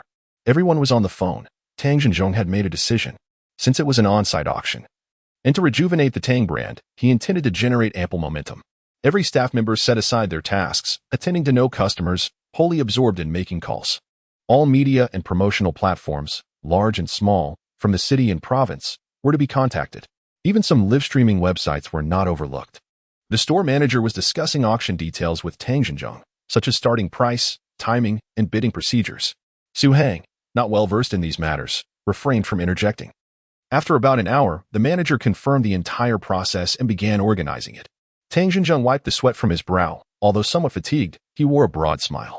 He glanced outside at the growing crowd, the chatter becoming increasingly loud. The entire jewelry street was abuzz with this occurrence. More crucially, the manager had arranged for a promotional video of the Fire Qilin and summoned a dedicated promotional vehicle to cruise up and down Jewelry Street. Though the video depiction of the Fire Qilin did not possess the same breathtaking impact as witnessing it in person, it was sufficiently alarming, especially the flames swaying in the wind, which appeared rather artificial. Yet, no one would question the authenticity of the event, for the Tang Group could not afford any scandal, and many of those gathered before the jewelry store were seasoned connoisseurs of jade. The audacity of the Tang family to deceive ordinary individuals raises the question of how they would dare to mislead seasoned experts. A spark ignited before the store, swiftly engulfing the entire street and extending into the distance. Those who considered themselves capable of competing for the exquisite jade sculpture began to mobilize their resources. As they reached out to the outside world, the news of this event spread to an even larger audience. At this moment, the media summoned by the staff arrived, with the quickest being the live streaming platforms. Numerous outdoor enthusiasts, brandishing their smartphones, rushed towards the scene. However, with such a dense crowd, it was nearly impossible to advance. Who would yield their position?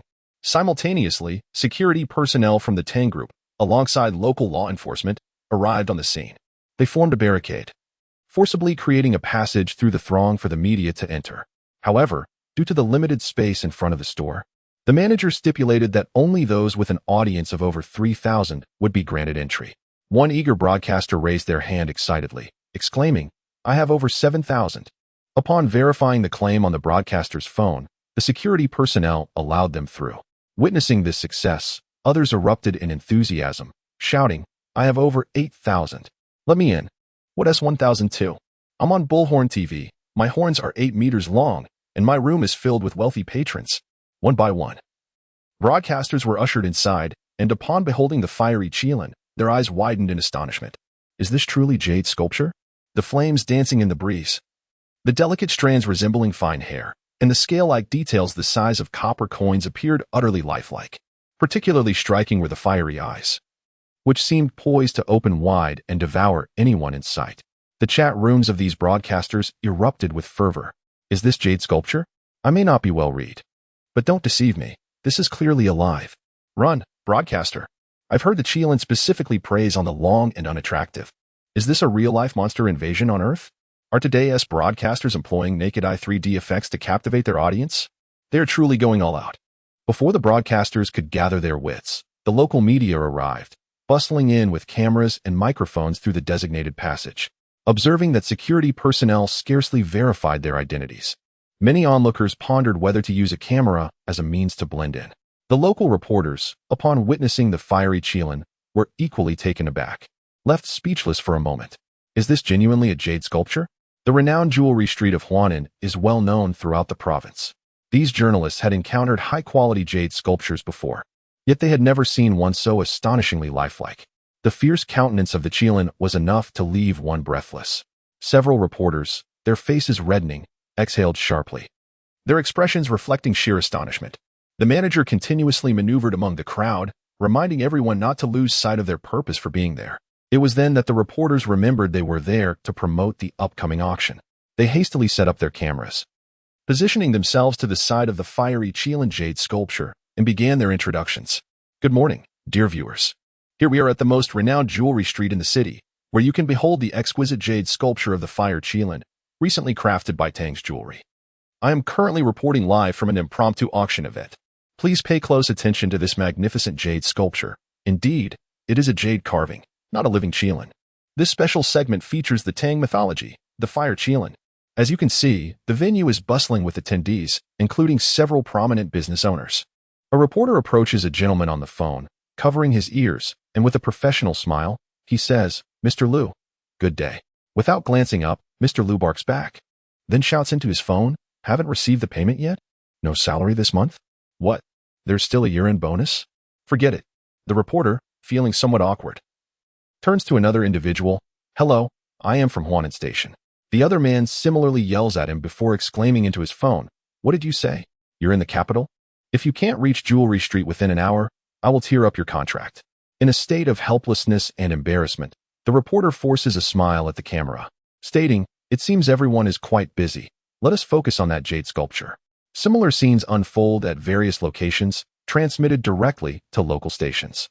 The vast majority of viewers in Huanan City witness the reporter's predicament, finding it amusing while simultaneously developing a keen interest in the vividly lifelike Qilin jade sculpture.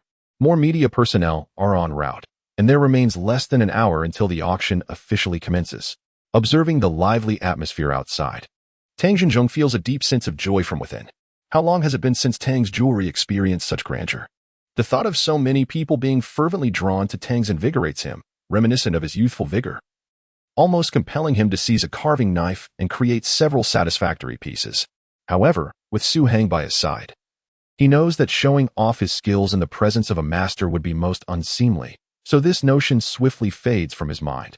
Pouring a cup of tea, Tang Xinzhong sits across from Su Hang and inquires, "Master, what do you believe this fire Qilin could fetch at auction?" Su Hang gently shakes his head, replying, "The price is not paramount. What truly matters is whether people will remember the Tang brand." The master's perspective is indeed difficult to fathom. Tang Xinzhong sighs, glancing at the increasingly frenzied scene outside, and remarks, "Based on my years of experience, this jade sculpture should ultimately command at least 10 million. This is due to the time constraints. With more promotion and participation in larger auctions, the price could multiply several times over. Such a staggering figure would inevitably elevate the sculptor's reputation far and wide. I fail to comprehend why the master would refuse such a fortuitous opportunity." Su Hang had anticipated Tang Xinzhong's inquiry. He smiles slightly and responds, "The more beautiful a bird, the more it yearns to soar freely in the sky, rather than being confined in a gilded cage for exhibition." Tang Xinzhong is taken aback, yet he soon grasps Su Hang's meaning. With a wry smile, he thinks to himself that this principle is one that everyone understands. Yet, when immense benefits are within reach, how many will genuinely yearn for freedom? At this moment, the store manager approached with a mobile phone in hand, saying, "Miss Ding is looking for you." Tang Xinzhong glanced at Su Hang, noticing no change in his expression, before taking the phone and pressing the speaker button. "Hey, little girl, what's the matter? Is Su Hang with you?" Deng Jiai asked directly. Tang Xinzhong chuckled, aware that Deng Jiai had likely seen the reports about the fire Qilin. "What are you up to, my dear? Are you calling your grandfather or seeking your Prince Charming?" "Grandfather." Deng Jiai's voice was filled with shyness. "Don't say such nonsense about a Prince Charming." Tang Xinzhong laughed heartily and said, "All right, Master Su is right here. You might as well speak to him directly." Upon hearing this, Deng Jiai fell silent. After a long pause, she hastily exclaimed, I have a stomachache. I'll hang up now." As she abruptly ended the call, Tang Xinzhong was taken aback for a moment before shaking his head with a smile. This girl has never been this bashful, not even daring to speak. Su Hang remained unfazed, offering a light chuckle, devoid of pride or disappointment. This prompted Tang Xinzhong to inwardly wonder if the master might be unwell. After all, a stunning beauty stood before him, yet he showed no reaction whatsoever. At that moment, Su Hang suddenly said, "I have a favor to ask of you, Tang Lao." Tang Xinzhong looked up, replying, "Please, master, speak freely. Whatever is within my power, I shall surely accomplish." Su Hang continued, "It's not a significant matter. I merely wish to purchase some jade stones. Although I may not have the funds for a few days, there's no need to elaborate on money." Tang Xinzhong waved his hand dismissively. "Let us not forget our original agreement. The profits from the works you carve are to be split evenly. This Qilin jade sculpture will yield a considerable income for you once sold. What is a little money in comparison?" Su Hang nodded, refraining from further objections regarding the matter. Seeing that the auction preparations were proceeding smoothly, Tang Xinzhong led Su Hang to the storage room, intending to finalize this matter before the auction commenced. In Tang Xinzhong's eyes at this moment, nothing was more important than Su Hang. He would not hesitate to fulfill any request. be it purchasing a few jade stones or even setting the shop ablaze if that were needed. After all, Su Hang was not just a sculptor for the Tang family. He was a benefactor capable of salvaging the Tang family's jade carving legacy. Within the storage room, Su Hang selected numerous jade stones, varying in size and abundant in spiritual energy. These stones were meticulously carved into nearly identical shapes, while the leftover scraps were fashioned into jade needles. Observing the round jade stones, Tang Xinzhong curiously inquired, "Master, what do you intend to do with these?" Su Hang replied, "To enhance the spiritual energy in my home." Tang Xinzhong responded with an "oh," assuming Su Hang was crafting small decorative pieces. However, in truth, Su Hang planned to arrange the jade stones into a formation. The reason for cutting them into uniform sizes was to ensure a more balanced flow of spiritual energy within the formation. A portion of the jade stones would be arranged in the clinic to create a gathering formation, facilitating quicker cultivation during weekend visits and ensuring greater comfort for those entering the clinic. The remaining stones would be utilized to invigorate his own meridians. The Earth's thin aura made Su Hang realize that achieving the state of meridian unblocking without external assistance would likely take a year and a half. However, he could not afford to wait that long. His immediate desire was to swiftly access the storage space and retrieve the treasures within, which he intended to take to the capital. The old residence, untouched for decades, had become the place he anticipated the most. The bustling atmosphere of the Tang family jewelry store attracted many, yet countless others remained indifferent. Yin Shui, who had been diligently tending the clinic all morning, was among those unconcerned. She had sat in silence for hours, and not a single patient, let alone a fly, had graced her presence. Initially intrigued by the novelty of the shop, Yin Yin soon grew restless and began clamoring to go out and play. As Yin Shui was soothing her, a BMW screeched to a halt nearby. Inside, a man in his 50s, burning with fever, was sprawled in the back seat, crying out in discomfort.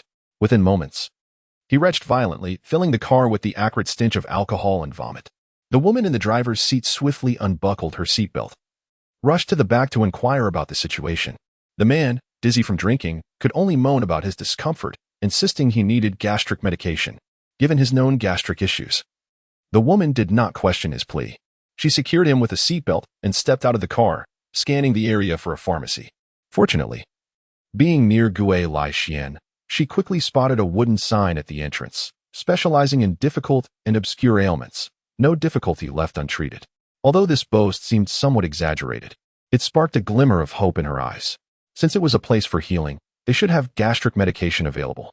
She dashed over, only to find no visible medicine cabinet inside, prompting her to ask in confusion, "Do you sell gastric medication here?" Upon hearing the inquiry, Yin Shui quickly instructed Yin Yin to stand still nearby. The little girl, curious, observed the woman but obediently refrained from further antics. Yin Shui approached and shook her head, stating, "We do not have gastric medication." The woman let out a disappointed "oh" and began to turn away. At that moment, Yin Shui caught a whiff of alcohol lingering on the woman, and an idea struck her. "However, we do have a remedy for intoxication that works remarkably well."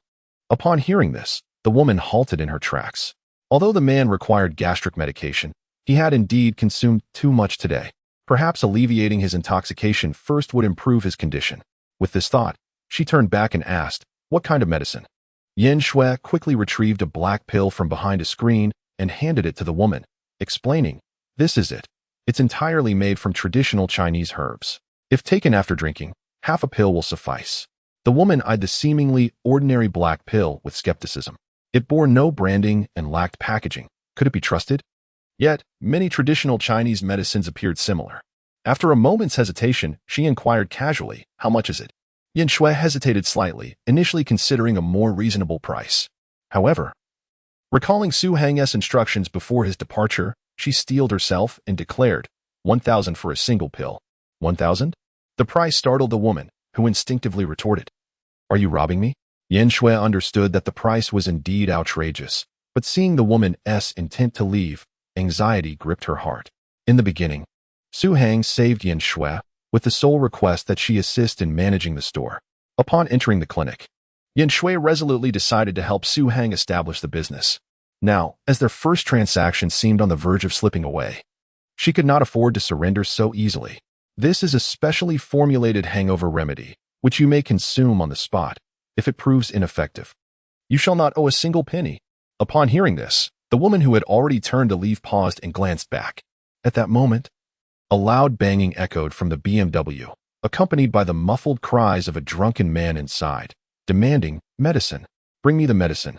The commotion unsettled the woman, and without further contemplation, she approached Yin Shui and snatched the remedy from her hands, declaring, "If it works within 10 minutes, I shall return with payment. However, should it fail or provoke any adverse reactions, do not blame me for my rudeness." Yin Shui feigned calm, though anxiety churned within her. She had already discerned some of Su Hang's medical prowess through Yin Yin. Indeed, there was undeniable skill. Yet, as it was her first time selling medicine, the steep price made her uneasy, and she could only silently pray for its efficacy. With the remedy in hand, the woman hurried to the BMW and flung open the car door. Inside, the man had retched again, his complexion ashen, clutching his abdomen in agony. The woman quickly thrust the pill into his mouth, disregarding Yin Shui's earlier instructions about the dosage. Although the pill was solid, it dissolved immediately upon contact with the man's tongue, infused with Su Hang's vital essence. Within mere moments, the man's breathing began to stabilize significantly. The anxious woman stole glances at her watch, and after a few minutes, his groans ceased, and color gradually returned to his face. This filled her with delight, as it seemed the remedy was indeed quite effective. After another 2 minutes, the man, still experiencing slight discomfort in his head, sat up and groggily inquired, "Where am I?" Seeing his condition had improved markedly, the woman felt a surge of joy and quickly replied, "Stay put in the car. I shall return shortly." With that, she closed the car door and dashed back to the clinic. Without hesitation, she extracted 1,000 yuan from her wallet and handed it to Yin Shui. Expressing her heartfelt gratitude, "It truly worked. Thank you so much." Yin Shui maintained an air of indifference, responding, "As long as it is effective, that is all that matters. If you still feel uneasy, you may wish to visit the hospital for further examination." The woman nodded, refraining from further conversation as she turned back to the car. At this moment, the man was nearly sober, peering through the car window as the woman returned and asked, "What were you doing?" "What else could it be?" "I was getting you medicine," she replied, starting the engine and steering towards the municipal hospital. Although the man appeared to have fully regained his faculties, she felt it prudent to seek a checkup. Such an effective hangover remedy was unheard of, and it was better to ensure his well-being. The man responded with a soft "oh," furrowing his brow at the mess of vomit at his feet, realizing it was his own. He was acutely aware of having overindulged that day, even forgetting how he had left the table. Yet now, he felt remarkably clear-headed and warm all over. Hearing from the woman that it was the effect of a traditional herbal pill, he felt a twinge of skepticism.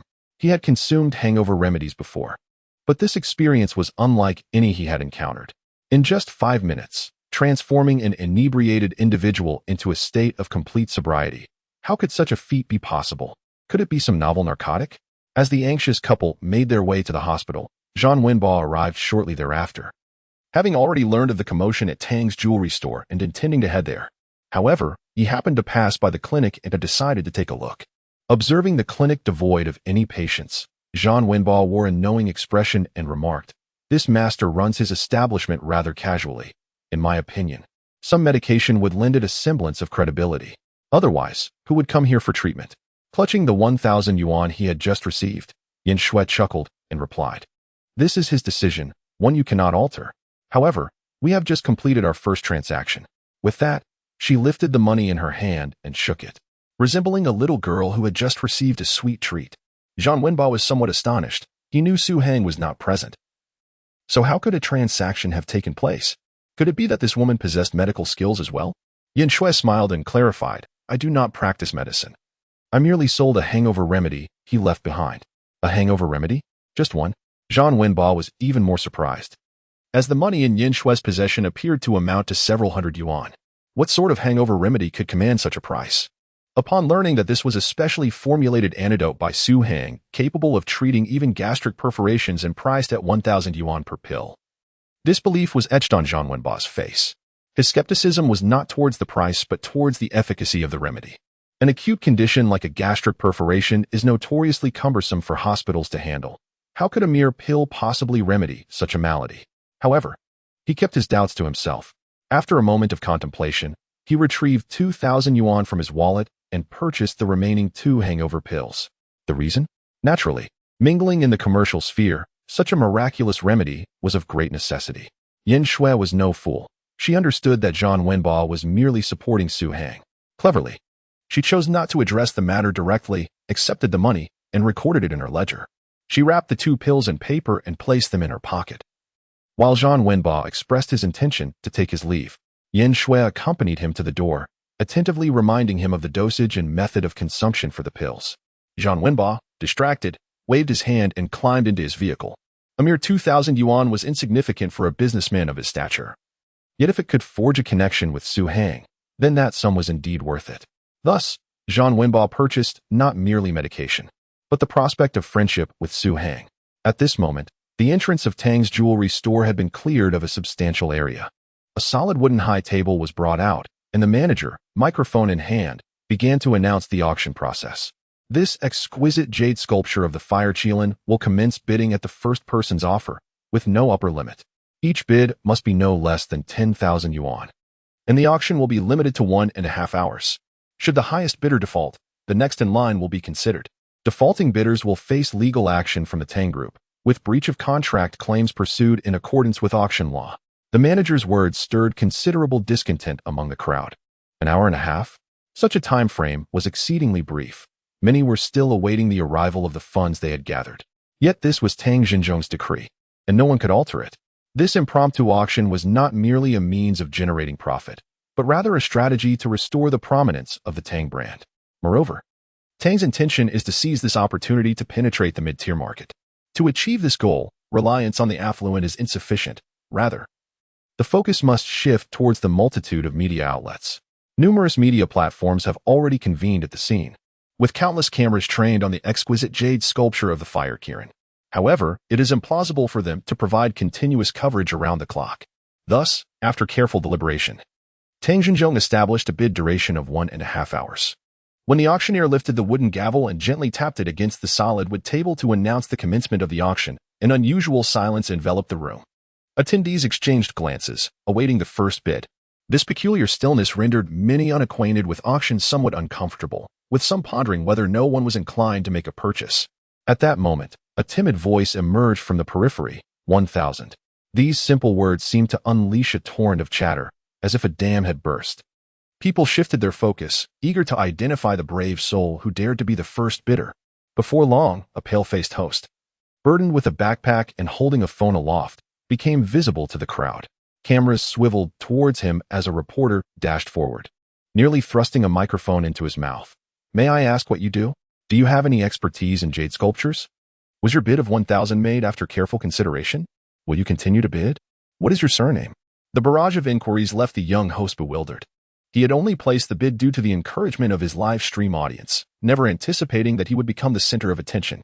Nearby, someone scoffed. "You think you can buy the fire qilin jade sculpture for 1,000? Have you lost your mind?"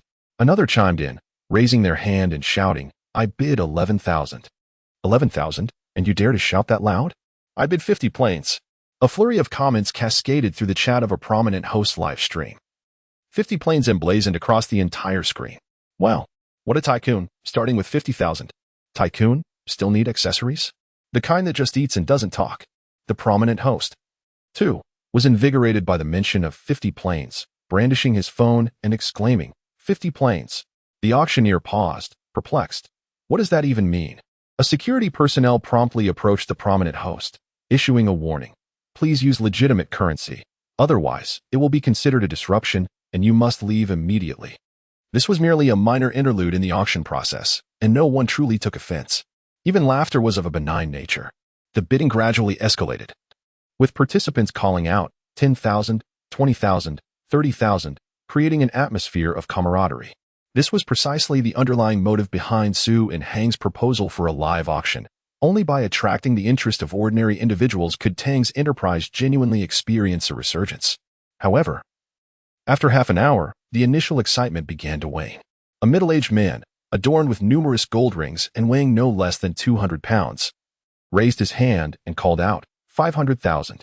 For the majority of ordinary individuals, 500,000 is a substantial sum, and with this bid, the auction could truly be said to have commenced. The man, exuding the aura of a newly affluent individual, had yet to lower his hand when, not far away, A bespectacled gentleman in a suit calmly raised his hand, announcing 1 million. Almost immediately, another man raised his hand to bid 120,000, 130,000, 150,000. Within half a minute, the bid soared beyond 2 million. A ripple of astonishment swept through the onlookers, many of whom were experiencing an auction for the first time, particularly at such exorbitant prices. They marveled at the extravagance of the wealthy while speculating on the eventual price of the exquisite fire Qiaoqiao jade sculpture. As the price escalated to 2 million, the number of bidders noticeably dwindled. Most opted to observe rather than engage, for fear that a reckless bid might lead to an inability to pay, resulting in substantial penalties. Only those who had amassed sufficient funds dared to continually raise their bids. A moment of silence enveloped the room. 2 million was a sum that could purchase a considerable property in Huanan. This price deterred many who recognized their inability to compete. A woman, perspiring profusely, squeezed her way through the crowd, clutching several bank cards. She rushed to a man wearing gold-rimmed glasses, gasping for breath as she handed him the cards. "Darling, all the cards are here." The bespectacled man sighed with a wry smile, shaking his head while holding the cards. "It's no use, we can't afford it." The woman hurried onward, having understood from her husband over the phone that they needed all their money. Assuming an emergency had arisen, she rushed to the scene. Upon arriving at the jewelry street, she noticed a throng of media but was oblivious to the events unfolding. With nearly 2 million at her disposal, she believed there was little she could not purchase. Confused, she inquired, "What are you planning to buy?" "We have nearly 2 million. Before she could finish her sentence, a resolute and elevated voice declared, "I bid 5 million. "What?" The woman was taken aback, turning to face the source of the voice. A middle-aged man, impeccably dressed in a suit and appearing to be in his 40s, stood calmly, as if 5 million were merely a trifling sum to him. The crowd gasped in disbelief. 5 million represented an astronomical figure. In Huanan, most individuals earned less than 4,000 a month, totaling only 50,000 a year. It would require a century of labor without sustenance to amass 5 million. The bespectacled man, clutching his bank cards, also glanced over, his body jolting as he recognized the man. It was chairman of the Longao hotel chain. Like the bespectacled gentleman, others in the crowd quickly identified the middle-aged man, murmuring, "No wonder he can afford such a sum. I've heard Longao hotels have expanded throughout the province and even beyond, nearing 100 locations. It is said he built his fortune from the ground up, possessing billions at such a young age. He truly is a formidable figure." The store manager, having met the chairman before, nodded in acknowledgement and gently tapped the wooden table. 5 million. In comparison to this extraordinary jade carving of the fire Qiaoqiao, is the price considered exorbitant? It seems rather insufficient. Therefore, are there others willing to offer a higher bid? Indeed, it is inadequate. A sudden voice emerged from the crowd. Instantly, everyone turned to see several black-clad bodyguards forcefully parting the onlookers, revealing an elderly gentleman of approximately 60 years, adorned in a silk long gown and an antiquated hat. He wielded a dragon-headed cane. His attire suggested he belonged to the era of the Republic of China. As he strode forward, he paid no heed to the grievances of those he pushed aside. His gaze was fervently fixed upon the jade fire Qiaoqiao, and despite having viewed numerous videos, witnessing it in person left him profoundly awestruck. He exclaimed, "Such a treasure is exceedingly rare, truly remarkable." At that juncture, one of the bodyguards produced a check from his pocket and presented it to the shop manager, stating, "A Swiss bank draft for 8 million, redeemable at any time." The manager was momentarily taken aback. Although he had previously clamored for a price exceeding 5 million, he had not anticipated an immediate offer nearly double that amount. 8 million was a sum he had never handled throughout his extensive tenure at Tang's jewelry store. The store's accountant promptly approached to verify the check, while the surrounding crowd gasped in astonishment at the figure. 8 million? Surely, they had not misheard. Chairman and shook his head slightly, sighing as he approached the elder, extending his hand with utmost courtesy, saying, "Old Li, it has been a long time. I did not expect to see you here." His tone was respectful, leaving the onlookers in disbelief. Why was the illustrious chairman and so deferential? Few in attendance could recognize the elder, but a discerning few gasped in realization. Old Li, was he not the very individual who once established the jewelry street and elevated the reputation of Huanan jewelry? Had he not long since retreated to pastoral life, shunning worldly affairs? Responding to Chairman N's greeting, Old Li regained his composure, turning with a smile to say, "It is merely a coincidence. I returned to the city a few days ago to catch up with some old friends over tea, and I stumbled upon such a treasure. My curiosity got the better of me. Please do not blame this old man for coveting what you cherish. Chairman chuckled and shook his head, repeatedly expressing his inability to take offense. No one was more aware than he of the elder's influence. 30 years prior, the jewelry street was a haven for refuse and filth. Even the homeless avoided it. This elder had invested his entire fortune to purchase the land from the government at an exceptionally low price, subsequently embarking on extensive renovations. At that time, many believed he had lost his senses. What could possibly emerge from a dilapidated street, even with reconstruction, once the street was revitalized? Old Li tirelessly traversed far and wide to attract merchants. Yet, the street's notorious reputation deterred many. To alleviate this predicament, Old Li offered an unparalleled incentive, no purchase or rental fees, and even renovation subsidies. What opportunity could be more enticing? Coupled with the prevailing entrepreneurial spirit of the era, many risk-takers eagerly took residence. In its early days, Tang's jewelry was not considered a prominent brand, yet it recognized the potential benefits and decided to join the fray. Over the subsequent decade, through the collaborative efforts of Mr. Li and various jewelers, the reputation of Jewelry Street gradually blossomed. When individuals sought to purchase jewelry, this locale became their first thought. Gradually, its fame spread to neighboring cities, then provinces, and eventually across the nation. As Jewelry Street gained recognition, Tang's jewelry also experienced rapid growth. Leveraging Tang Xinjiang's exceptional jade carving skills, they solidified their position within the industry and ultimately emerged as one of the most renowned jewelry brands in the country. The relationship between Tang Xinjiang and Mr. Li flourished during this period, evolving into a partnership marked by shared trials and tribulations. Unexpectedly, when Jewelry Street became a distinctive landmark in Huanan, Mr. Li announced his decision to relinquish his ownership rights, allowing the government to repurchase the property. Rumors circulated that the government offered 500 million, while others claimed it was 700 million. Such sums seemed considerable, particularly as Mr. Li had initially acquired the land for less than 10 million. However, the current value of Jewelry Street is staggering. Even the least favorable shops command prices exceeding 100,000 per square meter, while prime locations like Tang's can reach 300,000 to 400,000 per square meter. Given that the street stretches several hundred meters in length and 60 to 70 meters in width, the total value is astronomical, compounded by the ever-increasing property prices. Therefore, regardless of whether the sale was for 500 million or 700 million, Mr. Li undoubtedly faced a loss. Nevertheless, he proceeded with the sale and, upon receiving the funds, retreated to the countryside, stepping away from the business world. Many speculated whether he had been subjected to some form of pressure. However, during one New Year's celebration, a chance encounter revealed that the sitting mayor, accompanied by a group of city officials, visited Mr. Li to extend New Year's greetings. Showcasing the considerable influence and prestige Mr. Li wielded in Huanan City. Subsequently, the street adjacent to Jewelry Street was also renovated with government funding, transforming it into another luxury shopping avenue. The two streets, now neighboring each other, were surrounded by a plethora of hotels and supermarkets, effectively establishing the most upscale commercial district in Huanan City. The ability to sustain 2 decades of robust economic growth can be largely attributed to Mr. Li's efforts. Thus, even though chairman and amassed billions by the age of 50, he approached this legendary figure with caution. Upon the arrival of Mr. Chen, the store manager promptly dispatched someone to inform Tang Xinjiang. Meanwhile, Su Hang had finalized all jade dealings and, seeing Tang Xinjiang preparing to meet with guests, decided to take his leave.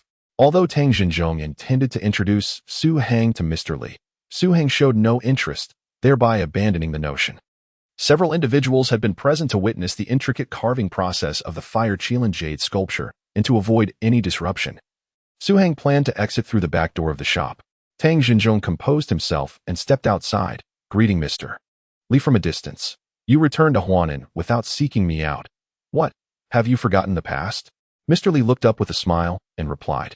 You Haven Tea informed me of this treasure. I Haven Tea even sought you out to settle the score. The two old friends exchanged knowing smiles. Just as a sudden flurry of honking pierced the crowd, onlookers parted as 3 black Cadillacs approached. As the doors swung open, a Chinese man in his 50s and a foreign counterpart of similar age emerged from the vehicles. In the crowd, a man swiftly approached and whispered a few words into the ear of a Chinese gentleman. Upon hearing this, the man smiled faintly and raised his hand to declare, 10 million. This latest bid sent ripples of astonishment through the audience, even catching Tang Xinzhong off guard. Initially, he believed that the exquisite jade sculpture of the fired Qilin would fetch around 10 million, which he considered a fair outcome, especially given the limited time to invite numerous affluent patrons. However, he was taken aback that the bidding had reached his anticipated price so swiftly. With nearly half an hour remaining until the auction's conclusion, one could only imagine that the final selling price would undoubtedly exceed expectations. Amidst the multitude of astonished and envious gazes, Su Xingfeng felt anything but elated. Rather, he was quite uncomfortable. His visit to Huanan, ostensibly to seek out Suzhou and Hangzhou, was merely a secondary task. The true purpose was to accompany his foreign friend, Rex, a director at More International, who had previously invested in the country's most renowned online shopping platforms, Taobao and Jingxi, yielding substantial profits. In recent years, the Su family had suffered severe financial losses, with many domestic banks refusing to extend loans or offering reduced amounts. Thus, this proud family, reluctant to lower their dignity to solicit help, was compelled to seek foreign investment. Rex's visit to China was to evaluate the industries under Su Xingfeng's purview in Jiangsu and Zhejiang provinces. Should he find potential for growth, he would represent More International in providing several $100 million in funding. For the precariously positioned Su family, such an amount would be a lifeline. Therefore, no matter Rex's demands, Su Shifeng was determined to accommodate them. Previously, he had received a call from his subordinates informing him of an astonishing jade sculpture on Jewelry Street, which piqued Rex's interest in Chinese jade carvings. Thus, he promptly brought Rex over, intending to acquire the piece as a gift for their international friend. Despite the smile he wore and his seemingly carefree demeanor, he was seething inwardly. 10 million? What nonsense is this jade sculpture? It is neither consumable nor utilitarian. The company had barely 20 million in liquid assets left, and spending half of that here would render operations increasingly difficult. Yet, he could not voice these thoughts. The financial statements he had shown Rex indicated liquid assets reaching several billion, with cash reserves exceeding 200 million. If Rex discovered this deception, not only would the investment be jeopardized, but subsequent actions by the Su family could also be adversely affected. Su Xingfeng's arrival and the 10 million bid attracted the attention of Tang Xinzhong and others. As a member of the Su family's external lineage, Su Xingfeng, despite managing only a small fraction of the family's enterprises, had garnered some reputation in Jiangsu and Zhejiang provinces. Many recognized him as a member of the Su family and naturally afforded him a measure of respect. Tang Xinzhong approached alongside chairman and to greet him, while the elderly remained unmoved. The saying desireless is unyielding held true for him. He neither lacked wealth nor coveted power. Thus he found little interest in engaging with someone like Su Xingfeng. With an air of arrogance, Su Xingfeng maintained the superiority of his grand lineage, even though the company was financially strained. While the Tang Group was renowned both domestically and internationally, it paled in comparison to the Su family's peak. In Su Xingfeng's eyes, whether it was the Tang family or the Longa hotel chain, they were merely a collection of nouveau riche, devoid of any profound heritage. As they listened to Su Shifeng proudly introduce the identity of Rex, Tang Xinzhong and chairman exchanged a glance filled with disdain. What was this Su family? A once mighty tiger now stripped of its claws, reveling in such arrogance? Were it not for Su Changkong still holding a deputy ministerial position, they would likely have been driven out of the capital long ago. At this moment, Old Li lifted his eyelids and cast a glance at Su Shifeng, then extended his hand. The bodyguard clad in black immediately produced a checkbook and a pen. Old Li swiftly scribbled something on the check, tore it off, and handed it to the shopkeeper. The shopkeeper took it, glanced at the amount, and stood there dazed for several seconds before finally reacting. He excitedly struck his small wooden hammer and exclaimed loudly, 15 million. Old Li's latest bid is 15 million. Su Xingfeng's heart sank, and his expression darkened. 15 million? He turned to look at Old Li, recognizing this legendary figure from Huanan City. Although chairman entreated Old Chun with utmost respect, who was Su Xingfeng? Merely a minor player at the municipal level, how could he be taken seriously? This old man dares to compete with the Su family for something? Is he tired of living? However, with Rex present, he could not voice his discontent. Internally cursing, he maintained a facade of calm and raised his hand, declaring, 20 million. 20 million. A collective gasp arose from the crowd. Such a lofty price was scarcely encountered by anyone. Who is this fellow? I don't think I've seen him before. Someone questioned. You know nothing. This is a member of the Su family from the capital, responsible for the family's financial endeavors in Jiangsu and Zhejiang. replied someone who had encountered Su Chiffon before. I see, but I've heard that the Su family's financial sector is on the brink of collapse. Another chimed in. Don't spout nonsense. Watch your words. Amidst the murmurs, Old Li calmly took up his pen and inscribed another string of numbers in the checkbook. When the shopkeeper received the third check, his voice trembled slightly, th 30 million. Not only did the onlookers freeze, but Su Chiffon was also taken aback. This price had transcended the bounds of what he could accept. Even if he wished to save face, there was no way to do so, unless the family was willing to allocate funds for him. Yet, the Su family was currently preoccupied with overseas matters and had no spare cash to assist him. Su Shinfeng's countenance darkened as he glared fiercely at Old Li, wishing to rush forward and strike the old man down. Yet, in the gaze of the public, he had to uphold his composure and pride, turning to Rex and saying, "The price of this jade sculpture is inflated. Perhaps we should forego the purchase. In a few days, there will be a jade auction in the province. Shall we accompany Mr. Rex to explore it then? Inflated?" Old Li chuckled from a short distance away, ignorance veiled in arrogance. Mr. Su truly is less impressive in person than in reputation. Tang Xinzhong and Chairman exchanged glances, both noting a hint of provocation in Old Li's tone. Logically, he and Su Shengfeng should not have crossed paths often, nor did they harbor any enmity. So why the hostility? Even Su Shengfeng could not fathom it, but this did not prevent him from categorizing Old Li as an adversary. Rex, though a foreigner, had achieved his status and was perceptive enough to notice the unfriendly atmosphere. In the spirit of harmony, he voluntarily expressed his intention to withdraw from the jade sculpture acquisition. With Rex's words providing a graceful exit, Su Shengfeng finally found a way out.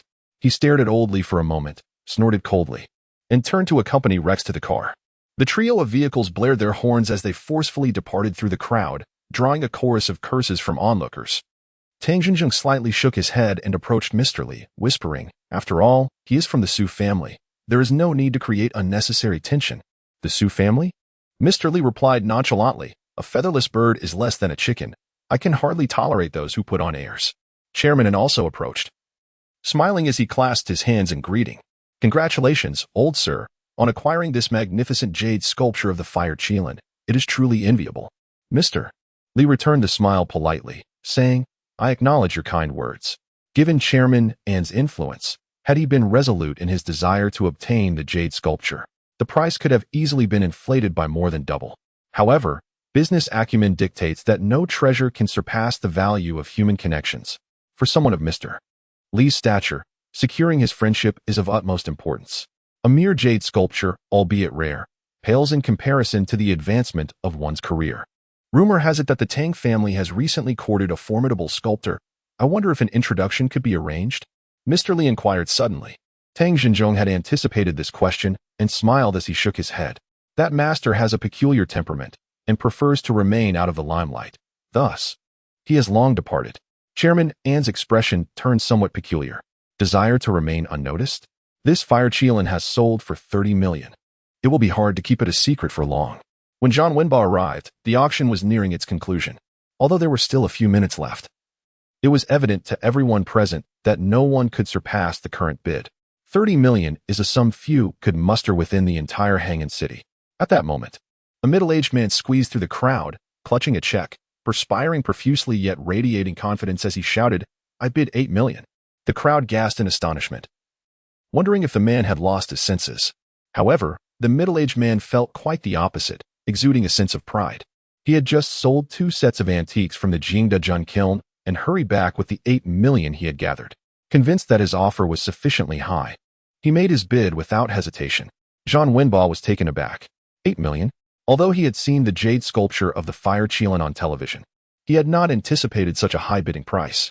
Seeing everyone staring blankly at him, the middle-aged man wiped the sweat from his brow and confidently addressed the store manager.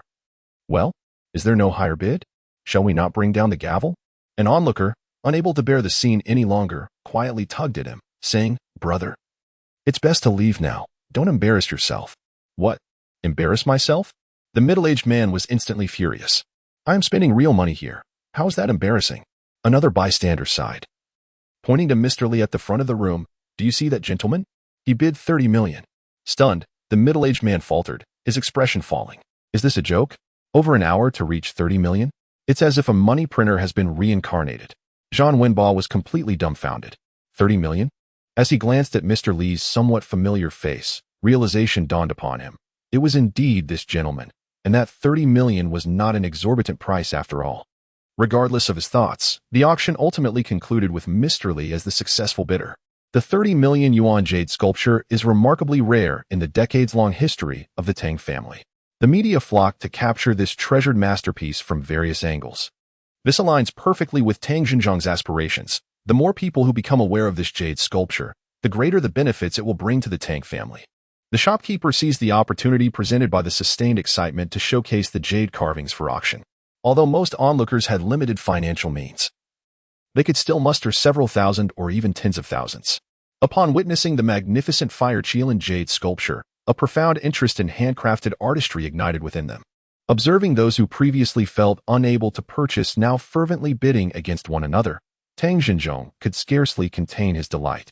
Although the final sale prices tended to fall below the original asking prices, with some barely reaching 10 or 20%, Tang Xinjiang felt no sense of loss. Through this auction, the reputation of Tang's group for handcrafted jade sculptures had been firmly established. As long as the news of the fire qilin jade sculpture spread across the nation, it was certain that whenever jade carving was mentioned, Tang's name would be the first to come to mind. Achieving this objective would signify victory for Tang. The individual most displeased with this auction must undoubtedly be Su Shenfeng. While he sits in the car sharing laughter with Rex, his mind is preoccupied with devising a strategy to deal with the audacious old man who dares to contest the Su family's interests. Having tarnished the Su family's reputation, it matters not who you are, a reckoning shall be demanded. Yet he could never have imagined that the exquisite jade sculpture of the fire qilin, which had been a source of his lingering obsession, was crafted by none other than that illegitimate son. Had the Su family shown even a modicum of regard for Su Hang, he would have preferred to sell it to Su Shangfeng for 10 million rather than part with it for 30 million to Old Li. Unbeknownst to Su Hang, Su Shifeng had also attended the auction. He had departed the shop earlier and was now making his way towards the clinic. Upon Su Hang's arrival, Yin Shui felt a surge of surprise.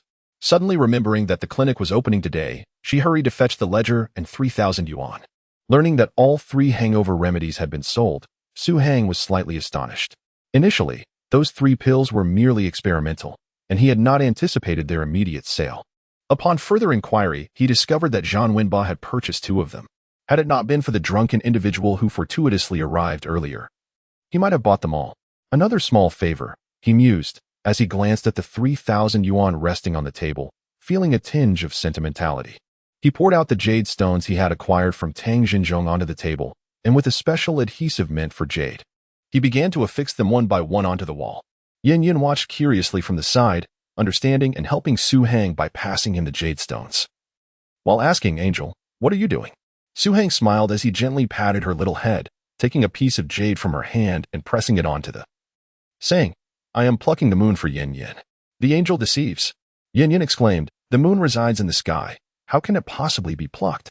Su Hang offered no retort, merely smiled and turned away, resuming his tasks. Observing her daughter entangled in conversation with Su Hang, Yin Shui could not help but glance outside. The gentle moonlight filtered through the signboard, casting a sheen upon the ground that resembled a layer of white frost. A few moments later, Su Hang had affixed all the jade stones. He took a step back and casually turned off the light. Yin Shui, momentarily lost in thought, was startled, momentarily believing there had been a power outage. Suddenly, Yin Yin let out a cry. Following the sound, she beheld small, round moons illuminating the wall. They were not as radiant as the true moon.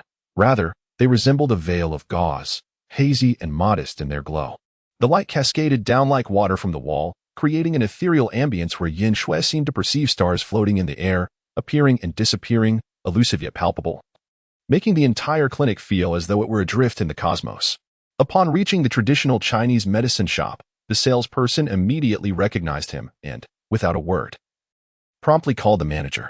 By the time it was Su Hang's turn to collect the medicine, the manager had already taken over the salesperson's position to personally attend to him. Eager to discern what tricks this young man might be employing, Su Hang straightforwardly inquired, "What ailment did the person before me suffer from?" The manager, suppressing a cold smirk, maintained a facade of calmness and replied, "I apologize, but I cannot disclose such information about our clients. If you do not intend to purchase medicine, please let the others proceed." Unfazed, Su Hang scrutinized the manager and abruptly asked, "Have you been experiencing discomfort in your lower back lately?" Frequent night sweats and cold extremities? The manager paused, taken aback, as he had indeed been enduring these symptoms. However, he was already aware that such ailments typically stemmed from kidney deficiency, a common issue among modern individuals. Yet, how had this young man discerned it? Before he could voice his curiosity, Su Hang had closed his eyes. By observing the manager's facial features, eyes, and complexion, he deduced the afflictions, clearly a case of dual deficiencies in qi and blood, along with insufficient kidney essence. With no other inquiries forthcoming, he decided to formulate a prescription aimed at replenishing kidney vitality and restoring qi and blood. As Su Hang remained with his eyes shut, the manager hesitated but ultimately chose to wait, allowing the staff to manage the impatient queue behind him. After a while, Su Hang opened his eyes and began to recite the names and dosages of the medicinal ingredients. The manager arranged for the preparation of the herbs, while simultaneously jotting down the entire prescription beneath the counter, intending to review it later to determine if it indeed targeted kidney deficiency. However, he had underestimated the situation. The ingredients Su Hang listed included not only those for kidney replenishment, but also those for alleviating intoxication. The mingling of these two prescriptions would render it impossible to ascertain the correct remedy unless one were a deity. Before long, Su Hang completed his enumeration of the ingredients, calculated the total, and found it amounted to 200 yuan. As the manager accepted the payment, he wrestled with the decision of whether to inquire about the prescription. Yet, with the crowd pressing behind him, he could not muster the courage to pursue this line of questioning. With a bag of herbs in hand, Su Hang swiftly returned to the clinic, where he collected Yin Shui and her mother to take them back to their rented apartment. Yin Shui scanned the vicinity of the apartment but found no trace of Chen Jida. He had been absent for days, and instead of feeling disappointed, she felt a sense of relief. She was apprehensive about a potential encounter between Chen Jida and Su Hang, as it would undoubtedly be awkward. Once inside, Su Hang busied himself with soaking the herbs and preparing the concoction, in addition to the pills meant for the clinic. He intended to assist Yin Yin with her leukemia treatment today. As before, he boiled the medicinal liquid and poured it into a large vat, instructing Yin Yin to immerse herself for a while. This time, however, he arranged the remaining jade stones around the vat. Under the influence of the binding spirit array, spiritual energy continuously surged, gathering and being anchored around the vessel. As the little girl began to grow restless, Su Hang lifted the reed cover and swiftly inserted the jade needle. A surge of spiritual energy, magnified several times compared to the last, coursed through the jade needle into her body, causing her to convulse violently. Beneath her skin, it appeared as if writhing creatures stirred, undulating erratically. Should anyone else witness this, they would undoubtedly scream in horror. Fortunately, having learned from the previous experience, Yin Shui had retreated to another room, too afraid to set foot here. Su Hang's expression grew increasingly grave. The heightened influx of spiritual energy could expedite the recovery of Yin Yan's leukemia, yet it simultaneously complicated the treatment process. After all, an ordinary person's body cannot withstand such a torrent of spiritual energy. In all the world, only Su Hang dared to employ such methods for her healing. During his years in the realm of cultivation, he had repeatedly utilized excessive spiritual energy to break through levels of cultivation, each time teetering on the brink of death, surviving solely by sheer fortune. It was precisely this accumulation of experience that rendered him unparalleled in handling such spiritual energy. Once all the spiritual energy had been infused into Yin Yan's body, Su Hang promptly extracted her from the medicinal vat and placed her on the ground, swiftly applying pressure to her acupoints. Particularly since the cyclone had been activated, his fingers, while pressing, could now channel spiritual energy, generating spiritual pressure. This pressure, though intangible, exerts a profound impetus on spiritual energy. It is precisely due to the possession of spiritual pressure that Su Hang dares to take the risk of utilizing jade stone energy for healing. His fingers moved with an astonishing swiftness, almost imperceptible to the naked eye, as he forced excess spiritual energy deep into the body under the compulsion of external pressure. The disease, overwhelmed by the sudden influx of immense spiritual energy, was swiftly dissipated. Yet, Yin Yin continued to convulse, black substances seeping from her pores. After a moment, she suddenly retched violently, expelling a greater volume of filth, a nauseating mixture of black and red. Only at that moment did Su Hang release a sigh of relief. He cautiously removed the jade needle, meticulously examining Yin Yan's body to ensure no further complications would arise, before calling for Yin Shui to assist with the cleanup. Upon leaving the room, Su Hang proceeded to check on the medicinal herbs simmering on the stove. At this point, the concoction had evaporated. prompting Su Hang to mix 2 types of medicinal paste into the spiritual blood, stirring them together before forming 6 pills and placing them on the table. After a while, Yin Shui had cleansed Yin of the impurities with spiritual water and dressed her in fresh clothes before carrying her into another room. A few minutes later, she emerged from the chamber to find Su Hang had tidied the kitchen. Upon her arrival, he advised her, the antidote is the same as before, while the other, tinged with red, serves to replenish vital energy and blood. It can be taken regardless of kidney deficiency or blood loss, taking effect after 1 day. What is the price? Yin Shui inquired attentively. Su Hang, without hesitation, replied, the antidote is priced at 1,000, while the tonic for replenishing vital essence and blood costs 3,000. Though an individual may purchase only one within a week. Yin Shui nodded, refraining from further questions, and retrieved 2 clean plates to place the pills upon. Subsequently, Su Hang departed the rental unit without delay. In the shadowy corner, an individual noted the time of his exit. Although Chunjida was not present, he had arranged for personnel to vigilantly monitor the surroundings at all times. Regardless of where Yin Shui ventured or whom she interacted with, meticulous records would be maintained. These individuals serve both as observers and as guardians of Yin Shui. In a certain sense, Chunjida indeed harbors deep affection for Yin Shui. Regrettably, his departure years ago inflicted an irreparable wound upon her.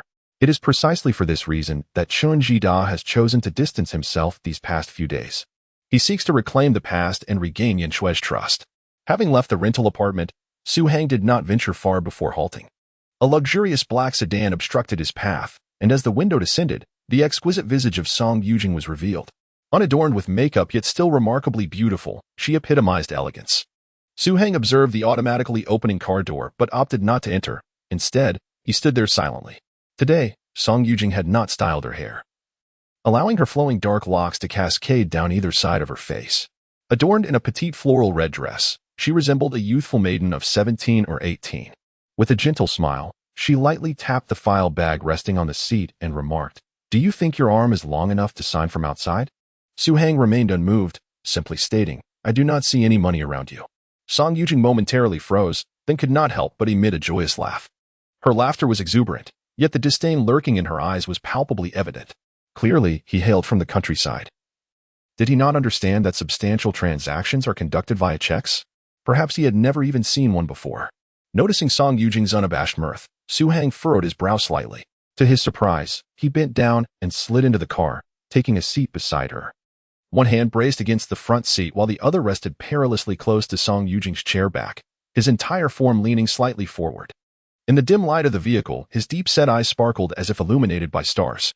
"Is it truly so amusing?" "My wife," Su Hang inquired. His fresh scent, mingled with a masculine essence, involuntarily wafted into Song Yujing's nostrils, penetrating her lungs with each breath. In that moment, she felt as though enveloped by a soft, large fabric. Su Hang's gentle tone, however, imparted an almost suffocating pressure. Instinctively, she recoiled until her back pressed against the interior of the vehicle. Few men dared to approach her so closely. To others, she was a goddess, the daughter of the Song family, the most untouchable woman in the entirety of Nanyue. Yet here was Su Hang, questioning her in a manner tinged with ambiguity, an encounter Song Yujing had never experienced before. However, her extensive dealings in the business world soon enabled her to regain her composure. Fixing her gaze upon Su Hang's eyes, she discerned the alluring black pupils and a hint of provocation within. At that moment, Song Yujing comprehended Su Hang's implication. Had she inadvertently bruised his pride? A smile blossomed anew upon her face as she straightened herself, akin to a lioness intent on reclaiming her territory. When her unadorned yet remarkably smooth and fair visage drew within a mere 10 centimeters of Su Hang's, she spoke. "Do you not find this amusing, my little man?" Her breath was fragrant, imbued with a gentle warmth that rendered Su Hang equally disconcerted. This delicate aroma, reminiscent of aged fine wine, evoked a sense of enchanting intoxication. She was a woman entirely distinct from Yin Shui, radiating confidence in her every word and action. Su Hang admired her confidence, yet found it somewhat distasteful. Song Yujing seemed oblivious to his sentiments, continuing to lean in slowly. The distance between them diminished, and to an unacquainted observer, they might appear as a genuine couple. This exceedingly ambiguous posture raised the temperature within the carriage. Song Yujing felt a flush in her ears and goosebumps on her arms. She was acutely aware that she was engaging in a perilous endeavor. However, retreat was not an option, as it would signify defeat. Throughout her life, She had never experienced loss, nor had she ever recoiled from a man. Thus, she suppressed her discomfort, maintaining a serene smile as she pressed forward. Just as her delicate, cherry blossom-like lips were about to brush against his, Su-hang abruptly withdrew. He turned his body away and casually reached for a folder on the seat. Opening it with haste, his speed caught Song Yujing off guard, making her appear as if she had initiated the closeness. Realizing this, she instinctively clenched her fists. Though a sigh of relief escaped her, the mere 10 centimeters of proximity had been torturous. She could hardly fathom the outcome had Su-hang not retreated. This sensation, akin to walking the edge of a precipice, provided Song Yujing with an exhilarating thrill. Is this the contract? Su-hang inquired, extracting papers from the folder. Song Yujing inhaled deeply, calming her racing heart. She nodded slightly, responding, there are 2 copies, effective upon signing. The confidentiality clause is paramount. I suggest you review it carefully. Su-hang remained silent, intently scrutinizing the documents, his eyes sweeping over the detailed stipulations. Observing his focused demeanor, Song Yujing pondered why he had withdrawn moments ago. She was acutely aware of her formidable allure to men. How could a poor boy from the countryside resist her? Could it be that he was intimidated? A mere impoverished youth would hardly dare to challenge her, though youthful exuberance could still be tempered with some rationality. With these thoughts, she regarded him, unperturbed by her gaze. Su-hang soon finished reviewing the terms and raised his head to ask, do we need to obtain a marriage certificate? That is a requirement from your family. They consider that paper a form of insurance, Song Yujing replied, seemingly unfazed by their prior encounter, her demeanor exuding the grace of a refined lady, devoid of any flaws. Must we reside together on weekends? Su-hang pressed further. Song Yujing nodded, clarifying, however, we will only share the same villa, not the same room. This deliberate clarification felt somewhat superfluous. Su-hang had no intention of engaging with her intimately. In fact, he deemed it unwise to squander 2 days each week in her company. After contemplation, he stated, I can agree to this. But those 2 days must not restrict my freedom. Aside from returning at night, my time should be mine to allocate as I please. Additionally, I require detailed information regarding the Su family. That poses no issue. I will arrange for it to be compiled and delivered to you. Song Yujing nodded gently, her gaze fleetingly sweeping over the dimly visible rental apartment outside. With a smile, she inquired, but during the day, are you here to accompany this mother and daughter duo? It has nothing to do with you, Su-hang replied, his expression unperturbed. He then retrieved a pen from his document bag and meticulously annotated the cohabitation clauses before signing. However, upon receiving the 2 signed contracts, Song Yujing hesitated. Once she affixed her signature, she would be obligated to accompany Su-hang to obtain their marriage certificate. Although both the Song and Su families, as well as the contract itself, contain confidential stipulations, there are no secrets that remain hidden forever. If word were to leak about her marriage to this impoverished man, it would spell trouble for both her and the Song family. Yet, considering that this was the Song family's prime opportunity to integrate into the capital, she understood that she could no longer waver. For the sake of her family, she was prepared to make sacrifices. Moreover, she believed that after divorcing Su-hang, she could find a man who truly loved her in return. The pen glided across the paper, producing a soft rustling sound. Once she signed, Song Yujing handed 1 copy of the contract, along with a cash check for 1,500,000 to Su-hang. I will keep the marriage certificate. You can retrieve it upon our divorce. Remember, do not disclose our relationship to anyone. Otherwise, you will incur a penalty of triple the compensation. Accepting the check and casually placing it in his pocket, Su-hang turned and exited the vehicle, saying, rest assured, this is merely a transaction. In a year, we shall settle everything. Watching him leave without hesitation, Song Yujing felt a moment of shock. She had not anticipated that he would depart so swiftly, vanishing into the night in the blink of an eye. This left her with an unsettling sense of unpredictability, as if she had engaged in a misguided transaction. Confused, she lowered her head to examine Su-hang's robust signature. She meticulously reviewed all the clauses, ensuring that nothing was overlooked, yet a strange turmoil stirred within her. It wasn't until the driver started the car and they began to pull away that she still could not comprehend the cause of her disquiet.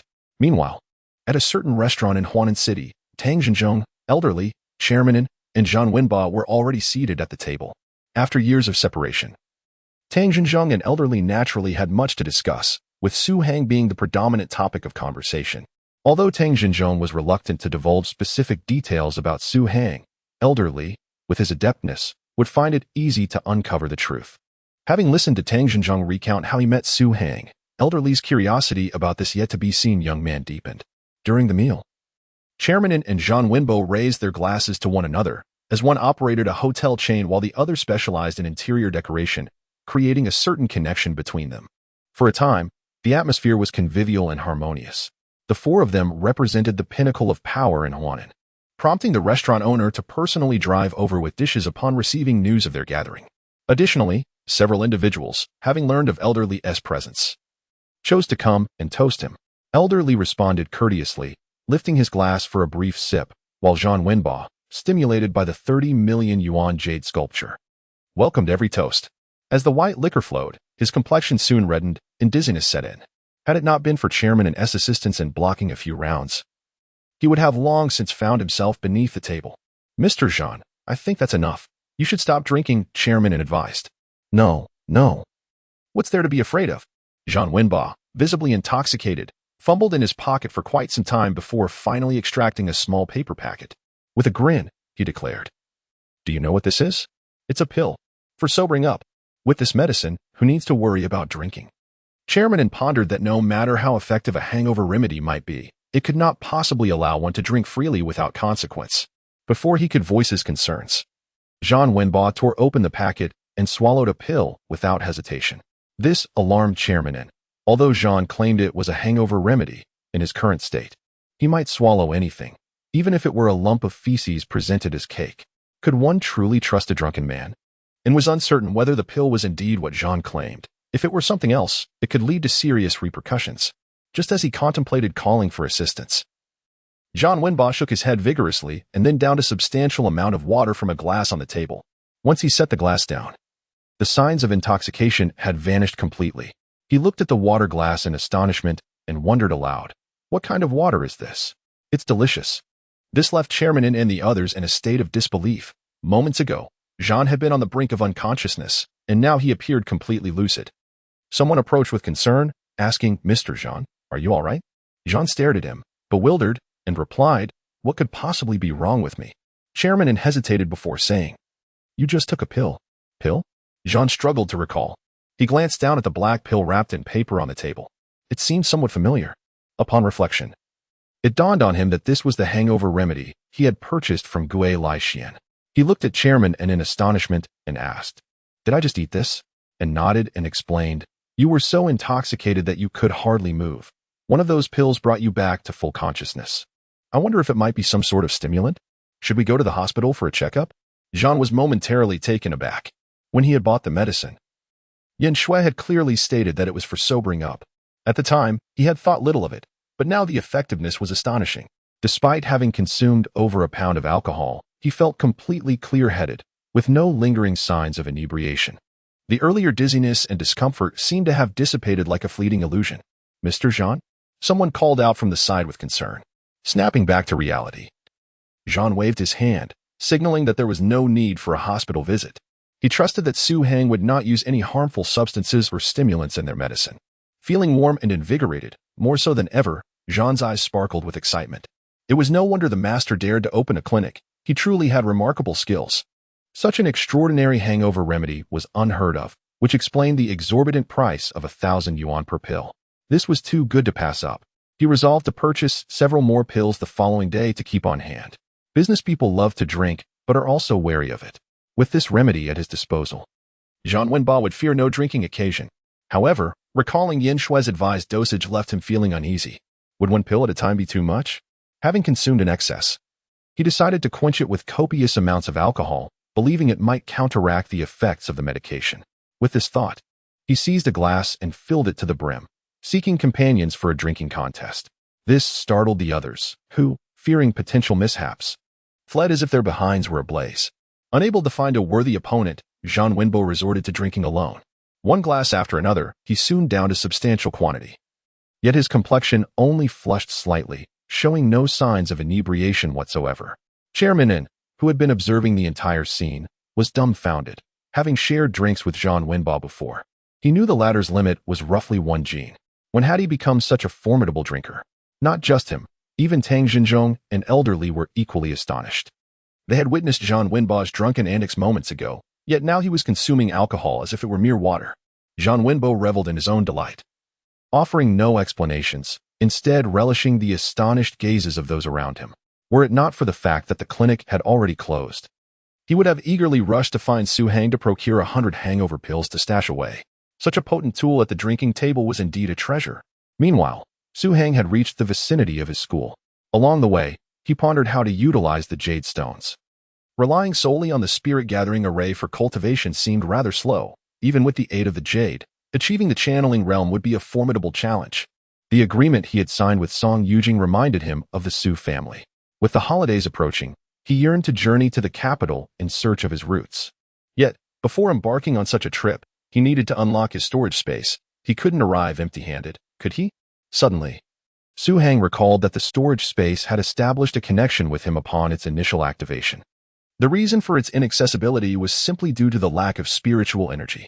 However, if he were to confine the spiritual energy within a few designated meridians, perhaps when the concentration reached a sufficient level, he could unleash it all at once. This might enable him to swiftly clear the meridians and impact the storage space. His eyes lit up. Indeed, it was a viable method. But how to seal those meridians?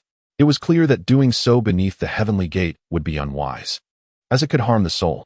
Conversely, being too far from the heavenly gate posed its own challenges. With his current low spiritual energy, distance would hinder the connection with the storage space. After much contemplation, he concluded that his arms were the only viable option. After a brief moment of thought, Su Hang opted for his left arm. Though seldom used, it possessed numerous meridians capable of storing ample spiritual energy. Upon returning to his dormitory, he found it eerily empty. His 3 roommates had been acting unusually, attending classes during the day and vanishing by night. Su Hang was aware they were engrossed in an online game, but he hadn't anticipated their level of obsession. Perhaps it was time to have a serious conversation with them about not becoming too consumed by gaming. The absence of others in the dorm was not necessarily a disadvantage for Su Hang. It provided the perfect opportunity to engage in activities he preferred to keep hidden. He sat upright on his bed, regulating his breath, while extracting a jade needle made from cow hair. After mentally rehearsing the process several times to ensure accuracy, he began to insert the needles into his left arm. With each insertion, he felt his arm grow increasingly heavy. There were 6 meridians in total within that arm, with dozens of acupoints to be sealed from their connections to other regions. Simultaneously, he needed to create a temporary vortex, ensuring that the spiritual energy could only flow inwards, not outwards. In this manner, the objective of storing spiritual energy could be achieved.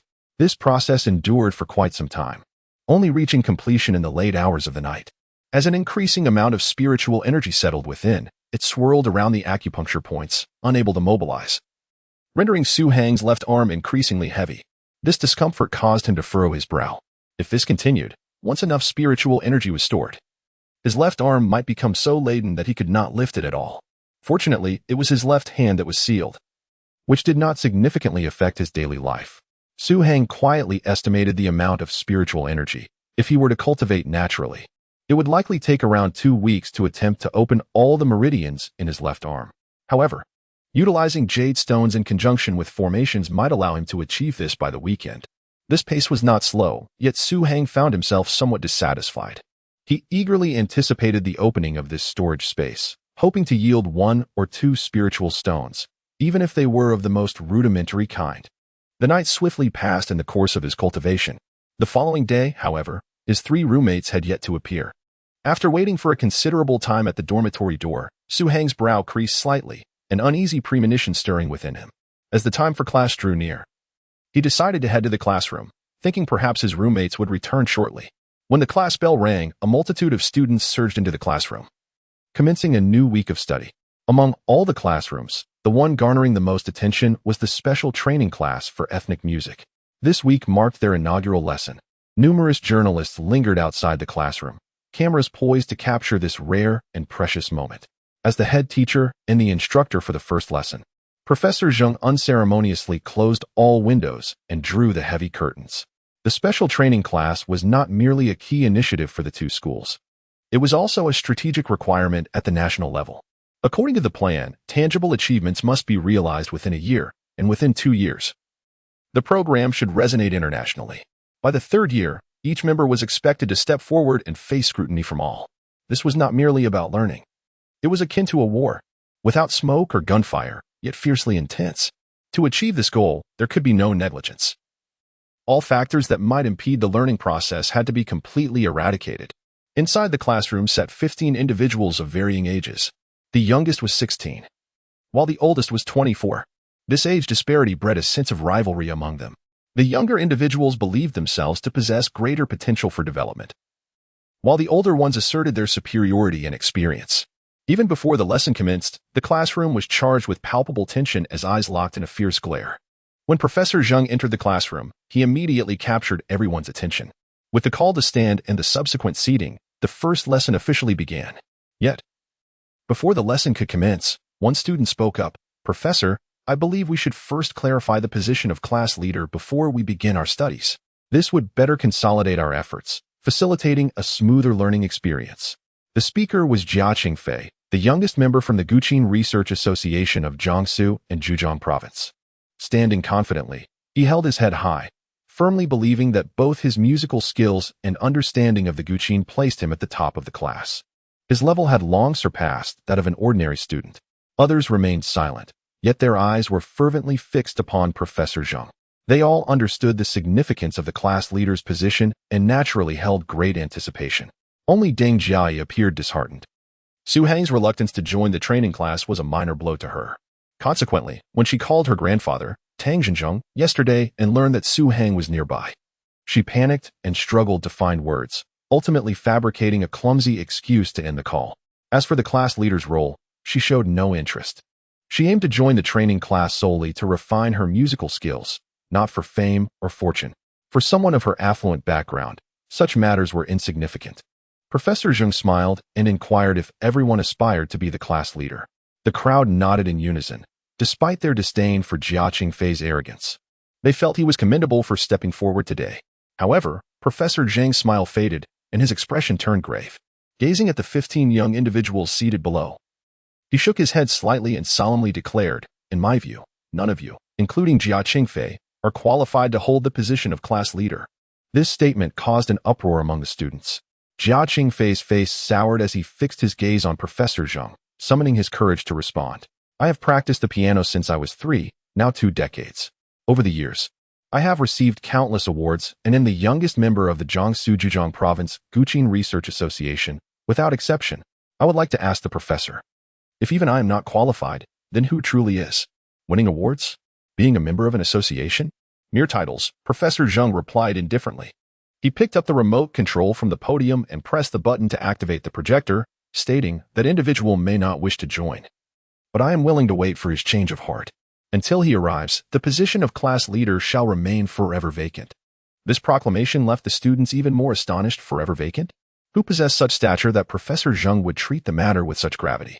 They instinctively turned their gaze toward the projection screen, knowing it would unveil the answer. Professor Zheng gestured for Jia Qingfei to sit down and said, "Although he is absent, you can still glean insights from this video. Pay close attention and learn well. Once you witness a true musician, you will realize that you are merely children taking their first steps." No one believed Professor Zheng's words. Those who made it into the initial training class must possess extraordinary skills. Nationwide, they likely ranked among the top 100. Yet, Professor Zheng dared to label them as mere children. How could that be accepted? Soon, the projection screen displayed a scene. A vibrant red piano was wheeled onto the stage, and a foreign boy with golden hair and a charming smile held a microphone, stating, "Miss Deng's piano performance left much to be desired." Many instinctively turned to look at Deng Jiayi, as she stood just below the stage in the video. The foreign boy's words darkened the expressions of several males who admired Deng Jiayi. How could a foreigner so brazenly mock their goddess? Moreover, Deng Jiayi's musical prowess was commendable, and few dared to claim superiority over her. Deng Jiayi watched the video, replaying the events of that day in her mind. Her eyes remained glued to the screen, awaiting the rare sight of defiance. Some individuals recognized Ashu and couldn't help but murmur quietly, "Isn't that the epitome of the perfect Western man, Ashu? When did he meet Deng Jiayi? Could it be that Professor Zheng was referring to him?" Yet, the piano has no connection to our national music. Regardless of the chatter below, Professor Zheng chose not to respond. He too was engrossed in the video that had played countless times before. However, each viewing evoked a distinct emotional response. The young man's piano skills profoundly moved him. As the pianist rendered the piece through a top-tier solid with sound system, the classroom fell into a hushed silence. The Croatian Rhapsody reverberated in the ears of all present, encapsulating the harrowing war and the struggles of fate, making them feel as if they were amidst the battlefield. Though they were not fond of Western music, everyone had to concede that Ashu's piano performance was indeed breathtaking. Following the piece, the classroom grew even quieter, for they faintly heard Deng Jiayi conversing in the video. "I hope you go not for me, but for something we should all cherish." Who was she addressing? Who was she inviting to the stage? Everyone held their breath, anticipating the next moment. They observed Professor Zhang's pained expression as he prepared to step forward. Then, they witnessed slender fingers resting on the professor's shoulder, and a voice, as soft as jade, spoke. "Leave it to me." They saw a young man gracefully traverse past Professor Zhang, ascending the stage. Upon recognizing the man's face, several were taken aback, including Jia Qingfei, who stared at him in disbelief, murmuring, "How could it be him?" On stage, Su Hang appeared remarkably serene, like the wind, like gentle rain, like the softly swaying willows. He took the piano from Professor Zhang, and as the slightly somber notes began to resonate, the temperature in the classroom seemed to rise significantly, a stifling sensation returning. The military camp, soldiers bravely combating the enemy. This triumphant melody enveloped them like a torrential downpour. Though not boisterous, it was even more intense than the Croatian Rhapsody. After this performance, Su Hang remarked that he wasn't particularly skilled at playing the piano, prompting Professor Zhang to exhale softly. He faced the youthful faces in the classroom and declared, "Now do you understand why I said none of you are qualified to be class leaders?" Before him, "You are not even worthy to claim proficiency in playing the piano. What is a pianist if they cannot stir the soul? If you were willing to come, I would not refuse even if you were to teach."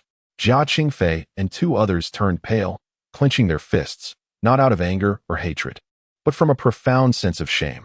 They suddenly recalled the day they had accompanied Deng Jiayi to find Su Hang, inquiring about the awards he had received and the prestigious institutions he had attended. How could someone not even listed among the training programs be worthy of Deng Jiayi's concern? It was only now that they comprehended his absence from the list was not due to a lack of qualification, but rather his unwillingness. If he chose to, what did it matter if he were merely an ordinary member, class leader, teacher? He could select any position he desired. All gazes unconsciously drifted towards the solitary vacant desk in the classroom.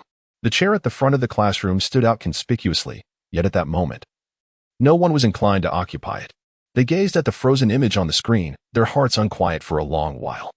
Professor Zhang gently tapped the table and remarked, "Remember, this is your aspiration. One day, I hope each of you can emulate him. However, for now," he instructed them to pick up the foundational textbooks on the table, as he intended to first teach them the essence of sound. No one dared to deny the reality. They had come to realize that, in comparison to the two men in the image, they were indeed novices. Whether it was Aoshu or Su Hang, each surpassed them by leaps and bounds. Deng Jiayi was similarly affected. She picked up a book, yet her eyes occasionally drifted towards Su Hang in the picture. The memory of that day in the practice room, where they seemed to share an intimate moment while playing the piano, caused her cheeks to flush involuntarily. She cherished that feeling. In another classroom, Su Hang felt a restless agitation. Lin Dong had yet to appear for class, an ominous sign. As noon approached, the bell rang, and Su Hang stood up and exited the classroom. The instructor was momentarily taken aback, for he had not finished his lecture. Nevertheless, news of Su Hang's perfect score on the last 15-minute exam had circulated throughout the school, garnering even the principal's attention. For such an exemplary student, the teacher was willing to grant a modicum of leniency. Upon leaving the classroom, Su Hang made a beeline for his dormitory. However, upon entering, he found it utterly deserted. The bedding remained untouched, indicating that Lin Qiaoqiao and the others had not returned. Furrowing his brow in contemplation, he borrowed a phone to call Lin Dong. After a few rings, the call connected, but a stranger's voice answered. "Who are you?" The brusque tone deepened Su Hang's frown as he inquired, "Where's Lin Dong?"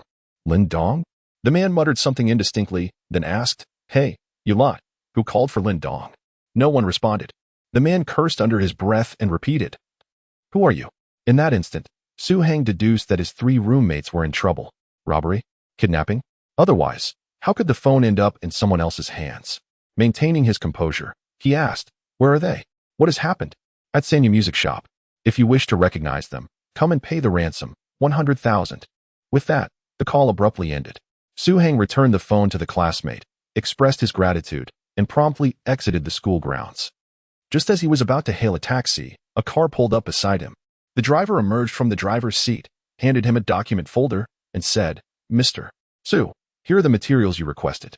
It contains a comprehensive account of the Su family's nearly century-long history, recognizing the driver as a member of the Song family. Su Hang accepted the folder. The driver offered no further words and turned to leave. Although Su Hang was nominally the husband of Song Yujing, the Song family was well aware that this was merely a facade, given Song Yujing's beauty and wealth. How could a mere illegitimate son of the Su family be deemed worthy? Thus, the driver, despite appearing courteous, held Su Hang in contempt, evident in his reluctance to even use respectful language. Gazing at the sleek black car before him, Su Hang suddenly reached out, opened the door, and took a seat inside. The driver was momentarily taken aback. Before he could turn his head, Su Hang's voice had already reached him, first to the bank, then a visit to the Sanya music store. Her tone was gentle, yet imbued with an undeniable authority. The driver felt displeased by her manner. But considering he was the nominal husband of a young lady, he decided to show some respect. He refrained from kicking her out of the car, instead responding with a casual "oh," and started the vehicle toward the bank. Upon arriving at the bank, Su Hang instructed the driver to wait momentarily at the entrance while she went inside to cash the check given to her by Song Yujing. She withdrew 100,000, depositing the remainder into a newly opened account. When she emerged with the money, the car had already vanished from sight. After a brief moment of silence, Su Hang finally understood her standing in the eyes of the Song family. She shook her head slightly and hailed a taxi, heading toward the Sanya music store. She did not dwell on the troubles her 3 roommates might have caused. She only knew that throughout her years in university, these 3 had genuinely cared for her, particularly Lin Dong, who had even dared to confront the likes of Zhang Xiao for her sake. Now that she was in trouble, it would be a betrayal of her conscience not to offer assistance. Meanwhile, the driver, who had disregarded Su Hang's instructions and left directly, was reporting back to Song Yujing. "Miss, I have delivered the information to him. However, this fellow seems to think highly of himself, acting as if he were a true son-in-law, expecting me to drive him around for errands. Are you saying you just abandoned him at the bank and left?" "Indeed." The driver spoke with a hint of self-satisfaction, believing that even in a nominal capacity, Su Hang had still benefited significantly. Such a person, in his opinion, deserved a bit of bullying, a means of venting for the young lady. Yet Song Yujing did not share this perspective. The Song family's success was not solely due to commercial prowess, it also required cunning strategies. Lacking the ability to win people's hearts, no matter how wealthy one became, one would merely be a nouveau riche, akin to those fortunate few who win millions from a mere $2 ticket. Although Su Hang had been cast aside, she was still a product of the Su family, and to treat her too harshly might provoke repercussions from them. After a moment's contemplation, Song Yujing instructed, "You must return immediately and assist him with his errands. This is not an unreasonable request. Fulfill it to the best of your ability." The driver was taken aback, unable to comprehend why Song Yujing would go to such lengths to accommodate Su Hang. However, the Song family's heiress was known for her decisiveness, despite her youth. She commanded immense respect. Anyone associated with the Song family was willing to obey this charming young lady who had just crossed into her 20s. Thus, the driver had no choice but to turn back and search for Su Hang, but he had no idea where to find her. Remembering that she had mentioned heading to the Sanya music store, he made a detour in that direction. The Sanya music store was one of the larger instrument shops in Huanan.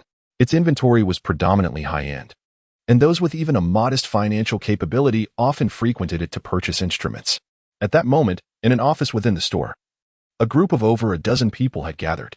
Lu Xiaowei, Lin Dong, and Di Qixing, bruised and battered, knelt there. A burly man adorned with a gold chain lounged in a wooden chair, playing with 3 mobile phones, and remarked, "It seems no one is coming to your rescue. Several hours have passed, and not a single soul has appeared. What do you think we should do about this?" Lin Dong's eyes were both swollen, and his nose was still bleeding. Despite his pitiful appearance, he held his head high, unwilling to yield. "If you have the guts, kill us. Otherwise, I will surely report you for extortion." "Extortion?" One of the bystanders scoffed. "We source our goods through legitimate channels, complete with price lists and tax documentation. You lot don't even understand the instrument, yet dare to accuse us of extortion?"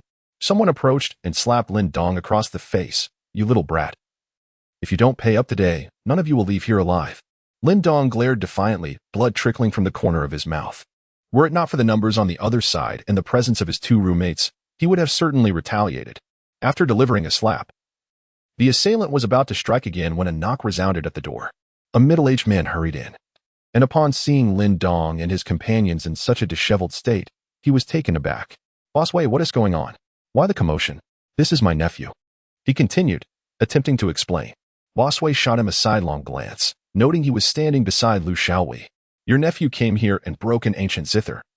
Then had the audacity to claim my instrument is worthless, saying that asking for 100,000 is extortion.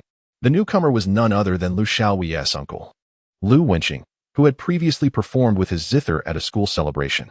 He had been troubled upon receiving the call. Although Sanya Music Store sold instruments, the owner, Wei Dongxing, was a figure who operated in both legitimate and illicit spheres. If he demanded 100,000, not a single cent less would suffice. Lu Wenqing, a vocal instructor, had made quite a bit from his private training classes, yet over the past 2 years, all his earnings had been spent on purchasing property, leaving him with little spare cash. Gathering 10,000 all at once was indeed a challenge. After much effort, he had managed to scrape together over 60,000. He placed the bag on the table, revealing the cash within, and forced a smile. Boss Wei, I often purchase instruments here and have even recommended students to your store. Please show me some leniency. I have 63,000 for you to take for now. Leniency?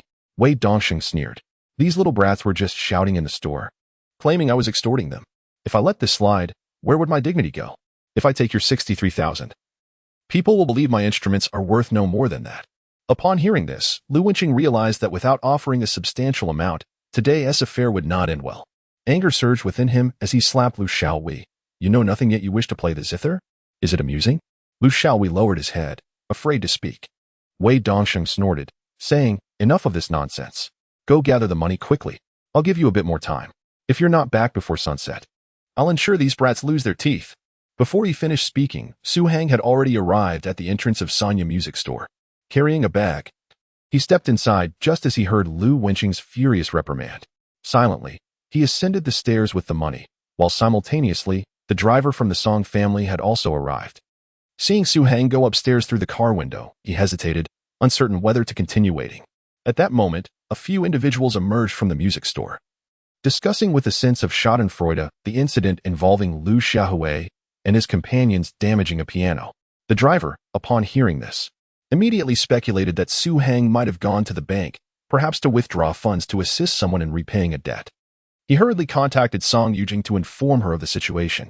As someone of notable repute in Huanan City, Song Yujing was already well acquainted with Wei Dongxing's background. She understood that dealing with such individuals entailed more than mere finances. Without a formidable backing, one might encounter other complications. Although Su Hang possessed 1,500,000, his audacity in coming forth to rescue someone likely relied on leveraging the names of the Su or Song families to intimidate the opposition. At that juncture, a person approached and handed her 2 red-covered documents, stating, Miss, it has been arranged. Gazing at the striking words marriage certificate emblazoned on the documents, Song Yujing inexplicably pondered the necessity of obtaining a divorce certificate in the future. This thought soured her mood, prompting her to speak into the phone. Please go and investigate. Assist if possible, but if not, it's of no consequence. Additionally, inform him not to think of utilizing the Song family's name for anything, as it would only lead to self-inflicted humiliation. The driver acknowledged with a grunt, preparing to exit the vehicle when a cacophony of screeching brakes caught his attention. Turning his head, he observed several luxury vehicles, each valued at no less than 700,000 or 800,000, parked nearby. A group of seemingly jaded young men descended from the cars, arm in arm, making their way towards the music store. Anyone associated with the Song family was expected to possess a fundamental understanding of their surroundings. Thus, the driver quickly discerned that these individuals were notorious scions of Huanan City. Notably, one named Hu Ziming, who, owing to his family's wealth exceeding 100 million, was constantly embroiled in trouble. Seeing these individuals enter the music store, the driver opted for caution, retracting his leg from the car, choosing to wait a little longer. As for Su Hang's fate, he felt no inclination to inquire further, secretly hoping that Wei Dongxing would deliver a thorough beating to the young man. Hu Ziming and his companions had indeed come to the music store with the intention of purchasing a piano. Ever since Su Hang showcased his skills at Deng Jiai's birthday party, they had congregated to strategize learning the art themselves. However, just as they secured an antique guqin, Wei Dongxing had called to inform them that it had been damaged. This news infuriated Hu Ziming, who promptly summoned his associates, eager to confront the audacious perpetrator. At the entrance of the office, Su Hang overheard voices within. The words, first, we'll knock out a few of their teeth, sent a chill through him. He chose not to engage further, but instead pushed the door open. The occupants turned to face him, including Lin Qiaoqiao, and others. Upon seeing Su Hang's sudden arrival, Lin Dong, with his bruised eye, exclaimed in surprise, "Their brother? What brings you here?" Su Hang approached them, tossing a bag towards them, stating 100,000. This declaration left them utterly astonished. Despite possessing considerable wealth, Su Hang maintained a simple appearance, seemingly not the type to casually produce such a sum. Lin Dong and his companions, while familiar with him, exchanged glances, each reflecting the same bewilderment in their eyes. Wei Dongxing slightly tilted his head, signaling one of his subordinates, who promptly stepped forward to collect the money and count it, then nodded in affirmation. Although Wei Dongxing's expression did not improve significantly upon receiving the money, he had already contacted Hu Ziming and the others, ensuring that these individuals could not leave before the arrival of the young masters. Su Hang approached Lin Dong and his companions, observing their bruised faces, his gaze growing colder. "How are you?" he inquired with concern. Lin Dong shook his head and replied, "Just some superficial injuries, nothing serious. But how did you find us here? And what about that money?" Previously, Wei Dongxing had received a phone call, which Lin Dong and his companions did not realize was from Su Hang. They were aware that Su Hang had spent all his money on Lin Qiaoqiao and had nothing left to purchase a phone. It was a gift from someone. Su Hang responded nonchalantly, "But why are you here?" He Qing, who was the oldest among them, could not help but say, "We came to buy a piano. We saw a beautiful one and just plucked a few strings." Then they started to berate us, and Lin Dong couldn't hold back and argued a bit. They immediately resorted to violence. Later, the piano was accidentally knocked to the ground, damaging a corner. And now they insist that we broke it and want us to pay 100,000. Buying a piano? You wish to learn? Su Hang asked in confusion. "I have no interest in learning," Lin Dong retorted. "It was just that Lin Dong mentioned your birthday was the day after tomorrow. So we decided to play games to earn money and wanted to buy you a piano as a gift. Who would have thought that instead of a gift, we would end up needing 10,000 from you to bail us out?" Su Hang was taken aback. They intended to buy him a piano? So, his roommates had been staying up late playing games, not for their own amusement, but to earn money for his birthday celebration? Seeing their noticeably thinner figures, Su Hang felt a pang of emotion. "You're too talkative." Lin Dong scolded He Qing for breaking their little secret. "It's all your fault for arguing with them. Otherwise, how would they have extorted 10,000 from you?" Lu Xiaowi muttered softly. Upon hearing this, Wei Dongxing's eyes lit up. Initially, he lacked a compelling reason to retain them, but now he had one. However, he was unexpectedly outpaced by someone else's reaction. Upon learning that his nephew had encountered such trouble while trying to buy a piano for his friends, he scrutinized the situation and immediately recognized that the troublemaker was the same individual who had foolishly played with his piano at the last school celebration. This infuriated Lu Wenqing further, prompting him to slap Lu Xiaowi again and scold, "You are so troublesome. I haven't even settled the score with you for last time. And now you've caused another mess. What on earth are you young people thinking? Do you only know how to create chaos?" The more he spoke, the more agitated he became, glaring at Su Hang as he continued, "Don't think that receiving money absolves you of responsibility. Their predicament is entirely because of you. You're young and not unattractive, so why are you so ostentatious? I told you before. It's not as simple as just plucking a few strings to win a girl's heart. Do you even understand music? Can you truly play? Instead of focusing on your studies, you waste your time on frivolities. What prospects will you have after graduation?" Su Hang was completely unaware that his roommates intended to buy a piano. However, he chose not to argue. He understood that his uncle's words stemmed from a place of concern. Although they were harsh, he could still appreciate the protective nature of an elder. Lu Xiaowi could no longer bear the situation and was about to rise, exclaiming, "Second uncle." However, before he could stand, Wei Dongxing, who had approached unnoticed, pressed down on his shoulder with a sardonic smile and asked, "Did you just say that I extorted 100,000? Lu Xiaowi was momentarily taken aback, still processing the words when Wei Dongxing suddenly scowled and delivered a punch to his abdomen, exclaiming, "You truly deserve a beating." Lu Wenqing's face turned pale with fear. He had thought the matter resolved, yet chaos erupted anew. As a frail scholar, he dared not confront someone like Wei Dongxing, helplessly watching his nephew face impending violence without the courage to intervene. Lin Dongli, who was closer to the scene, was momentarily stunned by Wei Dongxing's abrupt aggression. But he quickly reacted, shouting and preparing to rush in. However, before he could move, a figure swiftly passed by him, with long fingers that gripped like a vice. The young man seized Wei Dongxing's robust arm, his voice as frigid as winter's breath, stating, "You are indeed correct. You deserve a beating." Wei Dongxing felt a sharp pain in his wrist, and in the next instant, he was propelled into the air, crashing into a chair like a cannonball. A cacophony ensued as the chair splintered into pieces, with shavings scattering like snowflakes. The onlookers were left in a state of bewilderment, their gazes fixed on the young man who had gracefully retracted his leg, his expression unperturbed. Having kicked Wei Dongxing away, Su Hang displayed little change in demeanor as he turned to face the men whose eyes gleamed with malice, softly stating, "The money for the qin has already been paid. Now let us discuss the matter of violence." The tattooed individuals, long associated with Wei Dongxing, were no strangers to bloodshed. Despite their leader being sent flying, their fear was replaced with a surge of aggression. Some drew daggers from their waists while others picked up wooden clubs from the ground. "You think you can leave alive today, you little brat?" One of them snarled. Lu Wenqing's legs weakened in terror, having lived in the underbelly of society for years. He was all too familiar with the ruthless nature of Wei Dongxing, a man known for settling scores and possessing a heart as cold as ice. The fact that he had survived until now spoke volumes about his character. Pale-faced and trembling, Lu Wenqing regretted his decision to protect his nephew. Overwhelmed by the dread of impending violence as those around them slowly closed in, He Qingsheng reacted similarly, while Lu Xiaowi fared slightly better. Lin Dong, the stout figure, spat out a mouthful of bloodied saliva, picking up a chair leg from the ground, gritting his teeth as he declared, "Come on. Today, it's either you kill me or I take you down. Little brat, seeking death." One shouted, raising a wooden club to strike.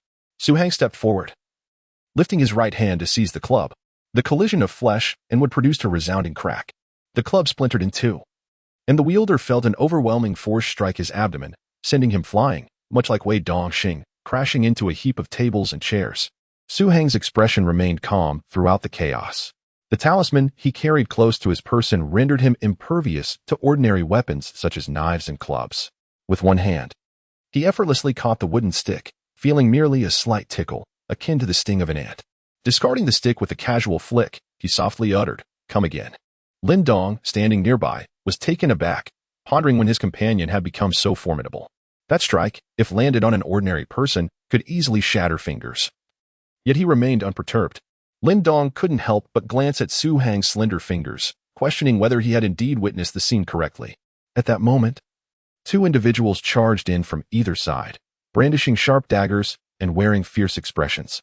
Lin Dong gritted his teeth, gripping the wooden stick tightly, and swung it with determination. Those who had managed to stay close to Wei Dongxing until now were seasoned fighters, far more experienced than Lin Dong. One of them deftly sidestepped the wooden stick while simultaneously aiming the dagger at Lin Dong's arm. Judging by the prominent veins on his arm, the strike was infused with lethal intent. A successful cut would surely lay bare the bone beneath. However, while this assailant could outmatch Lin Dong, he was still no match for Su Hang. Upon witnessing Lin Dong in peril, Su Hang swiftly executed a kick that sent the wooden stick flying towards the leg of the second assailant. With a resounding crack, the individual cried out in agony, collapsing to the ground while clutching his injured leg. Without pausing, Su Hang's hand moved with lightning speed, seizing the second assailant's arm. He bent the wrist with a sharp twist, eliciting a cry before executing a swift throw that sent the assailant hurtling through the air. As Hu Ziming and his companions ascended the stairs, they were startled to witness one of the assailants crash through the door. Propelled by the force of Su Hang's actions, they halted, stunned by the chaos within the room, pondering the situation at hand. Continuing his assault, Su Hang unleashed a powerful kick to the face of the fallen assailant, who let out a muffled groan as the blow rendered him dazed and bleeding, unable to rise. Quick, precise, and ruthless, coupled with an abundance of skill, it was unmistakable to any observer that Su Hang possessed formidable combat experience. Even the usual troublemakers could not fathom how this young man was so extraordinarily adept. Lu Xiaowi and his companions were taken aback, witnessing a stark contrast in Su Hang's demeanor today compared to his usual self. The ease with which he incapacitated the assailants, breaking one's wrist and knocking another unconscious, was accompanied by an unwavering calmness that concealed an underlying ferocity, making them question if they were dreaming. Was this truly Su Hang? Having effortlessly subdued the two, Su Hang had yet to turn when a menacing voice echoed, "Damn it, move again and see what happens." He turned to find Wei Dongxing, having risen unexpectedly. This notorious figure, who had long roamed the streets of Huanan City, had not faced such a setback in years. The excruciating pain radiating from his abdomen ignited a fierce desire for vengeance against Su Hang. At that moment, he brandished a gun, aiming it directly at Su Hang. Blood streamed from his nose, which he wiped away casually as he approached with a menacing countenance. Each step he took felt like a hammer striking the hearts of those present. Although Lin Dong was not one to shy away from trouble, his youth rendered him unaccustomed to being threatened at gunpoint. Even he felt his complexion pale in fear. Wei Dongxing drew near, pressing the barrel of the gun against Su Hang's forehead, snarling, "Aren't you quite the fighter? Come on then, fight me. Do you believe I won't blow your head off?" Faced with the gaping maw of the gun, Su Hang felt no tremor of fear within him. He had encountered far more perilous situations and had emerged unscathed. Unbeknownst to anyone, his fingers subtly curled, and under the guidance of his inner energy, several jade needles quietly slipped from his pocket into his grasp, his gaze fixated on Wei Dongxing's finger. As soon as the adversary made any motion to pull the trigger, Su Hang would swiftly launch the jade needle into their body. Within the human anatomy, numerous critical acupoints exist, which can be categorized into 4 major types: numbness, dizziness, light, and heavy, with each type comprising 9 points, collectively referred to as the 36 fatal acupoints. Su Hang, possessing an intricate understanding of human physiology, was entirely capable of targeting these lethal points before Wei Dongxing could fire his weapon, rendering him either weaponless or lifeless with utmost ease. Unbeknownst to Wei Dongxing, he was perilously close to death. Observing the motionless Su Hang, he mistakenly believed that his opponent was merely paralyzed with fear, which only fueled his reckless bravado. "Dare to strike me? You must be tired of living." Meanwhile, outside, Hu Ziming and his companions finally grasped the gravity of the situation. As they beheld the young man who had been intimidated by Wei Dongxing's gun, a sense of familiarity washed over them. Hu Ziming scrutinized the scene closely, and suddenly, a revelation struck him. He recalled the connection between this young man and Tang Xinzhong, causing a surge of panic within him. If the outcome were merely a beating, it could be manageable, but if a life were lost here, one could only imagine the wrath that Tang Xinzhong would unleash. The exquisite jade sculpture of the fire Qilin had already circulated throughout the Huang'an commercial district. Everyone was aware that the Tang family had produced an extraordinary sculptor, representing the best opportunity for the group to reverse its decline. To kill Su Hang would equate to annihilating the Tang family, an act tantamount to tearing apart the heavens.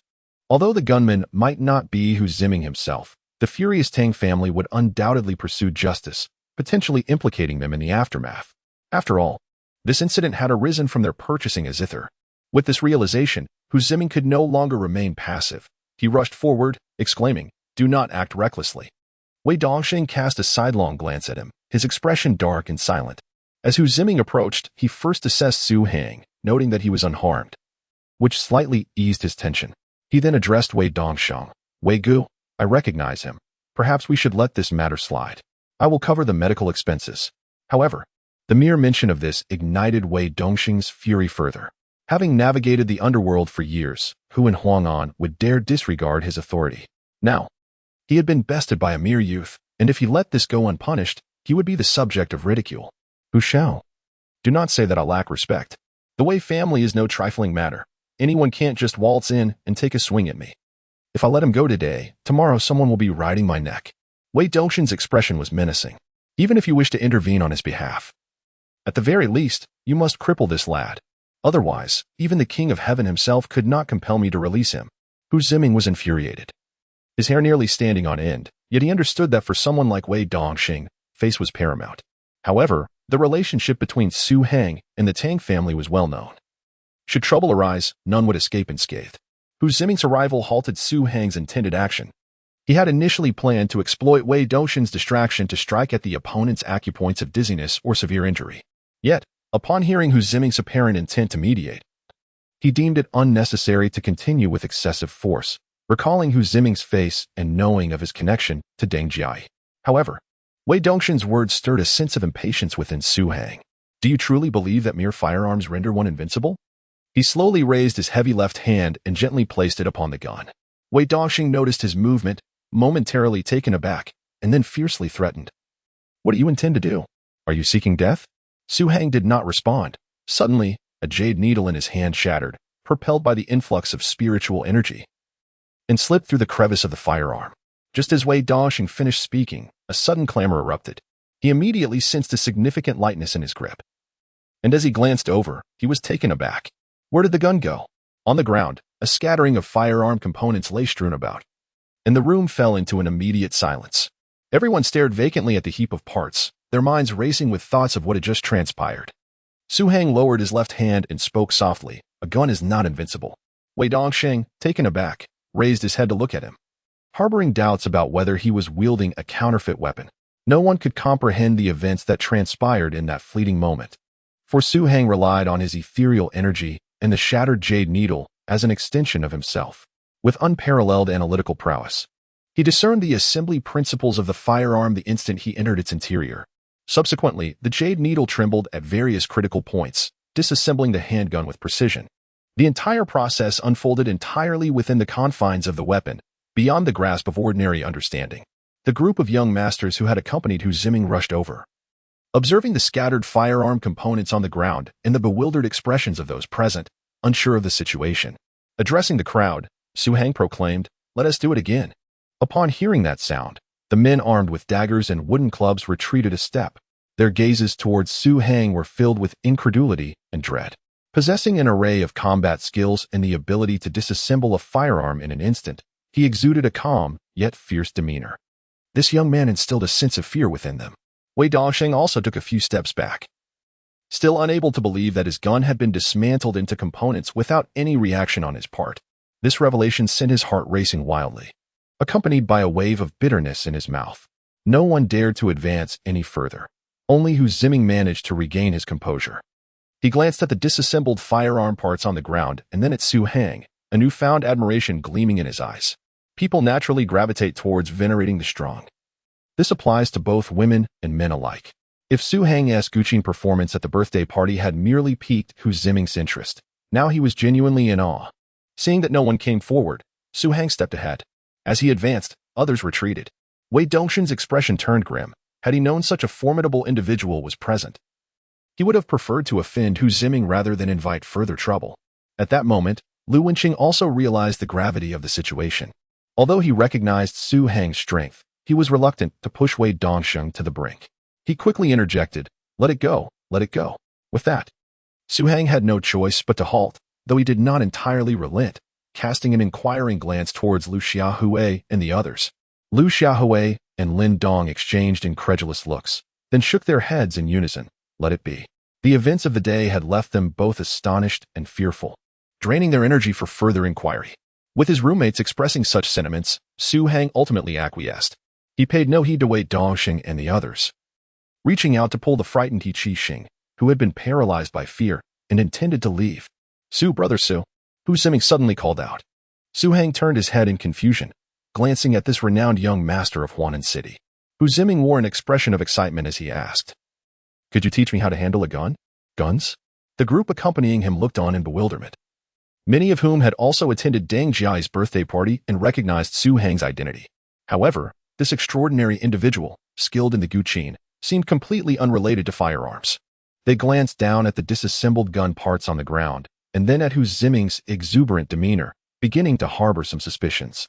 In response to Hu Ziming's overture, Su Hang simply replied with 3 words, "No time." His tone was resolute, the refusal clear-cut. Hu Ziming's expression froze. He had never been turned down so bluntly in his life. Just when those around him thought he might explode in anger, he managed a dry laugh and said, "Then I'll wait for Brother Su to find the time." A group of sycophants exchanged incredulous glances, astonished at the unexpected politeness from Huanan City's most notorious playboy. "Please make way," Su Hang said softly. The few blocking the entrance were startled, quickly stepping aside. Just then, Wei Dongsheng suddenly shouted, "Wait." Hu Ziming turned, noticing Wei Dongsheng's fluctuating expression, and assumed the man was about to cause trouble. He coldly remarked, "Boss Wei, do you intend to show me no respect at all?" If it were merely a few young masters, Wei Dongsheng might indeed have dismissed them. However, Su Hang's capabilities instilled a deep-seated fear within him. From Su Hang's various actions, he deduced that this young man was a true predator adept at concealing his ferocity. In a direct confrontation, Wei Dongsheng felt no fear. Yet, if the other party intended to employ underhanded tactics, he knew he was ill-equipped to contend with them. He even contemplated whether he would still be alive had a gun been fired moments ago. Such a person could only be a friend. He could never afford to make an enemy of him. While Wei Dongsheng valued reputation, he valued his life even more. He had survived to this point by humbling himself, crawling and gradually rising to stand tall. He did not look at Hu Ziming. Instead, He took 2 bags of money from his subordinate and slowly approached Su Hang, extending them forward, saying, "Your prowess has truly opened my eyes. As the saying goes, one must fight to know a friend. I, Wei Dongsheng, wish to befriend you. I hope there is a chance to do so." Su Hang did not respond, but glanced at his 3 battered roommates. While he held disdain for someone like Wei Dongsheng, he also did not wish to go too far, for even Hu Ziming would be unable to save this man's life if things escalated. As for friendship, perhaps sensing Su Hang still harbored resentment, Wei Dongsheng turned and commanded, "Bring a knife." One of his subordinates hesitated but eventually stepped forward, handing over a dagger. Without a moment's hesitation, Wei Dongsheng took it and plunged it into his own abdomen with swift ferocity, prompting a gasp from Hu Ziming. "Old Wei, you." At that moment, a long and powerful hand grasped the dagger, which grazed Wei Dongsheng's side before making a full rotation and ending up in Su Hang's grip. Discarding the dagger, Su Hang nodded lightly and remarked, "Some bravery is commendable, but excessive cunning can be detrimental. Let us set aside today's events. The funds shall be reserved for your brother's recovery." A mere 100,000, insignificant in the grand scheme, piques Su Hang's interest in Wei Dongsheng. Having just endured a beating, he exhibits remarkable forbearance, willing to compromise. Whether Wei truly submits or feigns sincerity, it is only those who can bend and endure that can achieve great things. With such a person as Wei Dongsheng by his side, many endeavors will require less effort. Thus, Su Hang returns the money, bestowing due respect upon Wei. Meanwhile, Lu Wenqing gazes longingly at another bag of money, his last reserve. Recognizing Lu's unspoken desire, Wei Dongsheng, astute as he is, offers the second bag without hesitation, saying, "Lu, take this money." Lu, somewhat flustered, glances at Su Hang, who, though slightly furrowed in brow, understands that Wei's action is a small favor rendered in deference to him.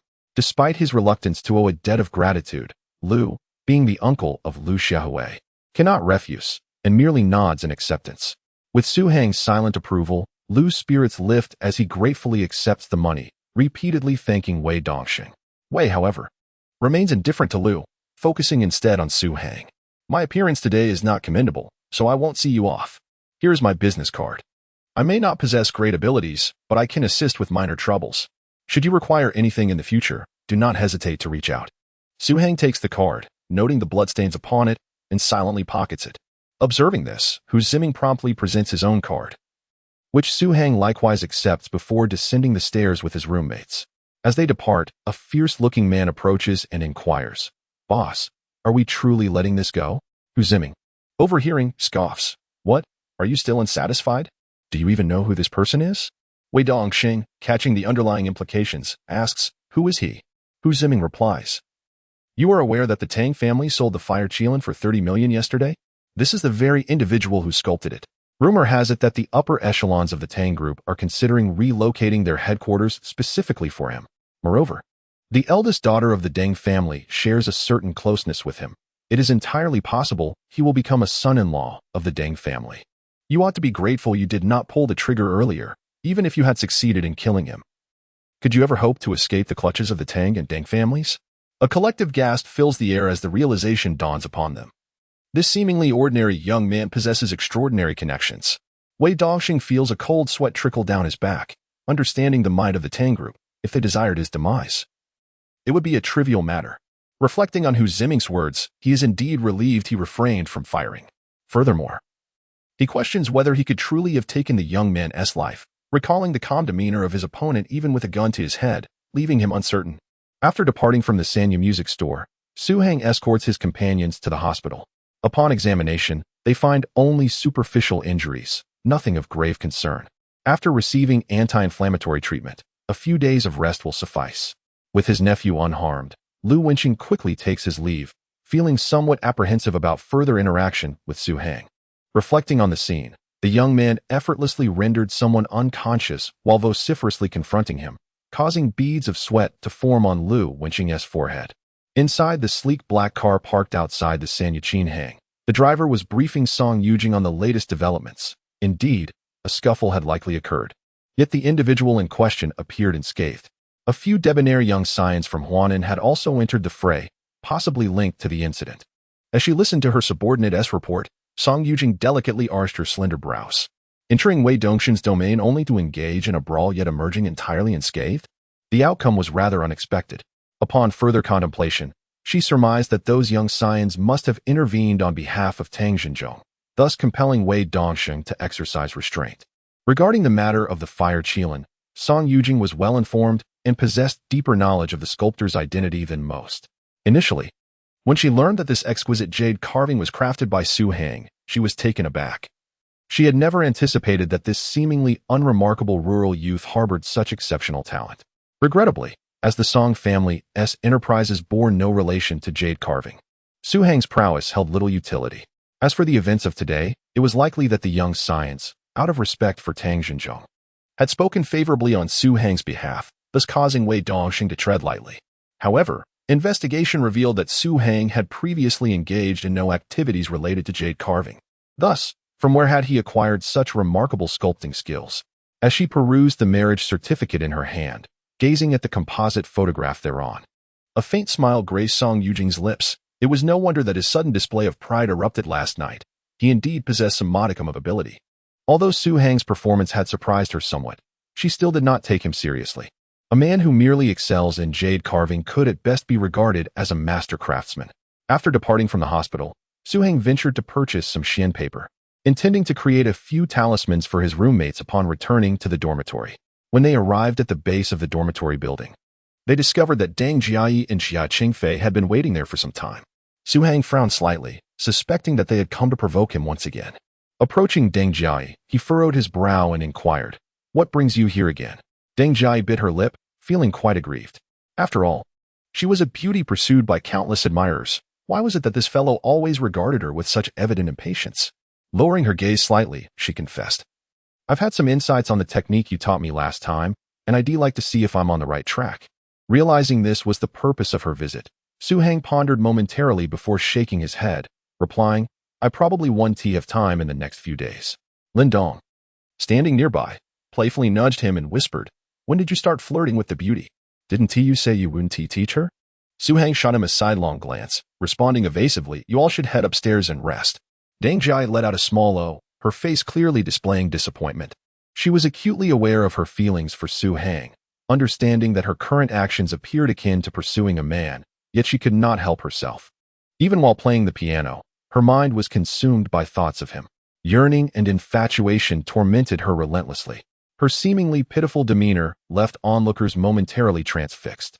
Qingxing discreetly tugged at Lu Xiaoyi's sleeve, whispering, "Why do I get the feeling that the campus belle is quite taken with our third brother?" Lu Xiaoyi discerned the underlying sentiment and remarked, "A match made in heaven? Do you understand? Goodness, are you suggesting that I should address her as sister-in-law in the future?" Their whispers, slightly louder than intended, caught the attention of Deng Jiayi. The young girl, inexperienced in matters of the heart, immediately blushed, yet furtively glanced at Su Hang. Maintaining an air of composure, Su Hang ushered his 3 roommates into the dormitory and then turned to Deng Jiayi, saying, "I will seek you out when I have the time." At that moment, Jia Qingfei abruptly inquired, "Why are you unwilling to join the training class?" Su Hang met his gaze and asked, "Why should I join?" Jia Qingfei paused, momentarily at a loss for words. Indeed, why should he join? With Su Hang's exceptional musical prowess, even Professor Zhang lacked the authority to impart further knowledge. If there was nothing to be gained, what purpose would joining serve? A voice from the side interjected, "Members of the training class will become true stars. Do you not wish to perform under the spotlight?" Su Hang regarded him and gently shook his head, responding, "Playing the piano is a means of relaxation. If one finds a kindred spirit, it can also bring joy. Do you all practice music solely to perform for others? What distinguishes that from a circus monkey?" Jia Qingfei was taken aback, then let out a bitter laugh. He acutely felt the vast chasm between himself and Su Hang, not just in musical skill but in mindset as well. For Su Hang, playing the piano was a genuine pursuit of self-cultivation, whereas Jia Qingfei's motivations leaned more towards fame and fortune. Such music, steeped in the scent of commercialism, was no wonder that Professor Zhang's first lesson today revolved around the essence of sound. Only with a clear mind can one produce pure and untainted melodies. Noticing that the others had fallen silent, Su Hang turned and ascended the stairs. Observing his unwavering demeanor, Deng Jiayi felt a surge of frustration and could not help but call out, "I will be waiting for you in the piano room these next few days." Su Hang offered no reply and soon vanished around the corner of the staircase. Jia Qingfei and the others exchanged glances at Deng Jiayi, realizing that this innocent beauty wore a look of disappointment. They understood the dynamics between the two, and had it been just a day prior, they would have found it astonishing. Such beauty, a privileged background, and talent. How could she possibly be interested in an ordinary person? Yet now, they had been captivated by Su Hang's artistry and profound spirit, naturally concluding that only a man of such caliber was worthy of Deng Jia. Meanwhile, Deng Jia felt a growing discontent within. She suddenly perceived that Su Hang may not hold the interest in her that she had hoped. The lavish gift of exquisite amber worth millions was merely a coincidence. Nevertheless, Deng Jia found herself entranced. The more elusive something became, the more fervently she desired it. And she had unwittingly ensnared herself in a web of obsession. In contrast to Deng Jia, another woman entangled with Su Hang, Yin Shui, was currently staring blankly at the more than 10,000 yuan in her hand. The wooden shelf against the wall stood empty, as the 3 detoxifying pills and blood tonic that Su Hang had crafted just yesterday had been completely sold out. Judging by the buyer's reactions, it seemed that such business would flourish in the future. A few hours earlier, Yin Shui had arrived at the clinic to open for the day, only to discover that someone had been waiting at the door for quite some time. One was Zhang Wenba, accompanied by a couple. The two parties were engaged in light-hearted conversation, both aware that they had come in search of a hangover remedy, which provided them with a shared topic of discourse. Yin Shui approached and observed the woman closely, only to realize that she had previously purchased a hangover pill. Evidently, the effects had been satisfactory, prompting her return today. As she opened the clinic door, she greeted the individuals present. The scar on her face had diminished significantly, no longer appearing as alarming as before. Nevertheless, even if it had been frightful, Zhang Wenba would not have recoiled. The hangover remedy produced in Suzhou and Hangzhou was truly extraordinary, devoid of any side effects, and invigorated him throughout the day. He intended to purchase several for future use. The couple shared a similar sentiment. The man, Bai Yin, was engaged in construction business. In his line of work, disputes related to alcohol consumption were common, thus he found himself in even greater need of such a remedy. More importantly, after he had taken the hangover pill, both he and his wife, Fu Huimin, had undergone a checkup at the hospital, where the doctor inquired if they had recently suffered from a gastric perforation. A condition like gastric perforation, once it manifests, could be excruciatingly painful. Bai Yin was well aware that he had never experienced this. He merely had a slight gastric ulcer. This puzzled the doctor, who questioned why he exhibited characteristics indicative of recent healing. The doctor's words sparked a memory in Fu Huimin, reminding her of the peculiar traditional medicine shop. The woman who had sold her the hangover remedy had claimed that it could not only alleviate intoxication, but also treat gastric perforation.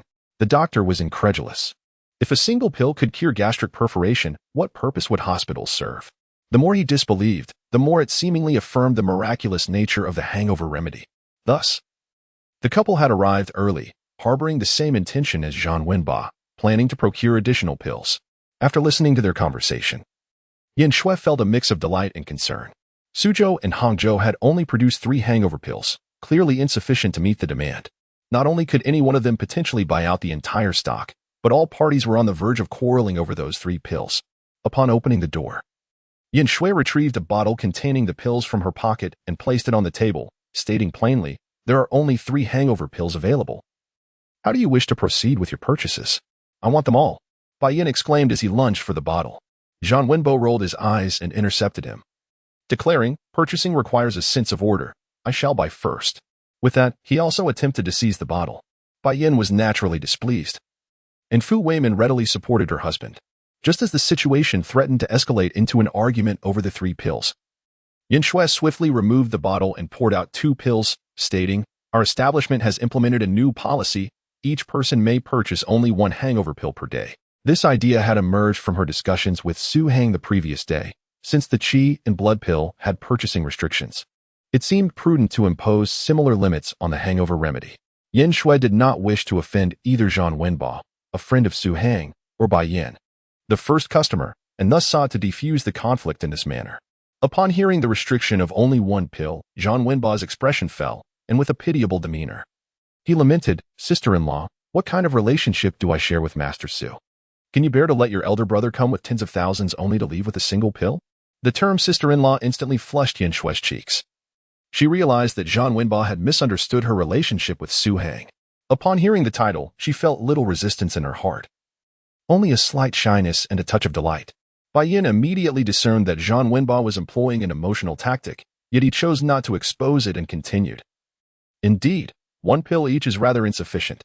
For individuals like us, how could we not indulge in 3 or 5 meals on any given day? Although Zhang Wenba's affectionate call of sister-in-law made Yin Shui's heart race, she maintained her composure, responding, "This is for your own good. Too much medicine can be toxic. An excessive consumption may yield no benefits. Moreover, there are only 3 pills available, and if you purchase them all, I would be forced to close the clinic." Zhang Wenba, upon hearing this, appeared despondent. He understood that Su Hang had left the pills to sustain him for 5 workdays in his absence. If everything were bought out at once, the clinic might indeed have to shut its doors.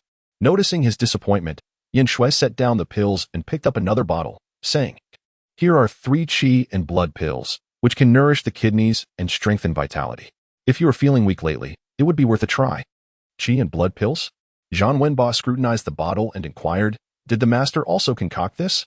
Yin Shui nodded, explaining, "Each person is allowed to purchase only 1 pill per week and must consume it on-site." Su Hang's limitation of 1 pill per week was to prevent overconsumption that could endanger health. He had not mandated on-site consumption. Yin Shui, however, added this stipulation to deter scalpers. After all, who among us lacks acquaintances?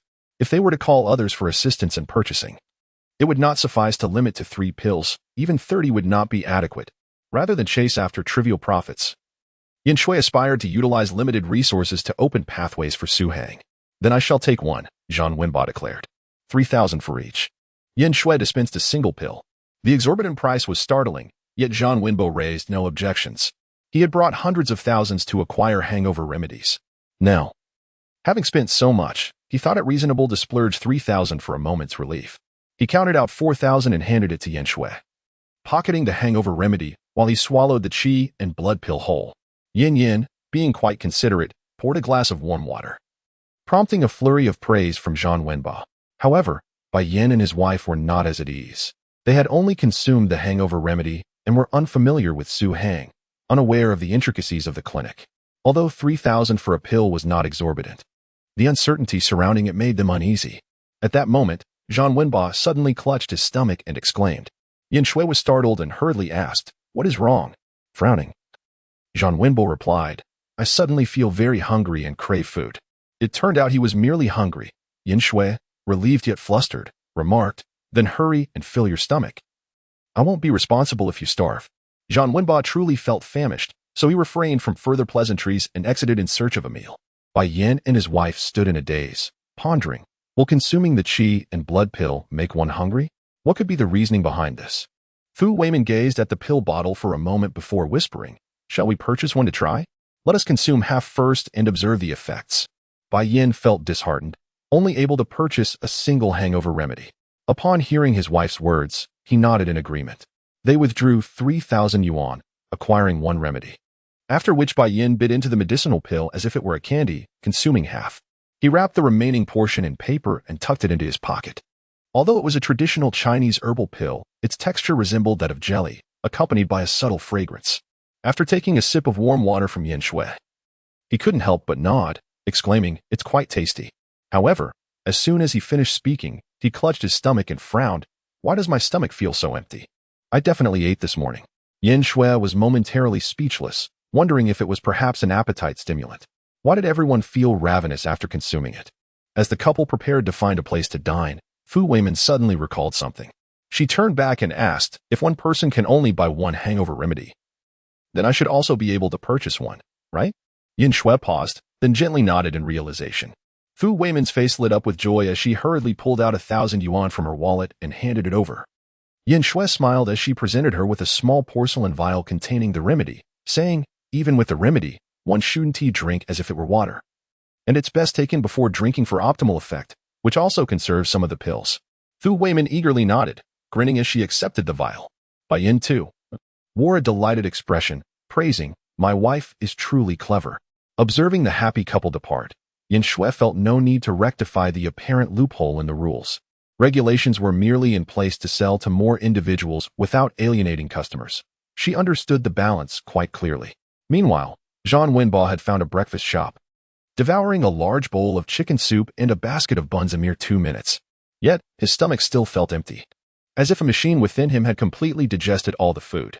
He produced 100 yuan note and slapped it on the table, demanding, Bring me 2 more bowls of chicken soup and 3 baskets of buns. However, even this amount was consumed in just 5 minutes. Zhang Wenba patted his stomach, wearing a peculiar expression, still sensing hunger. 20 minutes later, all the patrons in the breakfast shop paused their meals, gazing in astonishment at the table at the entrance piled high with empty bowls. In just 20 minutes, Zhang Wenba had consumed 5 bowls of soup and 7 baskets of buns. Cumulatively, his breakfast equated to what an ordinary person would eat in 10 days. Even the owner was taken aback, rushing over to refund him, saying, "Brother, forget it. Today it's on the house. Please eat elsewhere." Having consumed so much, Zhang Wenba finally felt a sense of fullness. He patted his stomach, yet there was no feeling of bloating or discomfort. Seeing the owner a shocked face, he chuckled and said, "It's fine. I naturally have a large appetite. Keep the money." At another breakfast establishment, a similar scene unfolded. However, Bai Yin did not eat nearly as much, consuming roughly half of what Zhang Wenba had. Even so, Fu Weiman was left astounded, unable to close her mouth in disbelief. After settling the bill, amidst the peculiar stares of onlookers, Fu Weiman couldn't help but ask, "Darling, are you all right? Won't you feel overly full?" Bai Yin gently patted his stomach, then shook his head, saying, "I don't feel full, but I do feel an abundance of energy." Fu Weiman observed him for a moment, nodding in agreement. "Your complexion indeed appears much improved. It seems this medicine is somewhat effective, though it does require one to consume quite a bit." Bai Yin chuckled heartily, replying, "If eating more could enhance one's health, I dare say many would be willing." Neither Zhang Wenba nor the Bai couple had truly experienced the miraculous effects of the qi and blood pill. The pill, infused with 10 drops of spirit blood, could hardly be reduced to merely an increase in appetite. Otherwise, Su Hang would not have set the price at 3,000 per pill. The true benefits would only gradually manifest after a day or two, just as the pharmacy had acquired 2 loyal customers. A piece performed by Su Hang at a birthday party found its way online, though the source of the leak remained unknown. In contrast to the school anniversary event, this video boasted superior clarity, and the audio was no longer intermittent. Many were drawn in by the captivating title of the epic showdown between the flawless Ozias and the enigmatic Chinese man, a majority of whom were women. They gazed at Ozias's perfect visage and listened to the stirring piano piece, becoming utterly enraptured. However, when Su Hang's guqin melody commenced, the mesmerized young women gradually regained their composure. The audience was jolted back to reality by the harrowing clash amidst thunder and rain, forgetting Ozias's arrogance as they immersed themselves in the exhilarating gallop of war. Initially posted on a small website, the video's view count surged into the thousands within mere hours, an astonishing feat for a site with less than 100,000 daily IPs. Soon, someone shared the video on Tinglong's music section, and within an hour, views skyrocketed to 5,000. Each viewer experienced profound astonishment. Both Ozias's piano performance and the Chinese man's guqin were nothing short of unparalleled. Witnessing their duel thrilled numerous pure music enthusiasts, who eagerly spread the word, inviting fellow aficionados to watch the video. As word circulated, the view count of the brief 10-minute video, devoid of any promotional support, surged to 50,000 by afternoon. Even more astonishing was the comment count, which hovered around 10,000, indicating that the vast majority of viewers had left remarks. Such a high level of engagement was indeed a rarity on Tinglong. Most comments revolved around the debate of whether Ozias was superior or if the other performer had the upper hand. The discourse split into 2 factions, each unable to prevail over the other. Supporters of Ozias argued that the Western piano boasts 88 keys, differentiated into black and white, along with metallic strings, rendering it far more complex than the guqin, which has only 7 strings. Conversely, proponents of Su Hang contended that despite the guqin's limited strings, it produced melodies on par with the piano, which might suggest a higher level of skill. Though modern individuals generally harbor a preference for popular music, the realm of pure music is not insignificant. Many in the entertainment industry frequently seek suitable pure compositions to adapt into songs, thereby saving considerable effort. Thus, this rapidly ascending video soon captured the attention of many within the entertainment industry. Among them, Luo Hua stands out distinctly. At merely 21 years of age, he has already penned lyrics for numerous prominent stars, earning accolades in the Hong Kong and Taiwan entertainment circles as the most prodigious lyricist of the century. Currently, he has been courted by a top-tier entertainment company to serve as the youngest music director in history. He was also compelled to view this video, and prior to watching, Luo Hua did not anticipate any significant gain. In his view, no matter the composition, if it fails to resonate emotionally, it holds no value. Therefore, He always insists on having the melody composed before he weaves together the exquisite words, aligning them with the essence of the music. Were it not for the individual who urged him to watch the video, an up-and-coming beauty heavily promoted by the company, he would have been disinclined to attend. What nonsense about a Western prince? Did he not merely play someone else's pieces? While Osho's Croatian Rhapsody is indeed impressive, Luo Hua's preconceived notions prevented him from fully immersing himself. Consequently, when the ancient guqin piece performed by Su Hang commenced, he found himself more swiftly captivated than anyone else. In the throes of battle, it is a struggle for survival. There is no compassion, no sentimentality, only bloodshed. Luo Hua felt every fiber of his being tremble, his blood boiling as he gazed at the man in the video deftly plucking the strings. When the piece concluded, it took him a considerable time to regain his composure. Suddenly, he sprang to his feet, seizing the telephone on the table and dialing the number of a leading male star within the company. Jing Ming, I found it. I found it. His exhilaration left the star on the other end somewhat bewildered. What have you found? A piece. The perfect piece for you, Luo Hua exclaimed, brimming with excitement. I intend to acquire it. I will write the lyrics, and you shall sing it. I am confident this song will dominate all charts this year. Zhuo Jingming is a top star under Xingyu International Entertainment, known for his tough, masculine image. A significant portion of his songs embodies a blend of chivalry and tenderness, characterized by a deep, powerful timbre that exudes control, earning him the affectionate moniker, Zhuo Zhamen, among fans. Recently, he has been preparing to release an album that lacked a title track. However, as the sole lyricist, Luo Hua had been stymied in his efforts to find a suitable melody, causing delays. As time dragged on, anxiety mounted among everyone involved. Upon hearing Luo Hua declare he had discovered the song, Zhuo Jingming felt elated and inquired, "What is the piece? Who composed it?" "I don't know. Someone invited me to watch a video.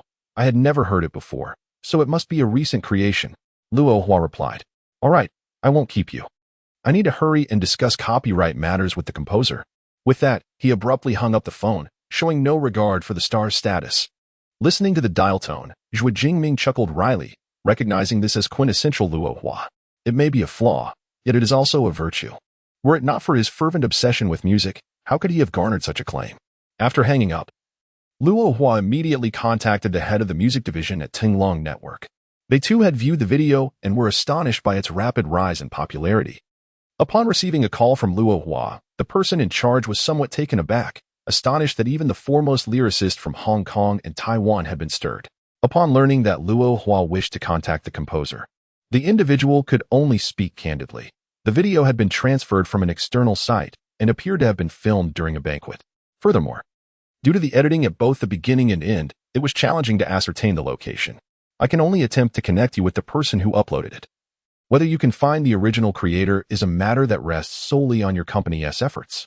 Very well, but I have a request. Could you assist in concealing this video?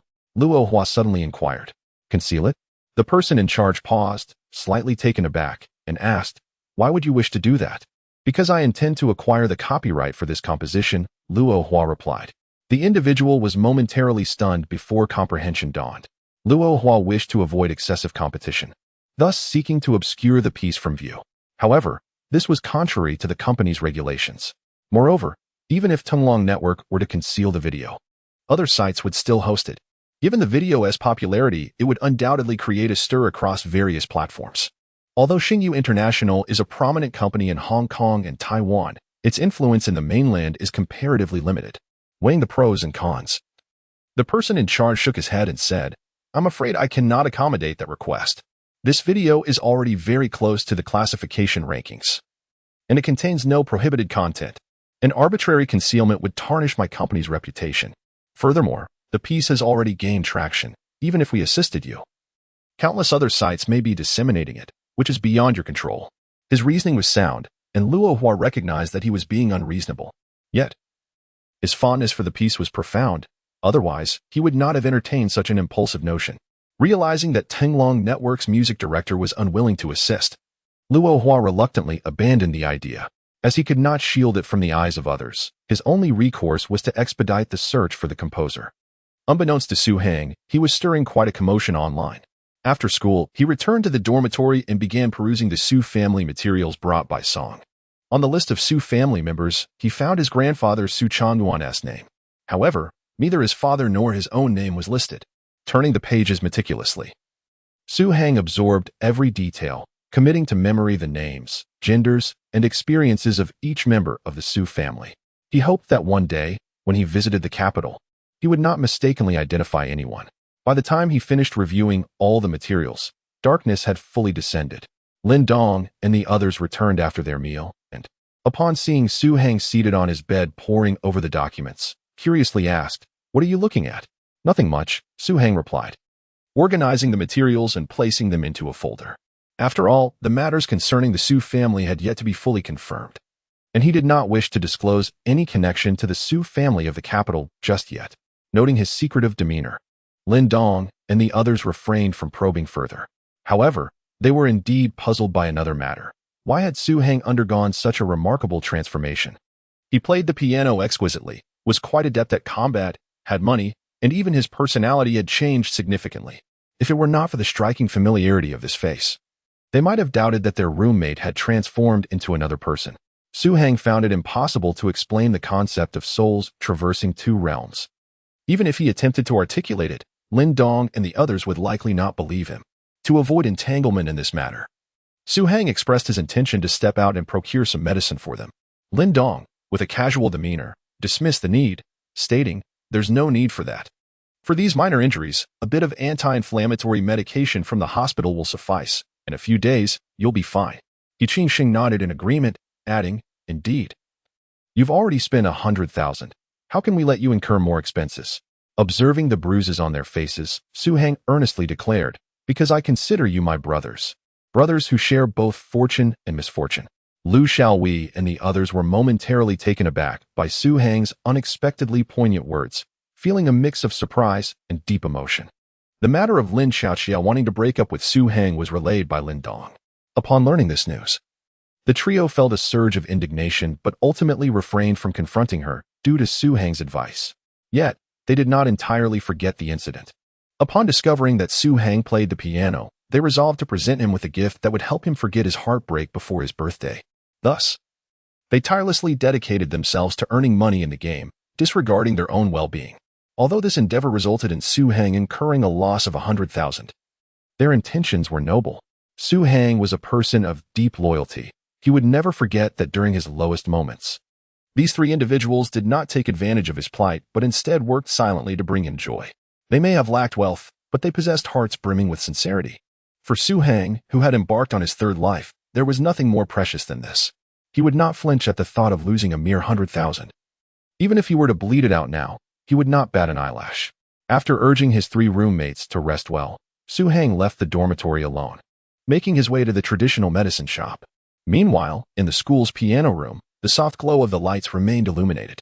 Deng Jiayi sat gracefully beside the guqin, her gaze filled with anticipation directed towards the door. Each sound echoing nearby caused her heart, now ensnared by love, to quicken. She yearned to see Su Hang push the door open, but as darkness descended, the door remained firmly shut.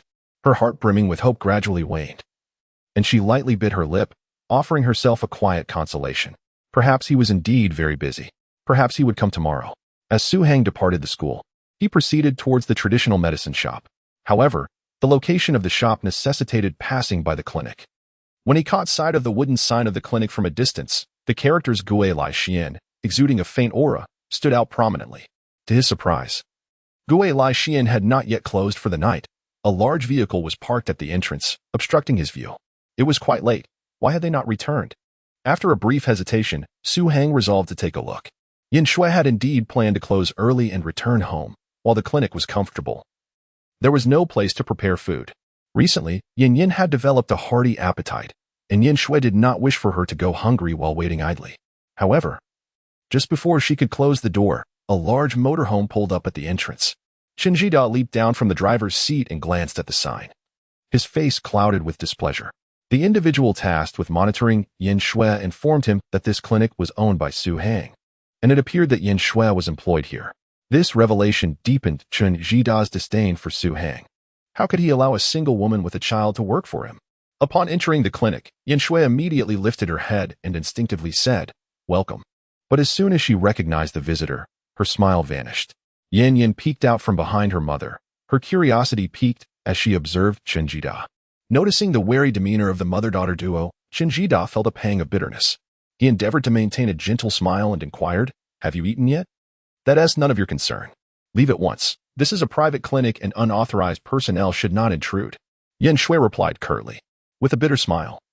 Qin Jida remarked, "Can't you show me a little grace in front of your daughter?" "Grace?" Yin Shui scoffed. "You lost your grace long ago. Now, I insist you leave immediately. We are closing." She approached him, intent on pushing him out of the clinic. Qin Jida did not resist. Fearing that too much force could harm her, he merely said, "I just need a chance." "Must you condemn me to a lifetime of punishment for the mistakes of the past?" "No one is condemning you. You brought this upon yourself." Yin Shui retorted. "But I cannot live without you," Qin Jida suddenly exclaimed. Perhaps his voice was too loud, or perhaps the sentiment was too sentimental, but Yin Shui hesitated momentarily. He reached into his pocket and produced a key, pressing a button that activated the RV outside. "Do you know why I haven't been here these past few days?" he asked. "I have no interest in knowing," she replied, turning her head away. The side of the RV slowly opened under the hydraulic lift, illuminating the interior with bright light, revealing its contents clearly. Qin Jida rushed to the vehicle, retrieved a small box, and hurried back to Yin Shui, opening it before her. Then, he knelt on one knee, declaring, "I went to seek our past, hoping to once again possess you. Please grant me a chance to be with you forever. To care for you always. I love you for all eternity." These words resonated with an unmistakable familiarity, compelling Yin Shui to turn back. When she beheld the object in Qin Jida's hand, her eyes widened in astonishment. It was a diamond ring, modest in size and of an old design. Yet she recognized it instantly. This was the engagement ring Qin Jida had given her years ago, which had been taken by debt collectors. She had thought she would never see it again. To her disbelief, he had managed to retrieve it. This scene mirrored Qin Jida's first proposal from years prior. His posture, his expression, and the item he held were nearly identical. Her eyes welled with tears as memories of happier times flooded her mind, and she could not help but weep. "I know I have committed unforgivable errors, but I hope you can grant me one more opportunity. I do not seek forgiveness. I merely wish to guard you for the remainder of my days. Whether in life or in death, I am willing to remain by your side." These heartfelt words once again stirred Yin Shui's heart. Su Hang had never offered her a response, while Qin Jida pursued her relentlessly. As a woman who had once experienced profound exhaustion, she truly needed a stable refuge. Yin Shui lifted her gaze towards the RV. Inside lay a collection of old belongings. The wedding dress she once wore, the suitcase she had traveled with, the fur she purchased while visiting Italy, and even the tiny garments bought after Yin Yan's birth. These items, which should have remained lost to time, had been gathered by Qin Jida, as if by some miracle, leaving Yin Shui genuinely moved. Noticing her gaze linger on the wedding dress, Qin Jida glanced back and remarked, "It was sold to a bridal shop, and many have donned it. I have seen photographs of others wearing it on the wall, yet I have always believed you wore it best." Yin Shui stared at the wedding dress, her heart a tumult of emotions. Collecting these old items was no simple task. One could only imagine how many places Qin Jida had visited and how much effort he had expended in just 2 short days to accomplish this feat. Perhaps some items would never be reclaimed, but Yin Shui felt his sincerity.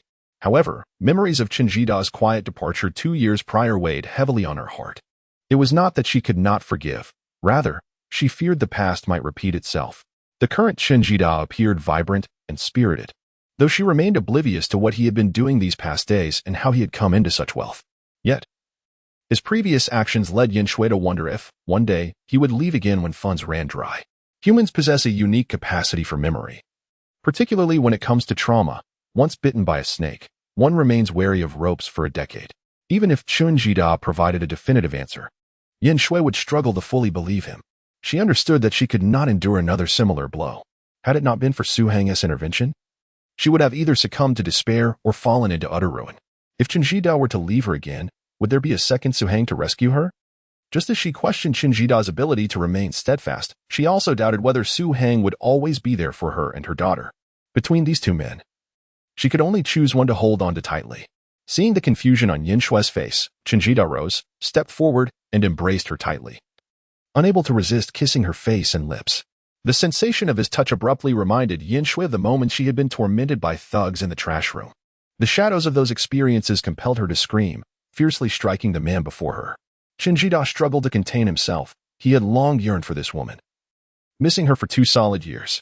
Now that he finally had the opportunity to be close to her, what did it matter if he was struck? Yet, the more he acted in this manner, The more the shadows of Yin Shui's past loomed larger. Gradually, fear entirely consumed her heart. Su Hang, who had approached the RV, heard the scream and witnessed Yin Shui being tightly embraced and fervently kissed by Chen Jida. This scene rendered his gaze as cold as winter. Chen Jida's kiss was far too hasty. Had he afforded Yin Shui a moment longer to experience his genuine feelings, perhaps he might have succeeded. After all, women are predominantly emotional beings, particularly those who have endured prolonged solitude, making them more susceptible to affection. Yet, his impatience bred only resistance in Yin Shui's heart. The ensuing screams and struggles rendered the scene quite distressing. Yin Yin burst forth from the clinic, biting down fiercely on Chen Jida's thigh. This time, her bite was significantly more ferocious than the last. Chen Jida yelped in pain, instinctively releasing Yin Shui and raising his hand, only to be seized by another. Seizing the opportunity, Yin Shui scooped up Yin Yin and rushed back into the clinic. Chen Jida attempted to pursue, but the grip on his wrist was too strong, rendering him immobile. Turning back, he caught sight of Su Hang, followed by an approaching fist. A powerful blow landed squarely on Chen Jida's face. Even those roughnecks accustomed to brawls could hardly withstand Su Hang's strength, let alone Chen Jida. He was knocked to the ground, blood streaming from his mouth. It appears your prowess is only sufficient for bullying women, Su Hang observed, looking down at Chen Jida, tempted to deliver another kick. Witnessing this scene, Yin Shui instinctively covered her mouth, astonished by Su Hang's timely arrival and startled by the sight of Chen Jida being struck. These two men had clashed over her, a situation Yin Shui wished to avoid above all else. Meanwhile, the little girl Yin Yin waved her tiny fists, indignantly exclaiming, "Angel, hit him. He's a bad guy." A closer examination revealed a trace of blood on Yin Yin's teeth, a testament to the ferocity of her earlier bite. Dazed and disoriented, it took Chen Jida several seconds to regain his composure. The sharp pain in his cheek, teeth, and thigh fueled his anger. He clenched his fists, bracing himself against the ground in an attempt to rise, only to be met with a merciless kick to his abdomen from Su Hang. With a resounding thud, Chen Jida's body was propelled several centimeters into the air. His complexion turned pale, and he found himself utterly devoid of strength. At that moment, Yin Shui could no longer restrain herself and rushed over to pull Su Hang away, pleading, "Stop it." Observing the struggle between Yin Shui and Su Hang, Chen Jida's fury surged. He grimaced, bloody lips parting to slur, She is my wife. What right do you have to meddle in our affairs? In my eyes, you are unworthy of being her husband," Su Hang retorted. Yin Shui paused, gazing up at him, seemingly searching for deeper meaning in his words. Yet Su Hang's expression remained impassive, offering no clues. This was no mere fabrication. A woman, in a state of desperation, had taken her ailing daughter to live in a dilapidated home, transitioning from a life of luxury to one of scavenging for survival. Such a transformation demands immense courage and resilience. Yin Shui did not lack the fortitude to perish. She simply could not bear to do so while her daughter lived. For every additional day her daughter thrived, she was willing to sacrifice everything. Such a woman deserves the utmost respect. In contrast, Chen Jida, faced with similar circumstances, chose to abandon his wife and child. When juxtaposed with Yin Shui, he could hardly be deemed a man. Had he employed more honorable means to reclaim his love, Su Hang would not have interfered. However, if he intends to resort to force, Su Hang will certainly not stand idly by. Yin Yin dashed out of the clinic, and as she passed by Chen Jida, she instinctively kicked him. When Chen Jida looked up at her in bewilderment, the little girl was frightened and quickly hid behind Su Hang. In Yin Yan's heart, only angels could protect her and her mother. That kick nearly shattered Chen Jida's heart. He realized he had acted hastily, failing to exercise patience. Being struck by Su Hang was one thing, but now he had been kicked by his own daughter. There was no moment more painful than this. Observing Yin Shui and Yin Yin standing closely together with Su Hang, Chen Jida felt despondent. He struggled to rise, though unsteady. He ultimately managed to stand. Gazing at the anxious Yin Shui, who clung tightly to Su Hang's sleeve, Chen Jida looked defeated and asked, "Is there truly no chance for me anymore?" Yin Shui remained silent. Moments earlier, she had indeed felt a flicker of emotion, even wavering somewhat. Yet all of that had evaporated due to Chen Jida's forceful kiss. The shadows in her heart loomed larger, rendering her incapable of any response. Seeing Yin Shui's silence, Chen Jida forced a sorrowful smile. "It seems I am truly destined to lose you. I am sorry." He turned away and staggered toward the RV. Yin Shui hesitated. But before she could react, she felt Su Hang gently tugging at her arm. At that moment, Chen Jida had already opened the car door and taken a seat. He glanced out the window, only to see Yin spitting in his direction. Her face was contorted with disdain and revulsion, causing tears to involuntarily stream down his cheeks. He could no longer feel pain, only a deep sense of sorrow and fatigue. With the accelerator pressed down forcefully, the RV roared to life and sped away. It was then that Su Hang spoke. If he chooses to give up like this, it is a blessing in disguise, for it preemptively proves his unreliability. Had he deliberately allowed Shinjida to leave in sadness and despair? Yin Shui looked at him and softly inquired, "What if he does not give up?" Su Hang fell silent, fully aware of why Yin Shui posed such a question. It was a test. Gazing upon her face, which bore a resemblance to someone dear to him, he felt a twinge of uncertainty. Yin Shui's innate allure was captivating to men. Su Hang had contemplated the possibility of something more with her, yet he did not wish for it to occur at this juncture. Presently, Yin Shui was merely a pitiable mother with a child, and before he could ascertain whether he could offer her a future, he did not wish to pour salt into her wounds. Thus, if Chen Jida were indeed reliable, he might choose to wish Yin Shui happiness. "If he cannot provide me with a future, then can you?" Yin Shui inquired once more. Su Hang remained silent. In response to certain questions, silence spoke louder than words. Yin Shui was a clever woman. Perhaps she lacked the shrewdness of Song Yujing or the remarkable talents of Deng Jiai, but in matters of the heart, she surpassed both. From Su Hang's silence, she discerned the answer, letting out a soft laugh tinged with sarcasm, and said, "In truth, what difference is there between you and him?" With that, she walked over and closed the door to the clinic. Gazing at the alluring figure enveloped in a violet dress, Su Hang felt a subtle wavering within him. He discerned disappointment in Yin Shui's tone, sensing that if this continued, perhaps one day this woman would abruptly leave him. Yin Shui could not accept Chen Jida's disappearance. Could he then accept Yin Shui's departure? Su Hang pondered this question earnestly in his heart, yet could not arrive at an answer. The absence of an answer suggested that at least half of him did not wish for Yin Shui to depart. Suddenly, Yin shook his hand and inquired, "Angel, will you return to heaven and never come back?" Su Hang lowered his gaze to her, noting her little head held high, her eyes brimming with anticipation. Observing her rosy cheeks, a surge of tenderness welled up within him. He smiled and replied, "Never. The angel still needs to help Yin with her illness." "How could I leave?" Having closed the clinic, Yin Shui approached. Upon hearing Su Hang's words, she paused momentarily. Yet in the next instant, she pursed her lips and stepped forward to take Yin away, her tone stiff as she remarked, "I never expected you would resort to lying." It was evident that the woman was quite displeased. Watching her turn and leave without hesitation, Su Hang couldn't help but let out a bitter smile. He trailed behind the mother and daughter until they safely returned to their rented apartment before he departed. Unbeknownst to him, after he turned away, a striking figure leaned against the windowsill, quietly gazing at him. As she watched Su Hang leave, Yin Shui couldn't suppress her irritation, muttering, "Men are all worthless." Curiously, Yin asked, "Mom, what is a man? Is he something delicious?" "Not something at all." After leaving the apartment, Su Hang made his way directly to the herbal medicine shop, purchasing herbs to replenish energy and blood. However, only after the purchase did he realize that given Yin Shui's current mood, brewing the medicine might not be the wisest course of action. Looking at the herbs in his hand with a sense of helplessness, Su Hang shook his head, reflecting that emotions are indeed easily confounding, leaving even him somewhat disoriented. The salesperson observed his unsatisfied expression and discreetly noted in her ledger, "That peculiar customer has returned again," appearing as though he had swallowed a fly after buying the herbs. Suspecting that the potential scam had fallen through, as Su Hang made his way back, he thought that since brewing medicine was not feasible, he would create a few more pure yang talismans to gift to Lu Xiaowei and the others.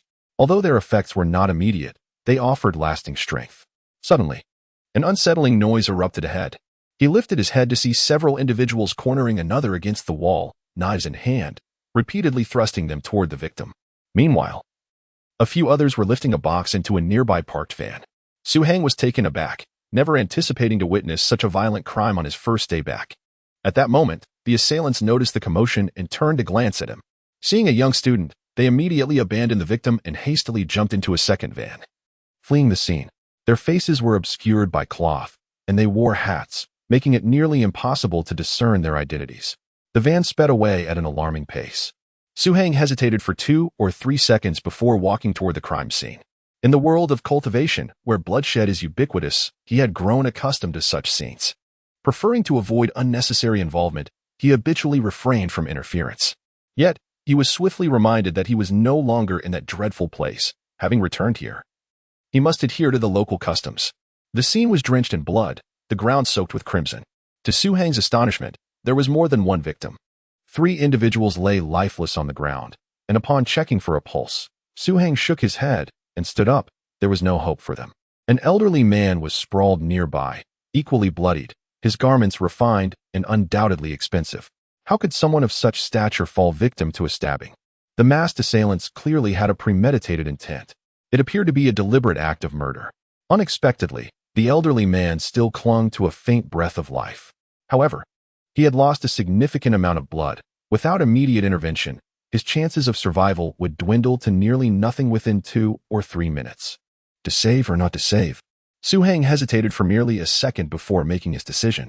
He removed his coat and placed it beneath the man's head to prevent excessive blood accumulation in the brain, swiftly examining the wounds. Drawing from a decade of experience in dealing with injuries, he assessed that the man bore at least 5 life-threatening wounds, with 2 severed arteries gushing blood like a fountain. Normally, even if you were rushed to a hospital now, survival would be uncertain. Yet, Su Hang had treated an extensive array of injuries. He had encountered situations where a person's throat was nearly severed. Although the current injuries were troublesome, they were not beyond saving. At that moment, Su Hang reminisced about the set of 9 golden needles he had obtained from a medical heir in his storage space. If he could acquire those top-tier magical needles, such wounds could be effortlessly healed. However, nostalgia was futile. Su Hang fished several jade needles from his pocket and proceeded to remove the elderly man's upper garments. With the jade needles in hand, Su Hang took a deep breath and let his hands move like a flurry of raindrops. He swiftly tapped certain acupoints on the man's body, inserting the needles just beneath the skin before withdrawing them, then applying firm pressure with his index finger. Within 20 seconds, he repeated this motion dozens of times. Each needle was precisely placed in an appropriate location. If an experienced traditional Chinese physician were to witness this technique, they would undoubtedly deem him insane. In the realm of traditional Chinese medicine, such methods were unheard of. This technique, known as the shadowless needle, had been learned from a medical heir whom Su Hang had once saved. Mastery of this technique allowed for the swift application of needles before one even perceived the motion of the practitioner. It was remarkably effective, having saved his own life numerous times, as well as others. Soon, a miraculous event unfolded. The blood from the elderly man ceased its flow, as if it had coagulated. Even the severed arteries had stopped bleeding. In modern medicine, prolonged stagnation of blood could lead to tissue necrosis, necessitating amputation or resulting in paralysis. However, the technique Su Hang employed could seal the flow of vital energy and blood within the body, ensuring no adverse effects as long as it did not exceed 48 hours. The spiritual energy within the jade needles was channeled into the elderly man, staving off the encroachment of death. The elderly man was on the brink of death, yet unexpectedly, the infusion of spiritual energy momentarily revived him. He struggled to open his eyes, but his eyelids felt as heavy as lead, refusing to budge. Su Hang, noticing his efforts, gently remarked, "Your injuries are too grave. Although the jade needle has sealed your vital energy, you must not move recklessly. I will call for an ambulance." Despite his inability to open his eyes, the old man could faintly hear the voice and discern the scent of medicinal herbs. He understood Su Hang's words and realized that this young stranger was his savior. With a heart deeply rooted in affection, he etched the voice into his memory. Perhaps the desire to remember Su Hang's voice overwhelmed him, for he soon succumbed to fatigue and slipped back into unconsciousness. At that moment, Su Hang had already located a public phone booth and dialed for emergency assistance.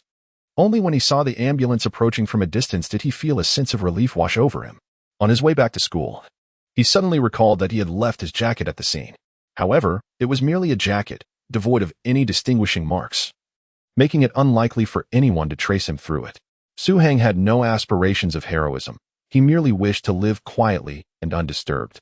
Upon returning to the dormitory, Su Hang placed the medicinal herbs beneath the table and took out a low-barreled spirit pin to begin crafting talismans. His 3 roommates, though unfamiliar with his drawings, had grown accustomed to his eccentric demeanor, aware that he was under the tutelage of a master and was learning to create spiritual symbols. Before long, he completed 3 pure yang talismans, distributing 1 to each roommate, while earnestly instructing them to keep it close at all times. "Otherwise, our friendship is over." His grave demeanor and earnestness left Lin Qiaoqiao and the others unable to utter a single word of refusal, especially considering that just hours earlier, Su Hang had expended a substantial sum to save their smiles. Once these tasks were accomplished, Su Hang finally had time to attend to his own cultivation. The heaviness in his left arm was markedly more pronounced than the previous day, indicating that his earlier conjectures were beginning to bear fruit. For Su Hang, the night was serene. However, for the attending physicians at the municipal hospital, it was a time fraught with anxiety. Everyone was busily engaged, drenched in sweat. As an ambulance delivered a high-profile patient who had been grievously injured, nearly losing his life. By the time the doctors arrived, the man was teetering on the edge of existence, requiring an entire night of intensive care, yet still not fully out of danger. What perplexed these seasoned doctors was the fact that the prominent figure had sustained numerous life-threatening injuries, with 2 major arteries severed. Such grievous wounds should have resulted in death. However, upon their arrival at the hospital, they discovered that the old man's blood had ceased to circulate. The surface of his body bore dozens of puncture marks from sharp objects. An elderly professor, a graduate of traditional Chinese medicine, recognized that these marks corresponded with acupressure points on the human body. Yet, he could not comprehend the rationale behind puncturing so many points. The only certainty was that these injuries were likely intended to staunch the bleeding. Otherwise, the old man's survival would be inexplicable. Even after the resuscitation was deemed successful, the blood within the elder's body remained sluggish, although it gradually improved with the passage of time.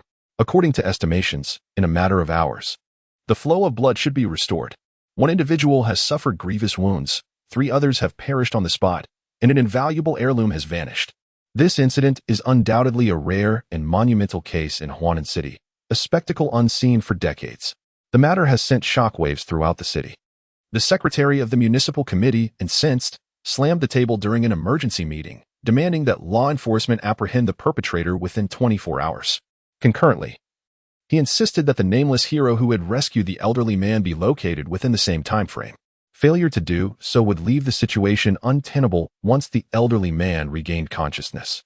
This elder had single-handedly crafted the most renowned jewelry street in Huanan City, transforming a once obscure 5th-tier city into a top-tier 3rd-tier metropolis within 20 years.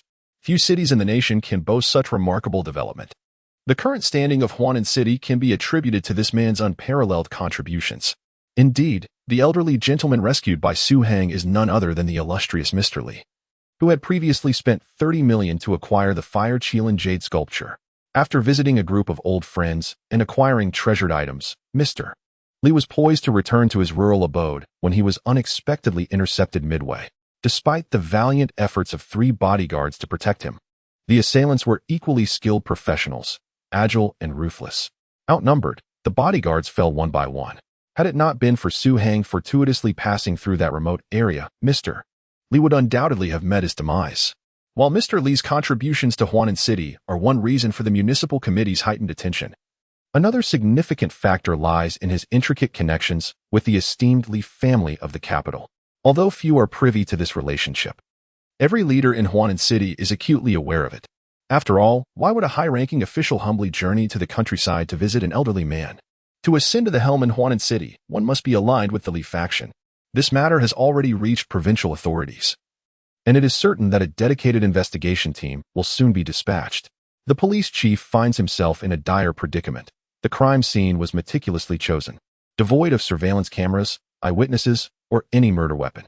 Aside from a jacket used to cushion Mr. Li's head, no other physical evidence exists. The sole clue is the emergency call. The recording indicates that the caller was a young male. However, the call's origin has been traced to a public facility. Relying solely on this scant information, the police chief is overwhelmed with the thought of failure in apprehending the criminal and identifying the hero within 24 hours. That evening, Tang Zhenzhong, Chairman and Zhang Wenba, and other notable figures from Huanan City arrived at the municipal hospital. The corridors were filled with people, each closer to the emergency room indicating a higher status. Ordinary officials or those with assets beneath 10 million were relegated to wait at the stairwell. Also present was Mr. Song, a venerable physician descended from a line of imperial court doctors. Although the seasoned professor from the traditional Chinese medicine university recognized the acupuncture points as sites of injury, he could not ascertain their implications, leading him to summon a renowned traditional healer from the province. Mr. Li has been stabilized, though still not out of danger. He is now accessible for visitation following a thorough disinfection process. The secretary of the municipal party committee initially intended to accompany them inside, but was reprimanded by the venerable Mr. Song. This is a matter for the doctors. What chaos are you creating by entering? Stay outside. Faced with this esteemed traditional Chinese medicine practitioner, who had previously treated several high-ranking officials, the secretary dared not maintain his authority and could only wait anxiously outside the ward. Tang Xinzhong furrowed his brow and approached to inquire about the situation. Upon learning that the exquisite jade sculpture of the fire Qilin had also been stolen, his anger surged within him. Not only had they committed robbery, but they also dared to resort to murder. These individuals had no regard for the law. Tang gritted his teeth in fury. Like many others, he speculated that the assailants were likely after the jade sculpture, which led to the heinous crime. An innocent man suffers for possessing something valuable. Had I known this would harm my dear friend, I would have sold the jade sculpture at a lower price to someone else, he pondered. Meanwhile, Mr. Song had entered the ward and stood before the hospital bed, receiving a simulated acupuncture chart from the director. After observing it for a moment, he leaned closer to the elderly Li, who was surrounded by various medical devices, and scrutinized him. Gradually, his expression transformed into one of excitement. This technique, truly unprecedented. This is no ordinary acupuncture. Although the director had known Mr. Song for quite some time, he had seldom seen him so animated and could not help but inquire, Mr. Song, have you discerned something? Silence. Mr. Song retorted brusquely, then continued to examine Li with even greater focus, occasionally using his fingertip to gently touch the acupuncture points. Despite the disappearance of the needle marks, he still sensed an extraordinary sharpness lingering in certain areas. After practicing medicine for most of his life, this was the first time Mr. Song had experienced such a sensation. He could not fathom the reason, but felt he had stumbled upon something remarkable. After a considerable time, he straightened up, excitement coursing through him as he paced the room, murmuring to himself, 28 needles, heart meridian, liver meridian, triple burner meridian. Why is the blood flow obstructed? It should be thriving instead of stagnating. This is incorrect, utterly incorrect. Observing Mr. Song's neurotic muttering, the director dared not interject and continued to wait patiently. After a full 10 minutes, Mr. Song suddenly recalled a crucial detail and turned sharply to ask, what color was the blood when he was brought in? The director, taken aback by the question, instinctively replied, red. Upon hearing this, Mr. Song's face lit up with joy, exclaiming, aha! It is not the obstruction of qi and blood, but rather a cessation of vitality. Thus, the blood does not congeal and remains vibrant. Indeed, it must be so. The old man is still in a precarious state, the director quietly reminded him. Mr. Song waved his hand dismissively, stating, no worries, he will not die. The director, filled with skepticism, thought to himself, how could he be so certain upon just arriving? Noticing the director's doubtful expression, Mr. Song chuckled and said, do you know why he has managed to survive until your intervention? The director shook his head. Had he known the answer, he would not have summoned this elderly gentleman. Mr. Song continued with a smile, because he was subjected to acupuncture, leading to a cessation of life force, akin to the ancient texts describing the state of hibernation in turtles. Hence, the blood would not circulate. If I am not mistaken, during the rescue, his heartbeat and pulse must have been remarkably slow. The words struck a chord, prompting the director to reflect deeply, astonished by the realization. Indeed, during the rescue of elderly, his heart rate had plummeted to a mere beat per minute, and his breathing was so slow that it seemed he could pass at any moment. Although Elder Song had not participated in the rescue, his ability to pinpoint this detail indicated that he had truly discerned the essence of the situation. The director, with utmost respect, inquired like a student, what kind of acupuncture technique could possibly slow the body's functions to such an extent? I do not know, Elder Song replied, shaking his head with palpable excitement. But it must be an ancient technique long thought to be lost. If this technique could be disseminated, even the gravest injuries might be salvaged. He then asked, have you located the practitioner? The director shook his head, stating, the police are still investigating and currently have no leads. However, they mentioned that it seems to be a young individual. A young person? Elder Song was taken aback. He had assumed that the rescuer was someone of similar age to himself. Yet, the world is vast and full of wonders. Perhaps this young person hailed from a clandestine lineage of medical practitioners. Subsequently, Elder Song conducted a thorough examination and confirmed that Elder Li was out of danger. The reason for the low vital signs was that he had yet to fully recover from a state akin to suspended animation. Once the circulation of blood resumed, he should emerge from the critical phase. Upon leaving the ward, the director disseminated the good news. The majority of individuals in the local government felt a heavy weight lifted from their shoulders upon learning that the elder was safe, allowing them to finally breathe a sigh of relief. Elder Song took the initiative to approach the municipal leaders, urging them to ensure that the nameless hero was found. This technique, capable of inducing a state of suspended animation, was indeed a miraculous tool for saving lives. Once popularized, the number of fatalities due to delayed rescues would undoubtedly decline significantly. Such an important matter was naturally of great concern to the municipal committee, thereby intensifying the pressure on the police chief. While others felt a sense of relief, he remained drenched in sweat. Thus far, only 2 burnt-out vans had been discovered at the foot of a mountain outside the city. The vehicles bore no remnants of evidence or clues, indicating the criminal's exceptional professionalism. As for the hero, had it not been for Elder Song's assertion that the individual possessed an extraordinary acupuncture technique, the police chief would have considered randomly apprehending a young person as a scapegoat. In such a vast city, with millions of young people, searching for an unknown stranger without a face or age was akin to searching for a needle in a haystack. The only clue was a somewhat worn-out jacket. Yet such clothing was ubiquitous, making it exceedingly difficult to identify the rightful owner. The night swiftly passed, and the following morning, Yin Shui arrived at the clinic to open for business, only to encounter the couple, Zhang Wenba and Bai Yin. Upon seeing Yin Shui, the trio's eyes sparkled with an insatiable hunger that sent Yin retreating in fright. Yin Shui appeared somewhat fatigued. The events of the previous night had robbed her of restful sleep.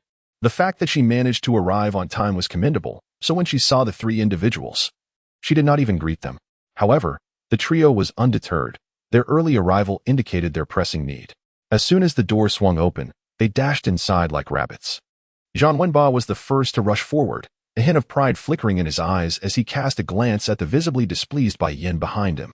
He then flashed a bright smile at Yin Shui, saying, "Sister-in-law, I would like to purchase another detoxification pill. It's 1,000 yuan, right?" As he rummaged for money, he was met with Yin Shui's icy retort. "I am not your sister-in-law. Refrain from calling me that. Furthermore, we are out of detoxification pills." Zhang Wenba was taken aback, looking up to find Yin Shui sitting expressionlessly on a stone bench, appearing quite unhappy. This left him puzzled. Just yesterday, when he had called her sister-in-law, she had blushed with embarrassment. What had changed overnight? He distinctly remembered that there was still 1 pill left unsold. Although the magical medicines from Suang were indeed remarkable, their exorbitant prices deterred the average person from even contemplating a purchase. Zhang Wenba found it hard to believe that the detoxification pill could sell out so quickly. After all, why would a prominent CEO like himself be waiting here at dawn? It has indeed sold out. Those 2 behind you bought the last ones. Yin Shui explained with a frosty demeanor. What? Wasn't it stated that only 1 pill could be purchased per person? Zhang Wenba queried, bewildered. Indeed, each person is allowed only 1, but we are 2, Bai Yin chimed in, reveling in Zhang Wenba's discomfort, his eyes crinkling with delight. Isn't that a loophole? Zhang Wenba was momentarily stunned, and after a pause, he expressed his disappointment, asking, "Isn't the master being a bit stingy? Surely he doesn't intend to produce only 3 pills a week?" "I wouldn't know." The mention of Suang only heightened Yin Shui's irritation. She had no idea when Suang would arrive. Although a faint hope lingered within her, it was overshadowed by anger. If it isn't just the 2 of us, and if that scoundrel Chen is driven away again, what exactly does he intend to do? Upon learning that there were still no detoxification pills available, Bai Yin felt a tinge of disappointment as well. However, he soon regained his cheerfulness, for there remained 1 Qi blood pill unsold. If the detoxification pill merely benefited Bai Yin alone, then the Qi blood pill would indeed prove to be a tremendous boon for the couple. Having consumed half a pill the previous day, Bai Yin had indulged in a feast, his appetite having surged to 7 or 8 times its usual capacity. By evening, he had returned to normalcy. Yet, when he climbed into bed and saw his wife, Fu Huimin, rummaging for something, he was suddenly filled with desire. The couple engaged in a fervent embrace, reveling in their passion. To their delight, the stamina that Bai Yin had previously lost due to drinking and late nights had remarkably returned, allowing him to last a full 30 minutes. And that was not all. Shortly after, they enjoyed a second round. His vigor rivaled that of any youthful lad. Though it is often said that a woman at 30 is like a wolf and at 40 like a tiger, Fu Huimin still experienced the satisfaction that one could only enjoy in youth. The following day, Bai Yin awoke feeling invigorated, showing no signs of fatigue from the previous night's exertions. Elated, he abandoned his previously scheduled business meeting and drove straight here. After withdrawing 3,000 yuan, Yin Shui handed him the last Qi blood pill along with its porcelain vial, cautioning him that each person could only consume 1 pill per week. Overindulgence could lead to complications. Having been thoroughly captivated by these two medicines, Bai Yin readily acquiesced to her advice. Once Fu Weiman ingested the qi blood pill, he produced a business card, hoping to be notified when the detoxification pills arrived. Yin Shui was in a rather foul mood and had no inclination to notify him. She simply returned the business card, stating that mobile phone use was prohibited in the establishment and there was no landline available. She added that if he wished to make a purchase, he was welcome to come by again. This attitude was far from courteous, yet the couple, Bai Yin and his wife, were undeterred by her demeanor, having witnessed the remarkable effects of the liquor antidote and the vitality elixir. After all, one must expect some temperament from an expert. Once outside, the couple cheerfully sought a place for breakfast, leaving Zhang Wenba standing there with a face full of resentment. Bai Yin had experienced the benefits of the vitality elixir the previous night at a nightclub, yet he could only watch others make purchases with mounting anxiety. As one should not consume the elixir excessively. Had he known this would be the case, he would have brought a companion along today. Reflecting on the importance of the liquor antidote, Zhang Wenbo resolved to seek out Su Hang at school. In this regard, he felt a sense of superiority. Even if the couple arrived together, they would still have to wait in line, while he could go directly to the master himself. Upon learning that Zhang Wenba had come to procure the liquor antidote, Su Hang was somewhat taken aback. He had not anticipated that 6 pills would sell out so swiftly. Regarding Zhang Wenba's desire to purchase hundreds of pills, Su Hang candidly replied, "No. This was because the antidote was not merely concocted from herbal ingredients. It also required his own spiritual blood to enhance its efficacy. Without this crucial component, the miraculous effects would not manifest." Even though he had already opened his energy vortex, spiritual blood remained precious, and Su Hang had no intention of sacrificing too much of it for monetary gain. However, he promised to prepare more liquor antidote after school, though it was understood that he could not sell all of it to Zhang Wenba. Upon learning of Yin Shui's established rules, Su Hang reflected briefly and grasped their intent. He recognized that the regulation was beneficial and resolved to adhere to it moving forward. At this moment, Zhang Wenba was utterly devoid of temper, his head hanging low as he prepared to leave. Considering the considerable sum Zhang Wenba had spent, Su Hang revealed some good news. After school in the afternoon, he would procure medicinal herbs and concoct a few more hangover remedies. However, the quantity would still be limited. Acquiring 100 capsules in one go was out of the question. Moreover, the efficacy of the qi blood pill extended beyond merely invigorating a man's vitality. It was said to replenish the kidneys and generate essence, thereby enhancing cerebral function, provided one refrained from recklessly abusing their body. Within a week, his vitality could flourish to a level comparable to that of a 20-year-old. Whether for men or women, ailments such as dizziness, insomnia, palpitations, anemia, weakened immunity, and cognitive decline due to deficient energy and kidney weakness could witness significant improvement. With proper care, this state could be sustained for an extended period. Spending merely 3,000 yuan to reap such extensive benefits was undeniably worthwhile. Therefore, when Su Hang mentioned preparing to repay the renovation expenses, Zhang Wenba waved his hand in refusal. Such a trivial sum could hardly be compared to the expertise of a medical master. Yet, not wishing to remain indebted, Su Hang stated he would incorporate it into Zhang's medical fees. Zhang Wenbo remained non-committal, allowing the matter to pass. Thus, the afternoon slipped by. In the municipal hospital, the corridors had emptied considerably. With the knowledge that Old Li was no longer in critical condition, most chose to depart. However, within the ward, the upper echelons of the political sphere in Huanan City still stood. The mayor, the secretary of the municipal committee, and the secretary of the Discipline Inspection Commission, among others, slightly bowed their heads, surrounding a man in his 40s. This man, with short hair, appeared remarkably spirited. His resolute square face imparted an aura of authority without the need for anger. In his hand, he held a blood-stained shirt, gazing silently at Old Li's hospital bed. The secretary of the municipal committee quietly reported, after examination, Old Li's blood circulation has returned to normal, and all vital signs are stable, indicating he has completely emerged from the danger zone. Additionally, the perpetrator has yet to be apprehended. They seem to possess unique means of entry and exit, unlike typical assassins, suggesting possible connections to significant forces. The middle-aged man listened quietly, offering no response. The more silent he became, the more the surrounding individuals began to perspire, particularly the secretary of the municipal committee, who, despite being the foremost authority in Huanan City, paled in comparison to the man before him. A man who could enter the ministerial domain by the age of 45 would undoubtedly achieve national status, with prospects of competing for the pinnacle of the political hierarchy. Moreover, he was backed by the illustrious Li family from the capital. Is that all? The middle-aged man inquired slowly. His voice was low and somber. Yet even its subdued tone sent shivers down the spine of the secretary. Beads of sweat began to form on his forehead as he hurriedly replied. The adversary's channels are unique.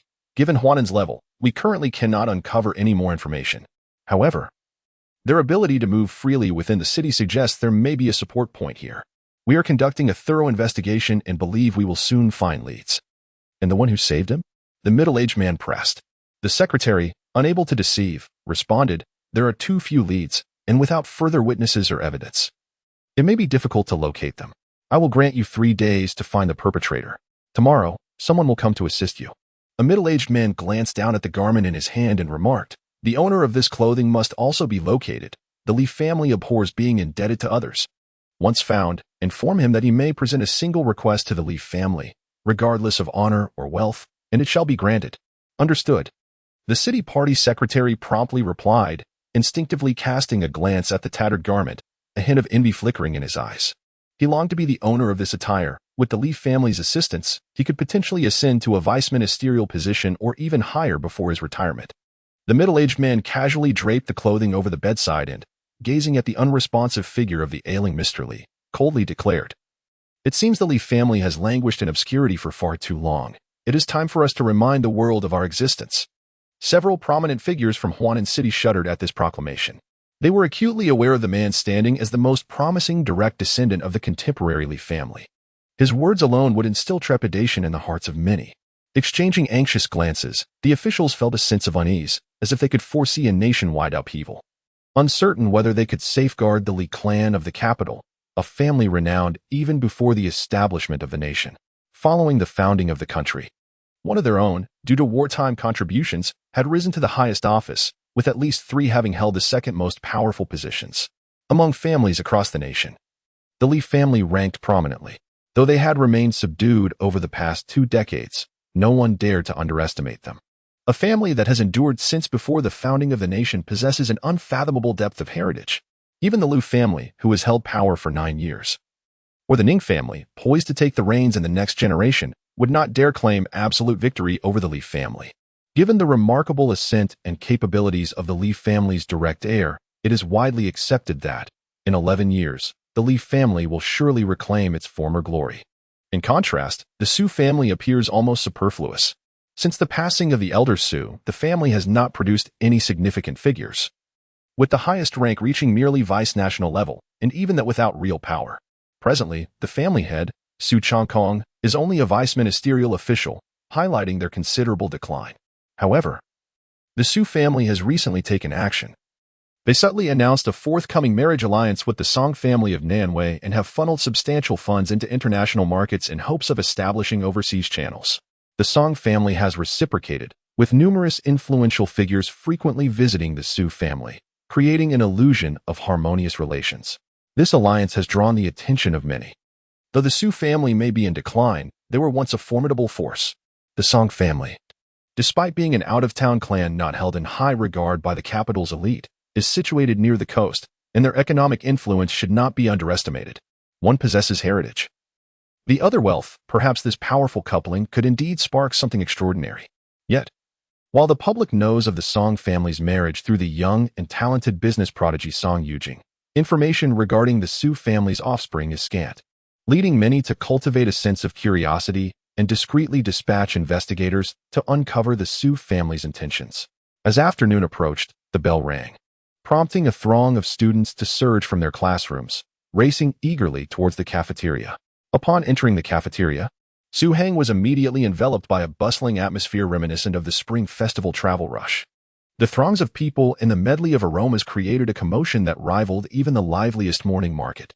As Lin Qiaoqiao, he glanced around at the senior and junior students, while simultaneously addressing Su Heng. I think I just spotted the department's flower heading towards the piano room. Aren't you going to take a look? Su Heng shook his head. After lunch, he still needed to procure some medicinal herbs to concoct a hangover remedy. By the time he finished, it would likely be past 9 o'clock. At that late hour, it was probable that Deng Jia would have already departed. Lin Dong smacked his lips and regarded Su Heng with a perplexed expression, exclaiming, "I genuinely suspect that you may not be the real Su Heng. Perhaps an alien has taken your place." Su Heng cast him a sidelong glance and inquired, "What makes you say that?" Lin Dong retorted, "Back when you were pursuing Lin Qiaoqiao, you would have practically licked her shoes. Now, the department flower is actively seeking you out, yet you dismiss her impatiently. In every aspect, appearance, demeanor, personality, and background, she far surpasses Lin Qiaoqiao. Have you lost your mind? Don't you understand that proximity to the water tower yields the first drink?" Upon hearing this, Su Heng was momentarily lost in thoughts of Deng Jia. This girl was innocent and kind-hearted, and being with her required no concern of betrayal. In the past, he would have eagerly desired the attention of the department flower. Yet now, the shadow lingering in his heart was inescapable, impossible to forget. Su Heng recalled her bloodied hand gently caressing his face. Filled with profound reluctance and affection, "Do not weep, my man. You are a hero of great stature. Remember me, for one day. Another flower akin to me shall bloom before your eyes. You must remember that is I." It was this very sentiment that compelled Su Heng to resist the stirrings within him, even after discerning Yin Shui's feelings and recognizing Deng Jia's affection. He had wept bitterly over that cold corpse, having vowed to never forget her. He intended to wait until that similar flower blossomed before him. Regardless of how long it took, even if the heavens crumbled and the seas dried up, he would remain steadfast in his vigil. This promise acted as a shackle, binding him tightly, rendering him immobile. He raised his gaze towards the piano room, as if envisioning a young girl with flowing hair resting her chin on her hands at the piano. The setting sun cast a warm glow upon her, draping her in a veil of crimson. Her eyes sparkled with infatuation and anticipation, whispering softly, "Will you come?" Su Heng did not go. After finishing his meal, he departed the school. Lin Dong, exasperated, stomped his foot and could not help but shout, "We were planning to discuss how to celebrate your birthday. Yet you run off again." Birthday? A hint of confusion flickered in Su Heng's eyes, had it not been for Lin Dong's reminder. He might have forgotten that tomorrow marked his own birthday. Yet, did it warrant celebration? Was there anything worth commemorating? Su Heng struggled to discern a reason for celebrating. If it were merely to acknowledge his own birth, it would be more appropriate to celebrate with his parents. He slightly shook his head, dismissing the matter from his mind, and headed towards the herbal medicine shop. Inside the shop, Mr. Song was personally preparing the medicines.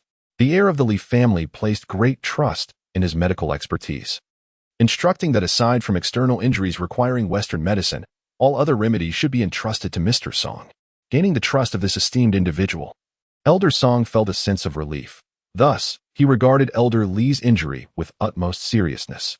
He spent the entire night contemplating the most suitable prescription. It was not until this afternoon that he reached a conclusion, yet fearing the staff might misinterpret his intentions, he chose to personally retrieve the medicine. Those who came to collect their prescriptions generally recognized Elder Song, and upon seeing him diligently at work, they speculated about which prominent figure might be ailing. Su Heng, with great patience, stood in line and gently tapped the shoulder of the person ahead, inquiring about their ailment.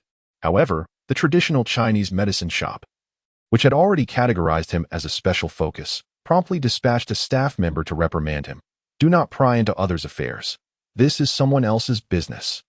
Upon hearing this, the individual in front immediately turned back, dismissing Su Heng. The staff member stood nearby, closely monitoring Su Heng with no intention of leaving. It was evident they were under surveillance, and Su Heng furrowed his brow, perplexed as to why he was being singled out. Unable to discern the illness, he decided to let it be. His mind was already in disarray, and he lacked the motivation to devise a new prescription. Before long, Elder Song completed his gathering of herbs, and the staff announced that others could now come forward to collect their medications. At this juncture, the shop manager approached and whispered a few words in Elder Song's ear. The elderly traditional Chinese medicine practitioner, known for his irritable temperament, looked up to the spot where Su Heng stood and promptly recognized him as the young man who had boasted of his ability to cure leukemia just days prior. He snorted in disdain, remaining at the counter, intending to deliver a stern reprimand once Su Heng arrived. After several minutes, Su Heng approached the counter. This time, rather than closing his eyes to ponder the prescription, he directly stated the formulas for the alcohol detoxification remedy in the qi and blood pill. The manager listened attentively while comparing it to previous records, and upon confirming it was the same prescription, he nodded at Elder Song. Receiving this signal, Elder Song inquired, What do you require the rhizoma ray for? Su Heng did not perceive the ordinary prescription as particularly significant, so he casually replied, to treat a perforated stomach. Had he mentioned a different application, Elder Song might have tolerated it. However, hearing the words perforated stomach, the old man's expression darkened instantly. This is sheer nonsense. Rhizoma ray is a bitter, cold emetic. How could it possibly treat a perforated stomach? Su Heng glanced at him, noting the elder's age, and chose not to engage in a debate, simply responding with a nonchalant "oh." This dismissive attitude only fueled Elder Song's anger further, as he slammed his palm on the table. At your young age, how can you engage in such reckless practices? How many medical texts have you perused? Where did you study medicine? I must see who is so foolish as to accept you as a student. Having been reproached without cause, Su Heng's mood soured. What does it matter who I learned from? He retorted. Your concerns regarding my education are irrelevant. However, using my prescriptions to harm others is unacceptable. Elder Song's face darkened. Do not presume I am unaware of your intentions. You concoct a haphazard formula and consider yourself an authority, all while the medicine you prescribe goes into someone else's body. Youthful arrogance blinds you to the depths of your ignorance. From this day forth, this shop will not sell you any medicinal materials. Upon hearing Elder Song's declaration, the staff promptly returned all the prepared herbs to their shelves. The surrounding patrons, having overheard Elder Song's words, began to chastise Su Heng for engaging in such morally reprehensible actions. Medicine, even in small doses, can be treacherous. Misuse it, and it can easily lead to fatal consequences. This scene rendered Su Heng's countenance increasingly frigid. He refrained from attempting to defend himself, for people invariably choose to believe in authority. A youth such as himself, regardless of his capabilities, could not withstand a mere utterance from the venerable Song. Amidst the scorn and derision of the crowd, he turned to exit the traditional Chinese medicine shop. The voice of Song echoed in his ears. In the future, sell medicines with a discerning eye. We do not run a pharmacy for profit, but to heal and save lives. A person like that, even if offered a mountain of gold, shall never receive our remedies. The shop resonated with the sounds of applause and flattery, and Su Heng cast a glance back, shaking his head slightly. The phrase "to follow the crowd" aptly describes those who understand the surface but fail to grasp the essence. Thus, ignorance manifests itself. There were more than one traditional medicine shops in Huanan City, and Su Heng swiftly located another establishment to procure his herbs. With the medicinal materials in hand, he made his way to the clinic, only to find it closed. He then redirected his steps towards his rented accommodation. Near the lodging, Chen Jida's Rolls-Royce was parked. He sat within, his expression one of despondency. After being dismissed from the clinic by Su Heng, Chen Jida had contemplated relinquishing his pursuit. However, after a day and night of reflection, he found himself unable to forsake the woman, thus he returned. This time, he hoped to win back Yin Shui's heart with sincerity and affection. Yet, after their recent encounter, where mother and daughter treated him like a rogue, Chen Jida's heart ached even more. At that moment, the driver interjected, "Boss, that man is approaching." Chen Jida lifted his gaze to see Su Heng walking towards him, carrying the herbs from afar. Instinctively, he touched his cheek, unable to suppress a grimace. Su Heng's punch had been formidable, shattering several of his molars.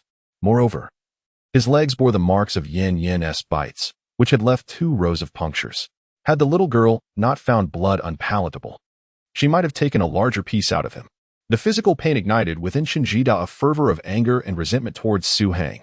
Were it possible, he would have relished the idea of drawing a firearm and turning the man into a sieve, or encasing him in cement and consigning him to the depths of the ocean.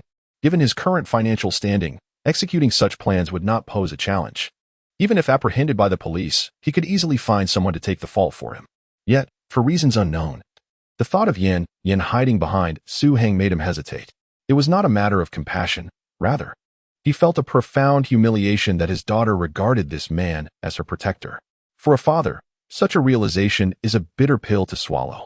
Chen Jida possessed his own sense of dignity. In other matters, he was untroubled by employing despicable or nefarious tactics. However, with regard to Yin Shui and her daughter, he was unwilling to resort to such means. Having erred in the past, he was determined to reclaim them through honorable methods. Therefore, Chen Jidao resolved to triumph over Su Heng in a fair confrontation. He aimed to demonstrate to Yin Shui and Yin precisely who could safeguard them. Only by defeating Su Heng openly could he truly rid himself of the guilt that lingered from his past. Nevertheless, this did not preclude him from seeking retribution for the earlier beating he had endured. This man possesses considerable skill. You should give it a try, Lin Qiaoqiao instructed. The driver acknowledged with a grunt, unfastened his seatbelt, and exited the vehicle, striding towards Su Heng. As he observed the two men drawing closer, Lin Qiaoqiao felt little trepidation. He was acutely aware of the driver's formidable prowess, which was nothing short of astonishing. Had it not been for the fortuitous circumstance in which he saved that man's life, it was inconceivable that such an individual, endowed with remarkable abilities, would willingly settle for the role of a mere driver. Over a year of acquaintance, Lin Qiaoqiao remained oblivious to the man's origins or past experiences. All he knew was that he went by the name Axin, a name that signified trustworthiness. The very sound of it suggested a fabrication. Yet after a year of addressing him as such, both Lin Qiaoqiao and Axin accepted it as genuine. Beneath the dim glow of the streetlights, Su Heng noticed a luxurious vehicle parked against the wall and observed a figure emerging from it. The man was not particularly imposing, of average height and well-proportioned. His buzz cut rendered his expressionless visage somewhat aloof. At the sight of this man, a shiver ran down Su Heng's spine. He immediately halted, fixating intently on the stranger.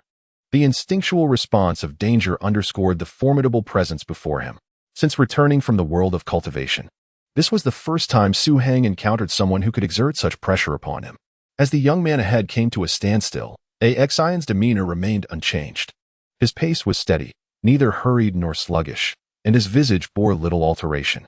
It appeared that in his eyes, the vast expanse of the world contained only one individual. Su Heng gradually bent down, placing the herbs he held upon the ground. His intuition warned him that this individual was not merely passing through, and the looming sense of peril ignited within him a readiness to engage in combat. The distance between them diminished, and within 10 seconds, they were less than 2 meters apart. Axin finally came to a halt and spoke. "My employer has sent me to assess your skills. I hope you do not take offense." The courtesy with which he conveyed his intent to strike left Su Heng intrigued. He slightly tilted his head towards the Rolls-Royce and inquired, "Is it Lin Qiaoqiao?" Without denying it, Axin lowered his posture slightly and replied, "I am prepared." The sense of urgency intensified, compelling Su Heng to summon his full attention, and he nodded gently. At the moment he did so, a piercing sound pierced the air. A fist hurtled towards him at a velocity almost imperceptible to the average person. In mere seconds, Axin had traversed the 2-meter distance. Startled by the swiftness, Su Heng instinctively raised his hand to block, but in the next instant, he felt a tremendous pressure in his abdomen. A powerful punch struck him without warning, propelling him backward as if he were a balloon. Had he not instinctively invoked a layer of defense with his spiritual energy in that critical moment, the blow would have surely left him spitting blood. His feet scraped against the ground, producing a discordant sound, and before he could regain his footing, the rush of air returned. The hair on the back of his neck stood on end, the oppressive weight of pressure rendering him incapable of significant reaction. He could only rely on instinct, swinging his right arm in a wide arc towards the side. With a resounding thud, his arm collided with something akin to a steel pillar, the bones and muscles contorting under the immense force. Had his spiritual energy not begun to merge with his flesh, fortified by the protective charm, this blow would have surely fractured his arm. In his peripheral vision, he caught a glimpse of Axin's leg intercepting his arm. This was undoubtedly an exceptionally powerful roundhouse kick, executed with a speed that was utterly astonishing. A dull ache coursed through my arm, and immediately after, the opponent's left leg came hurtling towards me like a cannonball. The collision with my right arm sent a jolt through half my body, leaving it somewhat numb. From this angle, I couldn't defend myself with my hands. I had no choice but to swiftly channel the energy within me, concentrating it all around my ribs. The left foot struck again with a thunderous sound, propelling me through the air. An intense pain radiated from my ribs, and I couldn't tell whether any bones had been fractured.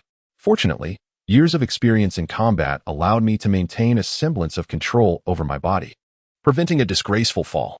I rolled mid-air before planting my hands on the ground, sliding for several meters until my body finally came to a halt. Rising to my feet, I cast a serious gaze at my opponent. In terms of force and speed, this individual had reached the pinnacle of human capability. Despite activating my energy cyclone and being shielded by the immovable talisman, I never anticipated my adversary would possess such strength. To put it succinctly, I had underestimated him, which led to him gaining the upper hand. In the midst of his tempestuous onslaught, I found myself unable to retaliate.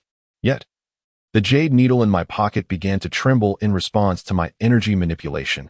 Given just another second or two, it would find its way into my opponent's vital point. Fueled by my energy, the needle would travel at a speed unimaginable to an ordinary person. I was confident that, no matter how swift he was, he would not be able to evade it. Surprisingly, my opponent did not pursue me after sending me flying. He simply remained stationary. "You're quite impressive, resilient," he remarked. Although it appeared he had dominated the exchange, he had felt a surge of life-threatening pressure in that fleeting moment. It was this unexpected intuition that caused him to halt his pursuit. The order from Qinjida was to probe, not to engage in a life-or-death struggle. Thus there was no need to fight desperately. Yet, I had to concede that terrifying instinct was akin to that of a beast. He offered me a slight nod and continued, "However, your speed is insufficient. My specialty lies in long-range sniping." The implication was clear. He relished the idea of using a high-caliber sniper rifle to obliterate my head from miles away. With my current speed, I would be unable to dodge that lethal bullet. I narrowed my eyes slightly, sensing the underlying condescension in his words. "You are also commendable, swift, and powerful," I replied, casually shaking out my right arm to dispel the lingering numbness. I refrained from divulging that my left arm felt as heavy as if it were burdened by a 1,000-pound weight, instead asserting, "But my specialty is murder." He fell silent, comprehending my point. The concepts of combat and killing were entirely distinct. It was akin to an ordinary person wielding a gun easily dispatching a professional boxer. Moreover, I sensed he was not lying. The deathly pressure I had exerted was too palpable, leaving him struggling to maintain his composure even now. Yet, this did not imply that he feared me. A master of long-range sniping would never allow someone to approach him easily. He had every reason to believe that before I could close the distance and unleash my lethal skills, he could shoot me down. In the car, Qinjida was slightly taken aback. He was well aware of Xian's prowess, having witnessed this man shatter a steel pipe with a whip kick. Although Su Hang appeared to be at a disadvantage, his ability to stand firm in that moment spoke volumes about his exceptional strength. After a brief silence, Qinjida opened the car door and stepped out. Su Hang turned around, discreetly slipping several jade needles from his pocket into his palm. Should Qinjida make any sudden move, the needles would swiftly find their mark in his vital points. Su Hang harbored no sympathy for his adversaries. He had seen many compassionate souls in the realm of cultivation, and they had all met untimely ends. Observing Su Hang's vigilant demeanor brought Qinjida a sense of satisfaction, indicating that he had managed to suppress his opponent in this confrontation. Gazing at the footprints left by Su Hang, he felt a great deal of relief and remarked, "You are indeed formidable, but there are those in this world who can surpass you." Su Hang furrowed his brows, disliking the condescending tone. "If you have come to impart such wisdom, you may leave. I wish to inform you that I possess both wealth and resources. I am also capable of protecting Yin Shui, not just you." Qinjida paused before continuing, "Regardless of whom Yin Shui ultimately chooses, I believe it is only right to express my gratitude. Without you, she and her companion may not have survived until today, or at the very least, they would not be living so peacefully." Su Hang was taken aback. He had not anticipated hearing the word thank you from Qinjida. This altered his perception of the man before him somewhat. The sincerity in Qinjida's tone and gaze conveyed a genuine appreciation for Su Hang. From a certain perspective, this served as evidence of his true affection for Yin Shui, allowing him to sincerely thank his rival. Noticing Su Hang's silence, Qinjida added, "There is one more thing. I have come to realize that she is no longer my wife, but rather a woman worthy of pursuit. I will adopt the right approach and attitude to forget the past and win her back. You may compete with me, but you must not impede her choices. Otherwise, I will spare no effort in eliminating you." Su Hang fixed his gaze on Qinjida's eyes, striving to discern the truth behind his words. When Qinjida declared his intent to pursue Yin Shui anew, Su Hang felt his heartbeat quicken slightly. He was not fond of what Qinjida had said, nor did he have any affection for the man. Yet the image of Yin Shui looking at him, softly asking, "If he cannot offer me a future, can you?" lingered in his mind. The shackles of his heart made him clench his fist, only to release it moments later. Turning away, he picked up the herbs scattered on the ground and headed towards the rented apartment. As he passed Qinjida, he stated, "If you can follow through with your intentions, I will not interfere. However, should a repeat of the previous incident occur, I will ensure you receive a harsher lesson. Moreover, Yin Shui is not an object. She possesses her own will. There is nothing to contest." Watching Su Hang ascend the stairs, Qinjida hesitated momentarily, ultimately clenching his fist and refraining from intervening. For according to his own words, he and Yin Shui were no longer bound by the ties of marriage, but rather by the dynamics of pursuer and pursued. As an ordinary suitor, one lacks the authority to impose restrictions on whom the other may associate with, meet, or even spend the night alongside. Realizing this, Qin Jida felt a sense of accomplishment, at least in terms of not being plagued by so-called mental purity. Of course, this was merely his self-awareness. Had he not known that Su Heng never spent the night at Yin Shue's place, he might have been unable to restrain himself from knocking on her door. Ascending the staircase, there was no need to knock, as the door swung open directly. Yin Shui stood behind the door, glancing at the footprints on Su Heng's shoes. Then exhaled deeply and stepped aside. She had always longed to resolutely delineate boundaries with this man, yet upon witnessing him in a scuffle earlier, her heart had nearly constricted with anxiety. When she saw him ascend the stairs, she found herself unable to resist waiting at the door. Such behavior made Yin Shui realize that extricating herself from Su Heng's allure would not be an easy endeavor. Where was Yin Yin? Su Heng scanned the area but found no sign of the little girl. She has already fallen asleep, Yin Shui whispered.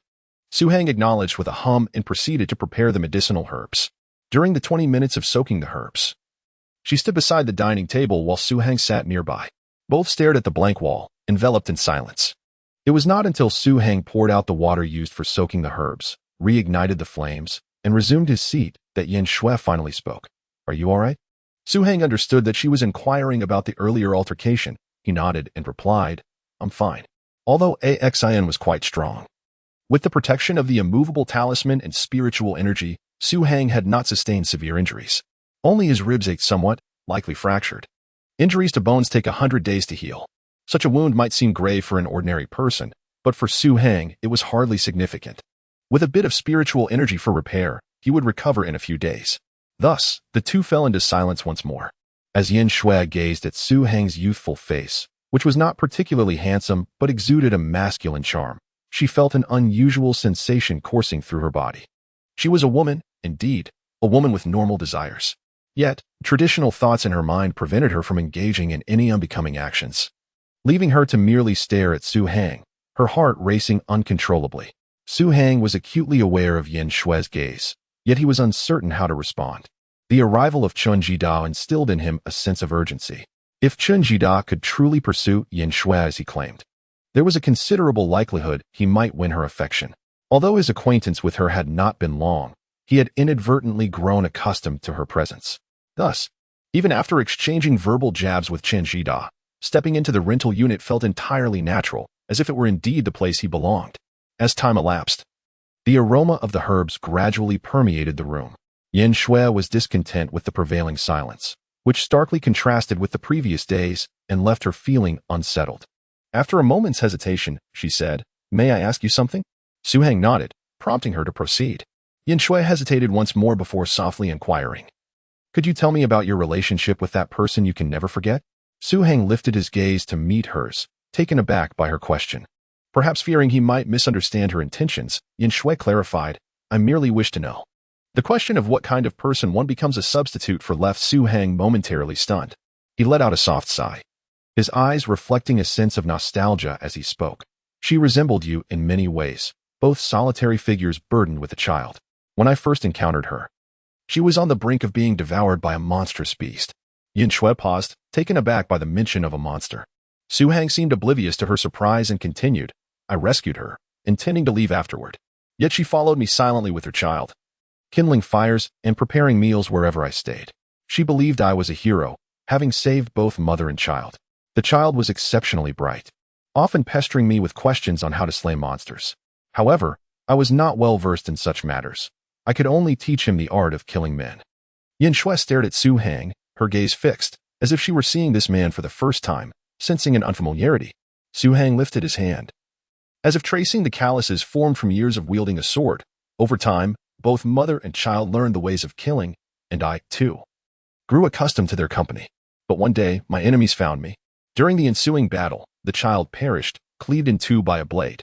As I vanquished all my foes, I could only see her weeping, engulfed in profound sorrow and despair. In that moment, I pondered whether, had she not followed me, perhaps that child would have lived. Su Heng's hand trembled slightly. He was only 10. Yin Shui covered her mouth, striving to suppress her gasp of astonishment. She found it difficult to comprehend the veracity of Su Heng's words. If this were indeed the truth, what kind of horrifying existence had he endured? Thus, I departed from her, choosing to survive alone, Su Heng continued, his eyes shimmering with unshed tears.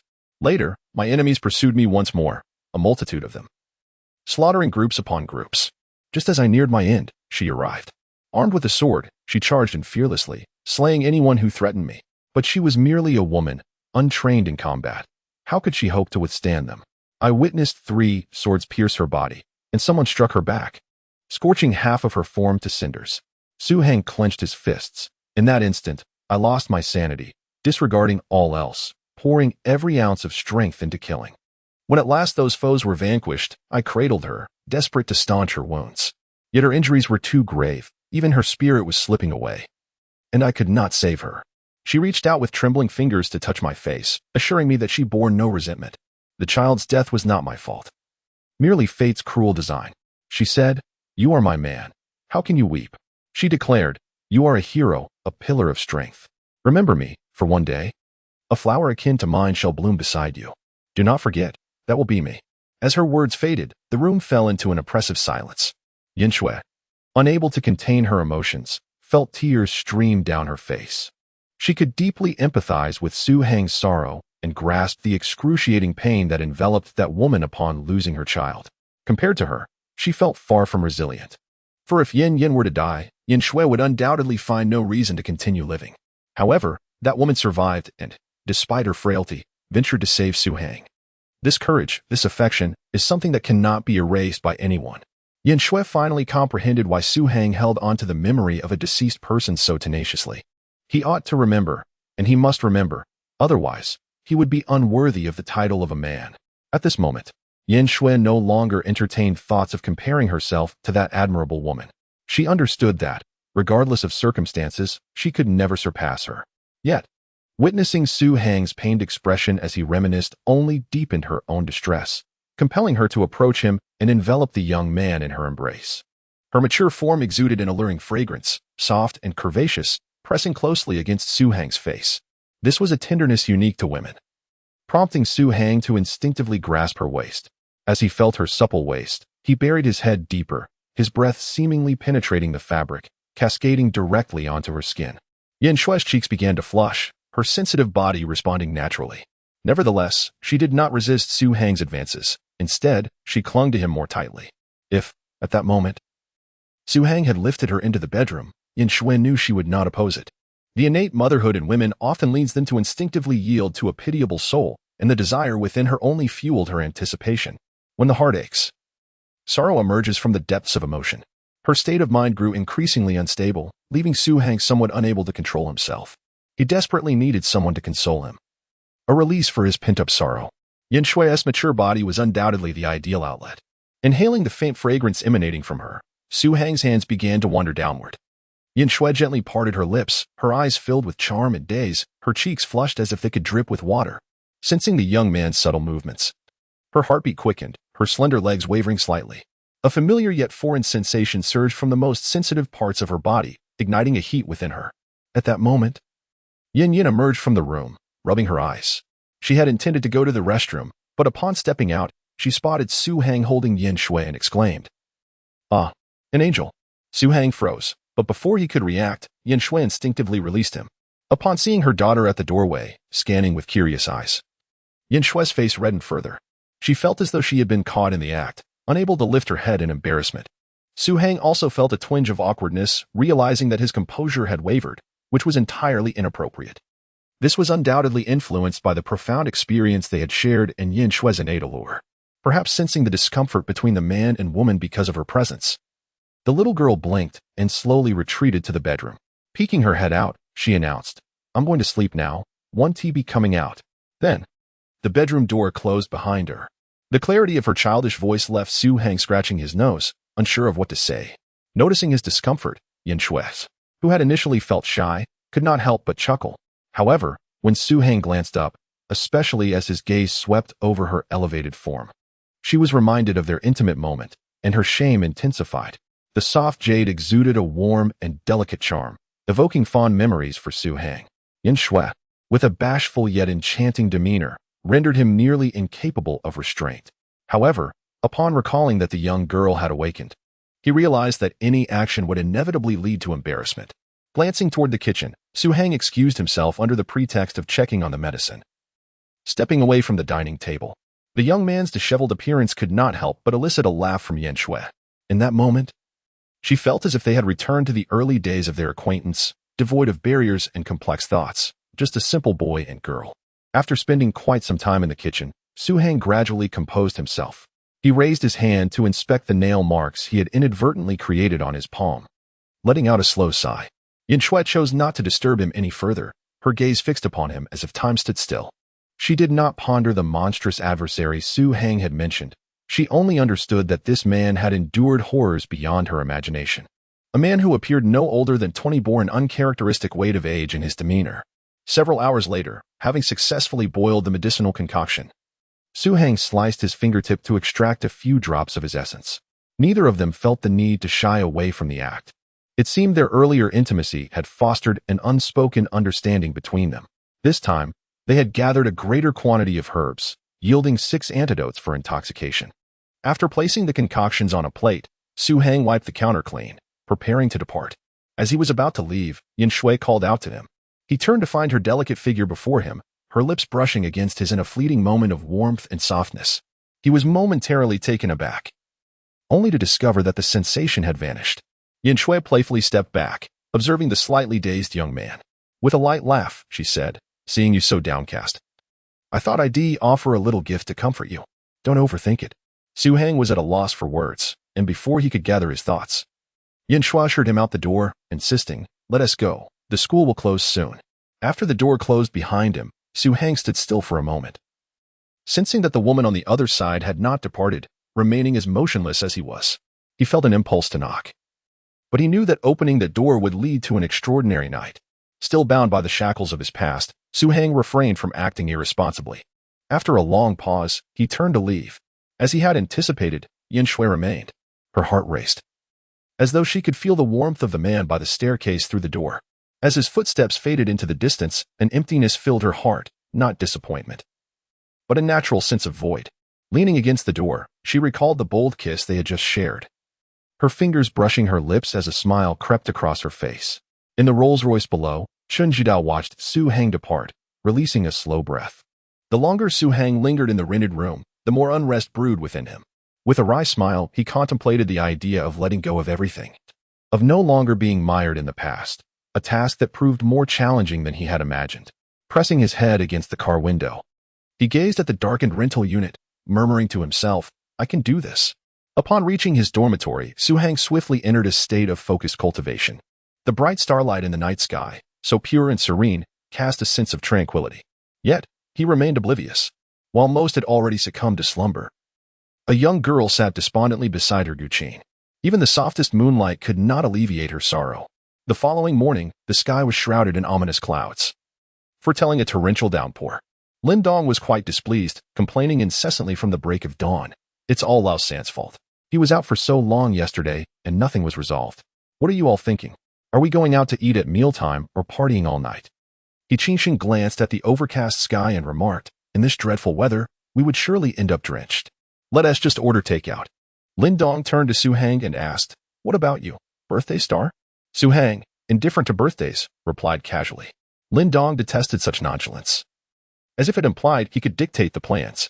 After much contemplation, he ultimately decided to buy a cake for the dormitory, settling for a modest celebration. Before long, the day had passed, and as the afternoon classes ended, Lin Dong hurriedly pulled Su Heng along, exclaiming, "Hurry up, the rain is pouring so heavily. We must go blow out the candles." Some classmates belatedly realized it was Su Heng's birthday. Although they had little interaction, Su Heng's recent perfect score had left an impression on many. Several self-proclaimed sociable classmates approached to join the occasion. Lin Dong felt a flicker of excitement, but Su Heng had no intention of indulging in idle chatter. Birthdays were hardly worth celebrating. Why waste time with those of little significance? After politely declining his classmates, the two made their way to the dormitory. Lu Xiaowei and He Qingxing had been waiting eagerly, having even procured small handheld fireworks. With a couple of loud pops, they erupted into laughter as they showered Su Heng with streamers, exclaiming in unison, "Happy birthday." Despite the relentless downpour, the gloomy sky could not dampen the youthful exuberance. Amidst the joyous laughter, Su Heng extinguished the candles. Meanwhile, in the music room, Deng Jiai resumed her usual spot. The onset of the torrential rain weighed heavily on her spirits. Since school had ended, she had waited for a full 3 hours, yet Su Hang had not arrived. The night was dark, and the rain pattered relentlessly against the window panes, creating a cacophony. With the temperature dropping steadily, Deng Jia, clad only in a thin jacket, instinctively wrapped her arms around herself. At that moment, the door to the music room swung open unexpectedly. Her heart raced as she sprang to her feet, eagerly gazing toward the entrance. However, the figure that entered was not the one she had hoped for, but rather a security officer tasked with patrolling the school. Noticing Deng Jia alone in the room, the middle-aged staff member raised an eyebrow in confusion. He recognized the vocal department's beauty but could not fathom why she was there alone at such a late hour. After inquiring, Deng Jia explained that she was waiting for someone named Su Hang. The old staff member, sensing familiarity with the name, pondered briefly before realizing. You must mean that student who scored full marks a few days ago? I suggest you stop waiting. He surely won't be coming today. Deng Jia looked at him, puzzled, and asked, How do you know? The old janitor chuckled, remarking that today was Su's birthday. As he passed by the dormitory building, he could still hear the raucous laughter from the students' rooms. Ah, the exuberance of youth. Before he could finish his thought, a vibrant figure dashed past him. Startled, he turned to see Deng Jia sprinting into the pouring rain, and he called out, Hey, Deng, it's pouring outside. You didn't take an umbrella. Deng Jia was acutely aware of her lack of an umbrella and the intensity of the downpour, but she could not afford to wait any longer. For days, she had been anticipating this moment, only to be met with disappointment time and again. At first, she consoled herself with the notion that Su Hang might genuinely be overwhelmed with commitments, too busy even to spare a glance. However, today, upon hearing the janitor mention the birthday celebration in the dormitory, tears of frustration began to flow from her eyes, mingling with the rain as they fell to the ground. She dashed forward with urgency, determined to confront Su Hang about his absence. How could he find time to celebrate his birthday, yet not a moment to acknowledge her? If that were the case, she would willingly relinquish her feelings. The torrential rain poured down, and her delicate form raced through the storm. The raindrops pelted her face like tiny stones, yet the most profound pain resided within her heart. Never had she been so enamored with a man. Unable to articulate what precisely captivated her about Su Hang. Was it his musical talent? His charisma? That piece of amber? Deng Jia could not articulate it. But she recognized that she had become ensnared in the whirlpool of her emotions. Soon enough, she arrived beneath the boys' dormitory, gazing up at the illuminated room where Su Hang resided. The sound of laughter resonated within, overpowering the cacophony of rain. This made her yearn to turn away, to never see Su Hang again. Yet, she found herself unable to do so, or perhaps unwilling. Regardless of her background, appearance, or talents, she had confidence. So why could she not compel this man to glance her way? Even if she were to give up, she needed to hear the truth with her own ears. Thus, she stood beneath the dormitory, allowing the rain to drench her entirely, and shouted with all her might, Su Hang. Again and again, her voice pierced through the tempest, fragile like a flower that might be crushed by the relentless downpour. Inside the dormitory, Lin Qiaoqiao and others were reminiscing about the amusing and not-so-amusing anecdotes from their university years. Every moment shared was etched in their memories. One of life's most unique experiences that they would likely never forget. At that moment, Su Hang faintly heard a call amidst the rain. The voice felt familiar, and he furrowed his brow as a figure appeared in his mind. Qin Xing, closest to the door, also caught the sound and turned to inquire, Third brother, is someone calling for you? Su Hang was uncertain, yet he rose to investigate. However, Qin Xing was quicker. He stepped into the corridor and peered down, his eyes widening in astonishment at the sight of a girl, completely soaked by the rain, shouting incessantly. Under the dim light, her fragile form appeared utterly delicate, in stark contrast to the robust surroundings. Qin Xing was momentarily taken aback, unable to resist calling out to Su Hang, Third brother, come quickly. Su Hang had approached the door, and the calls grew clearer in his ears. Lu Xiaowei and Lin Dong approached nearby, witnessing Deng Jia drenched in the rain, her heart-wrenching cries echoing through the air. Lu Xiaowei stood momentarily in a daze, questioning the situation. Deng Jia caught sight of someone emerging from the room, faintly recognizing Su Hang's face. As she gazed at the man standing in the corridor, seemingly hesitant to descend, she suddenly burst into tears. With the sharpest voice she could muster, she yelled towards the shadow in front of the dormitory, I like you. Her declaration captured the attention of numerous onlookers, many standing in the corridor, gazing at her weeping in the rain. That utterance of affection had undoubtedly left many jaws agape. Old 3. Aren't you going to? Lin Dong instinctively reached out to pat Su Hang, but his hand met only air. Turning around, he noticed that Su Hang had, at some point, turned and re-entered the dormitory. Lin Dong initially believed Su Hang to be impervious to emotions, yet upon closer inspection, he saw that Su Hang was clutching something in his hand. It was an umbrella. With the umbrella in hand, Su Hang approached the edge of the corridor. Observing the girl crouched on the ground, burying her head in her arms and sobbing amidst the tempest, he sighed softly, grasped the railing, and then leaped down. Oh my! Lin Qiaoqiao and the others gasped, their hearts racing in terror. This was the 4th floor. A fall from such a height could be perilous. However, Su Hang, experienced in such matters, rolled upon landing to absorb the impact. Mud and water splattered onto his clothing, rendering him somewhat disheveled. Yet, as he stood upright and strode toward Deng Jiai, opening the umbrella over her, everyone present could only think the same thing.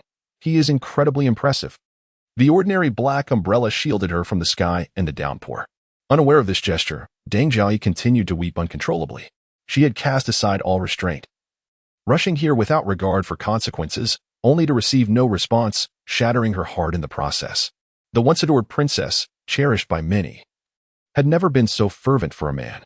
This was the essence of obsession, a poignant fixation born from unfulfilled longing. Observing the girl at his feet, who was crying incessantly, Su Hang knelt down helplessly and gently said, "Don't cry. I want tea." Deng Jiai instinctively rejected, but in the next moment, she suddenly realized. She looked up at Su Hang, her expression dazed. Her large eyes, now swollen from tears, glistened as the droplets streamed down her prominent nose, flowing into her mouth and cascading over her chin into her clothing. The mingling of rain and tears, cold and salty, caused her to tremble uncontrollably. Noticing her frail figure and the clothes thoroughly soaked, clinging to her skin, Su Hang sighed again, asking, "Is it worth it?" Those simple 3 words ignited a fire within Deng Jiai.